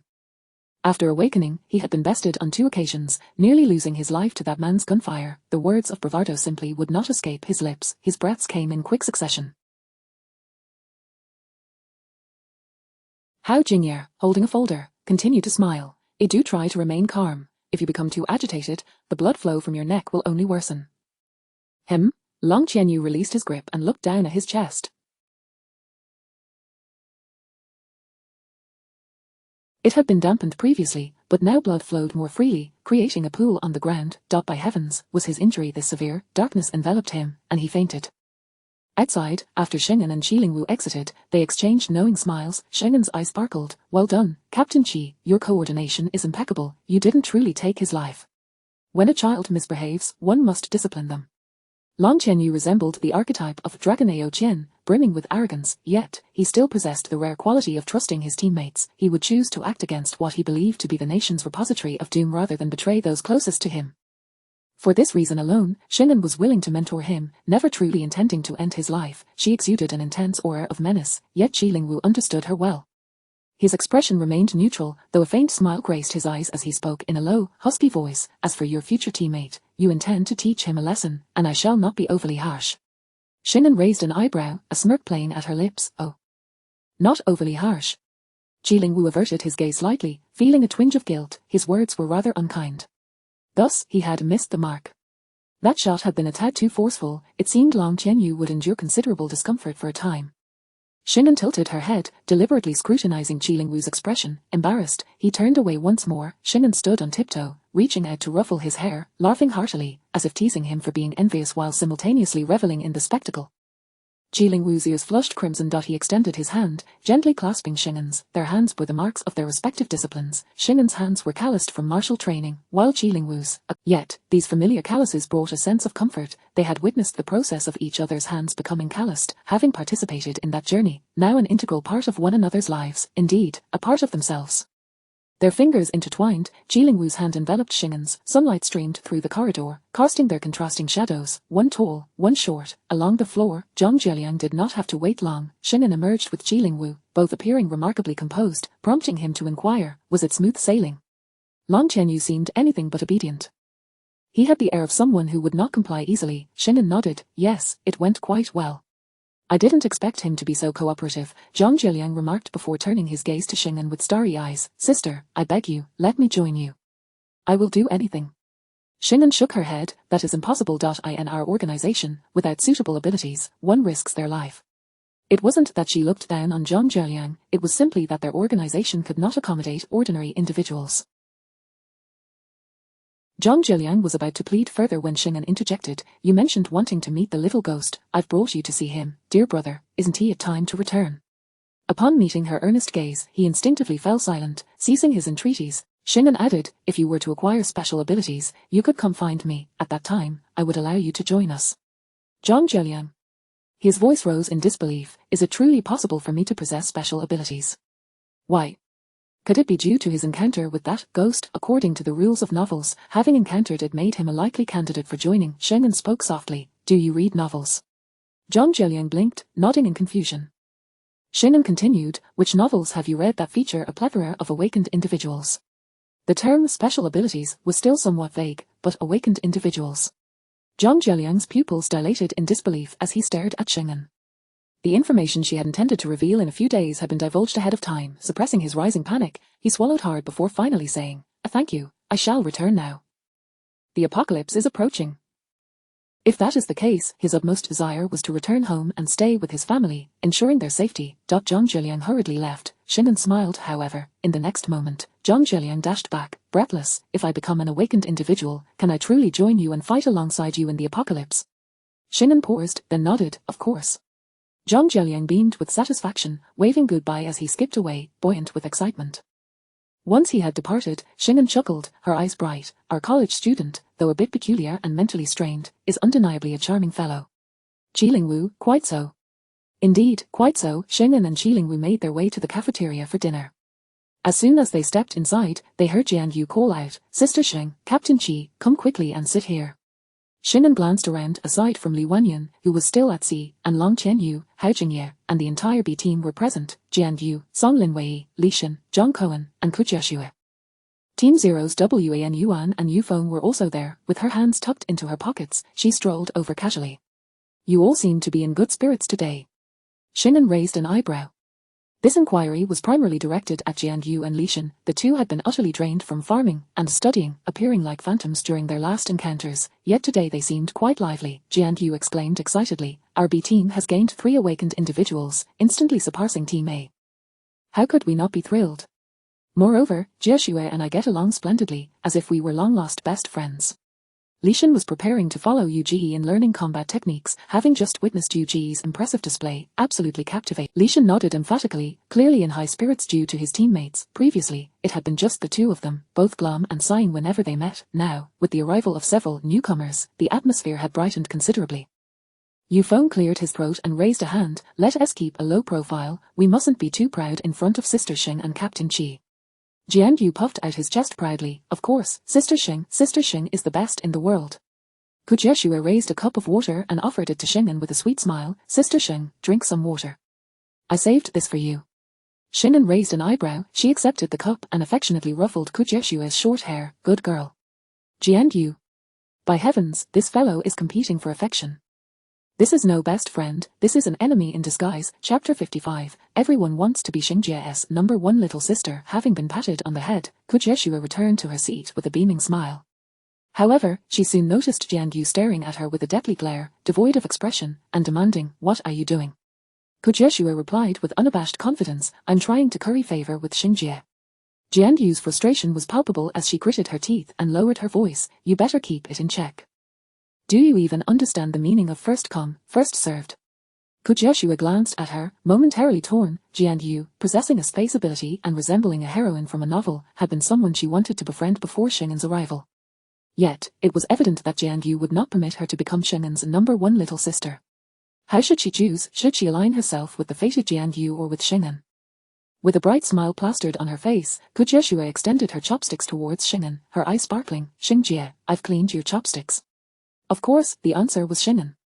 The reborn Li Wanyan floated at sea, the reborn Long Ji lay in a hospital bed, and the space user Zhang Cohen remained obediently under Xingjie's command.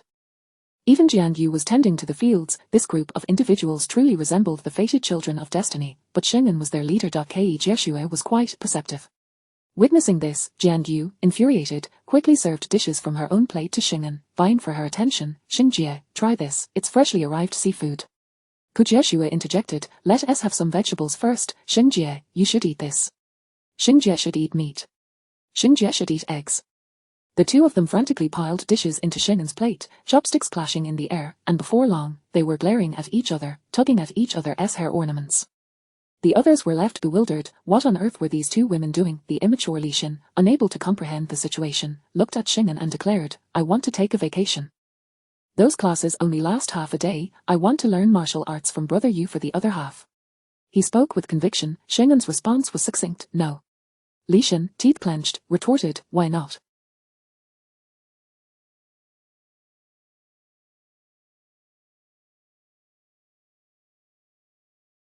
Don't you know about being well-rounded? Don't you understand the importance of holistic development? If I learn martial arts, I'll definitely become even more formidable.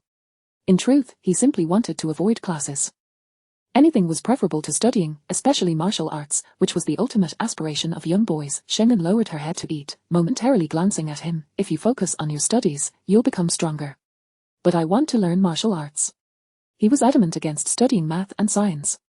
He wanted to play and possess the extraordinary combat abilities of Yu Feng. Without lifting her head, Xing'an stated, "You can choose to pay attention in class, complete your studies swiftly, and carve out time to learn combat from Yu Feng. You are being unreasonable." Li Shan was seething. As a powerful ability user, how could he be so suppressed? He felt utterly deprived of his rights. Fuming, Li Shan clenched his fist, transforming it into steel, raising it as if to smash the table in rebellion. Song Linwei, visibly angered, was about to speak up. Seated beside Xing'an, Ji Lingwu raised his gaze towards Li Shan, his expression impassive as he uttered two words, "Shut up." It was the first thing he had ever said to Li Shan. Just those two words, yet the intensity of his gaze rendered Li Shan frozen in place. In that moment, he instinctively held his breath, struggling to regain composure. The image of Long Qianyu being pinned to the ground by 6 bullets replayed endlessly in his mind. Ji Lingwu's unfathomable eyes exuded an overwhelming pressure. He was an ability user, how could he back down? But Long Qianyu was also an ability user. He was Iron Man, what was there to fear? Yet this individual was ruthless, pinning an ability user to the ground with 6 bullets, a sight that was painful to behold. Li Shan was caught in a fierce internal struggle. He instinctively wanted to relent, but felt too proud to do so. He began to speak. At that moment, Xing'an, seemingly out of nowhere, produced a gun, slamming it onto the table with a resounding bang. Without lifting her head, her voice cold, "Eat." Li Shan was left speechless. Gradually, he returned his hand to normal, picked up his chopsticks, and took an angry bite of rice, muttering, "I'm an ability user, fine, I'll make time, I just want to sleep." Beside them, Jiangyu and Kujeshue, still tugging at each other's hair ornaments, obediently resumed eating. John Cohen, on the other hand, had not dared to lift his head throughout. Xing'an glanced at them, mentally nodding in approval. Good, the team is relatively obedient. Song Linwei's gaze fixated on the gun that had yet to be returned, but he chose to ignore it, smiling as he asked Xing'an, "Captain Sheng, how shall we arrange the 3 new arrivals?" He lacked abilities but possessed a sharp mind. Hao Jingye was Xing'an's right-hand man, responsible for logistics, managing and distributing tasks among these gifted individuals. Upon hearing this, despite their meal, the others perked up, listening attentively. Xing'an replied, "John Cohen will continue his previous duties, assisting the transport team in moving supplies. A large volume of goods needs to be stored in the newly constructed underground warehouse." John Cohen nodded in resignation. Understood, Xing Jie. A space ability user reduced to a mere laborer. John Cohen felt helpless, yet some envied him. Jiangyu pouted, "Xing Jie, why doesn't he have to study?" Xing'an smiled slightly, "Because his space cannot accommodate people and cannot be used for farming." Jiangyu opened her mouth to protest. No, the trump card must be kept under wraps. She swallowed her words and resumed eating vigorously. Xing'an shot her a glance before returning to her arrangements. "Jieshue, I've arranged 2 instructors for you. The water ability user can only provide drinking water for now, but once your abilities are sufficiently powerful to manipulate water entirely, the possibilities will be endless. These 2 instructors will not only help you understand water but also assist you in developing the multifaceted applications of your water ability." Li Shan interjected, "Why does she only get 2 instructors?" Xing'an smiled slightly, "Because her classes are fewer." Li Shan. Just as he was about to voice another protest, he suddenly felt the pressure of his bloodline from his uncle and promptly fell silent. "How infuriating," Song Linwei inquired, "what about Long Qianyu?" Xing'an paused momentarily, then smiled as she replied, "That guy is seriously injured and needs time to recover, let us not worry about him for now." Moreover, unlike Li Shan, the reborn flash ability user Long Qianyu was already an adept fighter with considerable combat experience, making immediate training unnecessary. Hearing this, the others were taken aback. Wasn't he Long Qianyu's injury severe? Wait, hadn't he Xing Jie and Team Qi gone to see him recently? Instantly, this group became It must be said, ability users were indeed formidable, with such serious injuries that would incapacitate a normal person for days. He had already returned, wrapped in white bandages. Of course, Long Qianyu had a purpose. He sought out Kujeshue and John Cohen, and coincidentally, Jiangyu had just returned. The 4 of them met in the hallway, standing outside a particular room. Long Qianyu, yet to officially move in, was unaware of whose room it was. Leaning against the corridor wall, he breathed heavily, clearly still suffering from his injuries. Kujeshue and John Cohen greeted him awkwardly. Long Ji.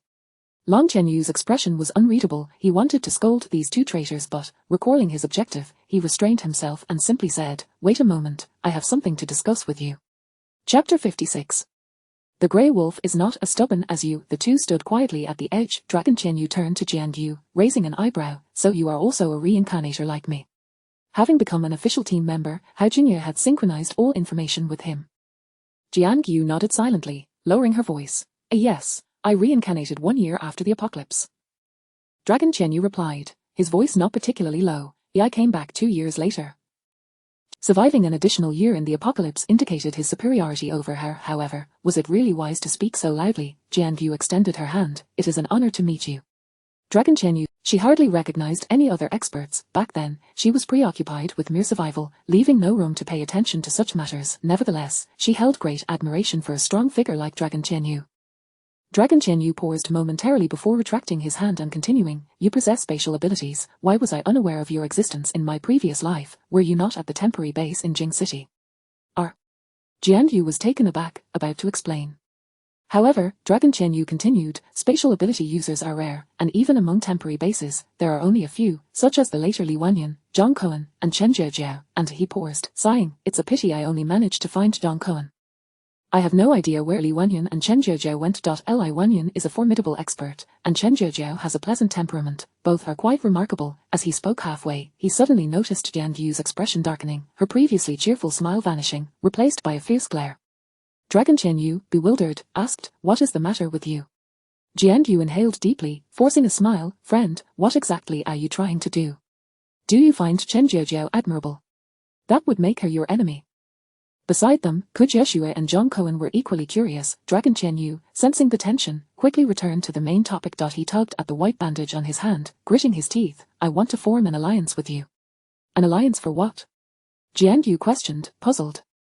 Dragon Qianyu took a deep breath and slowly declared, an alliance to rebel, to fight for the rights of us special ability users. His words rang out powerfully, reminiscent of a warrior, filled with ambition. The three stood in stunned silence. After a moment, Jianyu suddenly laughed. She released the low tone she had maintained and blinked playfully. Brother Long, what did you just say? I didn't quite catch that. Could you speak a bit louder? Dragon Qianyu was taken aback, then raised his voice slightly to repeat. I said, we should ally and rebel, to fight for the rights of our special ability users. Jianyu's eyes sparkled with mischief, and then Ku Jieshui cleared her throat, quietly interrupting, Brother Long, isn't that a bit inappropriate? The Special Affairs Bureau is a government organization. Shouldn't we stick close to the government and follow Sister Sheng? Isn't that quite good? Dragon Qianyu, infuriated, slammed his fist against the nearby door, his face contorted with anger. What is good about that? How has she treated us? Ku Jieshui glanced at his hand, inhaling sharply. Zhang Koan hastily interjected, she treats us quite well. He scratched his head. Tonight, I had seafood, a giant lobster. It was delicious. Brother Long, you can try some tomorrow. As he spoke, he gestured the size of the lobster. Dragon Qianyu was speechless. He swallowed hard and cursed, you spineless fools, is that all it takes to buy your loyalty? You are special ability users.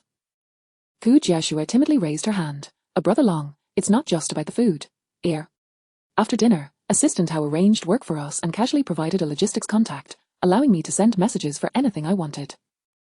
Moreover, if I see something online, I could send it to logistics, and it would arrive the same day, faster than some online retailers. What could be wrong with that? The impoverished and inexperienced would never comprehend the joy of having everything covered by the state. It was simply marvelous. Dragon Qianyu, infuriated, slammed the door again, gritting his teeth. Even so, what of it? The apocalypse is fast approaching. The days of eating whatever we want and buying whatever we desire will soon be over. Just a matter of days. How can that be worth it? But Zhang Koan cautiously spoke up. Isn't it better to stick with the government than to fight solo? The government is already preparing. This life will surely be different from the last. Dragon Qianyu paused, then asserted, it is not that I oppose working with the government, but I refuse to be commanded by Shingen or be threatened by that man with a gun. We must fight for our status and our rights. Upon hearing this, the three inhaled sharply. Jianyu suppressed a smile, raising her voice innocently. Brother Long, do you mean you don't want to follow Sister Sheng, nor do you wish to be under her command? We can join the government, but we must have status. I have already decided. I want to establish the Phantom Ability Team, which can be affiliated with the government and assist in completing certain tasks. But Zhang Koan interrupted. Brother Long, the Phantom Ability Team has already disbanded. We should just follow Sister Sheng. Zhang Koan. Dragon Qianyu ground his teeth. When did the Phantom Ability Team disband? Do you not recognize me as your leader? Zhang Koan quickly corrected himself. Qianyu, Sister Sheng is the leader now. He shrank back. I acknowledge Sister Sheng. He even seemed to think, if you're seeking death, don't drag us along. Repeatedly suppressed, how could he still be so audacious? Are you the Grey Wolf? Zhang Koan rolled his eyes silently. Dragon Qianyu glared fiercely at him. Ku Jieshui tugged at her clothing, muttering softly, but you really aren't as formidable as Sister Sheng. You were defeated by her. The Ghost King has been reduced to a mere ghost, so of course, we shall follow Sister Sheng. Zhang Koan added, besides, with you, we have steamed buns without vegetables.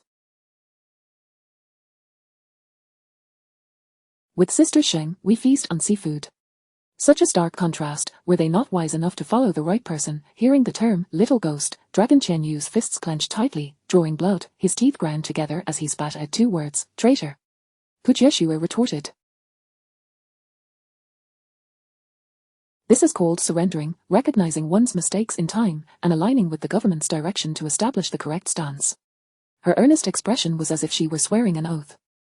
Dragon Chen Yu was too exasperated to engage with these 2 traitors. He turned his gaze to Jian Yu, inhaling deeply, and said, "What about you? I heard you've had a tough time here. Are you willing to ally with me, join my Phantom Ability team?" Currently, the Phantom Ability team consisted of only him, yet he did not believe he would be alone forever. Jian Yu blinked, her face filled with intrigue.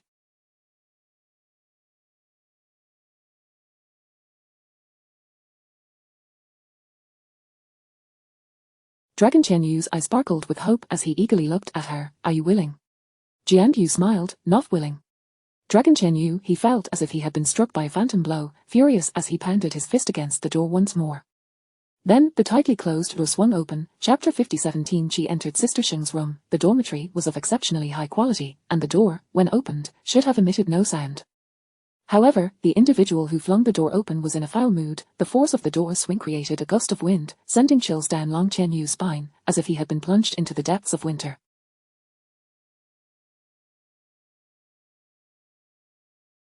Meanwhile, Jiang Yu, Ku Jiashue, and Zhang Kuan had instinctively recoiled the moment the door swung open. That was no jest. This was Sister Sheng's domain. Moreover, Ku Jiashue had witnessed Team Qi entering as well. Shinan's voice was hoarse. "Are you planning a rebellion?" Long Chen Yu was momentarily taken aback, his pupils dilating in shock as he stiffly turned his head. What the hell? This was Shinan's room. However, what he beheld was not Shinan, but the grim-faced Qilingwu, clad in pajamas, the garment loosely fastened, his muscular arm propped against the door, his Adam's apple bobbing, exuding a raw, masculine allure. Yet, Long Chen Yu had no time to appreciate the view. He was under the intense scrutiny of Qilingwu's murderous gaze. The ownership of the room became irrelevant. What truly mattered was that he was, most likely, in deep trouble. Long Chen Yu felt a sinking sensation in his stomach. The moment he laid eyes on Team Qi, he realized that the situation was far worse than when he had seen Shingan. Almost instinctively, he swallowed hard and stammered, "I was just joking." However, no one was inclined to heed his explanation. Shingan coolly commanded, "Take him back to his room to sleep." Before Long Chen Yu could fully comprehend the situation, Qilingwu reached out and dragged him away.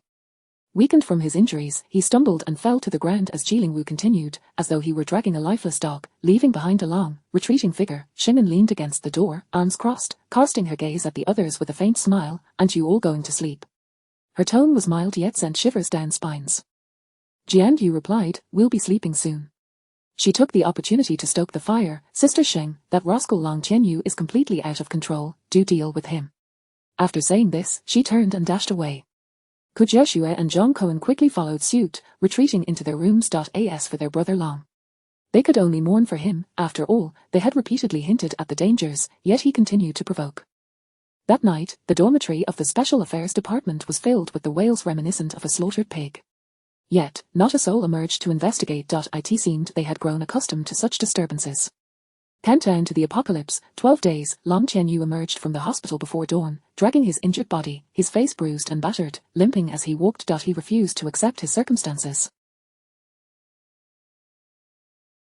If he had been bested by a more powerful ability user, perhaps he could have accepted it. But who was Qilingwu? Not only a rival, but merely an ordinary person. How could an ordinary person so thoroughly defeat him, rendering him utterly powerless? Long Chen Yu gritted his teeth. It was merely because Qilingwu had wielded a weapon while he was gravely injured and struggling to teleport away that he had taken advantage and beaten him to this extent.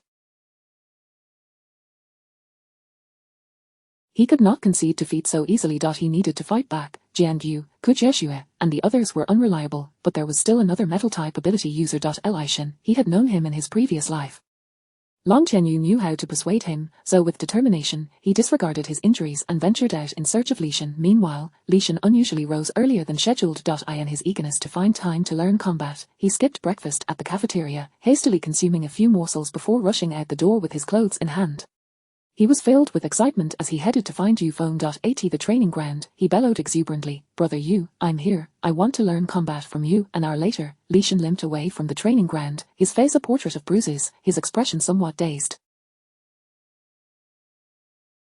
How could learning combat involve so much punishment? Li Shan did not comprehend. This was a question he posed to Yu Feng, who replied, Team Chi said it, this is how we were trained by him. First, we take hits, then we learn to dodge, and finally, we counterattack, and in the end, Li Shan interjected, in the end, we achieve victory. Yu Feng rolled his eyes. What a joke.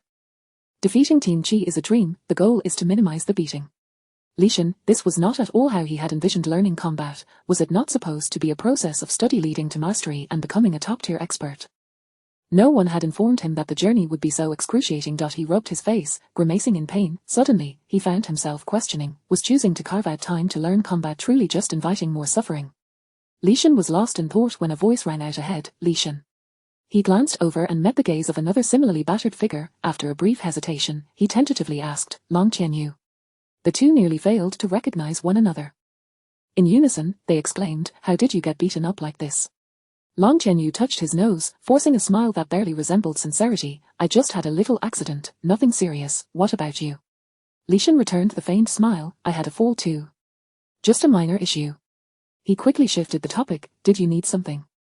Long Qianyu seized the opportunity to redirect the conversation. Yes, I wanted to see you. You may not remember me, but I know you. Because, in my previous life, we were acquainted. Li Shan was taken aback, and then excitement surged within him as he stepped forward, asking eagerly, you truly knew me. What was I like in the last life?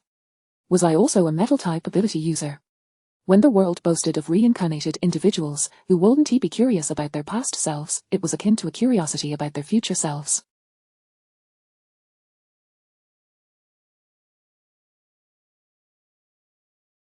Long Qianyu replied, indeed, you awakened your abilities at the onset of the apocalypse, and later became one of the top metal-type users, famously known as the invincible Iron Man Li Shan.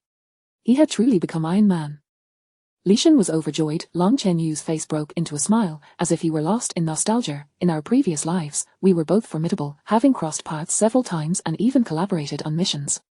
We had a good relationship. You were quite renowned in the apocalypse, free-spirited and unrestrained, earning the respect of many. Li Shan. His lips curled into a broad smile, his eyes sparkling with excitement.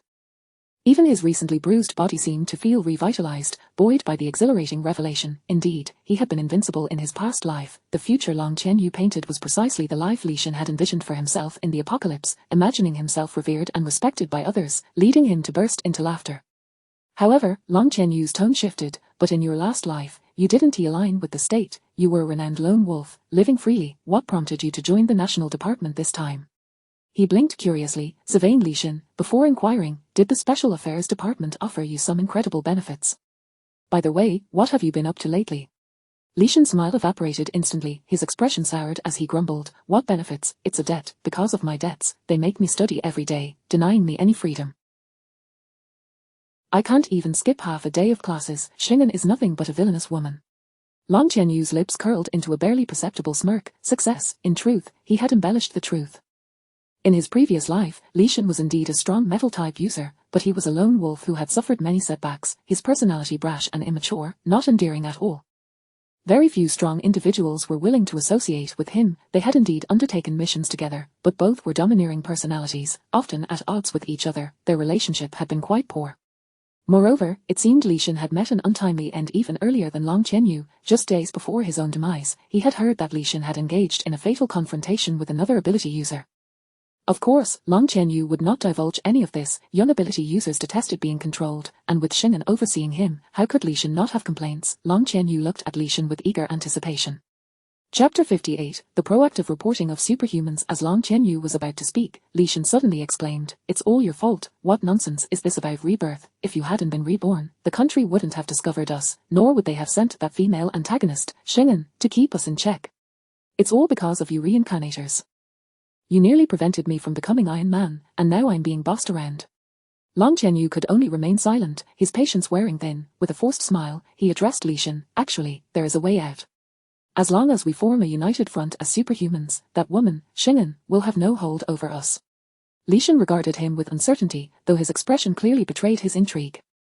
Seizing the moment, Long Qianyu stepped closer, enticing him, I happen to have a plan. If you join me, we can establish a team of superhumans to advocate for our rights and seek our freedom. At the very least, we can rid ourselves of Xing'an's control. What do you think? Absolutely. Li Shan replied eagerly. That's wonderful, I've never liked her, and I refuse to be under her thumb. Long Ji, what should we do?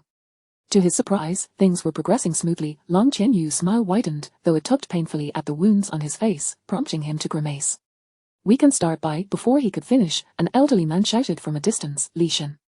Are you going to class or not? Have you gotten so bold as to skip your grandmother's class? Do you want to be punished? Li Shen nearly jumped out of his skin. Raising his voice, he exclaimed, oh no. Long Ji, I forgot today is my grandmother's class. I'm doomed.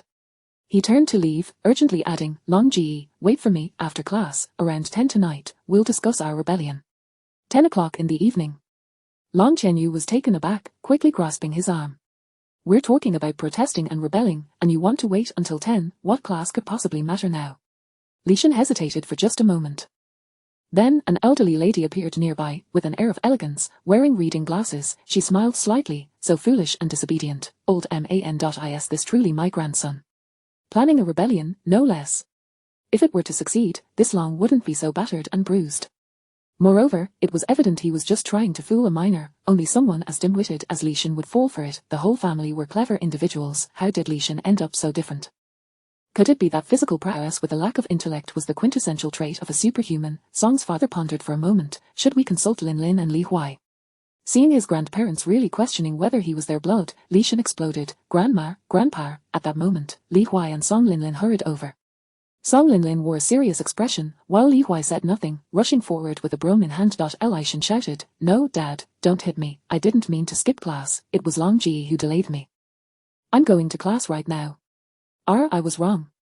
Dad, be gentle, don't break the broom, you've already destroyed 10 of them in the past few days. Long Qianyu watched as Li Shen was chased about, lost in thought. No one had told him that Iron Man had parents and grandparents. At this point, it seemed that this potential ally was also a lost cause. Did he have any options left? Suddenly, he felt a twinge of pain from his wounds. He sighed, lifted his foot, and staggered towards the camp's infirmary. Perhaps he should seek some medical attention. Long Qianyu is causing quite a stir, seeking someone to join him in rebellion to advocate for the rights of superhumans. Should we intervene? Hao Jingyu inquired. Xing'an, calmly twirling a pen between her fingers, replied nonchalantly, let him be, he won't be able to stir up any trouble.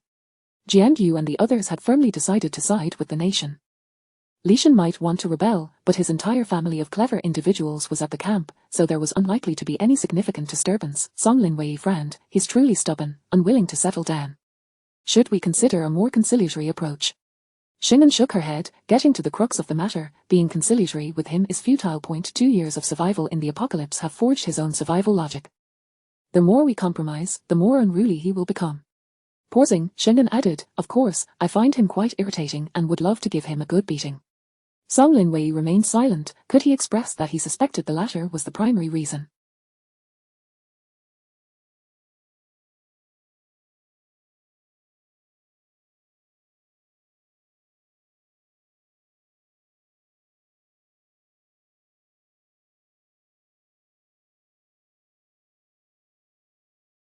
Long Qianyu resembled a crooked tree, and Xing'an's current approach was to subdue him first, then prune the chaotic branches according to the best strategy. Song Linwei couldn't help but sigh, it's truly troublesome.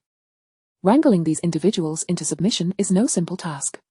Hao Jingyu adjusted his glasses, his voice laced with resignation. There's no choice, unless we can directly control superhumans like Qiu Yu, it's challenging to make them obedient. The Special Operations Department is the core of the Apocalypse's superhuman organization, requiring the most fundamental cohesion to influence future members. Awakened superhumans prior to the apocalypse were exceedingly rare, yet they were immensely powerful. Even if they couldn't maintain that dominance indefinitely, their initial advantages during the apocalypse would greatly benefit the nation. They could suppress those who awakened later. As the apocalypse unfolded, many more superhumans would awaken. At that point, it would be impossible to subdue them one by one. Instead, the initial period required establishing the most effective order for superhumans to genuinely align with the nation and fight alongside the Special Operations Department. Regardless of what upheavals the apocalypse might bring, they must be united in purpose. Thus, for the sake of optimal order, a differentiated approach was essential when dealing with various individuals. Hao Jingyu murmured, even Qiu Yu isn't he without its negative consequences, due to their abilities and personalities. Xing'an and Qiu Yu were on divergent paths. Ultimately, who was the better choice remained uncertain. Upon hearing this, Song Linwei rubbed his temples. Is there not a single superhuman who could be a bit more manageable, at the very least? Someone. Xing'an suddenly inquired, when will Li Wanyan arrive? Hao Jingye adopted a serious demeanor. She'll be here by 8 tonight. Xing'an glanced at the time and nodded. There's still plenty of time. After dinner, we shall go to welcome her. Song Linwei paused.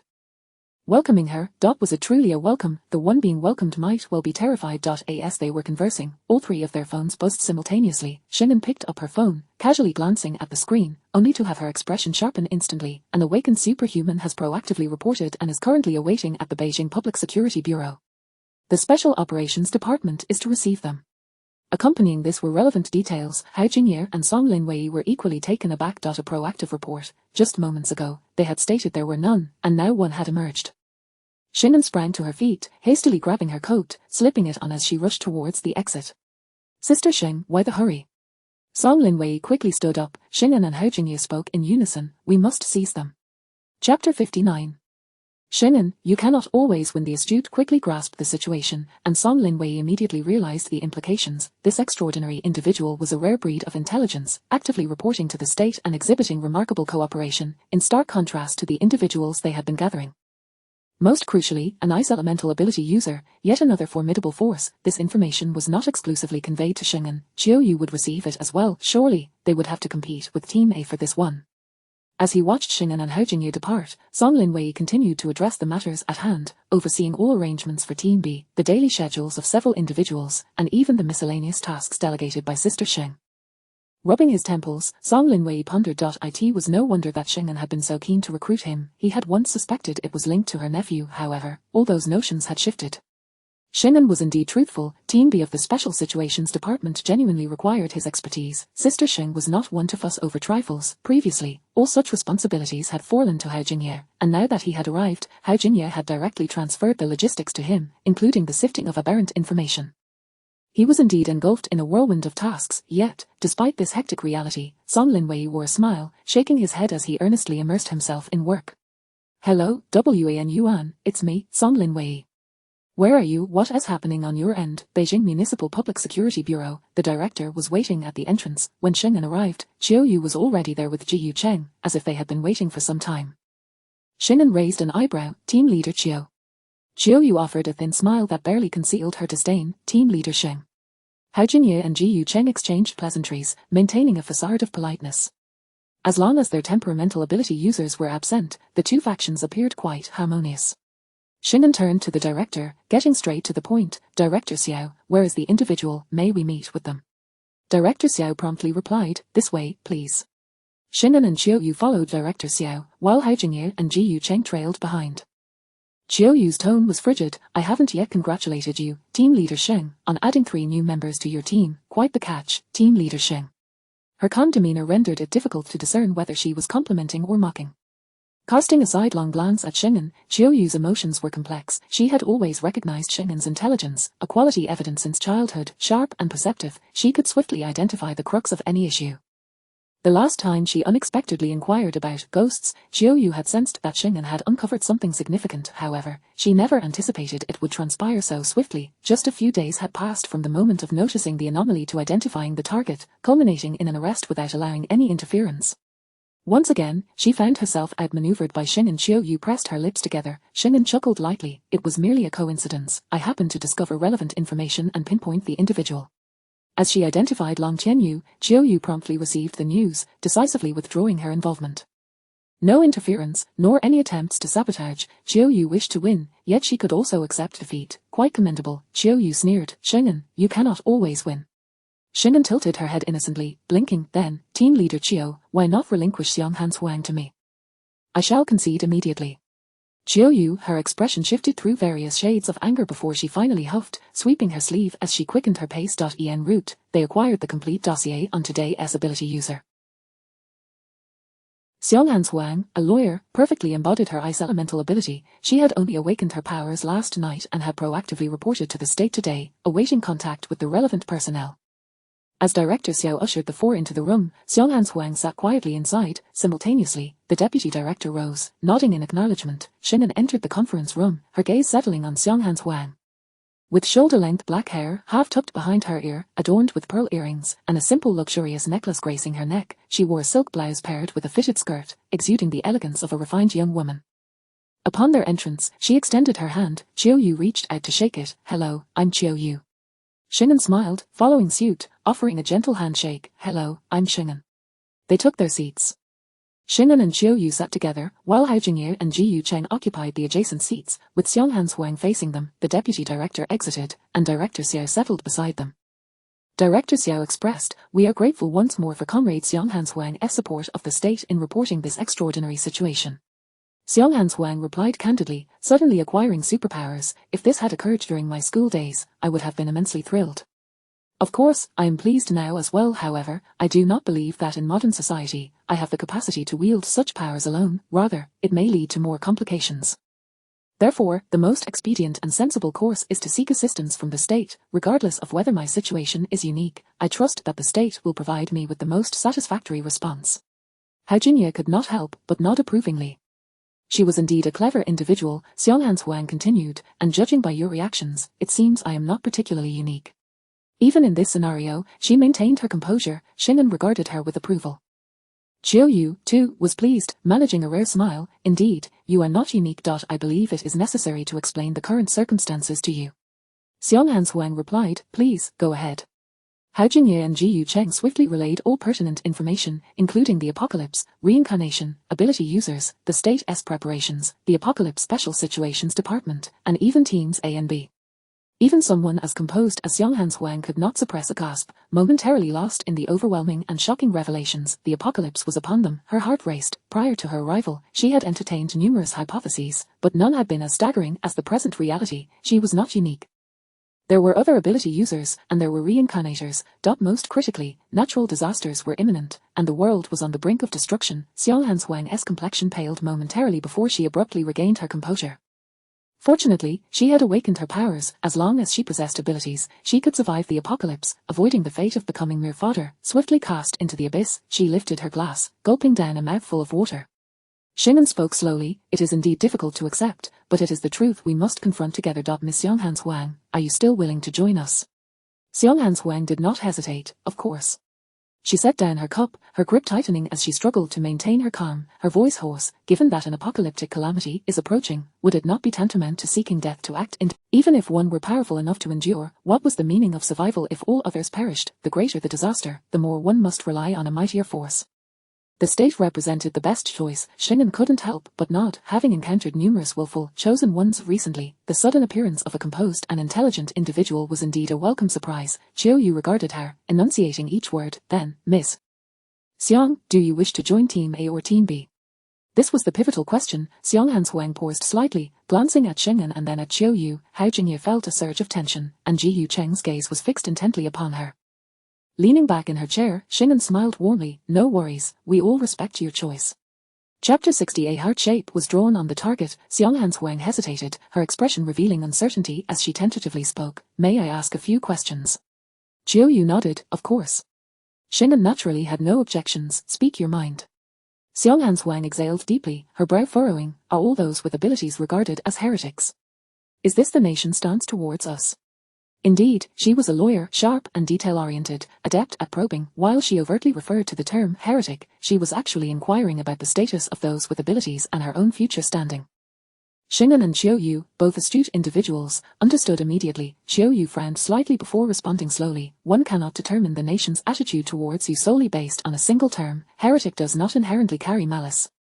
Moreover, heretic was initially used when the first individual with abilities was discovered, and it has persisted since. The very fact that you are asking indicates that the nation harbors expectations for all heretics, extending warmth and welcome. The Special Affairs Department possesses the highest authority.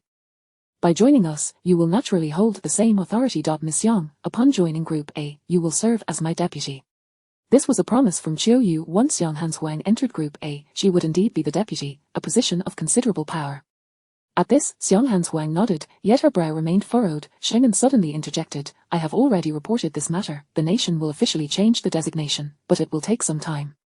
She smiled, calm and composed.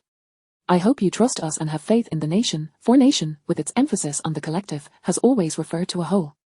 You are the hope of the future, and the nation bears no malice towards you." Her gaze fixed on Xianghan Huang, her tranquil phoenix eyes radiated a sincerity that seemed to penetrate the soul. Lounging in her chair, no one doubted her earnestness. Xianghan Huang met her gaze, her eyes filled with emotion. Yes, the nation is a collective, her existence is a boon, beneficial to the country. Therefore, the nation would spare no effort to protect her and would never cause her harm. Her brow unfurled, all remnants of doubt dissipated. Yet, Qiu Yu was momentarily taken aback. She abruptly turned to her, her brow knitting tightly. When did you report this? Xing'an replied nonchalantly, 8 days ago. 8 days ago. This meant that just after Xing'an received her appointment to seek out the first heretic, she had already reported to the nation, requesting a change in terminology. Qiu Yu's grip tightened. Xianghan Huang cast a lingering glance at Xing'an, her admiration unmistakable. Xing'an, however, remained composed, smiling as she inquired, Miss Yang, do you have any further questions? Just one final question, Xianghan Huang asked softly, will team leader Qiu use her abilities on her subordinates? If I recall correctly, team leader Qiu possesses the puppet ability, and it is quite formidable. Abilities awakened before the apocalypse are stronger than those that emerged afterward, as per the recollections of the reincarnators. Qiu Yu nodded. Indeed, based on current information, those who have awakened their powers possess abilities equivalent to high-tier abilities in the post-apocalyptic world.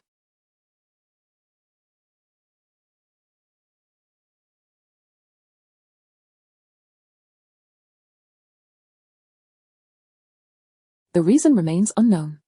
Pausing, her tone turned cold. It cannot be denied that, under circumstances where they are uncooperative, I will utilize my abilities on my subordinates. Miss Yang is an intelligent individual. I prefer engaging with clever people and do not require the use of my abilities. As Xianghan Huang posed her final question, Xing'an smiled gently. At that moment, Qiu Yu had finished her response. Everyone turned their attention to Xing'an, awaiting her invitation to Xianghan Huang. However, Xing'an said nothing. She simply gazed calmly at the person seated across from her. Xianghan Huang tucked a stray hair behind her ear and smiled gently at Xing'an. I hold great admiration for team leader Xing. You are far more astute than I, and it is evident that you possess exceptional capability. Qiu Yu's expression darkened. Was she choosing Xing'an? Director Xiao shared the same sentiment. Throughout the dialogue among the three, Xianghan Huang's concerns regarding the status of heretics had already been addressed by Xing'an on the second day of her interaction with Jian Yu. This was her stance. Qiu Yu, meanwhile, was domineering, only willing to assert, be obedient, and I will refrain from using my abilities. In other words, should her subordinates disobey, she would still resort to her powers. The disparity was stark, yet Xing'an simply smiled. You flatter me. She rose slowly, adjusted her attire, and extended her hand. Although you have chosen Group A, I still welcome you to join the Special Affairs Department. Congratulations, Team Leader Qiu. Xianghan Huang extended her hand once more, shaking hands with Xing'an, her eyes filled with regret. Xing'an merely smiled, turned, and left. Hao Jingye, momentarily taken aback, quickly gathered his belongings and followed. Inside the conference room, Xianghan Huang sat across from Qiu Yu, offering a slight smile. Team Leader Qiu, I look forward to your guidance in the future. Qiu Yu's expression was complex. After a moment, she narrowed her eyes slightly. May I know the reason behind your choice? Outside the Public Security Bureau, Hao Jingye hurriedly caught up, a look of confusion on his face. Sister Xing, why did she choose Qiu Yu? It's obvious she admires you more, and honestly, I can't see how you are inferior to Qiu Yu. Xing'an scoffed lightly. I am not inferior to Qiu Yu, but Xianghan Huang does not evaluate us based on our performances. In truth, she is indifferent to the conditions we offer. Hao Jingye was bewildered. Xing'an replied, I am not an ability user. That was all there was to it. Her tone remained as calm as ever. Qiu Yu is strong, and her abilities are formidable, which is why Xianghan Huang chose her. Presumably, she believed that aligning with Qiu Yu would offer a higher survival rate than following Xing'an. Xing'an smiled as she walked towards the vehicle. Hao Jingye wore a complicated expression, gritting his teeth as he muttered, she has truly made the wrong choice. She will undoubtedly regret it. He then quickened his pace to catch up. Sister Xing, wait for me. Inside the conference room, Qiu Yu lowered her gaze. Is it merely because she currently lacks abilities that you chose me? You underestimate her. Xianghan Huang smiled. As a lawyer, I often do not consider emotions or thoughts. I analyze evidence. The evidence indicates that ability users prior to the apocalypse are superior to those who awakened afterward. The evidence suggests that Team Leader Qiu, with her puppet abilities, is stronger than Team Leader Xing, is she not? Qiu Yu said nothing, raising her gaze to fixate on Xianghan Huang. After a moment, she smirked. Indeed, I am stronger than her. Returning to the training ground, Xing'an headed straight for the training area. At that moment, there were not many people present. Li Shan was undergoing ability testing so that the expert team could plan his courses for the following day, while Jian Yu was driving a watering truck around the training ground, practicing watering techniques. In the center of the vast training ground, Ji Lingwu had set up a target to practice shooting. Bang! Each shot landed precisely on the bullseye. As soon as Shingen stepped into the training ground, Li Shan rushed over, exclaiming, "Shingen, what happened?" "Just now, Lu Mingwei came to gloat, saying you couldn't outcompete Xiao Yu, and that ice ability user has joined Group A." Li Shan was astonished. With Shingen's prowess, how could she possibly fail to secure an ability user? That Xiao Yu clearly isn't a good person, more like a sore-toothed gourd. Why couldn't you outcompete her? Did you offend the ice ability user with your sharp tongue? Li Shan was perplexed. Shingen shot him a glance, her expression unchanging. "What, finished training, then add a bit more, Shingen?" Li Shan gritted his teeth. Hao Jingye shot him a glare. Li Shan continued to grumble. "I was just asking, didn't you see those smug faces in Group A? It infuriated me." Shingen ignored him, striding towards Qilingwu. As Shingen approached, Qilingwu set down his weapon and turned to face her. Shingen remained silent, extending her hand. Qilingwu passed her the gun, and without a change in expression, Shingen took the weapon and aimed at the target, firing several shots. Bang bang bang. Qilingwu was a sniper, and during practice, the target was quite far away. With Shingen firing multiple shots, some bullets inevitably strayed from the red center. Shingen scoffed softly. "It seems I've not practiced in quite some time. I didn't realize I was regressing. Sometimes I suddenly think, after years of training, the strength I pursued may just be temporary." She was about to set the gun down when a hand grasped hers, and another hand placed tactical goggles on her. Qilingwu drew her close, holding her hand, leaning down to rest his head on her shoulder, pressing down on her index finger. His breath brushed against her cheek as he spoke softly. "Shingen, you are being hasty." As his words fell, they pulled the trigger together. Bang. Bang bang. In quick succession, the first shot landed above the target, the second below. The third, fourth, fifth shots formed a perfect heart shape on the target. With these 2 points, Shingen was momentarily taken aback. Then, she smiled. "Indeed, I have been hasty. I should have aimed first." As her words settled, Qilingwu released her hand, and Shingen fired again with several shots. Each one hit the bullseye. Qilingwu's eyes sparkled with delight. At that moment, Li Shan had just caught up, still persistently calling out, "Hey, Shingen!" His voice suddenly halted as he beheld the feedback from the shooting results. Multiple shots landed in the same spot, with only one hole in the bullseye. Shingen turned, holding the gun, her eyes behind the goggles calm as she looked at him. "What's the matter?" Li Shan was speechless. He swallowed hard. "Shingen, are you hungry? Do you want to have dinner?" Shingen set down the gun, removing her goggles with one hand, her lips curving into a smile. "Yes, let's invite Group B as well. Call Long Qianyu over. I suddenly find myself curious about what he experienced in his past life." Chapter 61, Sister Sheng is truly impressive. Having spoken, Shingen lifted her foot and strode outside. Qilingwu holstered his gun and walked alongside Shingen, the two of them proceeding in parallel. Li Shan swallowed hard. He first glanced at the target, shaking his head. "So ruthless. I never expected Shingen to be such an excellent shot. Is there no mercy left for anyone?"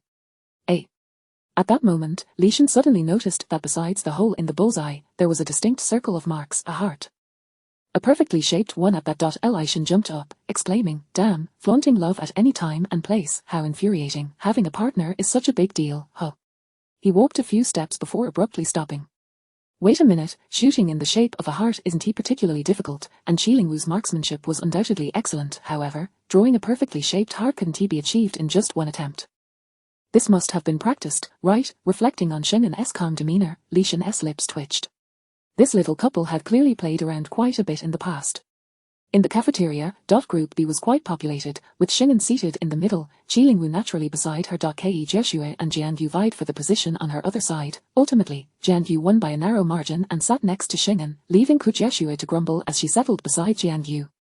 An empty seat remained across from them, reserved for Long Qianyu. Jianyu frowned. He probably won't cooperate. Right, that guy is extremely arrogant. Qilingwu remained silent, merely adjusting the gun beside him. Li Shan instinctively shrank back. "That's good, a show of force will ensure he behaves." However, Shingen interjected, "This time, there's no need for force, let us bring out some delicious food." Ku Jieshue hesitated, but wouldn't that be ineffective? Long Ji said he wouldn't be swayed by such superficial temptations. Shingen waved her hand dismissively, "Just do as instructed." The cafeteria staff immediately complied. Song Linwei was puzzled. Team leader Sheng, why the sudden curiosity about Long Qianyu before his rebirth? We already know his past. Ku Jieshue and Zhang Cohen had thoroughly divulged Long Qianyu's history, and later, Hao Jingye had inquired once more. Long Qianyu's former life had been documented in detail. Was there really a need for further questions? Shingen shook her head. "What I wish to know is not about his previous life, but about the apocalypse of that life, as well as the other individuals he is acquainted with." This was indeed the question to pose. It was merely that Long Qianyu had been uncooperative before, but now seemed the perfect moment to inquire. Of course, Shengen did not consider their previous life as an absolute certainty. No one could make definitive decisions about a future that had yet to unfold. Before long, Hao Jingye brought Long Qianyu over. Initially, Long Qianyu was quite displeased, cursing as he walked, but upon entering the cafeteria, both Shingen and Qilingwu turned to look at him. Long Qianyu froze, the terror from the hospital echoed once more in his mind. These two were not to be trifled with, they were the kind of people who would strike at the slightest provocation. Suppressing his anger, Long Qianyu said in a muffled tone, "What do you want? Can't you come find me at the hospital if there's something? I'm a wounded man." How? His voice trailed off abruptly. He suddenly noticed the array of dishes on the table. An exquisite spread of culinary delights, from seafood to stir-fries, and even several renowned dishes from various cuisines. As a poor man reborn from the apocalypse, Long Qianyu couldn't help but swallow hard. Shingen said, "Eat up, it's prepared for you." "No poison, right?" he asked suspiciously. "Do I need to poison you to deal with you?" Shingen replied with a slight smile, "This is a reward for your cooperation." He realized that if Shingen wanted him dead, she wouldn't need such convoluted methods. Long Qianyu strode over, adopting a serious demeanor. "Of course, cooperating with the team leader is the duty of a team member. Can I come to this cafeteria normally? Why has no one given me a logistics call?" Li Shin, perplexed, remarked, "Long Ji, weren't you unwilling?" "I don't understand, let us just eat and not waste this feast. I in the apocalypse, you won't be able to find a meal like this." Jian Yu interjected, "Don't understand, let him finish. Let us see if he comprehends." Ignoring her, Long Qianyu shot a reproachful glance at Ku Jieshue and Zhang Cohen. These two traitors, how dare they enjoy such fine food behind his back? Noticing the blame in his eyes, Ku Jieshue pouted, "Long Ji, didn't you say you wouldn't be swayed by food?" So, he was wavering so quickly. Long Qianyu raised his chin defiantly, "Of course not. It's just food, only those devoid of ambition would be tempted by something as trivial as this. It's not like it's something extraordinary. Where can't you find food?" He picked up his chopsticks, "I'm hungry. I'll eat first, you all can do as you please." As he spoke, he devoured the food voraciously, like a locust sweeping through, leaving the others with no appetite whatsoever. Ku Jieshue thought to herself. She finally understood, her Long Ji was just all talk. Shingen was truly impressive, able not only to exert control through force but also to entice with precision. Hao Jingye expressed his disdain. "Goodness, how long has it been since you last ate? There's plenty, why the rush?" Long Qianyu, without lifting his head, mumbled, "Delicious, really delicious."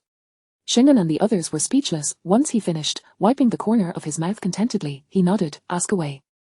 Whatever you want to know, in light of this meal, I will tell all." He then proceeded to drag the snacks beside him, eating while watching Shingen. "Aren't you done yet?" Li Shin was astonished. Long Qianyu replied, "Just nibbling." Despite his words, he showed no signs of stopping. The others were left speechless. Shingen, unfazed, directly asked, "Which powerful ability users did you know in your previous life? Do you know Xianghan's Huang?" Long Qianyu was taken aback. "Xianghan's Huang? You know her?" Hao Jingye quickly inquired, "Is she very powerful?" Long Qianyu nodded. "She is exceptionally powerful, one of the first batch of awakened ability users during the apocalypse. It is said she spent 5 days awakening her powers, enduring quite a bit of hardship, hence her ruthless nature after awakening her ice abilities. The signs of awakening abilities typically include high fever, similar to a cold. Most people awaken within a few hours, while some take several days. It is said that the longer it takes, the higher the chance of death, and the more powerful the awakened abilities. That woman is indeed merciless. Anyone who offends her doesn't see the next day's sun. Even saying the wrong thing in her presence could lead to death. She established an ability user team, ruling with an iron fist, and of course, she has also killed quite a number of mutated beings." Long Qianyu continued.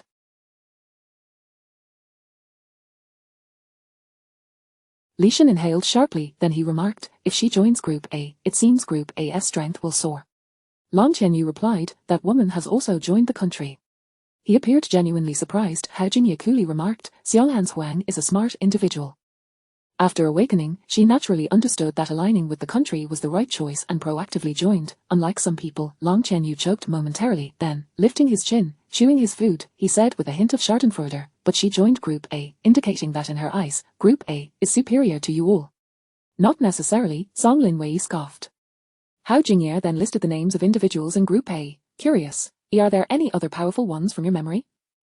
Long Qianyu exclaimed in surprise. "Luo Mingwei, Yang Chuan, and Huang Weiyang have all joined?" They are all future renowned ability users, especially Luo Mingwei, who is a lightning type and a well-known combat expert. However, he isn't at the temporary base near the capital. I haven't interacted with him, only heard of his reputation. Xing'an and Qilingwu exchanged glances. It seemed that in Long Qianyu's previous life memories, those in Group A had all appeared, and they were all formidable individuals. Jian Yu remarked, Group A is also filled with experts, plus team leader Qiu Yu, who possesses the rare puppet ability. Our group seems to lack in abilities. Wait a minute, who? Long Qianyu suddenly raised his head. Jian Yu replied in confusion, Qiu Yu. Long Qianyu gasped in shock, his expression changed, and he even forgot to eat. Raising his voice, the leader of Group A is called Qiu Yu. The puppet ability user Qiu Yu. Chapter 62, What about Sister Xing's abilities? From Long Qianyu's reaction, it is evident that Qiu Yu was not an ordinary individual in her past life. Hao Jinye nodded in agreement. Indeed, she is the puppet ability user Qiu Yu, the leader of Team A. Was she exceptionally formidable in her previous life? Long Qianyu nearly leapt from his seat. She was utterly monstrous. Taking a deep breath, he recounted seriously under the gaze of everyone. In the first year of the apocalypse, Qiu Yu seemed to be relatively unknown. At least, I had never heard her name during that time. But in the second year of the apocalypse, Qiu Yu emerged like a comet, a puppet ability user, the only one of her kind in this world, so powerful it was almost unnatural. She moved with a legion of her puppets, appearing and disappearing at will. To put it plainly, due to the global catastrophe, transportation became exceedingly difficult. Aside from those rare ability users who could fly, it was nearly impossible for others to traverse temporary bases. Yet, I dare say every base was familiar with the name Qiu Yu. She would arrive at every base overrun by mutated creatures, fiercely battling them with reckless abandon, engaging in a fight to the death. Kujieshue blinked in surprise. Doesn't that imply she was akin to a savior? Long Qianyu shot her a disdainful glance and shook his head. If she were a savior, could I possibly label her as monstrous? It is said that she carried countless fragments of meteorites, making her one of the most elite ability users. To combat the mutated creatures, she naturally required puppets that feared nothing. Hence, she would attack the mutated creatures, converting encountered ability users into puppets, and then lead them into battle against the monsters. In the second year of the apocalypse, wherever the mutated creatures thrived, she and her puppets would inevitably appear. Long Qianyu shook his head. I never came across her, for when ability users heard her name, they would instinctively steer clear. A collective gasp echoed among the group, particularly from Zhang Cohen and Kujieshue, as well as Li Shen. Being ability users themselves, they imagined encountering Qiu Yu, with her controlling them to fight the mutated creatures without regard for their lives, ultimately leading to their sacrifice. No wonder she was labeled as monstrous. Song Linwei shook his head, lamenting, this is a mutual destruction. As the mutated creatures perish, the ability users also fall, ensuring the world's demise. Indeed, she is quite peculiar, transforming ability users into puppets without mercy, yet never harming ordinary people, Long Qianyu remarked, baffled. Xing'an and Qilingwu exchanged knowing glances, their eyes reflecting understanding. Not harming the masses is ingrained in their very essence. Simply because those masses represent lives they once fought to protect with their own blood and lives. What happened next? Jian Yu pressed for more. Long Qianyu provided an answer they had not anticipated. She died. What? Hao Jinye exclaimed. How did she meet her end? Long Qianyu shook his head. I don't know. I vaguely heard that the ability users united. In any case, by the time I died, she was already gone. The group exchanged glances in disbelief. Xing'an spoke slowly. Ability users, uniting with mutated creatures. She let out a derisive scoff, mocking, so, it appears that in the face of a common enemy, even true adversaries can join forces. Seeing her reaction, Long Qianyu curiously inquired, are you her enemy or her friend? Xing'an gazed at him with a slight smile. Long Qianyu immediately fell silent. Kujieshue remarked, if even such a powerful ability user as Qiu Yu died in the apocalypse, it seems the apocalypse truly is hell. Long Qianyu resumed eating, raising an eyebrow. Countless lives have perished. I'm dead. Xionghan Huang is dead. Who knows how long Lu Mingwei and the others can survive? Xionghan Huang is also dead. Zhang Cohen asked in astonishment. That woman was extremely domineering. Later, she clashed with him, and they fought to the bitter end. Xionghan Huang perished, and he was severely wounded, resulting in a mutual demise with the mutated creatures. He pointed at Li Shen. The group turned to look. Li Shen, with his head bowed while eating, raised his gaze in confusion, a few grains of rice still clinging to the corner of his mouth, looking utterly bewildered.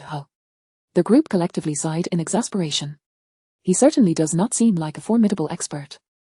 Song Linwei felt a twinge of complexity in his emotions, instinctively glancing at Xing'an. It seems the last life was quite brutal. Xing'an pressed her lips together, her gaze sharp. These individuals, when scattered, will undoubtedly cause trouble. They should be kept together to confront true adversaries. Fighting among ability users is akin to internal strife. In such an apocalypse, it would only hasten their demise and provide an opportunity for the mutated creatures to exploit. Upon hearing this, Li Xin and Long Qianyu instinctively scratched the back of their heads, feeling a chill. It seemed they had grasped enough of the situation. Jianyu sighed. Alas, Team A's abilities are already formidable, and Xiao Yu appears quite terrifying. Are we destined to lose to them? Merely having Li Xin and Long Qianyu is insufficient. She looked expectantly at Long Qianyu. By the way, are there any other ability users in our team? Yu Feng, Wan Yuan, Hao Jingye, and Song Linwei, has anyone awakened their abilities? Long Qianyu pondered seriously before shaking his head. I haven't heard of a single one. Xing'an and Qilingwu exchanged another glance, both frowning. Not a single one, even if they hadn't awakened their abilities, had none of them made a name for themselves. Jianyu refused to give up. What about team leader Qi? Having lived through 2 lifetimes, she had never encountered a man with such an imposing aura. Could he awaken an ability? Long Qianyu forced a smile. Apologies, I haven't heard of him. I don't know which passerby he is. He shot a glance at Xing'an, adding with an air of mystery, some individuals should really open their eyes and recognize who truly is. Qilingwu, expressionless, placed a hand on his waist. Long Qianyu was startled and vanished from his spot, appearing in another direction, looking warily. What are you doing? Qilingwu adjusted his clothing, retracting his hand. He said nothing, merely lifting his eyelids to glance at Long Qianyu, but the mocking undertone in his demeanor was unmistakable. Jianyu and Kujiashui nearly burst into laughter. Long Qianyu, gritting his teeth in frustration, sulkily returned to his seat. Yet, there remained one crucial individual. Jianyu leaned forward. What about Sister Sheng? Long Qianyu paused momentarily. Then he shook his head. I never heard of her or saw her in my past life. He stroked his chin, a look of confusion on his face. Logically speaking, that shouldn't be the case. A woman like you, so deeply etched in my heart, how could I forget upon seeing you? Moreover, he had to admit, based on Sheng'an's modus operandi, she did not seem like someone who would remain obscure during the apocalypse. Even Qilingwu appeared. It was all too strange. Xing'an shot him a cold glance, uninterested in his musings. Jianyu furrowed her brows tightly. How could this be? It's truly odd. I always feel that based on Sister Xing's style, she should have had some level of notoriety. Li Xin swallowed hard. Unless, the group fell silent. Xing'an slowly spoke. Unless I died on the very first day of the apocalypse. He genuinely believed this woman was a major antagonist, but for someone so powerful to perish on the very first day of the apocalypse would indeed be a tragic loss. For a moment, the cafeteria plunged into silence. Hao Jingye suddenly declared, I refuse to believe Sister Xing would die on the first day of the apocalypse, nor do I believe the entire Team Zero was so obscure, with not a single person stepping forward. Song Linwei took a deep breath. Looking at Xing'an, there remains another possibility, a much greater secret that you ordinary ability users cannot fathom. The mysteries continued to multiply. Jianyu felt a headache coming on. Long Qianyu scoffed. What other secrets could there be? Even if there are secrets, it's impossible for none of them to have ever surfaced, right? The probability of ability users awakening is quite low. They must have all remained dormant. No one paid him any heed. Hao Jingye and Song Linwei turned their attention to Xing'an, seeking further insights from her. However, Xing'an glanced at the time and rose from her seat. It's about time. We should go pick up Li Wanyan. Chapter 63, The Return of the International Courier Li Wanyan. Long Qianyu's eyes widened in disbelief. Wait, did you just say whose name? He suspected he had misheard. Jianyu tilted her head, a smirk playing on her lips. Li Wanyan, a reborn space ability user. What do you think, the destined one? You don't seem particularly special, do you? Long Qianyu was utterly astonished. He reached out, grabbing hold of the parsing Xing'an, his face a mask of confusion. What is going on? Why is Li Wanyan here, and she's also been reborn? His mind swirled with a multitude of questions. Considering his cooperation today, Xing'an instructed Hao Jingye to provide a brief explanation of Li Wanyan's situation. After hearing it, Long Qianyu felt dazed. Li Wanyan had also unlocked her potential, and she had done so before him. She had been handed their 50 billion at the start, script of a novel, yet she had long been under the watchful eyes of Xing'an and the others. Currently, Li Wanyan was engaged in transporting goods internationally for the country, while Sheng'an's team was about to retrieve her. The overwhelming information left Long Qianyu speechless. In that moment, he found himself torn between envying Li Wanyan and sympathizing with her. After a long pause, he swallowed hard and managed to utter, there are just too many reborn ability users. Indeed, far too many. Xing'an squinted thoughtfully. Long Qianyu quickly stood up, his tone urgent. I want to join you. She can utilize her space for combat, both offense and defense, making her quite formidable. Upon hearing this, Xing'an narrowed her eyes slightly. Offense and defense combined, it certainly sounded extraordinary. Hao Jingye scoffed. Why would we need you? To what you cause trouble? Long Qianyu insisted. I won't cause any trouble. He was almost ready to vow. Xing'an scrutinized Long Qianyu, her phoenix eyes narrowing, revealing no emotion. Just as Long Qianyu was about to succumb to disappointment, Xing'an suddenly said, as long as your body can withstand it, let us go. Long Qianyu was taken aback. Although it was his suggestion, Xing'an's agreement still surprised him. Without looking back, she added, you are also our teammate. Acting together is merely a matter of time. Long Qianyu stood there, momentarily stunned. A complex array of emotions surged within him, an indescribable feeling, but soon, he shrugged off this complexity and followed suit. Behind him, Li Shan and Jian Yu exchanged glances and sighed in unison. They too longed to participate in the operation. Damn it, how long must they endure classes and studies? Li Shan mumbled, if it weren't for the chance to grow stronger, I wouldn't want to attend a single lesson. It's just too torturous. Jian Yu remained silent, her heart brimming with tears. She couldn't even grow stronger through her studies. How frustrating. Today was yet another day she yearned to reveal her golden finger. In the vehicle, Hao Jingye reported the current situation. 3 hours ago, Li Wanyan arrived at the port and took a bus directly to the Jingcheng passenger station. We should arrive just in time. Li Wanyan had endured considerable hardship during this trip, hoarding a substantial amount of supplies, yet simultaneously, she had become utterly broke. With only 12 days until the apocalypse, she had nearly depleted her funds in M country, and now she had but a handful of change left, barely enough to hire a ride back from the port. Perhaps she still harbored the thought of borrowing more from Xie Yi upon her return. Xing'an nodded in understanding. Long Qianyu glanced at the screen in front of Xing'an, where Li Wanyan was slumped against the bus seat, fast asleep, her face etched with fatigue. Looking again at the detailed list sent to Hao Jingye, it detailed all the supplies in Li Wanyan's space, from military arms to a casually stored pancake. Long Qianyu swallowed hard. He suddenly realized that their capture, he had never understood, was, in fact, not unjust at all. Of course, this did not mean he would submit. As if struck by inspiration, Long Qianyu's eye sparkled, a smile curving his lips, his features alight with delight. If Xing'an aimed to subdue her, it would undoubtedly be a challenge. Looking at the current situation, it seemed likely that brute force would be employed. The more they suppressed her, the greater her discontent would grow, and then he could join forces with Li Wanyan to rebel. With this thought, Long Qianyu's smile broadened. Wan Yuan caught a glimpse of him in the rearview mirror and lowered her voice. Sister Sheng, what's wrong with him? Xing'an glanced over, her tone nonchalant. Perhaps Long Qianyu glared at them, exasperated. I can hear you. Do you not know that ability users have enhanced physical capabilities? The occupants of the vehicle remained unfazed. Xing'an continued to peruse the information, while Qilingwu didn't even bother to glance his way. Their silence conveyed a clear message. What is heard is heard. What can you do about it? Long Qianyu sighed in frustration. Just as he was about to speak, Xing'an interjected. How does Li Wanyan's space combat work? The notion of a combat-oriented spatial ability is indeed difficult to fathom. Long Qianyu immediately perked up, leaning forward, relishing the chance to gloat. Do you think space ability users can merely store items, like John Cohen, and serve as warehouses? The categories and methods of ability users surpass your imagination. Li Wanyan is a combat-capable space ability user. Before I died in my previous life, she had already mastered the use of spatial blades in battle, capable of slicing through space and taking lives without a trace. Other ability users might manage to survive, but ordinary people, he emphasized the last 4 words, casting a deliberate glance at Qilingwu, dressed in uniform and clutching a gun. Qilingwu had not spared him a single glance, his attention alternating between the window and Xing'an. Xing'an fell into deep contemplation. She understood Long Qianyu's implication. The Li Wanyan he had encountered in his previous life was formidable, and having returned with other examples in mind, or based on the previous size of her space, she had now likely become a powerhouse. The spatial blades could very well be within her capability. Fortunately, when Team Zero was in M country, she had mentioned being cautious of ability users with unique methods, and they had remained vigilant, avoiding any harm from Li Wanyan. Long Qianyu smirked. Are you scared? Xing'an smiled slightly. No, I'm quite pleased. Long Qianyu was baffled. Why are you happy when the person we are trying to capture is so strong? Xing'an replied. This indicates that our special operations team BS strength has significantly improved. Long Qianyu's lips twitched in disbelief.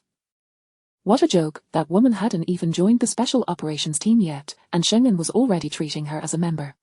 He was eager to witness a confrontation between Li Wanyan and the special operations team. Of course, he didn't expect her to win. The odds were against her, but being suppressed would inevitably lead to anger, creating an opportunity for him to ally with her. Long Qianyu's smile grew ever brighter. From the rearview mirror, Wan Yuan watched him, silently mouthing, Fool.at the passenger terminal, standing on the homeland, gazing up at the enormous characters spelling Jingcheng. Li Wanyan nearly broke down in tears. She had finally returned in full. The time spent away had been fraught with hardships. Although she appeared to possess assets worth billions, the reality of hoarding supplies and stealthily tracking arms dealers had kept her perpetually on edge. She had not dared to use the spatial blades freely, the goods were useless, and while trailing the arms dealers, there had been too many of them, all well trained and armed, leaving her with no openings to exploit. They were even more terrifying than regular troops. Had it not been for their internal conflict, she would have never come into contact with those massive arms warehouses. Thus, she had remained hid and thrived. Moreover, the urgency of the situation had left her too busy to eat properly, and the food in country was unpalatable. Li Wanyan felt as though she had been tossed about. Her suffering was immense. Thankfully, she had returned. With the accumulated supplies in her space, she required no further preparations before the apocalypse. All she needed was to guard her fortress, indulge in a bountiful feast for several days, and then recuperate to face the thought of the supplies in her space nearly made her burst into laughter. Grains, meats, salt, sugar, and military rations obtained from the black market, along with medicine and other essentials, everything crucial for the impending apocalypse was packed to the brim in her space, enough to last several lifetimes. Additionally, there was a warehouse full of arms acquired through zero-cost deals. She was truly fortunate. Was it not the heavens themselves that had conspired to grant her such luck? Chapter 64. Li Wanyan, U.S. suspected of smuggling billions. At that moment, Li Wanyan was troubled by her inability to acquire sufficient firearms when suddenly, a confrontation among arms dealers presented her with an opportunity to seize all the weapons in one fell swoop. Of course, such a windfall came at a cost. Her space was already full. Clutching her chest, Li Wanyan could hear the exhilarating rhythm of her own heartbeat, the fatigue of recent days dissipating in an instant. Unable to contain herself any longer, she burst into laughter. Her clothes were wrinkled from the ride, her hair disheveled, and dark circles adorned her eyes, yet she radiated a spirited confidence and arrogance, embodying the belief that fate is on my side. In the midst of her laughter, a hand suddenly patted her shoulder from behind. Li Wanyan froze, her smile fading, and turned back in confusion. Behind her stood a young woman with her hair casually tied in a ponytail, clad in a white windbreaker, exuding an effortless charm that was both carefree and languid, her almond-shaped eyes sharp. Upon meeting her gaze, the woman smiled gently. Li Wanyan furrowed her brow. Who are you? Shingen's smile widened, her eyes curving with mischief. Hello, Li Wanyan, I have been waiting for your return. Li Wanyan's pupils constricted. Without a moment to ponder, instinct took over. She raised her hand abruptly, attempting to push the woman away in a desperate bid to escape. This reflex was engraved in her from a previous life. Li Wanyan's elbow struck Shingen's abdomen with great force and unexpectedness. However, Shingen seemed prepared. Lifting her hand to block the blow, the collision of their bones sent a jolt of pain through Li Wanyan. Undeterred by the agony, she swiftly turned to extricate herself from Shingen's grasp. In a mere minute, they had exchanged blows multiple times, each encounter growing increasingly alarming. Li Wanyan's eyes widened in disbelief. The combat skills she had honed in life-and-death situations in her past life were failing against this woman. Who on earth was she? Shingen ceased her probing and intensified her grip, one hand blocking while the other controlled, sweeping Li Wanyan's legs out from under her, effortlessly pinning her to the ground. Shingen practically loomed over her. From a distance, it appeared as if the two were playfully grappling, but only Li Wanyan knew the truth. This woman had her firmly restrained, rendering her utterly incapable of escape. Li Wanyan's gaze hardened. In that instant, she felt something pressed against her heart. A gun, beside her. Shingen spoke with a tone laced with amusement. In public, it's best not to use your spatial blades. Besides, if you kill me, I can just as easily take your life. Li Wanyan's expression turned icy. Just then, Shingen's gun vanished. This woman had underestimated her. As Li Wanyan prepared to retaliate, Shingen continued, seemingly unfazed by the disappearance of the weapon. I haven't finished speaking. Besides me, there are over a dozen skilled fighters surrounding you, along with a top-notch sniper aiming at you. The area outside the station is already cordoned off by the SWAT team. Li Wanyan's breath hitched. She could deal with Shingen, but there was no guarantee she could evade the encirclement of those around her. Li Wanyan ceased her movements, her voice hoarse. Who exactly are you? Shingen locked eyes with her, her expression suddenly turning stern. Doomsday Special Affairs, Shingen. Li Wanyan, you are suspected of smuggling, amounting to billions. I formally announce, you are under arrest. Li Wanyan's pupils trembled. In that fleeting moment, a torrent of chaotic thoughts enveloped her. Who was this woman? How did she know about the billions in goods? What was the Doomsday Special Affairs? Why had she never heard of it in her previous life? Overwhelmed by confusion, she fixed her gaze on Shingen, forcing out a single sentence from her throat. What do you want? Shingen chuckled lightly. I invite you to join us. Li Wanyan was taken aback, then responded with a cold laugh. What if I refuse? Shingen's smile remained unchanged. Li Wanyan, suspected of smuggling billions, refusing to cooperate with the state, a serious offense, punishable by execution. In that moment, Li Wanyan could acutely sense the shadow of death looming over her. Someone was targeting her from the shadows. This was not merely the previous aim, this was a true intent to kill. This was the instinct of death. Qi Lingwu, stationed in the security room on the second floor, wearing headphones, had already set up his sniper rifle, aimed at Li Wanyan. At this distance, it was trivial for him, yet, Li Wanyan was a spatial ability user, and Qi Lingwu remained fully focused, his finger resting on the trigger. With the slightest movement, he could take the shot. Meanwhile, members of Team Zero and the SWAT team, concealed within the crowd on the first floor, all had their sights trained in that direction. Hao Jingye, Wan Yuan, and Long Qianyu also lurked among the throng.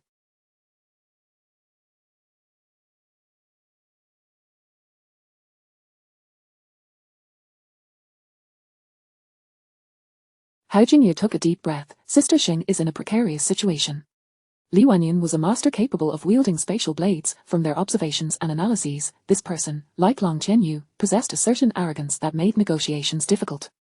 A single misstep could result in the spatial blade slicing through Xing'an's throat in an instant. However, when Yuan seemed unfazed, they had faced far more perilous missions than this. He kept his gaze fixed ahead, casually remarking, "It's merely a test."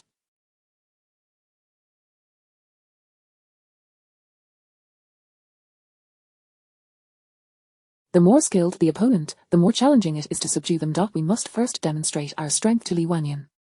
This was the current distinction between them and the ability users. If it had been Qiu Yu, she could have showcased her puppet abilities to persuade Li Wanyan to talk, but Xing'an was merely an ordinary person. At present, she had to first exhibit her capabilities. The inherent danger was a necessary hurdle for her to overcome in her pursuit of winning Li Wanyan over. Hadn't Qi team kept silent about it, everyone had their own tasks to fulfill. They were teammates, concern was acceptable, but they could not interfere. Their objective was the same as Qi team's, to cooperate with Sister Xing, allowing her to trust them with her back. Beside them, Long Qianyu could hardly contain his laughter. Just as expected, this woman had chosen to employ force to compel Li Wanyan's submission. What a jest! He understood himself and Li Wanyan well. She was somewhat like him. In the face of such circumstances, especially when prideful, how could she easily capitulate? She would resist, and her resistance would inevitably escalate the conflict. Even if they forcibly compelled Li Wanyan to join the special affairs, she would still voice her grievances. At that time, they could forge an alliance. Long Qianyu regarded Li Wanyan, feeling as if he were gazing upon a future ally. However, his abilities coursed through his body. Should Li Wanyan attempt to strike at Xing'an, he would have to intervene. After all, he had rarely encountered a woman he found so appealing. In that moment of reflection, Long Qianyu unconsciously drew closer. He was not mistaken. Li Wanyan indeed sought to resist. They, those who had returned from the apocalypse, all possessed a fierce tenacity, unafraid of death. Regardless of this woman's intentions, she would never allow herself to be subdued. At the very least, she would strive to win before negotiating. Winning and losing would yield entirely different realms of power. As Li Wanyan prepared to act, she suddenly caught sight of a familiar face not far away. The battered Long Qianyu. It was him, the one with the flashing ability. Li Wanyan's pupils constricted in disbelief. Xing'an leaned down and whispered something in her ear. In an instant, the tension in Li Wanyan's grip slackened. Xing'an released her hold, standing up, and extended her hand once more, her tone gentle. "Li Wanyan, welcome to our team." Her hand remained poised before Li Wanyan, patiently waiting. Li Wanyan's expression shifted through a range of emotions. Ultimately, she extended her hand, placing it in Xing'an's grasp, who then pulled her up. In that single motion, everyone around them lowered their weapons, Qi Lingwu slowly releasing his grip. Just as Long Qianyu was about to spring into action, he thought, What had Xing'an said? How had a single sentence caused Li Wanyan to abandon her resistance? Chapter 65, it was merely a word from Xing'an. Long Qianyu was perplexed. Just moments ago, the atmosphere was fraught with tension, as if a confrontation was imminent. How could it be that with a mere utterance from Xing'an, Li Wanyan surrendered so readily? In that instant, Long Qianyu felt a mix of confusion, astonishment, and even a hint of an unbidden reverence. Xing'an. This woman was truly more formidable than he had anticipated. He swallowed hard. For the first time, he found himself wavering in his rebellious intentions, questioning whether he could possibly contend with such a powerful woman. At this moment, Li Wanyan was contemplating Xing'an.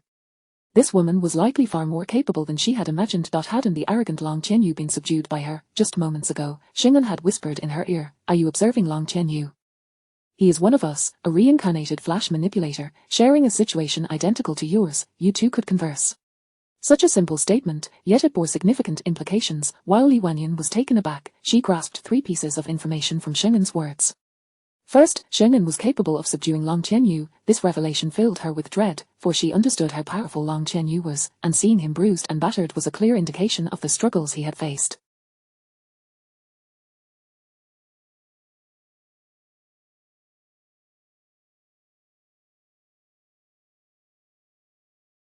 Second, Long Qianyu, like her, had been reincarnated. This revelation extinguished her anger, leaving only a sense of bewilderment. Third, Long Qianyu might take action. With Xing'an, the hidden sharpshooters, and the flash manipulator Long Qianyu, defeat was inevitable. There was no need for futile resistance. At this very moment, they both fell towards Xing'an reached its zenith. The crowd drew closer to her. Li Wanyan's voice was hoarse as she queried, "How on earth did you discover my secret?" Every heretic, once discovered, would pose this very question. As her words fell, others approached. The first was Hao Jingye, who greeted her with a smile. "Hi, long time no see." Li Wanyan was taken aback, her gaze fixated on Hao Jingye's face, utterly astonished.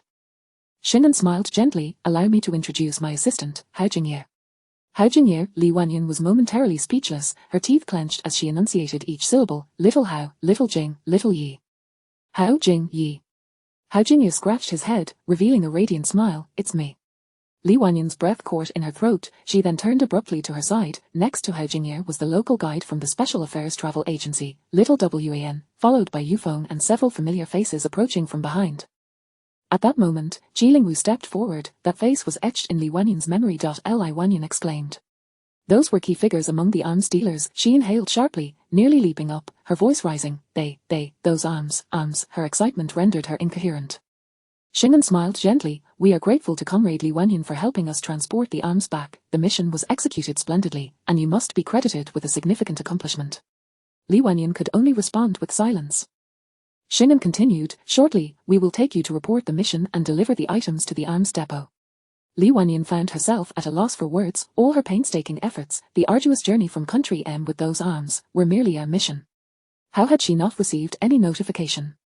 Clenching her teeth, Li Wanyan retorted, "What if I decide to withhold them?" Xing'an tilted her head, her expression serene. "I've heard that space manipulators can explode resources. The researchers are quite curious, and we could demonstrate." Hao Jingye produced a list and handed it to Li Wanyan. "Comrade Li Wanyan, please confirm the transported items. If there are no issues, you may sign to proceed with the delivery." Li Wanyan gaped at the list filled with her space resources, unable to contain her fury. She erupted, "The arms belong to you. I can return them, but those resources were purchased by me, they are mine. Moreover, how could you know the exact quantity of my resources? How could you even know about the bags of rice I bought at the supermarket? On what grounds do you take everything from my space?" She resembled an agitated cat, her eyes wide with fury, exhibiting none of her previous poise. Clutching the list, the shock and anger intertwined, causing her hands to tremble. Clearly, she was unaware that every transaction of hers was under their control. Xing'an blinked innocently. "Not everything has been taken. You know, that pancake you placed inside, we had no intention of keeping." Li Wanyan responded, her teeth clenched. "I should be thanking you." Xing'an smiled gently. "You're welcome." Li Wanyan felt a murderous rage boiling within her. Long Qianyu instinctively shrank back. Though he was not the target of her ire, he could practically feel her fury. Li Wanyan was unlike Jianyu. Jianyu's space resources were no more than what a small convenience store would possess and could not be preserved. However, Li Wanyan's space contained resources worth billions, and just 10 minutes ago, she had believed them to be her own assets. Hao Jingye adjusted his glasses and pulled out a folder. "Firstly, according to the terms, smuggled goods must be confiscated. Li Wanyan, you have not paid taxes on these billions of resources." He then extracted a loan agreement that Li Wanyan had signed. Li Wanyan gasped in realization. She recalled that when she took out the loan, her house had been collateral. The contract explicitly stated that if payment was not made by the deadline, she would incur penalties equivalent to the loan amount plus the principal. 100 billion. At that time, she had seen the repayment date as falling after the apocalypse and had paid little heed to the deadline, seemingly set for the day after the end of the world. It was evident that she could not repay 100 billion. This meant that her originally possessed 50 billion was no longer hers. Li Wanyan felt as though the world had darkened before her eyes, nearly causing her to falter. Xing'an kindly steadied her, speaking softly. "It's all right, join the Special Affairs Department, and your salary will be quite substantial. You may take nearly 50 years to repay that 100 billion. Li Wanyan exclaimed. In disbelief, she retorted, "Confiscate my resources and demand repayment of 100 billion. Indeed, Hao Jingye replied politely, "Smuggled resources will be forfeited, but the money must still be repaid on time." Li Wanyan contemplated resistance. However, from the corner of her eye, she noticed Long Qianyu, who was watching her intently, as though anticipating her next move. The flash manipulator was exceedingly troublesome. Li Wanyan took a deep breath, suppressing her ire, her voice still tinged with lingering fury. "I truly appreciate your assistance." Xing'an replied, "You're welcome." Hao Jingye added, "We're all colleagues here." Li Wanyan's fingertips dug into her palm, almost drawing blood, Yet as she surveyed the well-trained individuals around her and then glanced at the increasingly watchful Long Qianyu, she had to endure. Long Qianyu did not blink. He was astounded. Just moments ago, during their negotiation, he had been fixated on Li Wanyan, silently urging her, "Fight back, please fight back." Yet, to his dismay, Li Wanyan did not retaliate. Was it possible that Xing'an possessed unknown tactics? Otherwise, given Li Wanyan's character, how could she not resist when pressed to such an extent? The Li Wanyan he remembered would have already taken down Xing'an and her associates by now. Yet the Li Wanyan before him was surprisingly compliant. It was merely a word from Xing'an. Damn, this woman is terrifying. What sheer destructive force. Long Qianyu swallowed hard, his rebellious heart evaporating entirely in that moment, leaving no trace behind. Xing'an had yet to reveal how many more cards she held. How could he possibly contend with her? Chapter 66. I want to kill, do you agree? Xing'an gently patted Li Wanyan on the shoulder, his demeanor soft. Come, let us return for now. I am aware that you harbor many questions, and we shall address them one by one. We also require some information from you. Li Wanyan cast aside all other emotions and posed the most pressing question. There are many like me, yet you are gathering everyone together.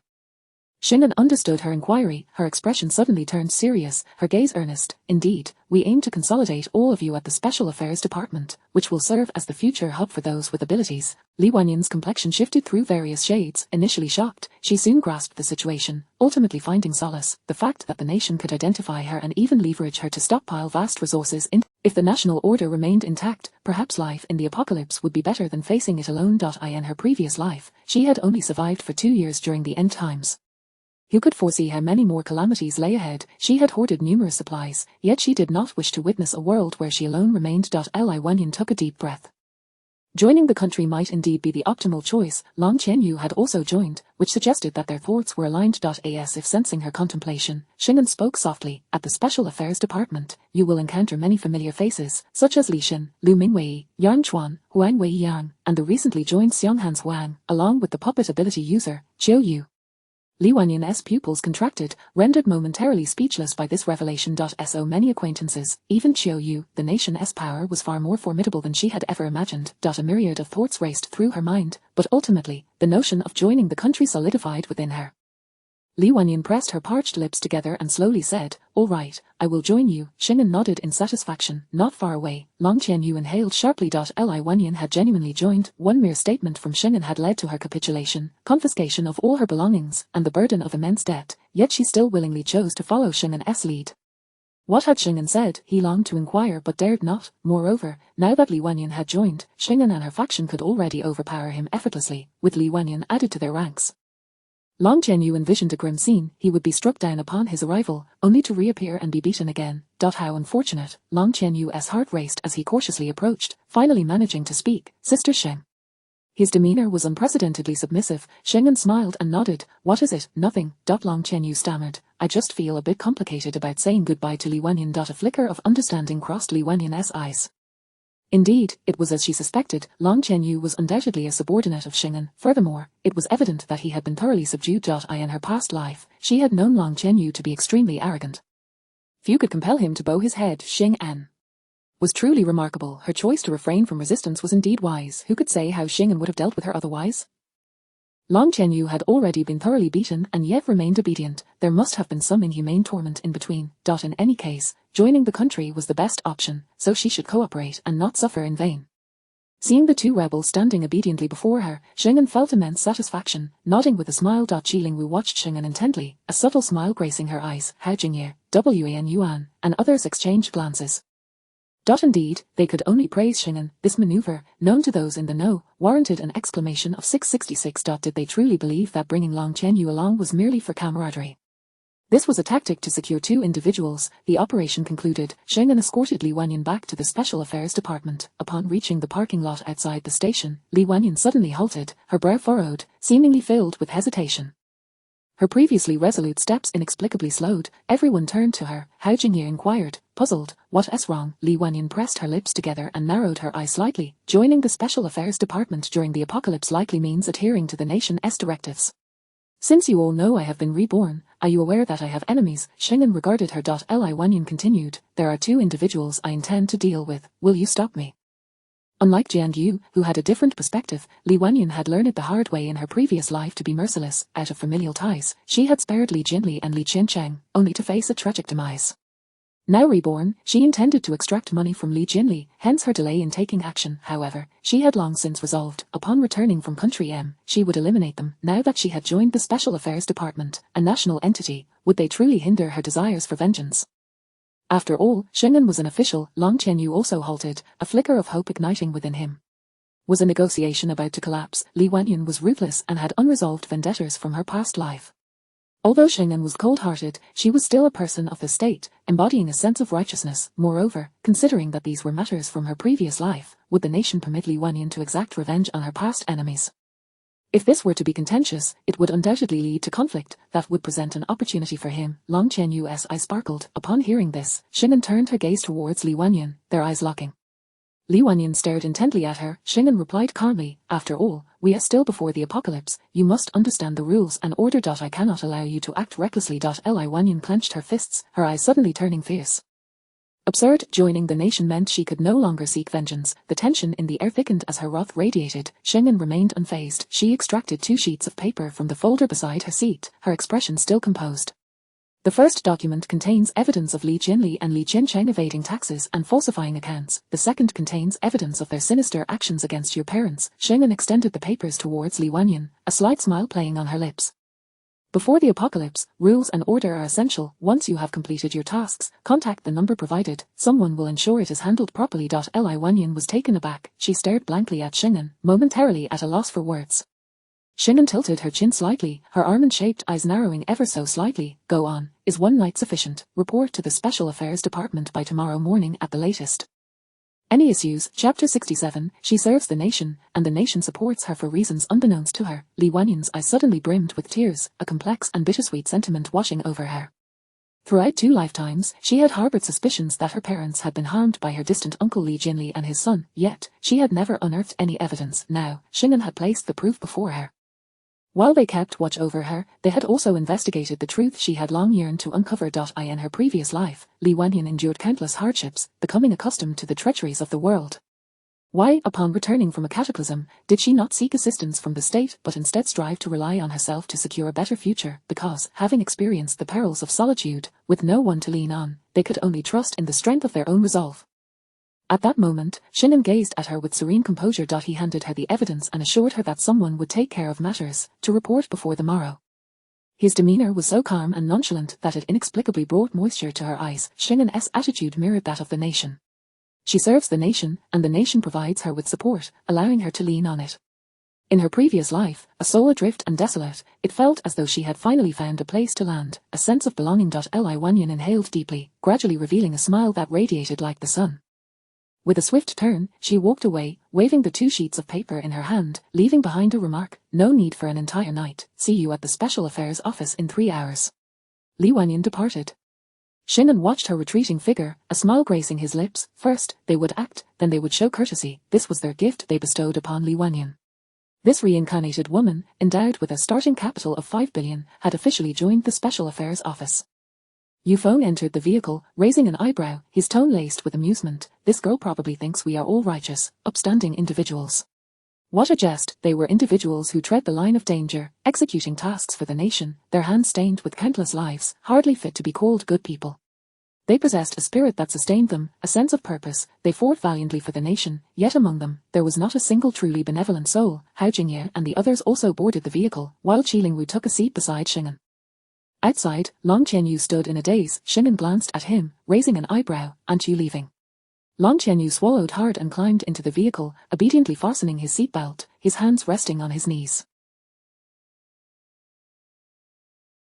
Shingen paid him no mind. The lesson had been effectively imparted today. Hao Jingye remarked, "When Li Wanyan returns, we must inquire thoroughly about her past life. Yet another reincarnator. It's as if our world has been perforated." Wan Yuan commented, "It's not necessarily a bad thing." He stroked his chin, a look of contemplation on his face. Whether they are reincarnators or awakened beings from the end times, their extraordinary abilities are not detrimental. Rather, they symbolize hope for this world.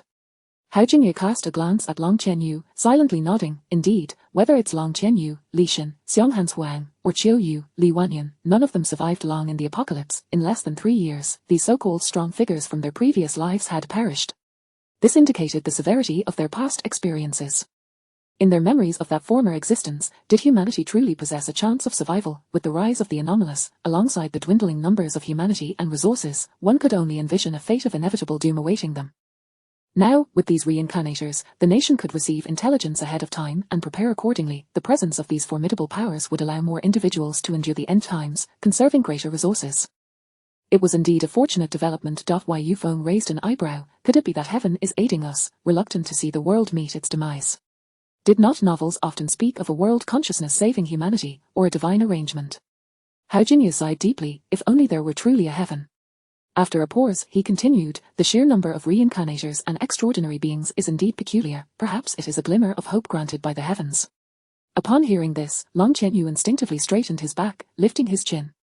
He truly was the child of destiny, hope bestowed by the heavens. Just as he was about to feel a swell of pride, he suddenly noticed that Xing'an and Qilingwu had remained silent. Both were staring blankly at a fixed point, seemingly deep in thought, their brows slightly furrowed. He instinctively recoiled, timidly asking, "What are you thinking?" They weren't contemplating how to deal with him, were they? Xing'an's vacant expression sharpened as she lifted her gaze to Qilingwu, their eyes locking, each finding affirmation in the other's stare. Indeed, they shared the same doubts. Xing'an took a deep breath and slowly spoke. When I faced Li Wanyan earlier, I intended to subdue her immediately, but upon sensing a hint of uncertainty, I decided to probe further. The group fell silent in astonishment. Yufeng suddenly realized, a Sister Xing did indeed grapple with Li Wanyan for a while. Given Sister Xing's skills, she could have subdued her more swiftly. I thought it was merely a matter of concern for her safety. It seems there are additional layers to this. The group instantly tensed. Xing'an continued, it was quite vague. I initially thought it was a misperception on my part, as it defied logic. She wore a serious expression as she turned to Qilingwu. Qilingwu slowly articulated the next statement. Li Wanyan's techniques closely resemble those I developed during training with Xing'an, designed for rapid subjugation and blocking an opponent. It was rare for him to express such a lengthy thought, yet it instantly drew gasps from the others. Wan Yuan exclaimed, is that true? Xing'an nodded slowly. She leaned against Qilingwu, her voice laden with complexity. Those techniques are more suited for novices with limited combat experience. Team Zero wouldn't employ them, so it seems only Qi Team and I would be familiar with them. Qilingwu agreed. Li Wanyan's techniques are similar but not identical, hence the uncertainty. Xing'an exhaled, her techniques have been modified. Hao Jinye found it hard to breathe, raising his voice. Where did Li Wanyan learn this? Was it from Sister Xing or Qi Team in her previous life? If this were the case, it would imply she had encountered Xing'an and Qilingwu in her past. That's not right. Hao Jinye quickly dismissed his own assertion. Doesn't he know Sister Xing or Qi Team? Her reactions just now indicate as much. It's too strange. Indeed, it was puzzling. Xing'an and Qilingwu exchanged glances, shaking their heads. Let us wait for Li Wanyan to return and ask her. Qilingwu nodded in agreement.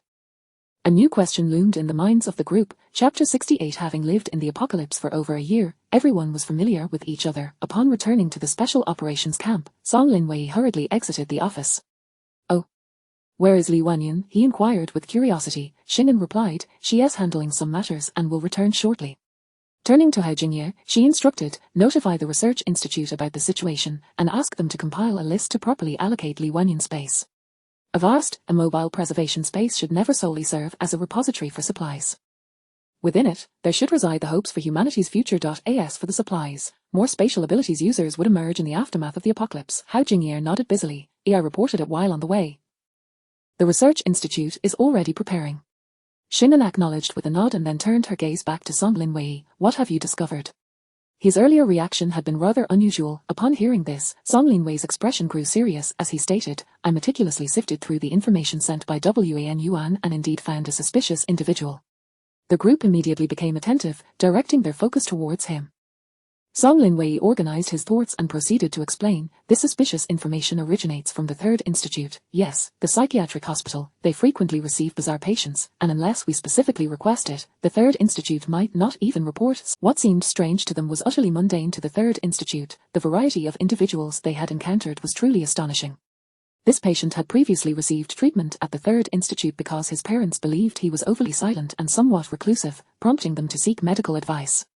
I reviewed his diagnostic report, and it turns out he was perfectly normal with no mental illness at all, yet his parents, unconvinced, compelled him to undergo treatment and take medication. This did not constitute an aberrant situation.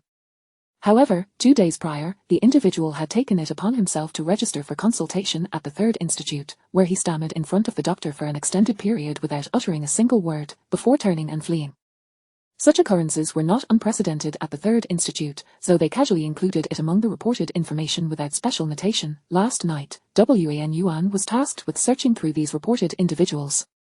Naturally, it was not a matter of examining each one individually. Given the vast number of reports, WAN Yuan devised a screening system that automatically identified keywords based on the individual's chat records and also pinpointed key information through their search histories and purchase records. Song Linwei was responsible for reviewing the identified cases to ascertain what they had discussed, what they had searched for, and whether any of it related to heresy. This individual appears normal in all other respects, but after registering, he searched for terms such as "what if I mutate, is there a possibility of mutation," and abnormal mutations in adulthood. Song Linwei handed Shen the printed search records. His searches were continuous, indicating a sense of urgency. After failing to find useful answers, he deleted his search history. This certainly suggested an attempt to conceal something. Furthermore, he had also booked an appointment with an expert from the Third Institute. It resembled the instinctive reaction of someone who had experienced a shocking transformation. Hao Jingye queried, "Mutation, why would he describe himself in such terms? Is it indicative of an awakening ability?" Shinan lowered her eyes in contemplation, then inquired, "What is his name?" "Wu Buyu." Yufeng chuckled. "His name literally means silent, and he is indeed reticent. His parents think he is reclusive, which fits his name perfectly, yet he also bears the surname Wu. Is he truly silent, or does he enjoy conversing?"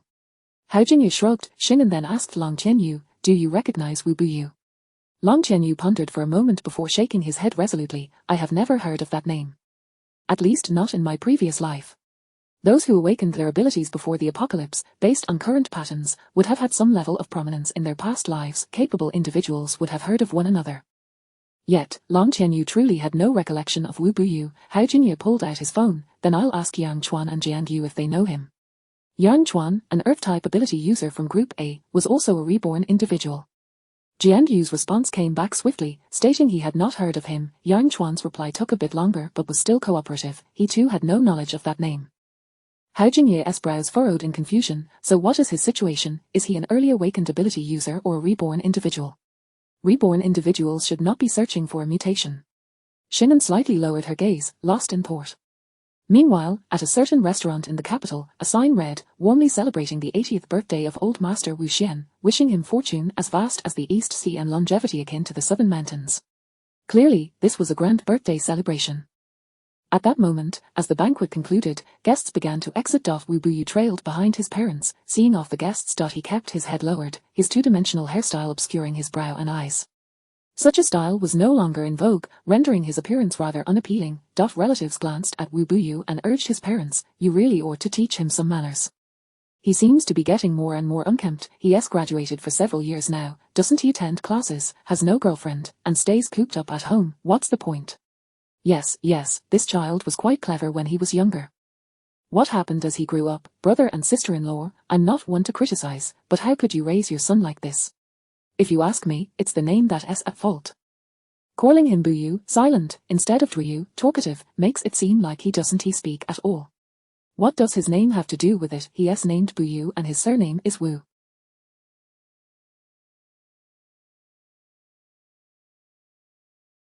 Wu's parents felt increasingly awkward, nodding stiffly in response. Wu's mother shot Wu Buyu a secret glare, while his father proudly pulled over their 7-year-old son, exclaiming, "While Buyu is indeed a disappointment, Shanyu is different.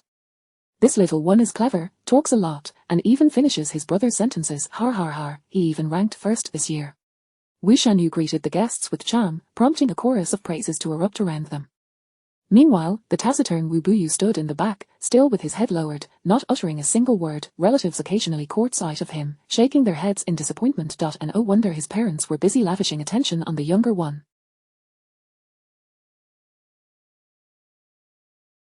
This eldest son seemed utterly hopeless. Once the relatives departed, Wu's mother bundled up the youngest and headed to the car, while Wu's father grumbled, "We shouldn't have brought you along today. When others spoke to you, you acted as if you didn't hear them, not even lifting your head. You're such an embarrassment to your father." Wu Buyu remained silent, still staring downwards. Wu's mother took a deep breath, ignoring him as she comforted the younger son. Wu's father continued to scold, "All these years, I've managed quite well, yet you, this useless son, bring me nothing but shame." Tomorrow, you'd better go find a job. From this day forth, I won't give you another cent. You thought you could secretly enroll in a media school. If it weren't for me forcing you into computer studies, you wouldn't stand a chance at finding work. Truly, Wu's father's tirade seemed endless. Wu Buyu gazed out the window, his dishevelled hair partially concealing a pair of bright eyes. He stared outside, where the view was filled with stars. After some time, Wu's father yelled, "Say something. Are you mute?"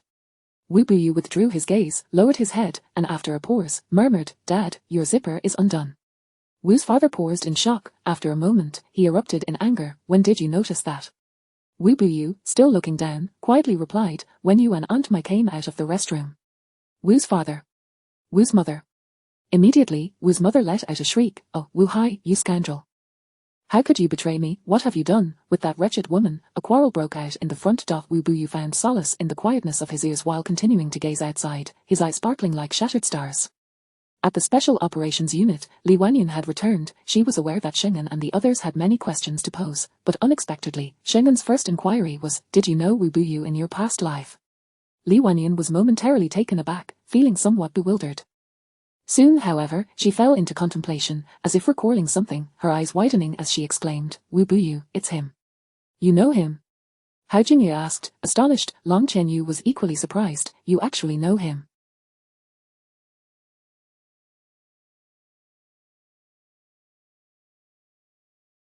"How come I've never heard of him?" Li Wanyan glanced at him disdainfully. "Not only do I know him, but you do too. No, anyone who has lived in the apocalypse for over a year cannot possibly be unfamiliar with him." Long Qianyu was left utterly dumbfounded. Chapter 69, the first tabloid of the apocalypse. Everyone was taken aback. They all recognized him. Just how famous must one be to be universally known? Song Linwei inhaled sharply, astonished. Could it be that he, like Jiu Yu, is an incredibly formidable and terrifying master capable of traversing various bases? The last person everyone recognized was Chiu Yu. Impossible. Long Qianyu immediately shook his head, refuting, "If he were a powerful figure, how could I not know him? Moreover, I have never even heard of that name." Li Wanyan was momentarily stunned. She soon came to a realization and shook her head. "Right, I forgot that you don't know his real name.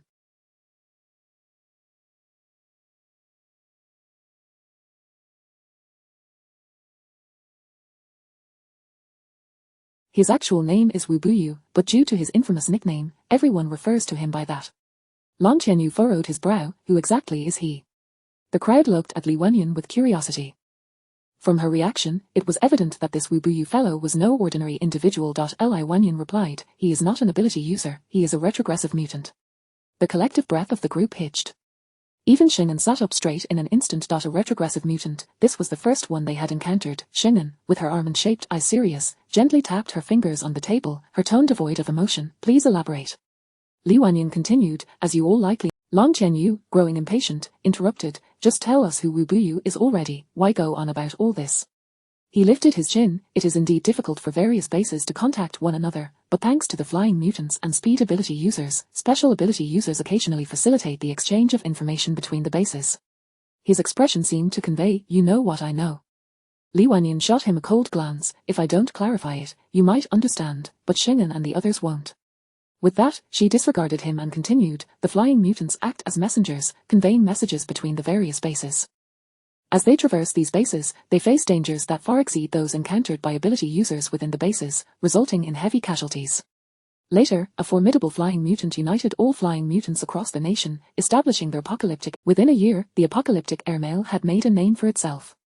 Long Qianyu leapt up, his voice elevated. "What the hell? Wu Buyu is connected to the apocalyptic airmail." Hao Jingye stroked his chin, expressing, "It sounds rather promising, doesn't it?" "Promising my foot." Long Qianyu and Li Wanyan chorused in unison.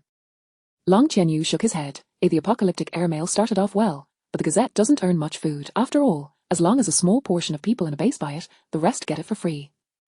Li Wanyan added, hence, the founder of the apocalyptic airmail, that to obtain news from other bases or to seek someone in another base and request message delivery, one must offer a high bounty. Long Qianyu continued, more terrifyingly, that individuals somehow collected information and secrets about various powerful figures and sold it at exorbitant prices. For a time, nearly all powerful figures had to spend money to buy their own information, expending vast amounts of food, which ensured that the apocalyptic airmail wouldn't disclose their secrets and weaknesses to anyone else. Li Wanyan nodded, lamenting, the founder knows far too many scandals and is particularly skilled at I've long wanted to deal with them, but unfortunately, the tabloid is too well hidden, and I can't track down that guy. Long Qianyu gritted his teeth. In this lifetime, I must eliminate the tabloid in advance. There was much information. However, Li Shen could no longer contain himself. Li Wanyan, what exactly do you want to convey? Why meander so far? Li Wanyan glanced at him and replied coolly, you must have offended the tabloid in your previous life, as they have certainly leaked a lot of dirt on you. For quite some time, the temporary base in the capital was rife with your scandals. Li Shen erupted, you're talking nonsense. Just as a quarrel seemed imminent, Sheng'an raised her hand, cutting to the core, is Wu Buyu the Apocalypse tabloid? Li Wanyan nodded, yes, I only learned his name by chance. Long Qianyu was left dumbfounded, what? Wu Buyu is that Apocalypse tabloid, the leader of the apocalyptic airmail. In the next moment, Long Qianyu grew serious. Rarely did he regard Sheng'an with such gravity. If that's the case, you best not attempt to recruit him to the Special Affairs Department. That guy has eccentricities and a peculiar character, lacking any sense of morality. He is not a reliable teammate. Sheng'an remained noncommittal, her fingers, which had been tapping on the table, gradually stilled as a smile emerged. Regardless of his temperament, we have now discovered him, Haven Tiwi. Everyone was taken aback. Indeed, since Wu Buyu had become a mutant, he was certainly hiding carefully, attempting to avoid detection, yet, they had the reincarnated ones, and knowing his name enabled them to learn everything about him. Wu Buyu was instantly exposed, with all his trump cards laid bare. What he himself was unaware of, they had already comprehended fully.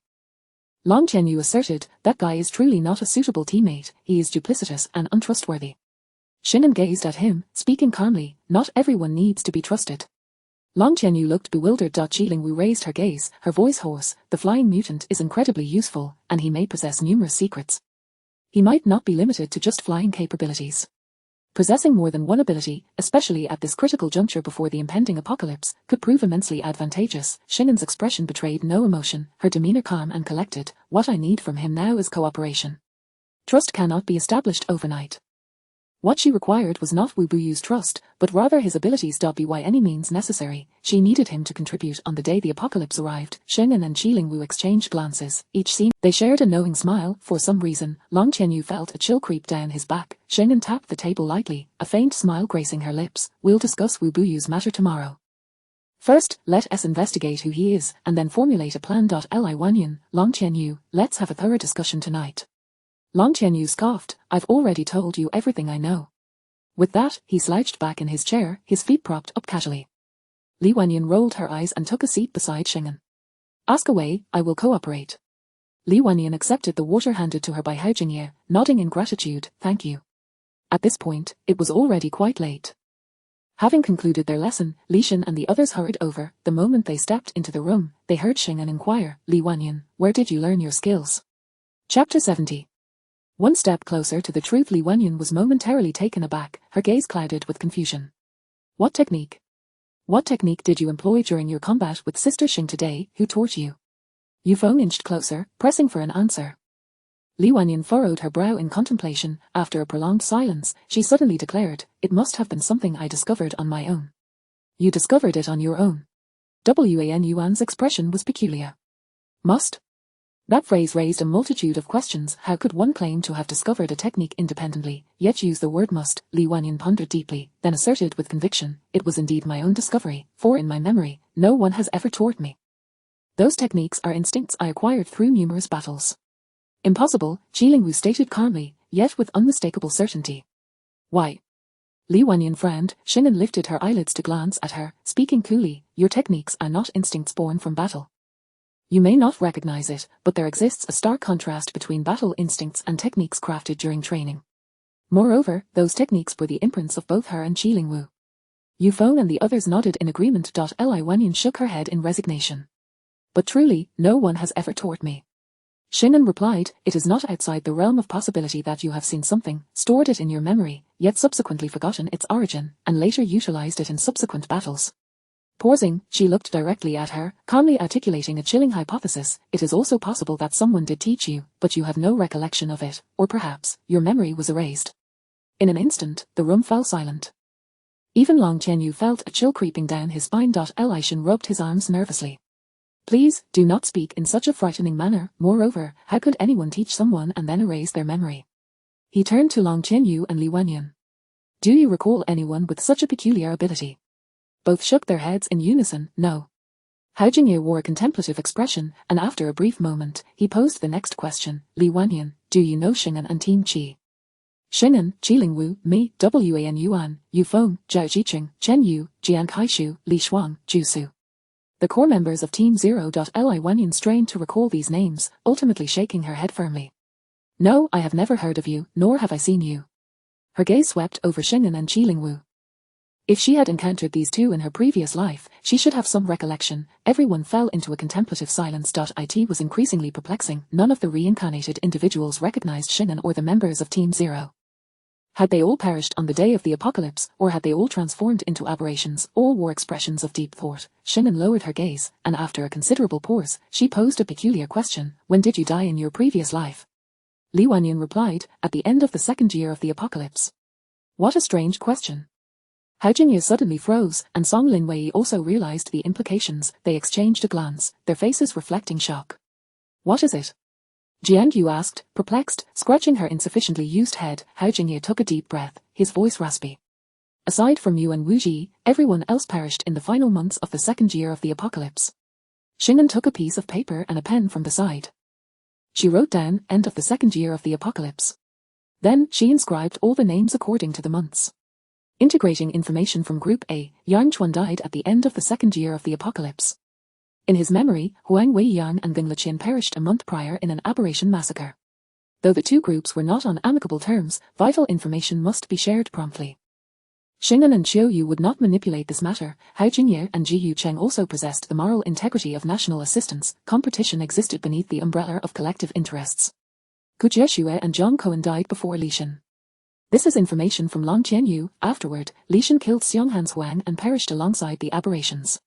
Xing'an noted a few more names. Hao Jingye spoke with excitement. Then comes Long Qianyu, and lastly, Li Wanyan. The final name was Li Wanyan.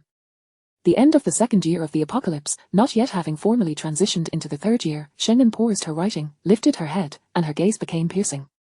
What of the two others, the lightning ability user Lu Mingwei and the mutant Wu Bu? After the dog died, he had not had the chance to celebrate before meeting the same fate. Li Wanyan's expression turned frosty, her voice hoarse. Did I not mention that the leader among those who attacked me was Lu Mingwei? Pausing, she let out a cold laugh. And I chose to perish with him, dragging him down to hell. Having been reincarnated, she had thought this time she could thoroughly deal with Lu Mingwei. Little did she know that he had awakened his powers in advance. That fellow's abilities were not easy to contend with. Xing'an's eyes darkened slightly as she inscribed Wu Buyu's name before Long Qianyu's. Finally, she wrote Lu Mingwei's name, placing it on the timeline, beneath Li Wanyan's, and drawing a line beneath it, end of the third year of the apocalypse. The room was engulfed in a profound silence. Gu Jieshue murmured, why did everyone die at the end of the second year of the apocalypse? Hao Jingye corrected her, it is not everyone, but all reincarnated ability users and those who awakened their abilities early, who perished at the end of the second year. Wu Ji died when the apocalypse arrived.